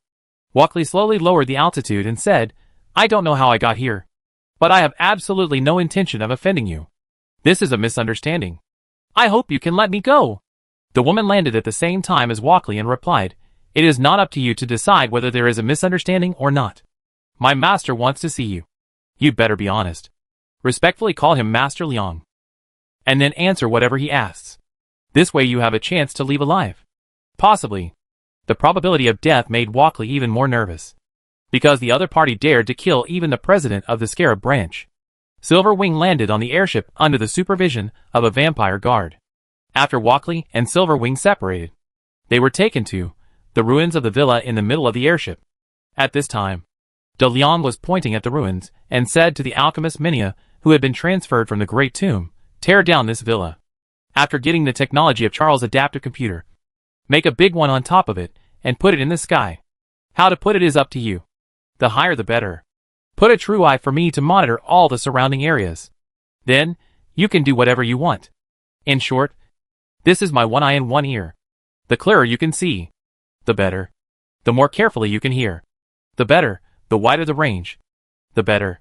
It's better to get it to the synchronous orbit for me." Minia looked at the sky and replied, "Although it's a bit high, I'll try my best." "Do your best, and this airship will be yours." After talking to Minia, De Leon turned to Walkley and said, "You should know who this airship belonged to before, since it broke into my private airspace without my permission. It is mine. Just now, you and your Silverwing also appeared in my private airspace without my permission. Therefore, your Silverwing belongs to me. You should have no objection." Walkley was very dissatisfied. Chapter 243: A Sudden Enemy. This Silverwing is an asset of the Brotherhood. There were only 2 of them, one of which had been destroyed. If the remaining one was lost, Walkley would have no way to explain it. But Walkley did not dare to refuse directly because of the strange things he had just encountered. How did he get here? It seemed that he was hit by a space teleportation magic. "Master Leon. Master Leon." Walkley showed an embarrassed expression and said, "I don't know how I broke into the airspace of the Pure Magic Academy. I was just in the city, but I was here in a blink of an eye. I apologize again for my offense. This is really just a misunderstanding." De Leon looked at Walkley and said, "Misunderstanding? Well, then tell me who you are. I can see that this is a military Silverwing. As far as I know, only the Imperial garrison can drive a military Silverwing into the city of Soroyan, or get the permission of Governor Marcellus. Which side are you from? I will notify your boss to come and pick you up." Walkley found that he had said the wrong thing. This siege of Sir Charles was originally an illegal action of the Brotherhood. If the Special Security Bureau knew that he landed at the Pure Magic Academy in a Silverwing, Deputy Director Camille would know that he was a member of the Brotherhood with just a little investigation. What would happen to him then was imaginable. First, he had to face torture from Camille, and then he had to face the Brotherhood silencing. At this time, Walkley didn't dare to ask for the Silverwing again. If the Silverwing was lost, he would only be punished if he went back. Although he couldn't go back to the Special Security Bureau, the Brotherhood wouldn't easily abandon an Silverwing. He could get a hidden identity and continue to stay in Marcellus to work for the Brotherhood. Walkley changed his words and said, "Master Leon, if you like the Silverwing, you can stay. I hope you can let me go." At this time, De Leon laughed and said to Walkley, "I am teasing you. It's just a Silverwing. Am I the kind of person who wants everything that flies over my head? Don't worry. This Silverwing is yours. But you have to do one thing for me." Hearing what De Leon said, Walkley immediately relaxed and said, "Master Leon, if you need me for anything, I will do my best. Accept my employment and help me train my Silverwing." Since Kuka received the Silverwing from the Azure Cathedral Armory, he has been worried about how to train it. The Silverwing is not like a war machine, which can run on the ground and can be tossed around. The Silverwing is a thing that flies in the sky. It is not only complicated to operate, but it will fall down if you make a mistake. The Great Tomb is not yet capable of manufacturing this mass-produced Silverwing. If one falls down, there will be one less. So Kuka requested to send an instructor over. Walkley had run into the trap of De Leon. The Brotherhood would never agree to this, as he knew too many secrets. Only death could sever his relationship with the Brotherhood. Walkley was about to refuse, when a rapid sound of breaking through the air came from the distant sea. Then a black dot appeared on the sea surface in the east, flying at high speed close to the sea surface, and the airflow it brought up drew a white wave line on the sea surface. Sophia, the captain of the attendants, who had been following De Leon, instantly released a force field shield to block De Leon's front, and said at the same time, "Master, a person with unknown intentions is flying here. I suggest you return to the Avenue de Champs-Élysées first, and leave this to me and the guards. No matter where De Leon is, There are at least 6 guards and 3 maids protecting him nearby. Some of them stand around in human form, while others hide in the dark in bat form, including Sophia. There are 4 warning circles and defense circles. These direct attendants who are only responsible to Daliang, except for the Captain Sophia, who is at the 15th level. The other maids and guards have also reached the 14th level. In terms of overall strength, the maids are slightly higher than the guards. The approach of unknown personnel made all of Daliang's attendants alert. They stood at various positions on the upper deck of the airship according to their respective duties, waiting for Daliang's orders. In just a moment, the shadow came closer. Seeing the other person's appearance, Daliang did not respond to Sophia, who advised him to leave. He couldn't believe what he saw. This shouldn't appear in this world. The other person was closer, and his appearance became clearer. The roar of the flight became more piercing. Soon, he reached the edge of the airship. After stopping suddenly, it hovered in the air. A loud voice echoed, "I am Stephen from the punishment group of the Scarab Company. You are standing on the property of the Scarab Company. I guess you killed Harris, the president of the Scarab Marcellus branch." Walkley, who was standing aside, didn't expect that he was so unlucky today, and troubles came one after another. Before he figured out what his current situation was, he was caught in the struggle between the Pure Magic Academy and the Scarab Company. Harris, the president of the Scarab Marcellus branch, was already a 13th level strongman. Stephen from the punishment group of the Scarab Company came alone, and his strength must be above Harris. Could it be 14th level? As a business group at the same level as the country, the Scarab Company, which holds the magic potential activation potion, was secretly listed as the #1 dangerous target by the Vlamink Empire. And the Special Security Bureau also spared no effort to collect information about the Scarab Company. There are signs that the Scarab Company has a 14th level warrior, and there is more than one. There is no information about the Punishment Corps in the Special Security Bureau. This man named Stephen, who looks and wears strange clothes, may really be 14th level. And the new director of the Pure Magic Academy, Master Liang, her maid who runs a fast food restaurant, can kill Harris, so she must be 13th level. The female swordsman who just used the flying magic should also be 13th level. There are still 8 people dressed as maids and swordsmen here. If they can all reach 13th level, or close to the strength of 13th level, Walkley discovered a terrible fact. 13th level is already a very advanced strongman. Here, a group of 13th level warriors are about to fight a 14th level warrior. So how can I survive in the center of the battlefield? The frightened Walkley whispered to De Liang beside him, "Master Liang, can I go first? We'll talk about hiring me as your Silver Wing instructor later." De Liang ignored Walkley. He continued to look at Stephen in the air, wondering who he was, and what kind of company Scarab Company was. Why was he wearing an exoskeleton armor? Why was there English printed on the exoskeleton armor? Chapter 244, Magic vs. Science Fiction. At this time, De Liang was facing such a person. He was wearing a silver-gray full-body armor. Unlike the full-body armor of these times, this set of armor had hydraulic pull rods at the joints, which obviously added a power-assisting system on the basis of protection. There were 2 engines behind the armor that spewed out airflow. And looking at the blue tail flame, it was definitely not released by a steam engine. The helmet was a fully enclosed design, with a black crystal belt at the position of the eyes, and a red light spot inside that scanned back and forth. Did he go to the wrong set? De Liang was extremely puzzled. But this extremely high-tech exoskeleton armor is actually suspended in front of him. And there are English letters on the armor. FBW SARG 6K97E2 SWI. The world where Daliang lives is derived from the Western magic-type game on Earth, and the language and text inherit English. However, after disasters and long-term evolution, although the current text is also a combination of letters, some letters have disappeared and become new letters. The writing of some letters has also changed, and the number on this exoskeleton armor is the original English of the Earth system. What the hell is going on? Is it possible that the magic game is mixed with the mecha game? Stephen, wearing the punishment armor that Scarab Company equipped for the Punishment Corps, felt that he was the most invincible existence in the world. The humans standing on the airship below were as weak as humble reptiles. But these reptiles were so scared that no one answered when faced with the question of Lord Stephen. They were really pitiful and pathetic low-level life. As a true extraordinary 14th level with extraordinary physique, Stephen asked again in an extremely arrogant tone, "Who killed Harris? Who is the owner of the Black Fire Potion Company?" Your behavior made the three Supremes of Scarab Company very angry. And they sent me, as the Punisher of Scarab Company, here to protect the company's reputation and interests. Stand up now, and I won't kill you all. Sophia was very angry at Steven's arrogant attitude. Especially since you are flying so high.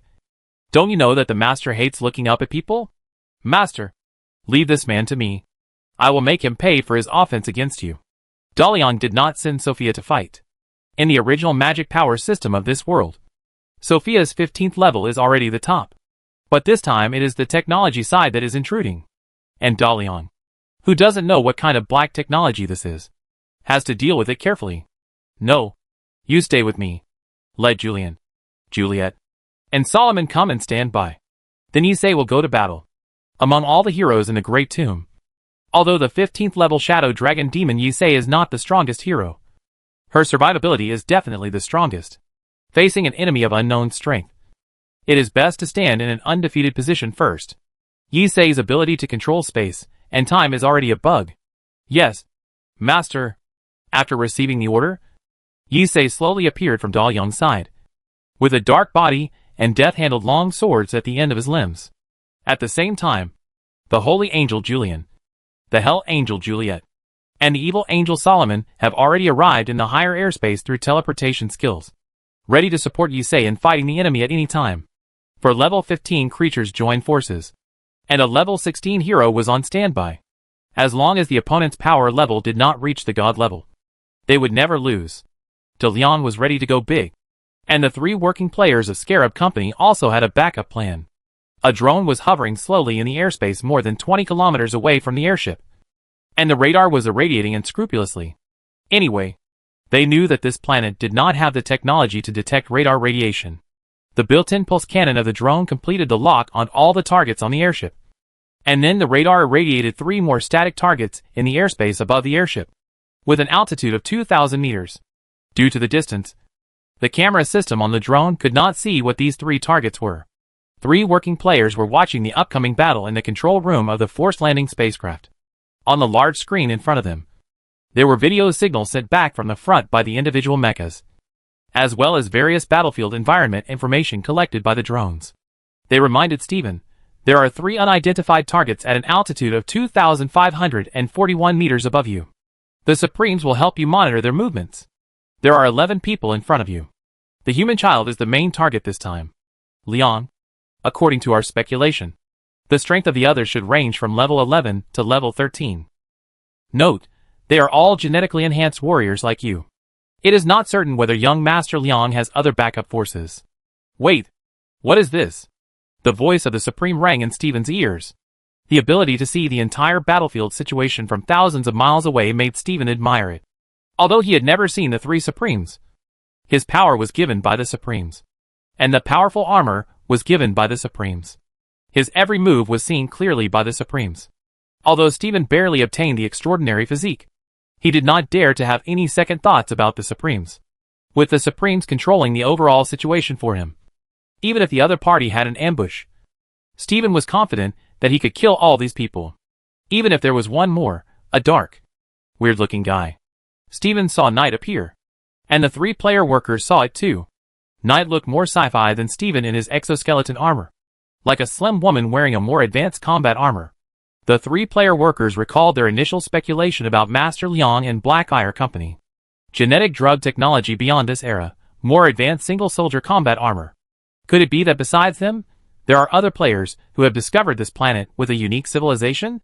1 in a billion chance? Did it just happen? When the 3 players looked at each other, Steven asked, Supremes, should I kill them all now? The old man who led the players said, Kill all potential threats. This planet belongs to the company. Yes, Supremes. Although Steven didn't know what this planet belongs to the company meant, he understood the first half of the sentence. So Steven laughed at the inferior life that was ready to fight back in his eyes. Do you know how ridiculous your little tricks are in the face of absolute power? Do you think you can defeat me by arranging 3 people in the sky to ambush me? Ha ha ha. While carefully observing the enemy, Yeshur didn't expect that Julian, Juliet, and Solomon in the sky were discovered. She was impressed by the enemy's strength, and was afraid that if she continued to hesitate, the enemy would threaten Daliang's safety. Yesher shouted to Sophia. I will delay the enemy. You take the master away quickly. Determined to fight. Yesher instantly opened a portal and flew in. And then another portal opened behind Stephen. Yesher rushed out and launched a strong attack on Stephen with the mentality of delaying for a moment. And pierced Stephen and his mecha from behind with a sword. The whole world was quiet. Chapter 245 Star Domain World. Looking at the slow motion footage that keeps repeating on the big screen in front of them. And Stephen's life characteristics that have stopped. The three players from the narrow universe Earth sat in their respective seats. Their faces dull, as if their souls had been taken away. For a long time. These players who think they are from advanced civilizations have a natural sense of superiority over the natives of the Order Star, who have just entered the first industrial revolution. Although there is a unique magic civilization here, it is very, very different from the technological aerospace civilization mastered by the players. After they made an emergency landing on this planet, they quickly mastered the magic of this planet with the help of a damaged scientific research exploration spacecraft, and surpassed it in some areas. They created a magic potential activation potion, established the Scarab Company, and gradually became a national-level business group with the advantage of monopoly. The more they know about this planet, the more they think it is not threatening. When the Earth Interstellar Federation builds a wormhole station to the nearby star field, the real Scarab Company that the players serve will turn this newly discovered planet into a colony of the company. After the unique magic civilization of the Order Star is integrated into the aerospace-level technological civilization, it will greatly promote the enhancement of the strength of the Scarab Company. Prepare to welcome the arrival of the company fleet, is the order given to these surviving players by the Scarab Company through interstellar broadcasting. The preliminary work done by these players will determine what kind of rewards they can get after the company officially turns the Order Star into a colony star. However, when the players think they have everything under control, and the Federation's wormhole station is about to incorporate this place into the Federation's territory, they find that they are not the superpower on this planet. The Black Fire Company that suddenly appeared took out the magic potential activation potion, mastered the extraordinary human gene modification technology to a certain extent, and showed strong hostility to the Scarab Company. Now, the 14th level extraordinary force developed by the players, under the protection of the single soldier combat armor developed by the Scarab Company, was killed instantly by an unknown combat body of the opponent. Moreover, the opponent's combat body obviously used micro-wormhole transmission technology, which is definitely cutting-edge technology. The power of Scarab Company on Order Star has no ability to check and balance this technology. What is the background of this Black Fire Company? Why have I never heard of this company before? Could it be that they trapped Order Star for decades, and it is a newly emerging company in the Interstellar Alliance? Scarab Company encountered major challenges in the progress of colonizing Order Star. The unique civilization system and biological system of Order Star, after it was presented under the eyes of the Interstellar Alliance, is definitely a resource star coveted by all superpowers. Scarab Company has formed a powerful fleet to invade Order Star first, and only waited for the Federation's wormhole station to connect here, and immediately occupied it with armed force to declare ownership of this new life planet and completely blockade Order Star. At this moment, if another interstellar company participates in the fight for the Order Star, an interstellar war will definitely expose the value of the Order Star, thus triggering a larger-scale battle for resource stars. The three players are not qualified to make decisions on the company's strategic direction in this situation. They can only report the situation here to the head office and wait for a reply. We need to send someone offline. The proposal was made by an old man, and his tone was very heavy. This means that one person will leave here forever, and the remaining two people will continue to execute the company's orders more lonely. And the people who leave probably won't reconnect to enter this real game world. They're already very old, and the company may not waste resources on worthless people. I'll go back. Another old man replied, You and Eliza have no children in our world, and I chose to join the high-paying unknown Starfield expedition team in order to give my children a better life. I want to see him before I die. Eliza is the only woman among the three. She said, I agree to let Kurt go offline. Anyway, I don't want to go back to that world where there is nothing for me to miss. What do you think? Needham? Needham is the leader of this three-person group. He said to Kirk, Tell the head office what is happening here. Then, there is our research progress on extraordinary genes and magic. The last time we received the company's interstellar broadcast, the magic practice method that we sent people offline last time was not successfully learned by the company's people. There must be something wrong. The company's tone has already shown doubts about us. After all, the company has no way to directly observe the Order Star. All their knowledge of this place comes from the oral statements of our offline personnel. The company's top management will definitely suspect. We made up a non-existent planet in order to earn the company's treatment. You must explain the situation here to the company clearly. Kirk stood up and said, I know. For my own sake, I will also prove to the company that we did not lie. As a real-life game that travels through time, Star World's online and offline operations are very different from traditional games. Earth players who enter Star World must have a functioning life support capsule to protect their real bodies while their minds enter the game. After entering the game, players will be born with a minimum level body on the initial planet. Then players can do various jobs to earn Federation coins.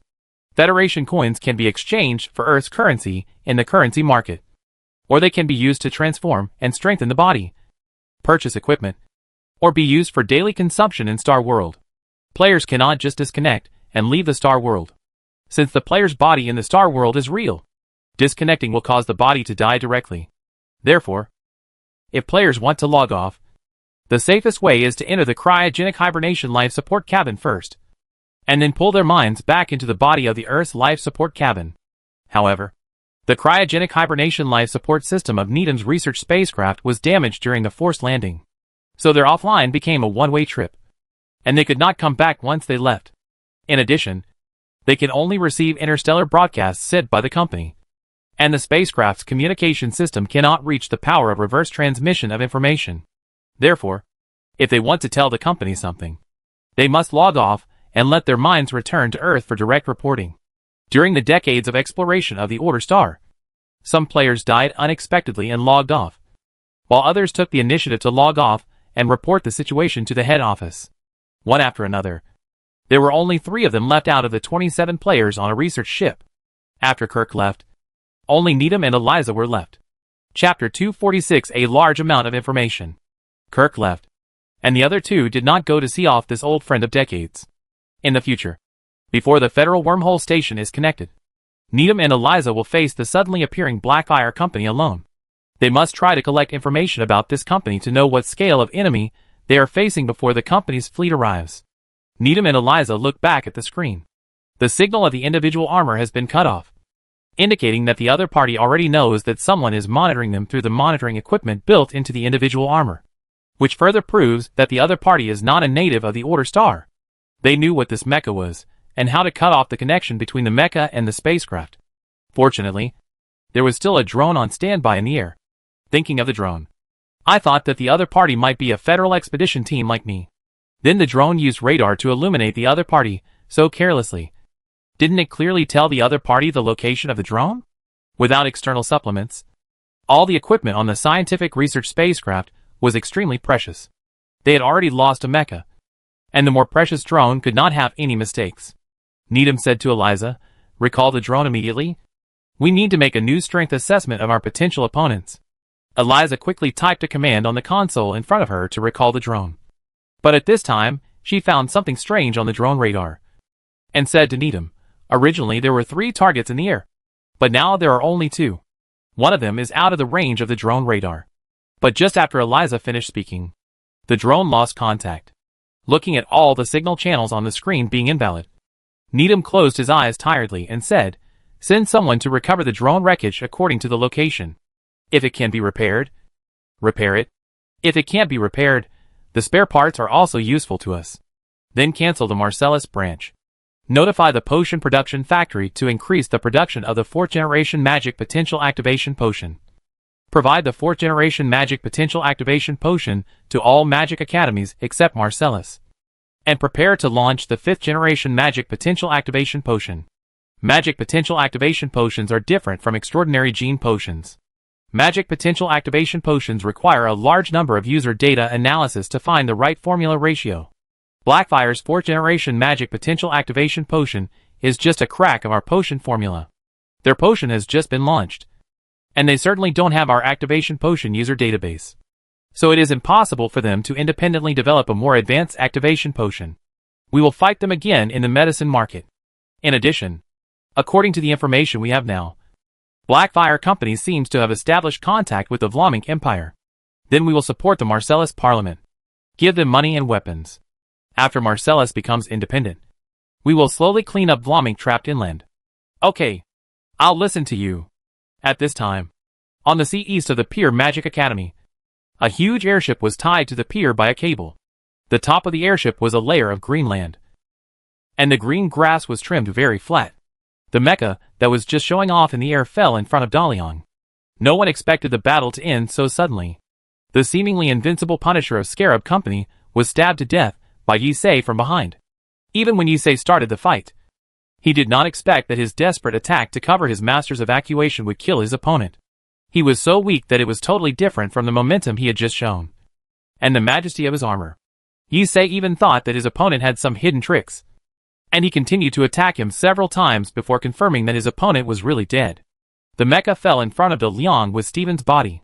The close-up view made De Liang more certain that this was definitely not a product of this planet, but most likely from Earth. Has the technology of the Earth been able to cross the stars? Where are the Earthlings on this planet? What is their relationship with the Scarab Company? This should be the game world created by the Earth more than 2,000 years ago. Why does the Earth appear in its own game world? All kinds of questions came to him, making Daliang feel that things were definitely not as simple as he had imagined at the beginning. Now, in addition to God, we may have to face new enemies.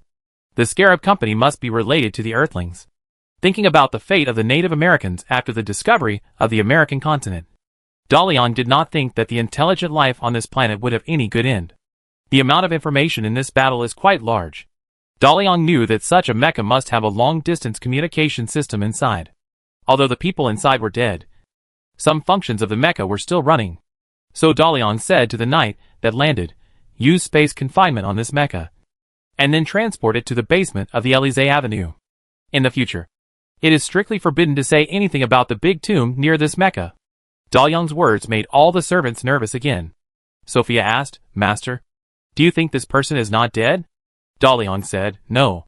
The people inside are dead, but this mecha is still alive. Let Princess Xiling disassemble the mecha first, and then keep it well. It will be useful in the future. Sophia immediately ordered the vampire guards to use space confinement on the mecha, and then transported it away, so that it could be alive and leave its owner as soon as possible.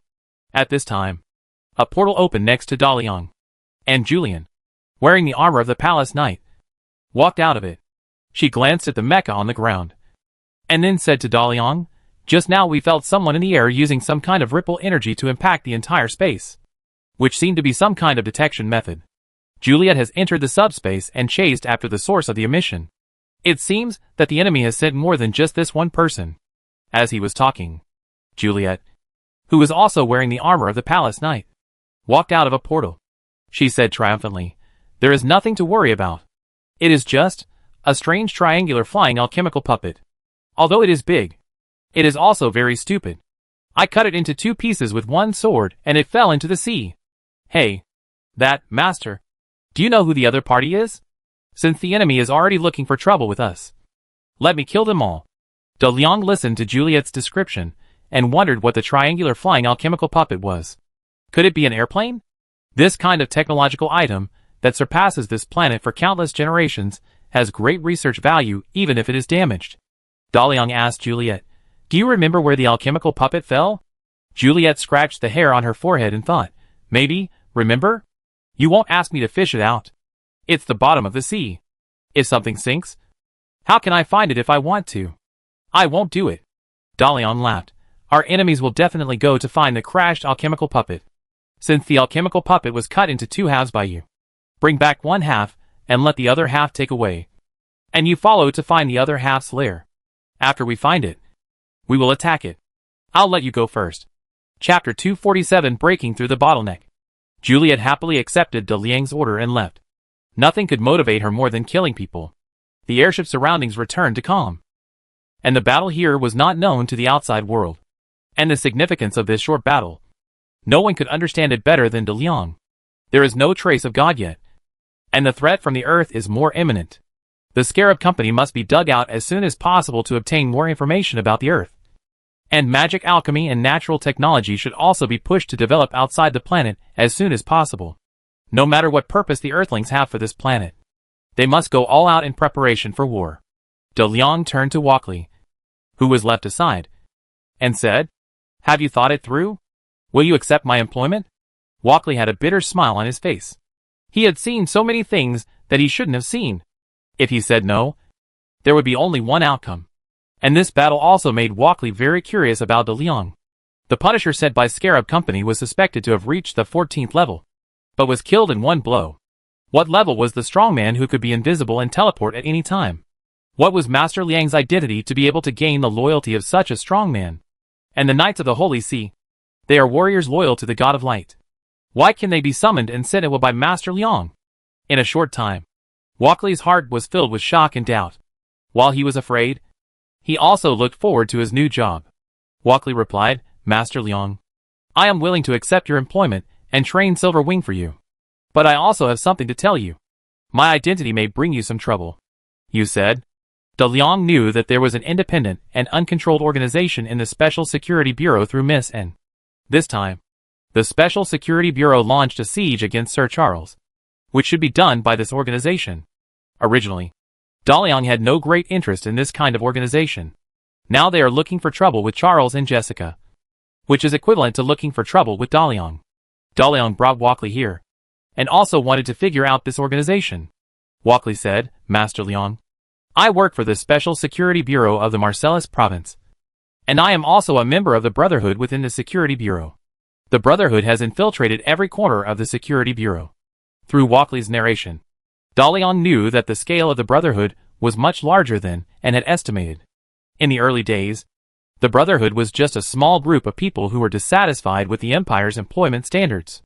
They began to take some private jobs and tasted the sweetness. Then as the Brotherhood's business became more and more extensive, it inevitably needed more Security Bureau agents to cooperate. So more and more agents joined the Brotherhood under the inducement.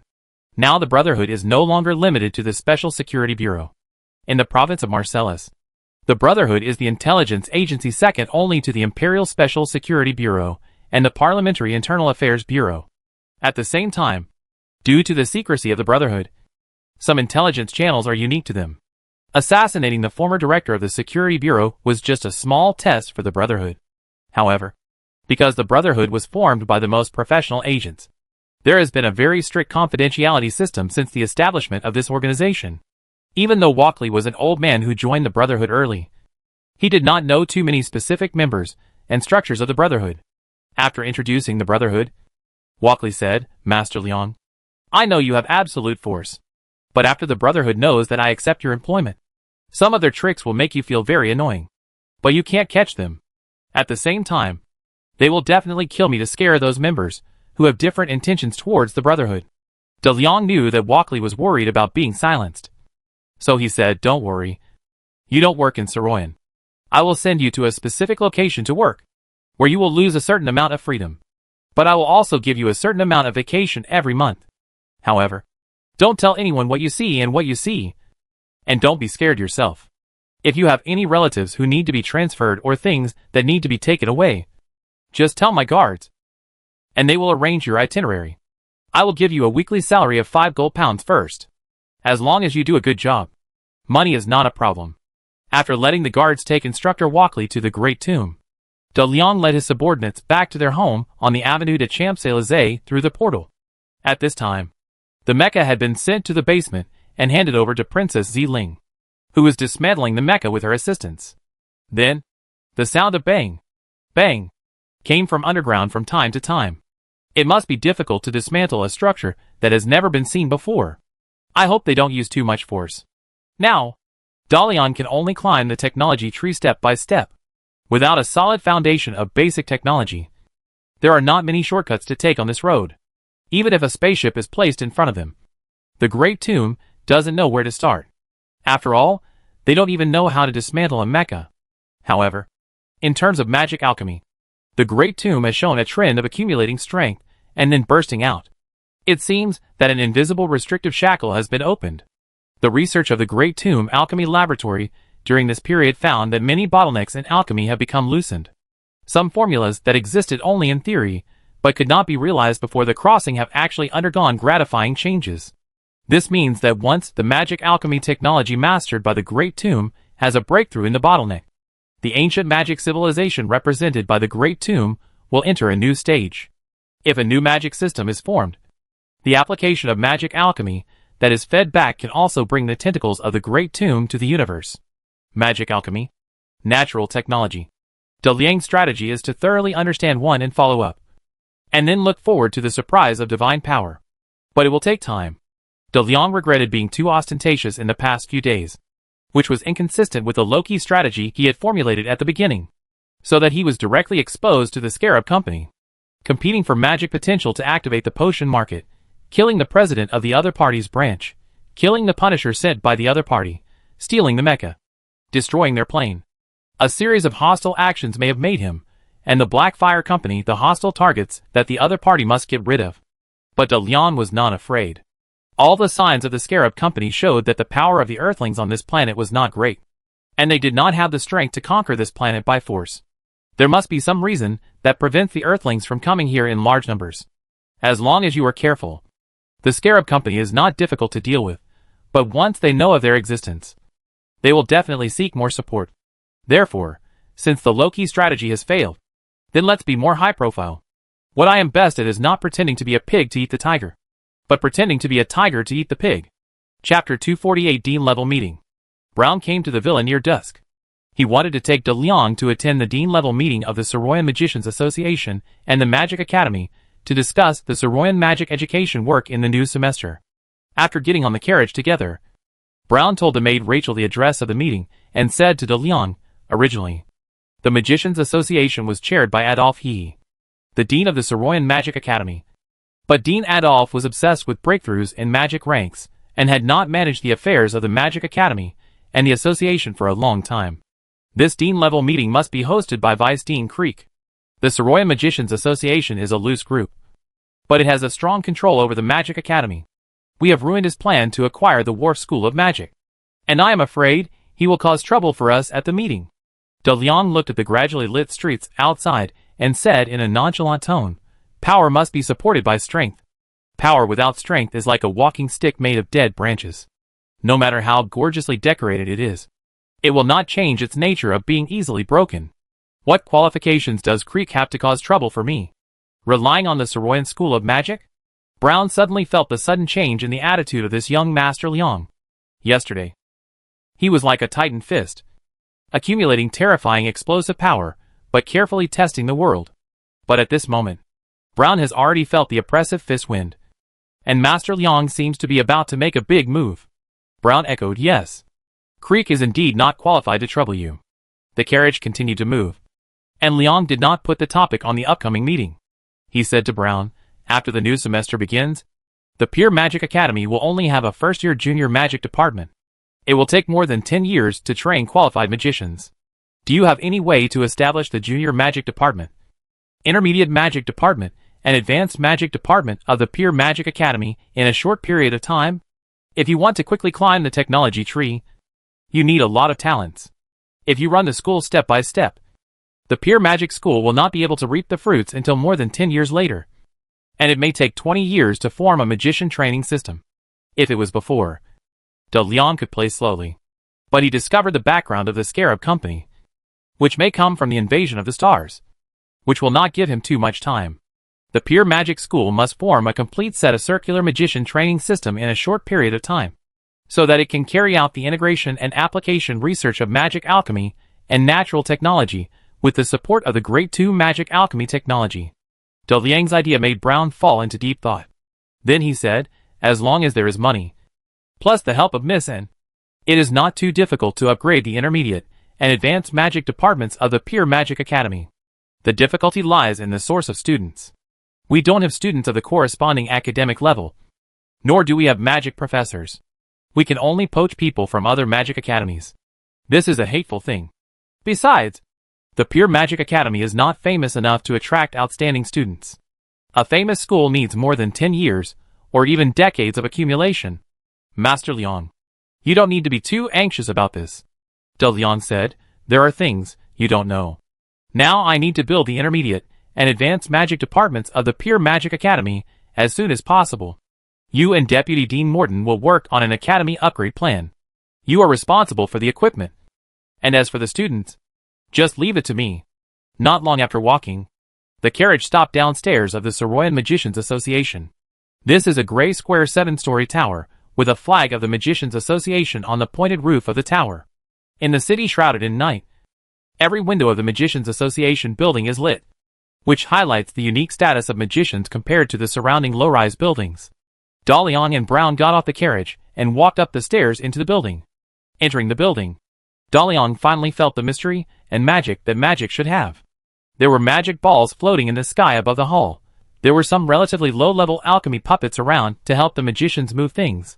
The magic servants and fairies quickly shuttled and delivered various documents. The magic projection showed some commercial advertisements. And some people were even selling magic wands and some alchemy gadgets to the magicians who came and went. Daliang and Brown did not stay in the slightly chaotic hall for long. They showed their identities to the staff and took the elevator to the meeting room. Let Brown wait outside, and Daliang went into the meeting room alone. Although he had some expectations about the treatment he might receive, the reality was worse than he imagined. The meeting room was arranged like a symposium, with a podium in front and more than 30 seats below. The so-called dean-level meeting of the Magic Association seemed like a few leaders giving a long speech to a group of subordinates, and then issuing some instructions. The seat of the Pure Magic Academy was in the very corner, and it was not sitting with other deans, with some empty seats in between. If the meeting room is compared to a classroom, this is the seat for poor students. Daliang did not show any dissatisfaction with the seat position, but sat directly on it. The arrival of the Dean of the Pure Magic Academy attracted the deans of the Magic Academies, who had arrived earlier to look back. It was absolutely a strange news that a freshman who had just enrolled acquired the Pure Magic Academy. If this child had a new 4th-generation magic potential activation potion, then the deans of these magic academies would have no choice but to pay attention to it. However, the deans of these magic academies did not take the initiative to contact the new school director to thank him. After all, the leader of the Soroyan magic education industry is the Soroyan Magic Academy, and the seat position of the Pure Magic Academy expressed that Vice President Creek wanted to isolate the Pure Magic Academy. It is human nature to seek good fortune and avoid danger. Daliang did not take the attitude of the deans of these magic schools seriously. The only one who had to pay the price today was Creek. Soon, all the deans of the magic schools in Soroyan arrived. Vice Dean Creek and several managers of the Magicians Association also walked from the backstage to sit on the podium. Creek glanced at Daliang, who was sitting in the corner, and a barely perceptible smile appeared on the corner of his mouth. Knowing that he would be humiliated, he still dared to come. Today I will let you know who has the final say in the magic education industry in Soroyan. You must spit out what you eat. Creek cleared his throat and was about to say something at the meeting, but Daliang spoke up first. Dean Creek, you come to the wrong place. This is a dean-level meeting. Why are you, a deputy dean, joining in the fun? Don't bully me because I'm young. I know the word deputy. Chapter 249 Vote. Daliang's last childish words drew laughter from the audience, and also made Creek look very unhappy. But he couldn't get angry.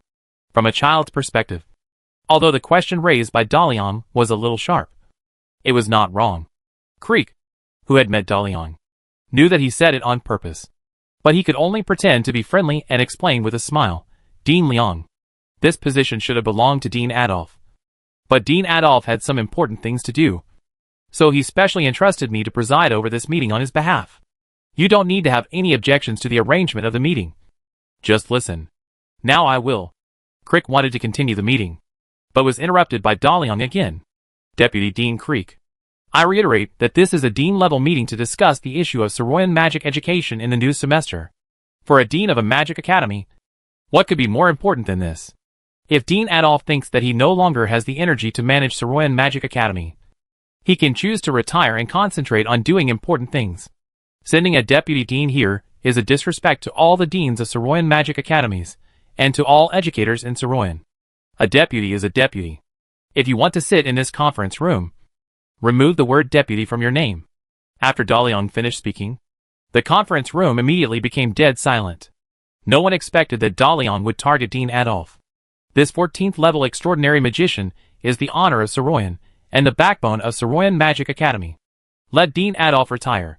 Daliang's proposal simply intensified the relationship between himself and Soroyan Magic Academy to an irreconcilable point. and calling Creek Deputy Dean all the time and saying that Creek was not qualified to attend this meeting completely angered Creek. Dean Leon, are you looking for trouble? I am sitting here with the approval and consent of all the deans of magic academies. You can ask everyone here. Who is against my attending this meeting? All the deans of magic academies kept silent. Vice Dean Creek has the funds needed by all magic academies, and he cannot be offended. This young Master Liang not only has a new 4th generation magic potential activation potion, but also has an unfathomable background, and he cannot be offended either. At this time, saying nothing is the most correct choice. I oppose you attending this meeting. De Liang said unyieldingly. I don't care why you were able to attend the dean level meeting before, but as long as I am the dean of the Pure Magic Academy, I will not allow a vice dean to have a meeting with me. Vice Dean Creek said angrily. Hey, Dean Leon, don't think you are great just because you bought the worst magic school. In this conference room, your words have no weight. De Liang laughed. Vice Dean Creek, you think you are too important. We can still share the money without you in this meeting, but without me, there will be no 4th generation magic potential activation potion. They respect you because they respect Dean Adolf. Don't regard respect as a privilege. In fact, you are not as important as you think. I suggest that we have a vote. Only one of you, and I can stay in this meeting. Creek was so angry that he was shaking all over. He said fiercely, do you think your 4th generation magic potential activation potion can be successfully launched? Scarab Company will soon popularize the 4th generation magic potential activation potion and launch the 5th generation potion at the same time. Your Blackfire Company will soon lose everything like the alchemy groups that challenged Scarab Company in the past, including the Pure Magic Academy you just acquired. If we only keep one, the deans present know who to choose. Do you still want to promote voting? Vote? Why not vote? De Liang snorted. Did you open Scarab Company? You said it has the 5th generation magic potential activation potion. So it has the 5th generation potion? Did you open Blackfire Company? You said I don't have the 5th generation potion. So I don't have the 5th generation potion? All the deans sitting here today must vote. I want to see the guy who disgusts me go away. All the deans who want me to leave can raise their hands. I am short. Please raise your hands higher so that I can see clearly which magic school you are from. After saying that, De Liang took out a small notebook to write down the names. The conference room became quiet again. No one expected that this meeting would be so tortuous and such a situation would occur. No dean of the magic school dared to raise his hand. If his name was written in the small notebook in Master Liang's hand, then his magic school might be finished. Although according to past practice, Scarab Company will immediately launch the next generation of potions to suppress its opponents when a new magic potential activation potion appears. But that only represents the past. Does Scarab Company have the 5th generation of potions? No one knows before the 5th generation of potions appears. Blackfire Company has a very deep background and is closely related to the Vlamink Empire. If Scarab Company launches the 5th generation of potions, will Blackfire Company also come up with the 5th generation of potions to deal with it? No one knows before things happen. In short, if you don't support young Master Leon today, if you suffer a loss in potions in the future, it will be useless to regret it then. On the other hand, let's look at Vice Dean Creek. Offending is fine. Anyway, since so many magic schools made the decision together, he can't retaliate against each one. Potions are timely help, and investment is icing on the cake. The deans are very clear about which is more important. After a while, seeing that no one raised their hands, De Liang said to Vice Dean Creek, you have also seen how the deans chose.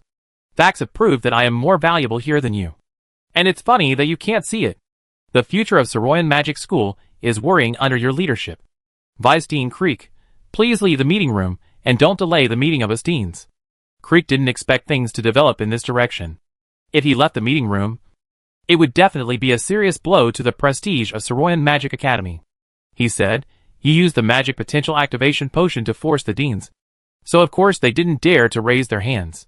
This vote has no legal effect at all.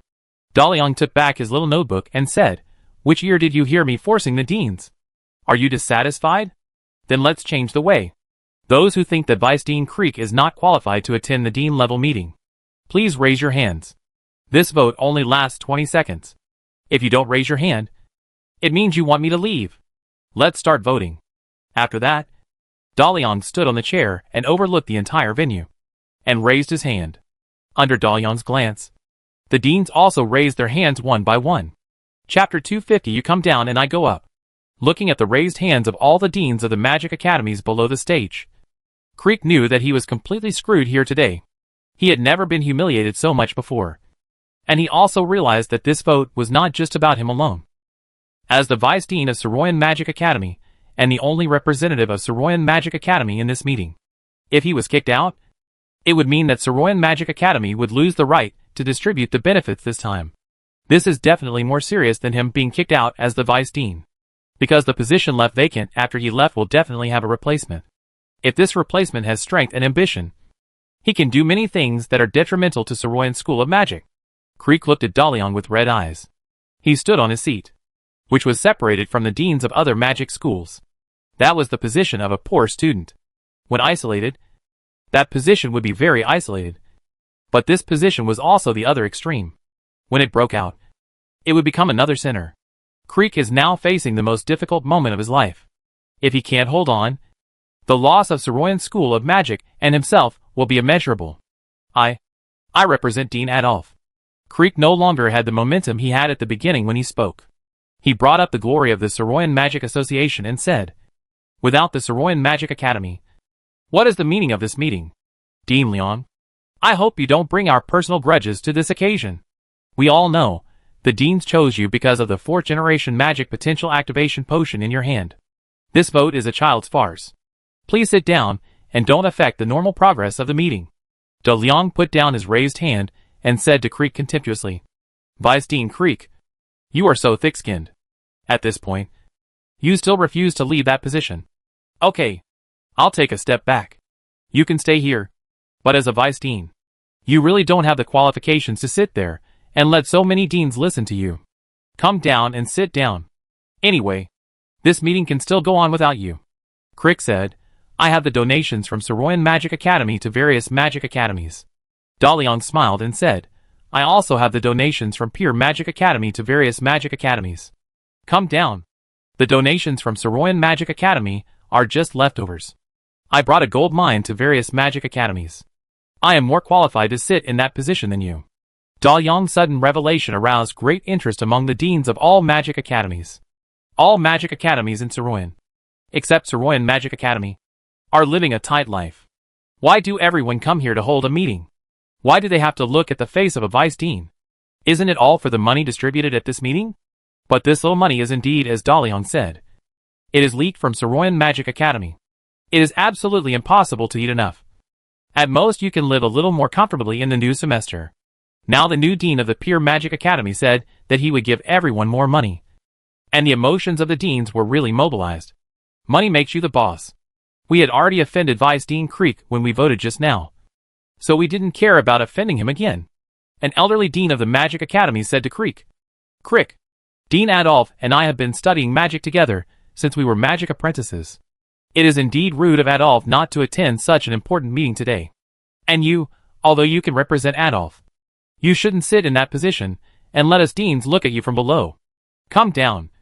My child, sit with me, and let's listen to what new things Dean Leon brings to us." Someone took the lead, and other deans also expressed their desire to let Creek leave the podium. This was not just a silent vote. The deans collectively asked Creek to leave the podium, and Creek had no reason to continue sitting there. Creek made a final struggle for this position, and he shouted loudly, "Deans, can you believe what a child says? A gold mine. Does he have a gold mine that he can share with you?" The deans looked at Dalian. Dalian jumped down from the chair and walked up to the podium. He came to Creek's side and said, "For your last dignity, hurry up and go in. Did I bring a gold mine? After I finish, the deans will be able to tell. If I lie, I will be kicked off. Anyway, it won't hurt to listen together. Are you right, Vice Dean Creek?" At this time, the prestigious dean just now also said loudly, "Crick, please come down. Don't delay the normal progress of the meeting." Crick had no other choice. He stood up with a sullen face, and after looking at Dalian fiercely, he angrily walked down the podium and sat down in an empty seat at the edge of the venue. He must find a way to get Dalian off the podium. He cannot lose control of the Magic Academy such as Saroyan. Dalian sat down in the middle of the rostrum. On the left and right were the managers of the Magicians Association. This was a meeting of all the deans of the magic schools in Saroyan. They were only responsible for providing the materials needed for the meeting, and did not interfere with the progress of the meeting. They were not qualified to interfere because the deans of the magic schools had more say in the Magicians' Association than they did. The right to speak was also the purpose of Daliang driving Creek off the rostrum, and sitting on it himself, looking at the deans who were quietly waiting for him to speak. Daliang, who had just complained about the bureaucratic layout of the venue, suddenly felt very refreshed. This is the benefit of having a say. Next, Daliang had to consolidate his position, and not give Creek a chance to sit back. Daliang looked at Creek provocatively, and then said to the deans of the magic academies, "I believe that all the deans know who I am. But I still want to introduce myself again. My name is Liang. You can call me Master Liang. Or you can call me Dean Liang. Although I acquired the Pure Magic Academy, I would like to make a special statement that I am a businessman. A very successful businessman. The multi-flavor fast food restaurants throughout Saroyan are my property. And the popular National Star in Saroyan is a newspaper I founded. The winery that sells Rime of the Elves is mine. And I also have a lot of real estate in Saroyan. Of course, there is also the forthcoming 4th generation magic potential activation potion, which is also mine. I acquired the Pure Magic Academy when everyone was pessimistic about it. Not because I had any feelings for it, but because I could see that investing in the Magic Academy was an industry that could make a lot of money. This is a gold mine. And you all have a gold mine in your hands. But why are you waiting here for others' charity? That's because you don't stand from the perspective of a businessman and turn the excellent resources you have into wealth. I can lead you to develop your gold mine. Soon you will find that you no longer need to attend such meetings. And you don't need to sit in the audience and listen to a vice president handing out those pitiful donations. You will have money to rebuild the school building and upgrade the equipment. There will be more money to give scholarships. And more money to hire magic professors to expand the academy. No longer need to look at other people's faces. Chapter 251 Gold Mine. Most of the deans of the Magic Academy are old scholars. They have their own strengths in magic teaching and magic application. But they are not good at doing business. However, the business that Daliang mentioned has caused quite a stir in Saroyan. Even the deans who are devoted to research know how popular the multi-flavor fast food restaurant is, because they can often see professors and students in the academy holding a hamburger from the multi-flavor fast food restaurant in one hand and a coffee in the other hand, quickly solving breakfast, lunch and dinner. At this time, there was no concept of junk food. People preferred the convenience of fast food. If the taste was better, it would be sought after by everyone. The multi-flavor fast food restaurant is undoubtedly a very successful business. There is also the National Star newspaper, which has now become a star newspaper in Saroyan. The recent sales of the National Star newspaper has surpassed the City Daily and become the best-selling newspaper in Saroyan. This newspaper has also become a must-read publication for the deans of some magic academies. The National Star newspaper is also definitely a very successful investment. As soon as Elf Charm entered the Saroyan market, it was immediately sought after by all the rich and powerful. Now, ordering a bottle of Elf Charm when entertaining guests is a symbol of the host's status. These businesses are making a lot of money in Saroyan. And the deans only now know that they all belong to the young Master Liang in front of them. Young Master Liang said that he is a successful businessman. He is indeed a successful businessman. If the 4th generation magic potential activation potion that is about to be launched is added, then the wealth owned by this young Master Liang will be immeasurable. Now he has stated that he invested in the Pure Magic Academy to make money. And which magic academy here is not better than the Pure Magic Academy? If the Pure Magic Academy can make money, their Magic Academy will definitely make money. And what they lack at this time is the idea of making money. After all, doing business is not the strong point of the Magic Academy. Otherwise, they would not come here to ask for donations. The deans in the meeting room were looking forward to the money-making method that De Liang was going to talk about next. Seeing that everyone's attention was on him, De Liang continued, as a magic school, we have two very big advantages. First, our school has the highest density of magicians in the world, with magicians of all ranks below level 13. Second, we have the world's cutting-edge magic research institute. And now, the excellent magicians we train will be hired by others after graduation. The magic alchemy results we have researched will be bought by those businessmen to make money for them. But if our magic school sets up its own business company and opens our manufacturing factory, then we can earn money from the excellent magicians we train and the magic technology we research to feed back to the construction of the college. Once the college company and the college form a virtuous cycle, they can help each other and grow together. After hearing the money-making plan mentioned by DeLeon, the deans who were originally looking forward to it all showed disappointment. Vice Dean Creek laughed loudly. I thought Dean Leong could come up with some wonderful ideas to lead everyone to solve the college's funding problems. If this is the gold mine you mentioned, you can come down now. The idea of starting a company for the college has been tried by someone a long time ago. But so far, except for the trading companies and factories founded by Saroyan Magic Academy, other magic academies involved in business have lost money and can no longer operate. Don't think that it is easy to do business in Saroyan just because there are a few successful investments. The old dean who drove Creek away also said, Dean Leong, what you said is difficult to do. There are many overlapping industries that magic academies can get involved in. Not only do we not have the funds to run trading companies and open factories, even if we do, we can't compete with Saroyan Magic Academy. The old dean's words were very implicit. Leong could hear that under the big tree of Saroyan Magic Academy, there was no room for other magic academies to grow. The research ability is not as good as that of Saroyan Magic Academy, and the overall level of magicians is not as good as that of Saroyan Magic Academy. The products produced are one level lower than those of Saroyan Magic Academy. How can we compete with them? Crick said at the right time, Dean Leong, you can come down. Let this farce end. I will bring this meeting back on track. De Leon did not leave his seat.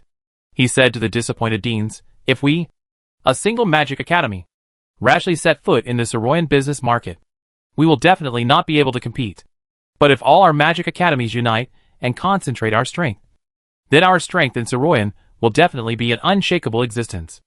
All magic schools unite to do business. De Liang's words inspired the deans again. There are more than 20 magic schools in Saroyan, with a few hundred students in the small ones and more than 2,000 students in the big ones, which means tens of thousands of magicians. In addition, there are also 100 to 200 magic alchemy research institutes. If all magic schools in Saroyan can really work together, the power that can be unleashed will be unimaginable. But more than 20 magic schools mean more than 20 minds. Can they really work together seamlessly? How to invest? How to operate? How to divide the money? If one handles it improperly, it will be a mess. De Leon continued, I plan to set up a Saroyan College Alliance Company, Limited, located inside the Pure Magic School. Blackfire will open a potion research institute in the Dock School of Magic. Sir Charles also promised me that his private research institute will jointly open several cutting-edge research institutes with the Dock School of Magic. These research institutes, including all my investments in the Dock School of Magic, will become part of the Saroyan College Alliance Limited. I very warmly invite all Saroyan Magic schools to join the College Alliance. You don't need to invest a penny. As long as you join, you will be the original shareholder of the College Alliance. I will take out 49% of the shares and distribute the shares based on the comprehensive evaluation of your college size. All students and professors who serve the College Alliance can get an additional allowance, and I will pay for all commissioned research projects. In addition, the Pure School of Magic will upgrade the intermediate and advanced departments of magic as soon as possible. Students and professors who work part-time in the College Alliance can use our teaching equipment for magic teaching without delaying their studies. All the investments in the early stage are made by me, and the losses are my own. The money is made by the College Alliance. In fact, I can't think of the possibility of losing money. Once all our research institutes are shared and integrated. What is the Saroyan School of Magic? Our magicians are several times more than those of the Saroyan School of Magic. What kind of scientific research and problem-solving ability is this? In the whole Saroyan, in the whole of Marcellus, there is no one who can compete with us in the development of magic alchemy. This is the gold mine I share with all the deans. Chapter 252 College Alliance. After De Leon proposed the idea of establishing Saroyan College Alliance Company, Limited, it immediately caused a big stir in the venue. No investment is required, or in other words, no cash investment is required. Just share the magicians in your magic academy and the scientific research strength of the research institute, and you can become the original shareholder of this company and directly receive dividends. This is definitely a good thing to give money. Moreover, after the Saroyan College Alliance integrated the Magic Academy resources in Saroyan City, everyone has the strength to compete with Saroyan Magic Academy in business. Even though the Saroyan School of Magic has the support of the Marcellus Council, the Saroyan University Alliance has a large group of magicians. Once they speak out collectively, the council dare not suppress them. Just as the deans were discussing enthusiastically what benefits joining the Saroyan University Alliance would bring to their magic schools, Vice Dean Creek seemed to have fallen into an ice cave. The direction of today's meeting is no longer the personal grudge between him and young Master Liang. If the University Alliance is really established here, then the Saroyan School of Magic will usher in a powerful challenger in its monopoly field. The University Alliance will become a group opposed to the Saroyan School of Magic and the Magicians Association. It will completely lose control of many magic schools in Saroyan, and then bring a series of unpredictable chain reactions. Creek looked at the excited deans of the magic academies, knowing that the alliance was unstoppable, and immediately stood up and said, "I think Dean Liang's proposal is very good, and Saroyan Magic Academy is also willing to contribute its strength to Saroyan magic education. I suggest that Saroyan Magic Academy take the lead in establishing the Saroyan Magic Academy Alliance Company. Limited Saroyan Magic Academy is willing to share our mature market with all members of the Saroyan Magic Academy Alliance. We will also help Alliance members build your own factories and give you more research project orders. Deans, Dean Liang's College Alliance and the Pure Magic Academy have nothing yet. Although he said it well, can he be consistent in his words and deeds? Which one is more powerful? A fraudulent Magic Academy or Saroyan Magic Academy? Which one is more qualified to lead you?" Seeing that Creek was trying to cut in, De Liang sneered, "Deputy Dean Creek, you said so much. How will the shares of your Magic Academy Alliance be divided? Is helping Alliance members build factories paid or free? Don't treat us like the Wharf Magic Academy, saying that you will help us upgrade the primary magic department and let the Wharf Magic Academy gradually merge into the Saroyan Magic Academy. As a result, you tore up the agreement you signed with your own hands, demanded the arrears from the Wharf Magic Academy, and forced the Wharf Magic Academy to go bankrupt. If I hadn't invested in the Wharf Magic Academy, I guess you would have driven away the faculty and students of the Wharf Magic Academy and annexed the land of your neighbors. How, after failing to annex the Pure Magic Academy, you want to take over other magic academies? If you want to develop together with all the magic academies in Saroyan, please do as I did, and come up with a shared distribution plan without any additional terms." How could Creek take out equity and share it with other magic academies? The reason why Saroyan Magic Academy is strong is that it is built on the basis of suppressing other magic academies. The more you occupy, the more good resources you have. A piece of cake was enjoyed by Saroyan Magic Academy alone, and now a large part of it has to be divided. Saroyan Magic Academy's interest network is complicated, and many people get money from it. This is not something Creek can decide. Originally, the Saroyan Magic Academy Alliance proposed by Creek gave the deans a better choice. After all, starting a business is risky, and who would be willing to fight with the big guys to break into the market? But Creek's silence when it came to equity made the deans think of the acceptance of the junior magic department of the Pure Magic Academy. The potion failure accident was really too strange. Why did the magic potential activation potion have problems on the day of acceptance? Why didn't Saroyan Magic Academy do too much investigation on this incident and directly announce the failure of the acceptance of the junior magic department of the Pure Magic Academy? The potion failure accident itself can be big or small. If Saroyan Magic Academy has enough sincerity, it can completely ignore this mistake. But Creek's move is to force the Pure School of Magic to go bankrupt. And as the creditor of the Pure School of Magic, Saroyan School of Magic does not have to fulfill the terms of the agreement and arbitrarily dispose of the Pure School of Magic, which has become a commodity. In short, although there is no direct evidence, everyone can guess that Saroyan School of Magic played an ignominious role in this incident. So how sincere is Vice Dean Creek's statement about establishing Saroyan School of Magic Alliance Company Limited? As Dean Liang said, the equity without any additional terms is the reassurance of the deans. But Vice Dean Creek has been slow to express his position on the equity. The deans of magic schools are not fools, and they can see that Creek's Magic School Alliance is not sincere at all. The old dean said to Dean Liang, "We are all very interested in the Saroyan College Alliance Company Limited you plan to establish, and we all want to join. But can we know more details? After all, the establishment of the College Alliance is a major event related to all magic schools in Saroyan, and we need to know our obligations and rights." De Liang no longer regards Creek as a threat, and he replied, "Of course. I also hope that all magic schools can speak freely in the College Alliance and contribute to the Alliance. The stronger the Alliance is, the stronger we are. and our interests can be guaranteed. However, the problems faced by the establishment of the Saroyan College Alliance cannot be solved in one meeting. Moreover, this meeting is to distribute donations from various parties to Saroyan magic education. So it is not easy for our alliance to occupy too much time of the Magicians Association. I suggest that we divide the money first, and then we will discuss the system and charter of the establishment of the Saroyan College Alliance in the Pure Magic Academy in the next few days. The purpose of the deans of the magic academies coming here to hold a meeting is to divide the money. The Saroyan College Alliance brought by De Leon is just a super unexpected surprise. The deans who were determined to join the college alliance said happily, yes. First divide the donations, and then discuss the college alliance. De Leon turned to the managers of the Magician Association on both sides and said, where is the plan for the distribution of donations? Just leave it to me.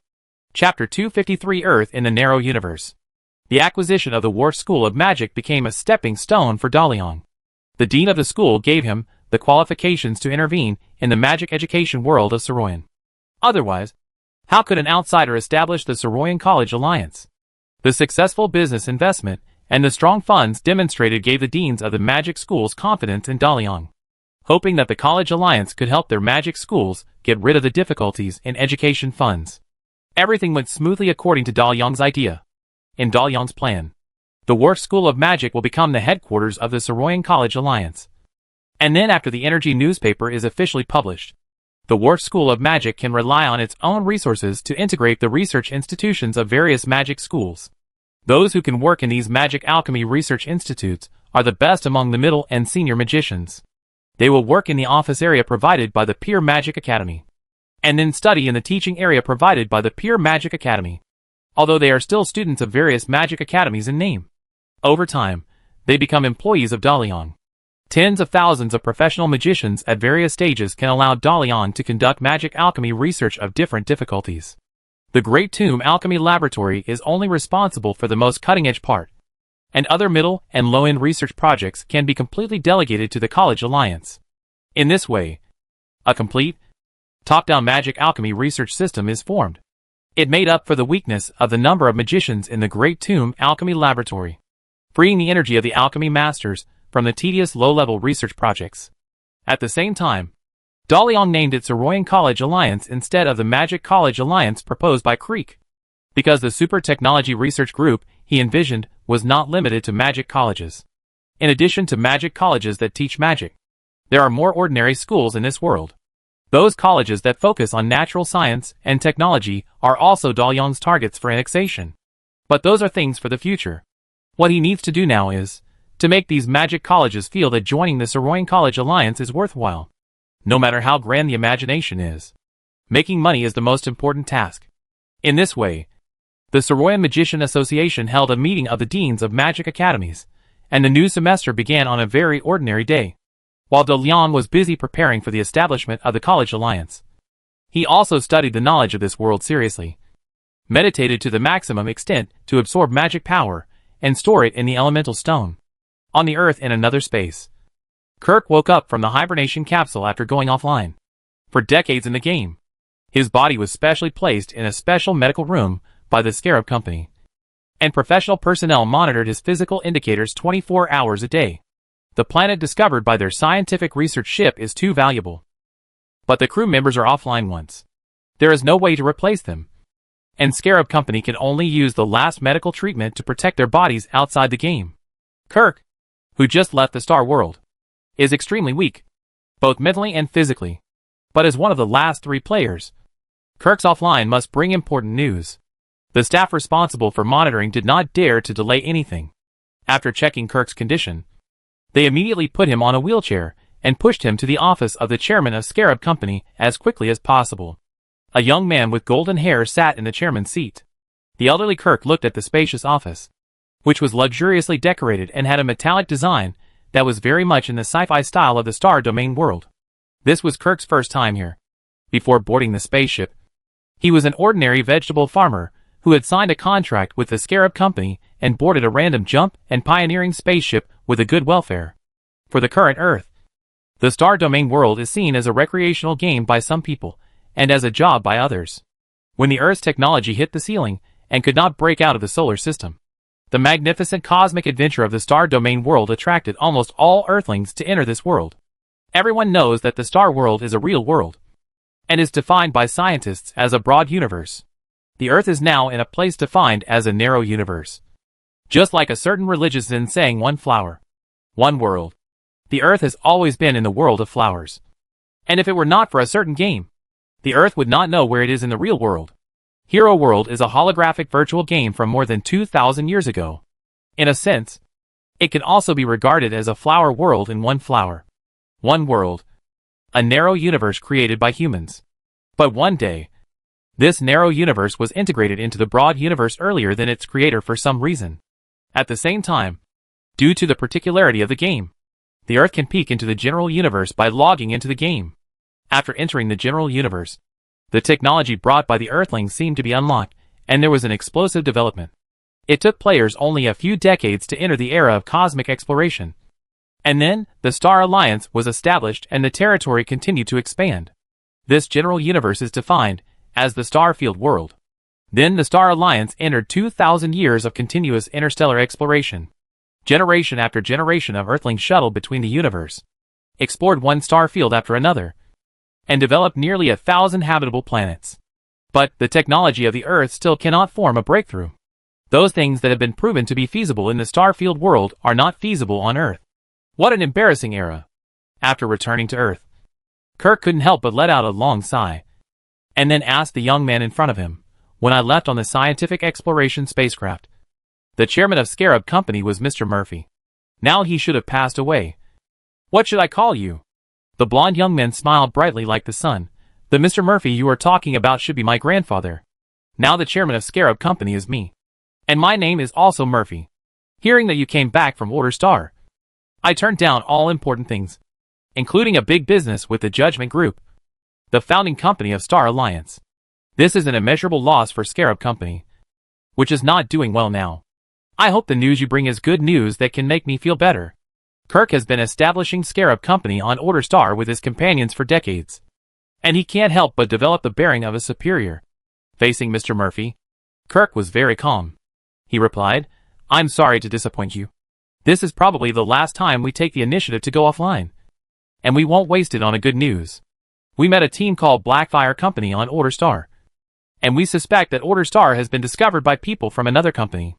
Chapter 254 Hidden Secrets. Mr. Murphy listened carefully to Kirk's description of what happened recently on the Order Star.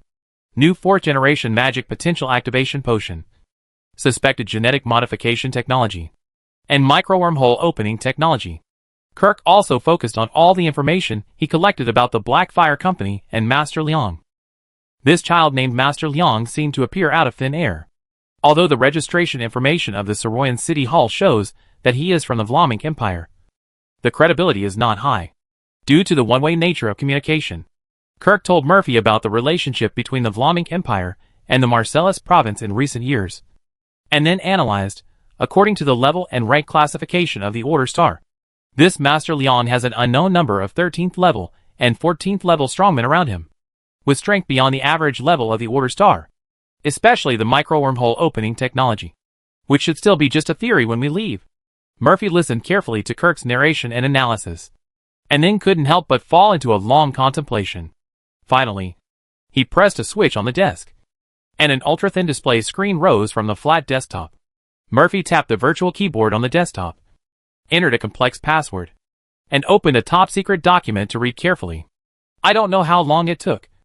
Kirk has been waiting patiently, during which time a medical staff member gave him a bottle of nutrient solution.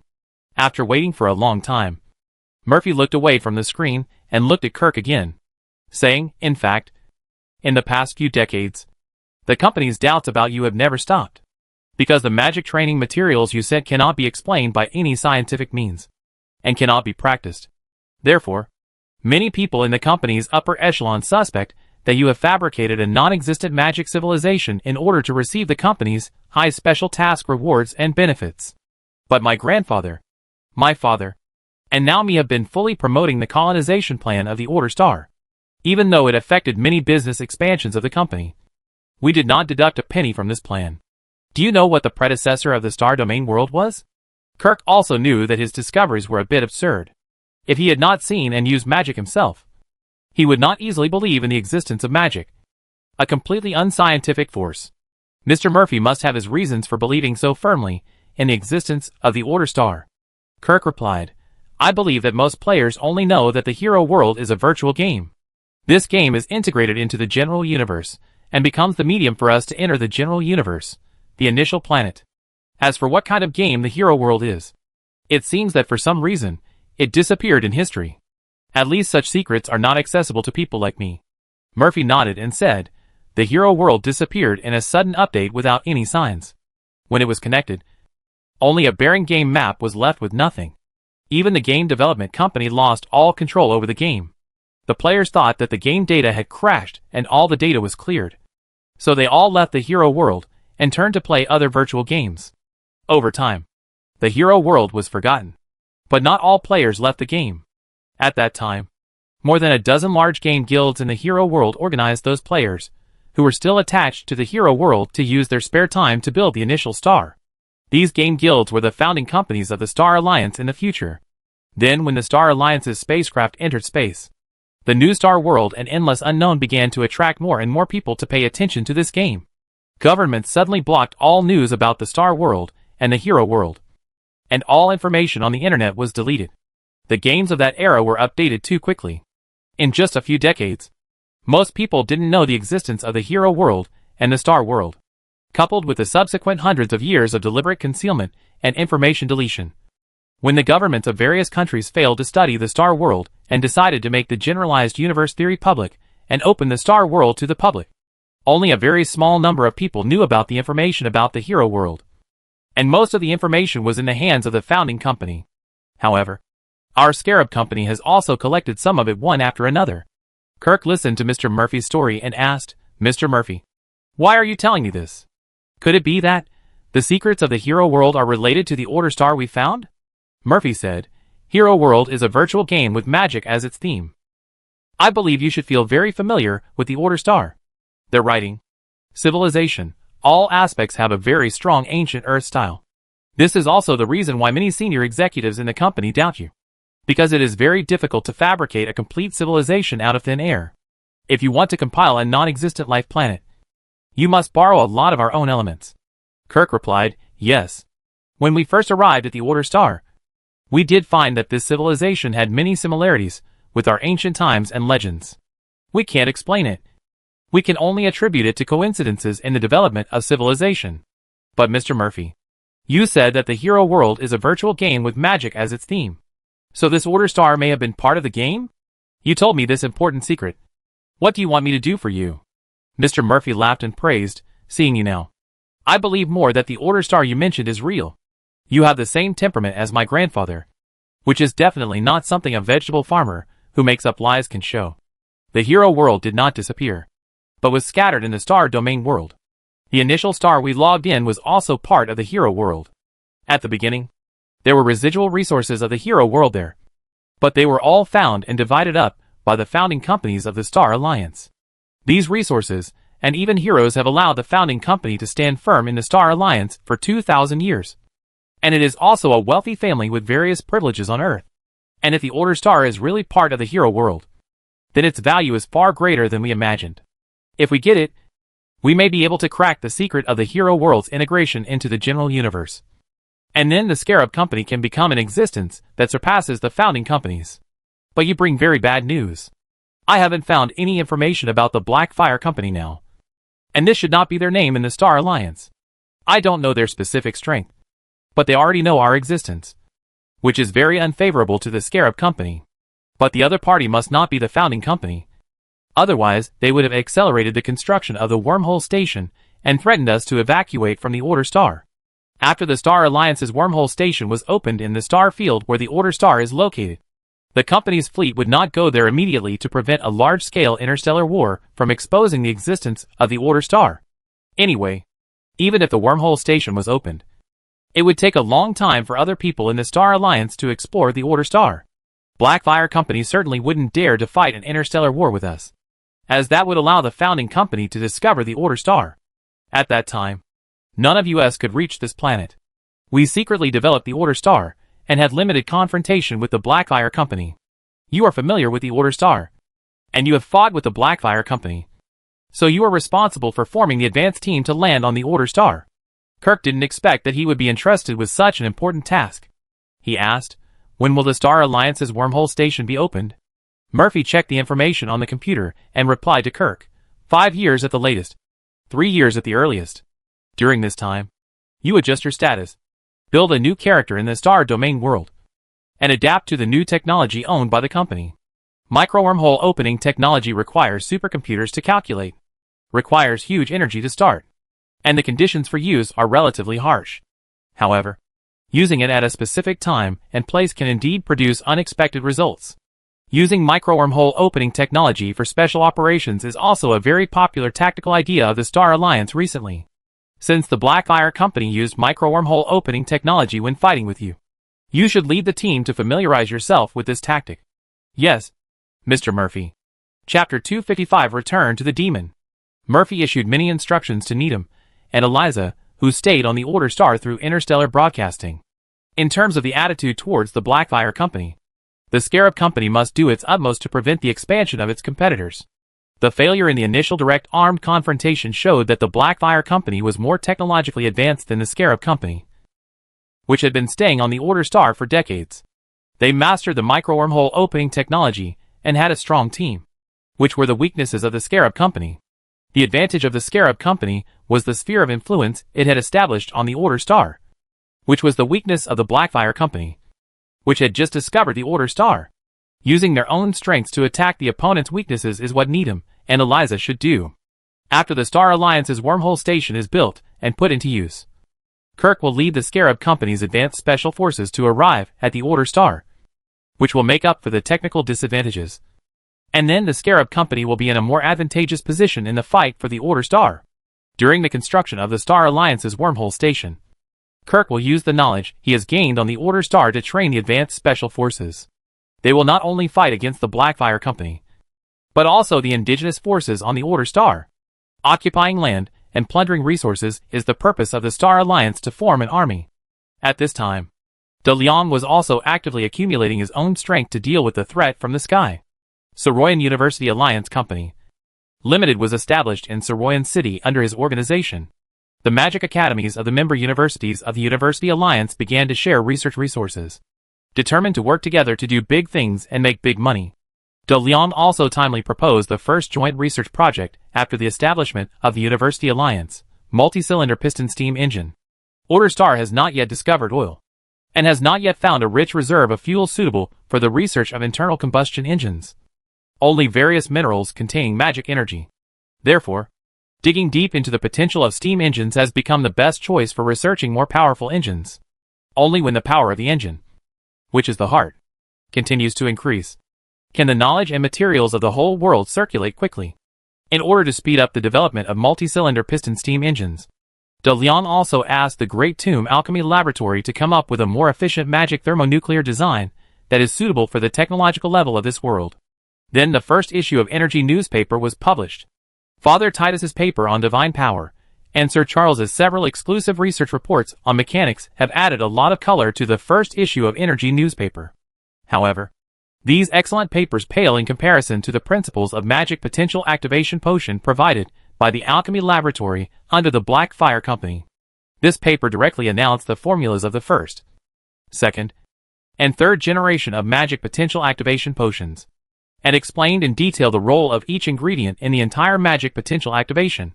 At the same time, it also carefully described the elemental sensing element in the human body, and under what kind of stimulation it is easy to change from a dormant state to an active state. It also proposed for the first time the idea of preparing a unique magic potential activation potion based on the different properties of each person's elemental sensing element. In addition to these, the Alchemy Laboratory of Blackfire Company also announced a good news. They have developed a very cheap convenient magic potential activation potion that will soon be sold as a daily drink. This drink is named Huema, which can activate the elemental sensing element for a period of time to allow people without magic to gain magic. Long-term drinking can also permanently activate some elemental sensing elements. Although the magic power obtained through Huema cannot release magic, it can be used with some daily alchemy tools.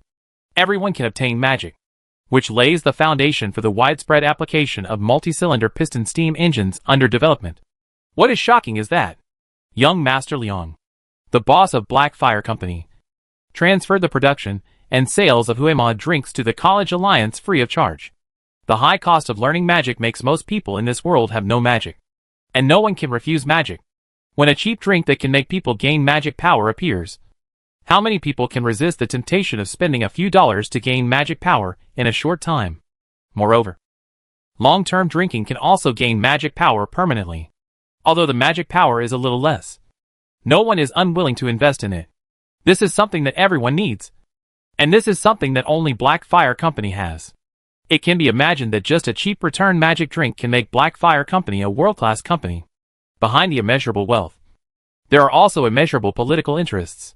But the owner of Black Fire Company, Master Liang, gave return magic to the College Alliance without blinking an eye.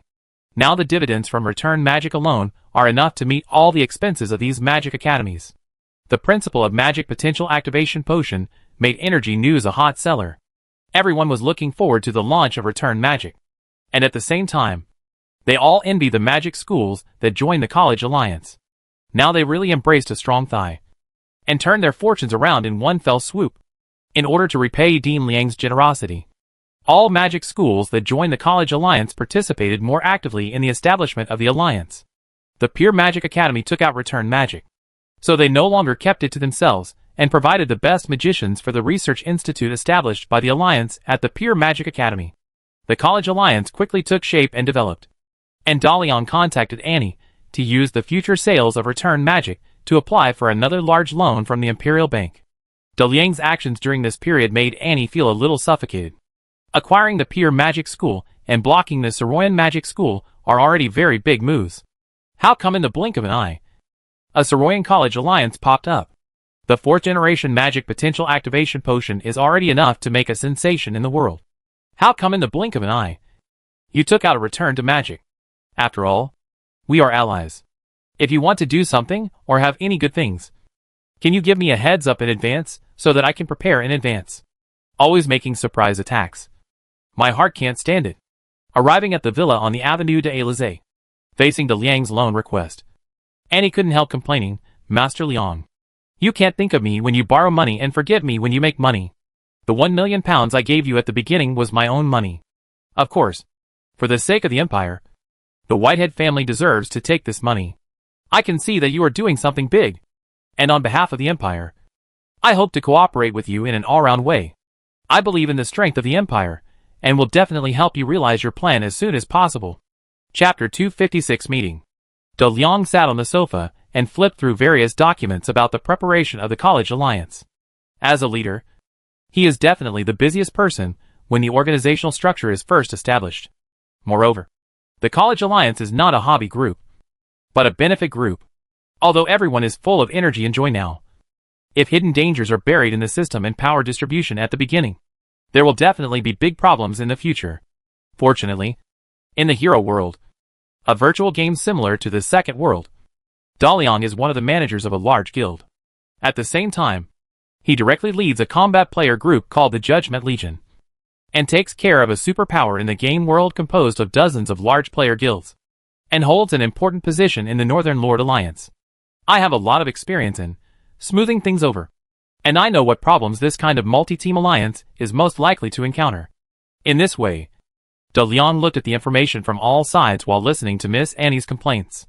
De Liang also considered telling Annie about the threat from the Scarab Company, and even the Vlaminck Empire. With the help of more people, it will make the implementation of his plan easier. But how to say it? Should I just tell them, you will be attacked by aliens from Earth? The world's cosmology has just taken shape. And telling them that aliens are coming before they even reach low Earth orbit will scare the children. At that time, people in this world may not have the courage to resist. And there will definitely be a lot of traitors. Without enough power, knowing too much will be counterproductive. And people in panic are more likely to make fatal mistakes. Dalian put down the documents in his hand and rubbed his temples. Sophia immediately walked behind him to massage him, and used magic to relieve Dalian's mental fatigue caused by long-term reading and thinking.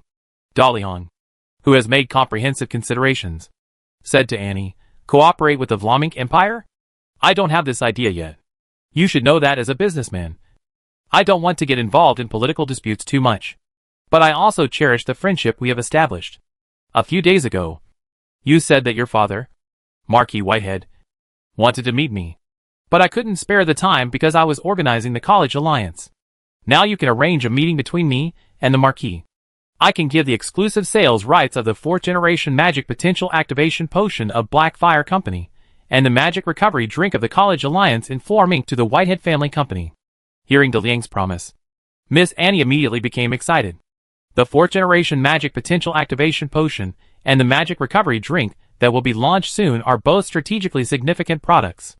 If the exclusive rights to these two extremely important medicines for the Empire are in the hands of the Whitehead family company, then the family's status in the Empire will be greatly improved. At the same time, it will also make Marquis Whitehead's position as the governor of Marcellus more secure. Even if the Emperor of the Empire is suspicious of the governor of Marcellus, he will not easily take action because of the exclusive rights to these two medicines. Miss Anne knew that this authorization could definitely buy more time for her father to take back the enclave of Marcellus. However, Anne was also worried that the identities of these ancient heroes would be seen by her father. And she was also worried that her father would make too many excessive demands during the negotiation with Master Liang. And responded to Da Liang, "Okay, Master Liang. I will arrange this meeting between you and my father as soon as possible, but I need to apologize to you in advance. My father is an important official of the Empire, and some of his attitudes and words are inevitably like those of an imperial noble and bureaucrat. I hope you can forgive his rude words and deeds.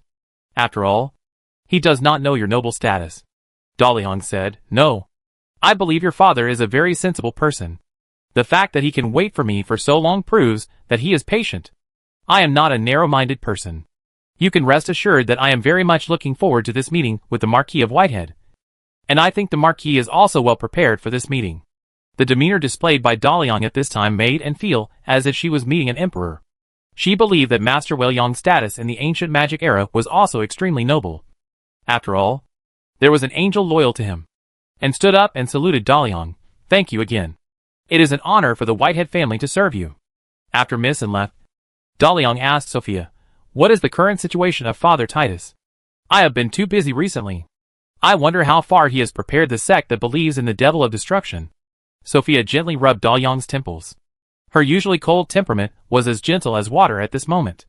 Most of her maids and guards were sent out by Da Liang to do things, which made the originally lively house much quieter, and also meant that Da Liang had to consider many things every day.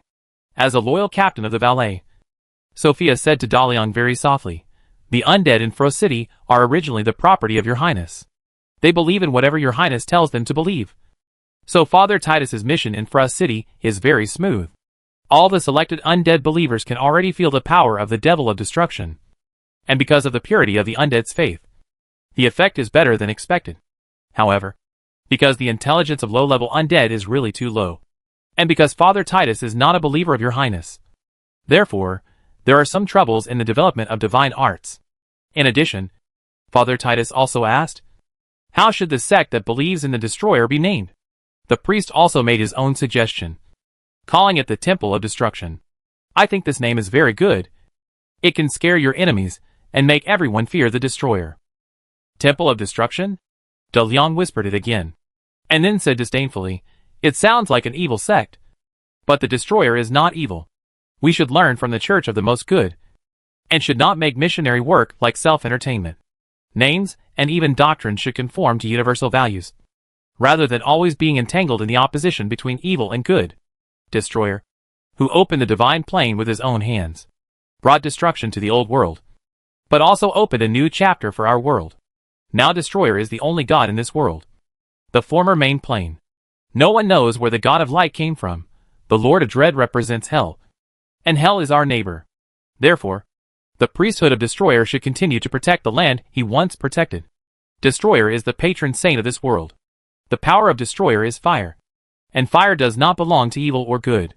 It is a symbol of order, civilization and hope. Destroyer is the main god of the Order Pantheon, and the church that believes in Destroyer should be called the Light of Order. That's all. Let Father Titus compile the doctrine of Light of Order according to these meanings. Chapter 257 The Priest's Trouble. What Father Titus is doing now is too far away from his previous beliefs. He stood in the magnificent temple, with the redefined Lord of Order, Mishi, behind him. The new church was named Light of Order, and under the altar, rows of skulls stood. This gloomy and terrifying temple, and such a high-sounding church name, are completely incompatible.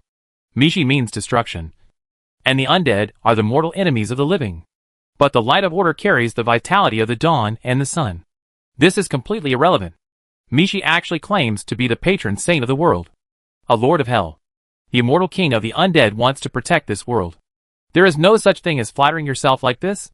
Listening to the outline of the doctrine of Light of Order mentioned by Rachel, Father Titus felt that this doctrine was difficult to compile. Father Titus said to Rachel, from God's perspective, God is right. The destroyer believes that he protects this world, so he is using his own way to protect the world he defines. But the doctrine is for believers to see. I think a destroyer in the posture of a destroyer can make believers feel the power of fire destruction and become devout believers. Light of Order really has no way to intuitively express the characteristics of our church. While speaking, Titus showed Rachel the skeleton believers in front of him. The originally blue soul fire in their eye sockets had all turned into red flames. Rachel now has another job, which is to take Father Titus back and forth between Saroyan City and the Frost City of the Great Tomb every day. Rachel just conveyed the instructions of the God of Destruction to Father Titus. Regarding Father Titus's daring to question Da Young's decision, Rachel said coldly, Father Titus, we invited you to come to form a church that believes in the God of Destruction. My master and you are in an employment relationship. You just need to do what my master says, without too much understanding and extension. In addition, we subordinates all believe that the Lord of Order and the Light of Order can truly show the achievements of our master. You have no idea how much my master has contributed to this world. If you still have any questions, then, let's change someone. Father Titus knew what would happen to him if the other party changed someone to form the Light of Order Church. He estimated that there would be one more devout skeleton cultist under the altar. No problem. God is right. I shouldn't question God. Just teach me the compilation of the Light of Order doctrine. There are the best believers here, and they will become the cornerstone of the Light of Order Church. When facing these undead, as long as you can endure the initial discomfort, you will find that they are not scary. And then you will find that they are simply the best missionary objects in the world. These low-intelligence undeads don't know what doubt is, and they carry out orders without reservation. Anyway, they believe whatever you tell them. So it doesn't matter how the doctrine of Light of Order is written. And there is no need to trouble yourself with the style of the doctrine. Seeing that Rachel's expression eased, Father Titus said again, let's end today's sermon. Please take me back to the Azure Cathedral. I need to think carefully about how the doctrine of Light of Order should be written. Rachel took a step back and saluted Father Titus, saying, yes, Father. The carriage for the return trip is ready for you. Father Titus had never seen how the carriage he was riding could travel back and forth between the city of the dead, which was full of bones, and the prosperous city of Saroyan.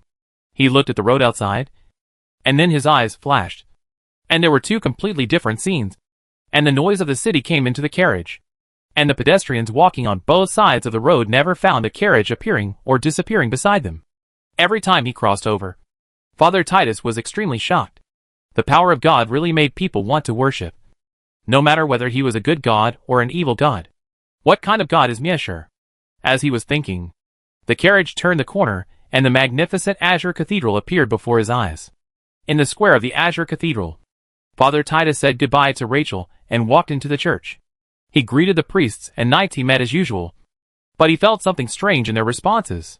Just when Father Titus had a bad feeling in his heart, a priest and a palace knight stopped him and said, Father Titus, Paladin Felton has something important to ask you, and he has been waiting for you in the prayer room for a long time. Father Titus was more certain that something had happened. If it were normal, Paladin Felton would only send a church knight to find me. Now it was the priest and the knight of the temple who came, obviously to prevent me from escaping. Titus asked, what happened? I just came back from preaching outside, and I need to confess to God on behalf of that believer of God. If it is not an urgent matter, please wait until I finish my confession and go to see Paladin Felton. After saying that, Father Titus wanted to leave here and find an opportunity to escape from the cathedral. But the priest and the knight of the temple blocked Titus's way. Paladin Felton wants to see you now. You can also confess to God in the prayer room. And then we can see the grace God has given you. Father Titus finally knew what was wrong. And Paladin Felton knew that he had lost his divine power. I really don't understand why Rachel asked me to stay in the Azure Cathedral. And she swore that the loss of divine power would not be discovered at all.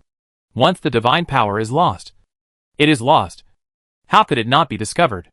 Now, I can only confess this to Paladin Felton. And then? The priest is not an ordinary believer. And the priest's loss of faith is a big deal for the Holy See. I may be locked up and sent to the Holy See for trial. I hope Rachel can bring people to rescue me in time.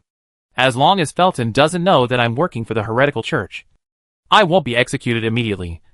And there's still room for a turnaround. Just as Father Titus was about to leave with the priest and the Knights Templar, Julian, wearing the armor of the Knights Templar, appeared in front of him.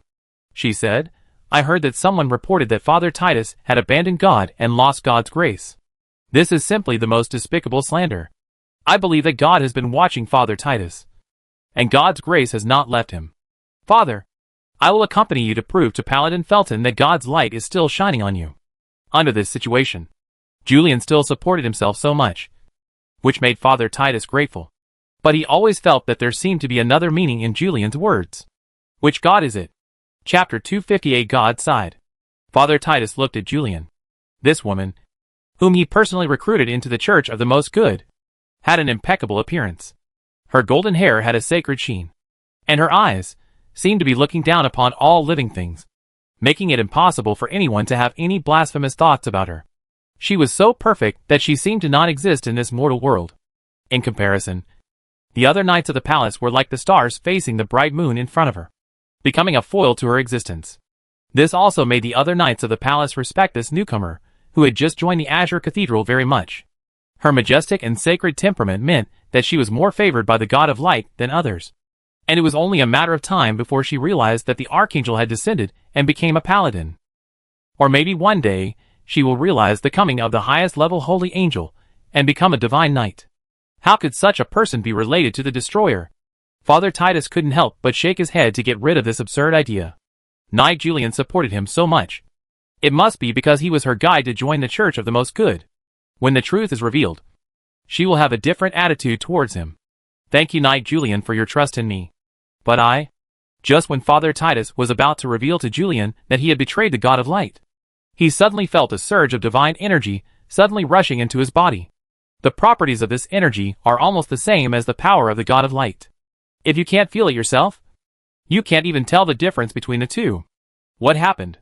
Father Titus, realizing something, immediately looked at Julian and saw a faint golden light in her eyes. After the golden light dissipated and the blue pupils reappeared, Julian smiled and said to Father Titus, My trust in you comes from God's trust in you. Show your faith. God's light is shining on you, and you still need to continue to serve God. Father Titus was finally able to determine who Julian was referring to. It was not the light of the God of Light, but the light of order. Then Father Titus entered a state of mental attack. Julian was not a believer of the God of Light at all. She was working for the Destroyer. Then she did not receive the grace of the God of Light to realize the coming of the angel. And the sacred energy in her body did not come from the God of Light, but from the Destroyer, or it was her own power. Father Titus felt that his impression of the Destroyer was completely overturned. How could the Lord of Hell, the immortal King of the dead, the God who could not be evil, possess the power of goodness? Julian and her sister Juliet, they can pretend to be angels, and even allow others to gain divine energy. What are they? But Father Titus finally understood why Rachel insisted that Destroyer was not an evil God, and also understood why Destroyer called the church that believed in him light of order. He is a God recognized by both evil and good. What an unimaginable great existence. Then thinking of the twin sisters, who always called someone master, Father Titus knew that he had discovered a shocking secret. It turns out, God may be right next to him. Father Titus felt that his feet were a little empty, and his mood was a little floating. Solomon, who worked for the destruction of the world, was a sinful angel, and the Lord of Frost City was an undead dragon. Then the identity of the Julian sisters, who possessed magnificent divine power, was also about to be revealed. The image of the God of Light was very illusory. In the doctrine of the Most Good, in order to highlight the greatness of the God of Light, Most of the contents were the glorious deeds of the angels under the throne of God. It can be said that most of the believers of the most good church believed in the God of light because of the influence of angel stories. All the believers of the most good church have a sense of worship for angels, believing that they are the most holy and kind creatures in the world, and are the bridge connecting believers and God. Therefore, when Father Titus guessed Julian's identity, he was even more excited than guessing the identity of the God of destruction. Lord Julian. Julian saw Father Titus's expression change very much, and knew that he might have guessed something. In order to prevent Father Titus from saying something he shouldn't say, Julian said to Titus, "Father, I believe you have felt God's favor on you. Now come with us to meet the Paladin of Felton. Since someone is slandering you, we should also find out who it is." "Yes, Julian. Lord." Father Titus suddenly used an honorific for Julian, who was of the same level, which made the priests and the knights of the temple a little confused. However, this was not something they needed to interfere with. They only needed to bring Titus to Paladin Felton, and the mission would be completed. Paladin Felton was waiting for Titus' arrival in the prayer room. He received an anonymous report saying that Father Titus had betrayed the God of light and lost God's grace for him. Paladin Felton would not have believed such a ridiculous frame-up. But recently, Father Titus' whereabouts were rather strange. He would leave the cathedral for a period of time every day in the name of preaching, and no one knew where he had been during this time. Moreover, when Titus was in the cathedral, apart from acting as the bishop to handle church affairs, he basically did not communicate with other priests. This was very different from his previous behavior of praying with priests and receiving believers in the temple of the church. In addition, Paladin Felton asked some priests in the church and found that Father Titus had not shown his magic for some time. The sudden change of Father Titus, coupled with this report, forced Paladin Felton to investigate Titus. It is very simple to prove whether Titus has been abandoned by the God of light. Just see if he can still perform magic. Father Titus walked into the prayer room, and then Julian walked in. She stood at the door without saying a word, as if she was just listening and witnessing. Paladin Felton nodded slightly to Julian. The demeanor exuded by this new palace knight made him admire him. This is the one chosen by God. Sooner or later, she will be called back to the Vatican to take up a higher position. Just as Paladin Felton was about to question Father Titus, Father Titus held up a ball of light in his hand. After proving that he could still use divine power, he said to Paladin Felton in his capacity as the acting bishop of the Azure Cathedral, "No one would be so bored as to slander a priest of the most good church. I think that people from a heretical sect have infiltrated Soroyan, and this is a provocation to the most good church. Send people to search the city for heretics immediately." Father Titus proved himself, so Paladin Felton could no longer ask questions. He immediately replied, "I'm sorry, Father Titus. I will immediately send people to find the person who slandered you." Chapter 259 Peter's Trouble. Bishop Duncan of the Soroyan branch of the Staring into the Abyss did not expect that his anonymous report of Father Titus' betrayal of the God of Light plan would not have any effect. Not only did the Azure Cathedral not imprison Titus, but it also led to the Holy See of Goodness to search the entire city for heretical sects. At the same time, it brought Speaker Peters of the Marcellus Council to the door.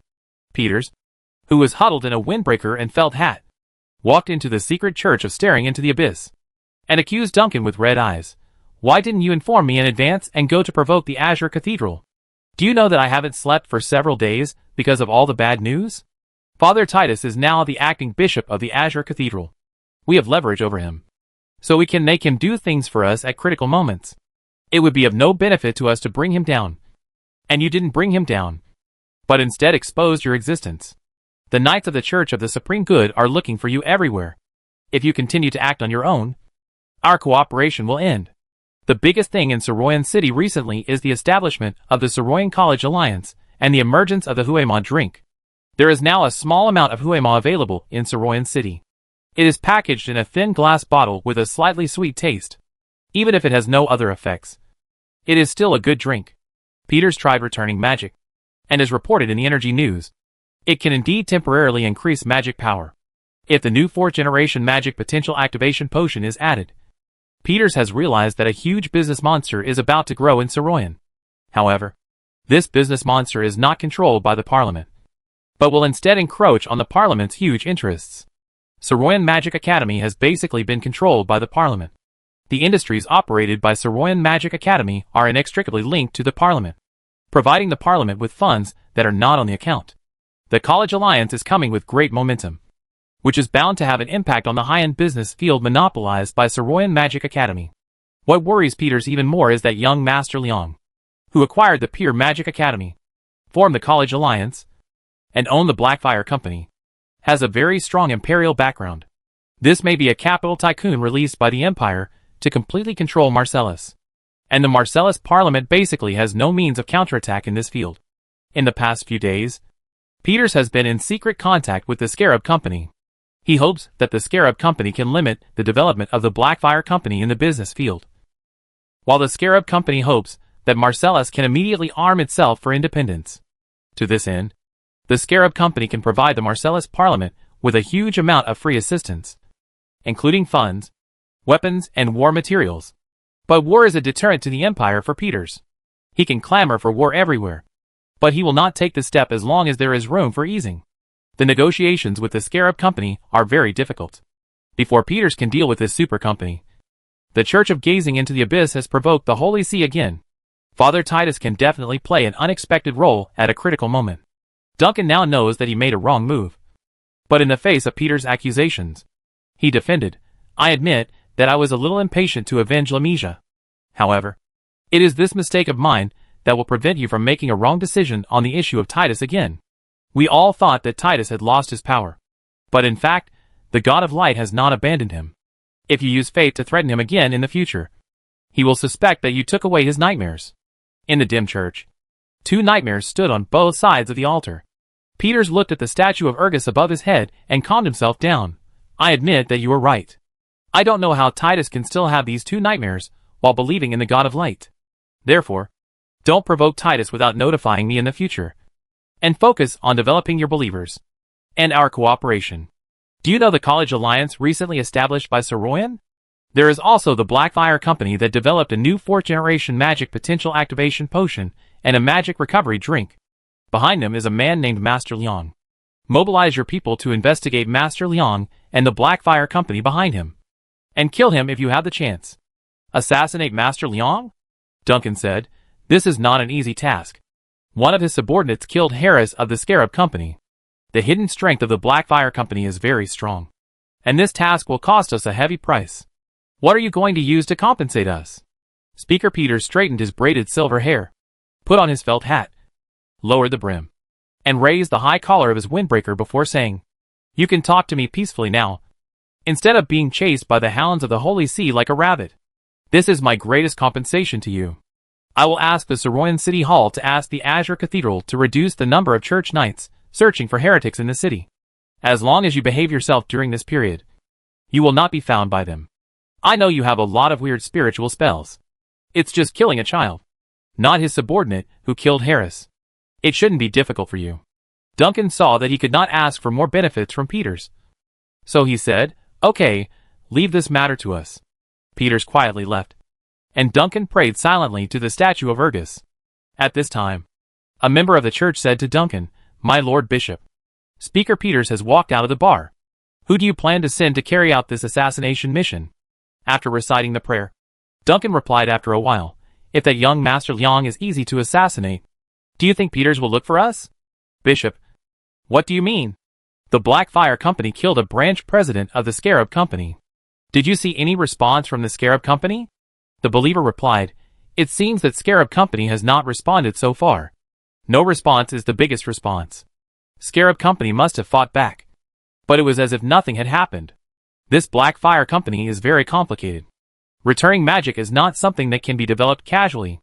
Its cheapness may mean that its research and development difficulty is higher than that of the 4th-generation magic potential activation potion.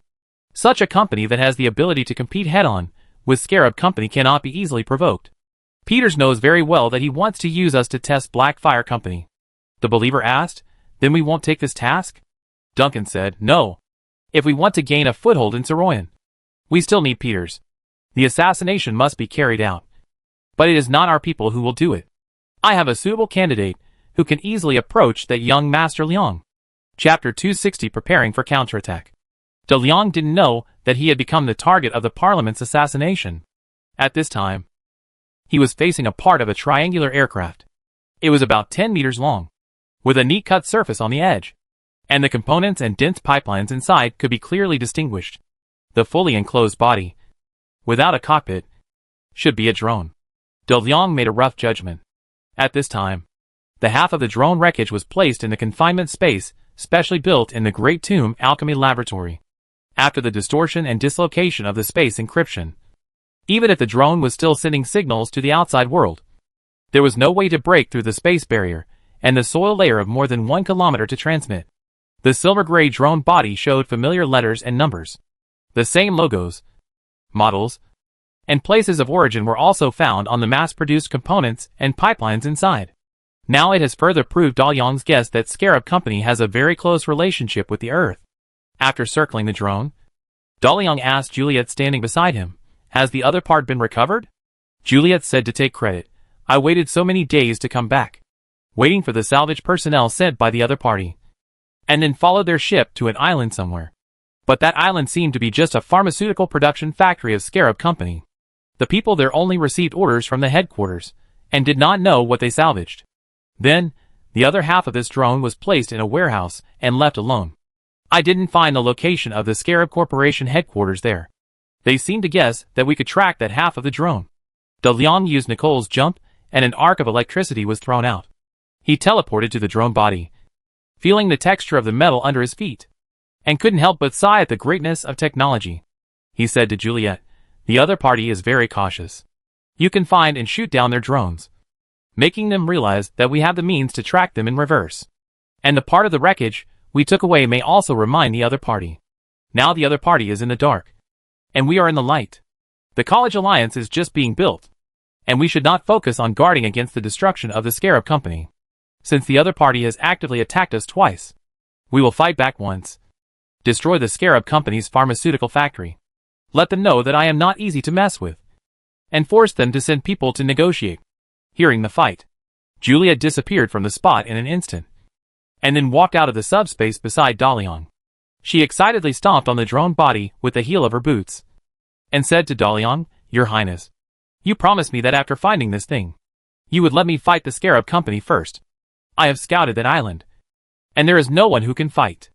I can go by myself, and I guarantee that I will not kill even a fly. The Hell Angels are simply bloodthirsty." Juliet never considers the strength of the opponent, nor does she think about experiencing the fun of fierce battles.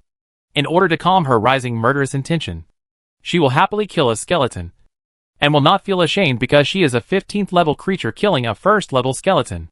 If there are no flies on the island where Juliet says she wants to kill, then she will really not let go of even a fly, because of Juliet's bloodthirsty nature. De Liang always asked Julian to watch her. Fortunately, Juliet no longer acts recklessly like she did when she shared a body with Julian, often running out to kill people. After De Liang used the Artifact Angel Alliance to separate the two of them, Juliet gradually learned to control her killing intent, as long as she could release it at regular intervals. De Liang responded to Juliet's request for battle. "If you kill everyone, how will Scarab Company know that it was us? When attacking, all people with weapons can be killed. The rest will be left to Scarab Company, and they will pass on the message to us." Hearing that they could not kill everyone, Juliet shrugged and said helplessly, "Okay, you are the boss who listens to you. Those armed people, no one will fight with me." "Right," De Liang said, "we will take my attendants and board the Black Pearl. The Black Pearl will take control of the air and sea, as long as you kill fast enough. My attendants will not participate in the attack." Speaking of the speed of killing, Juliet confidently put her hands on the hilts on both sides of her waist, raised her eyebrows and smiled and replied, "That's what you said. Don't spoil my fun when the time comes." De Liang said contemptuously, "Do you think everyone likes killing like you? Get ready. We will set off immediately. I have an important meeting these days. Don't let a small battle delay my business. I'll go inform Black Pearl." Before she finished speaking, Juliet disappeared. Black Pearl is an airspace battleship built by Nicole, De Liang, another potion master, and a ship design master. Since the purpose of building this battleship is to cross an extremely dangerous magical chaos zone when searching for treasure, a lot of extreme materials were used when building Black Pearl. There are golden dragons, archangels, titans, and various rare alchemical raw materials.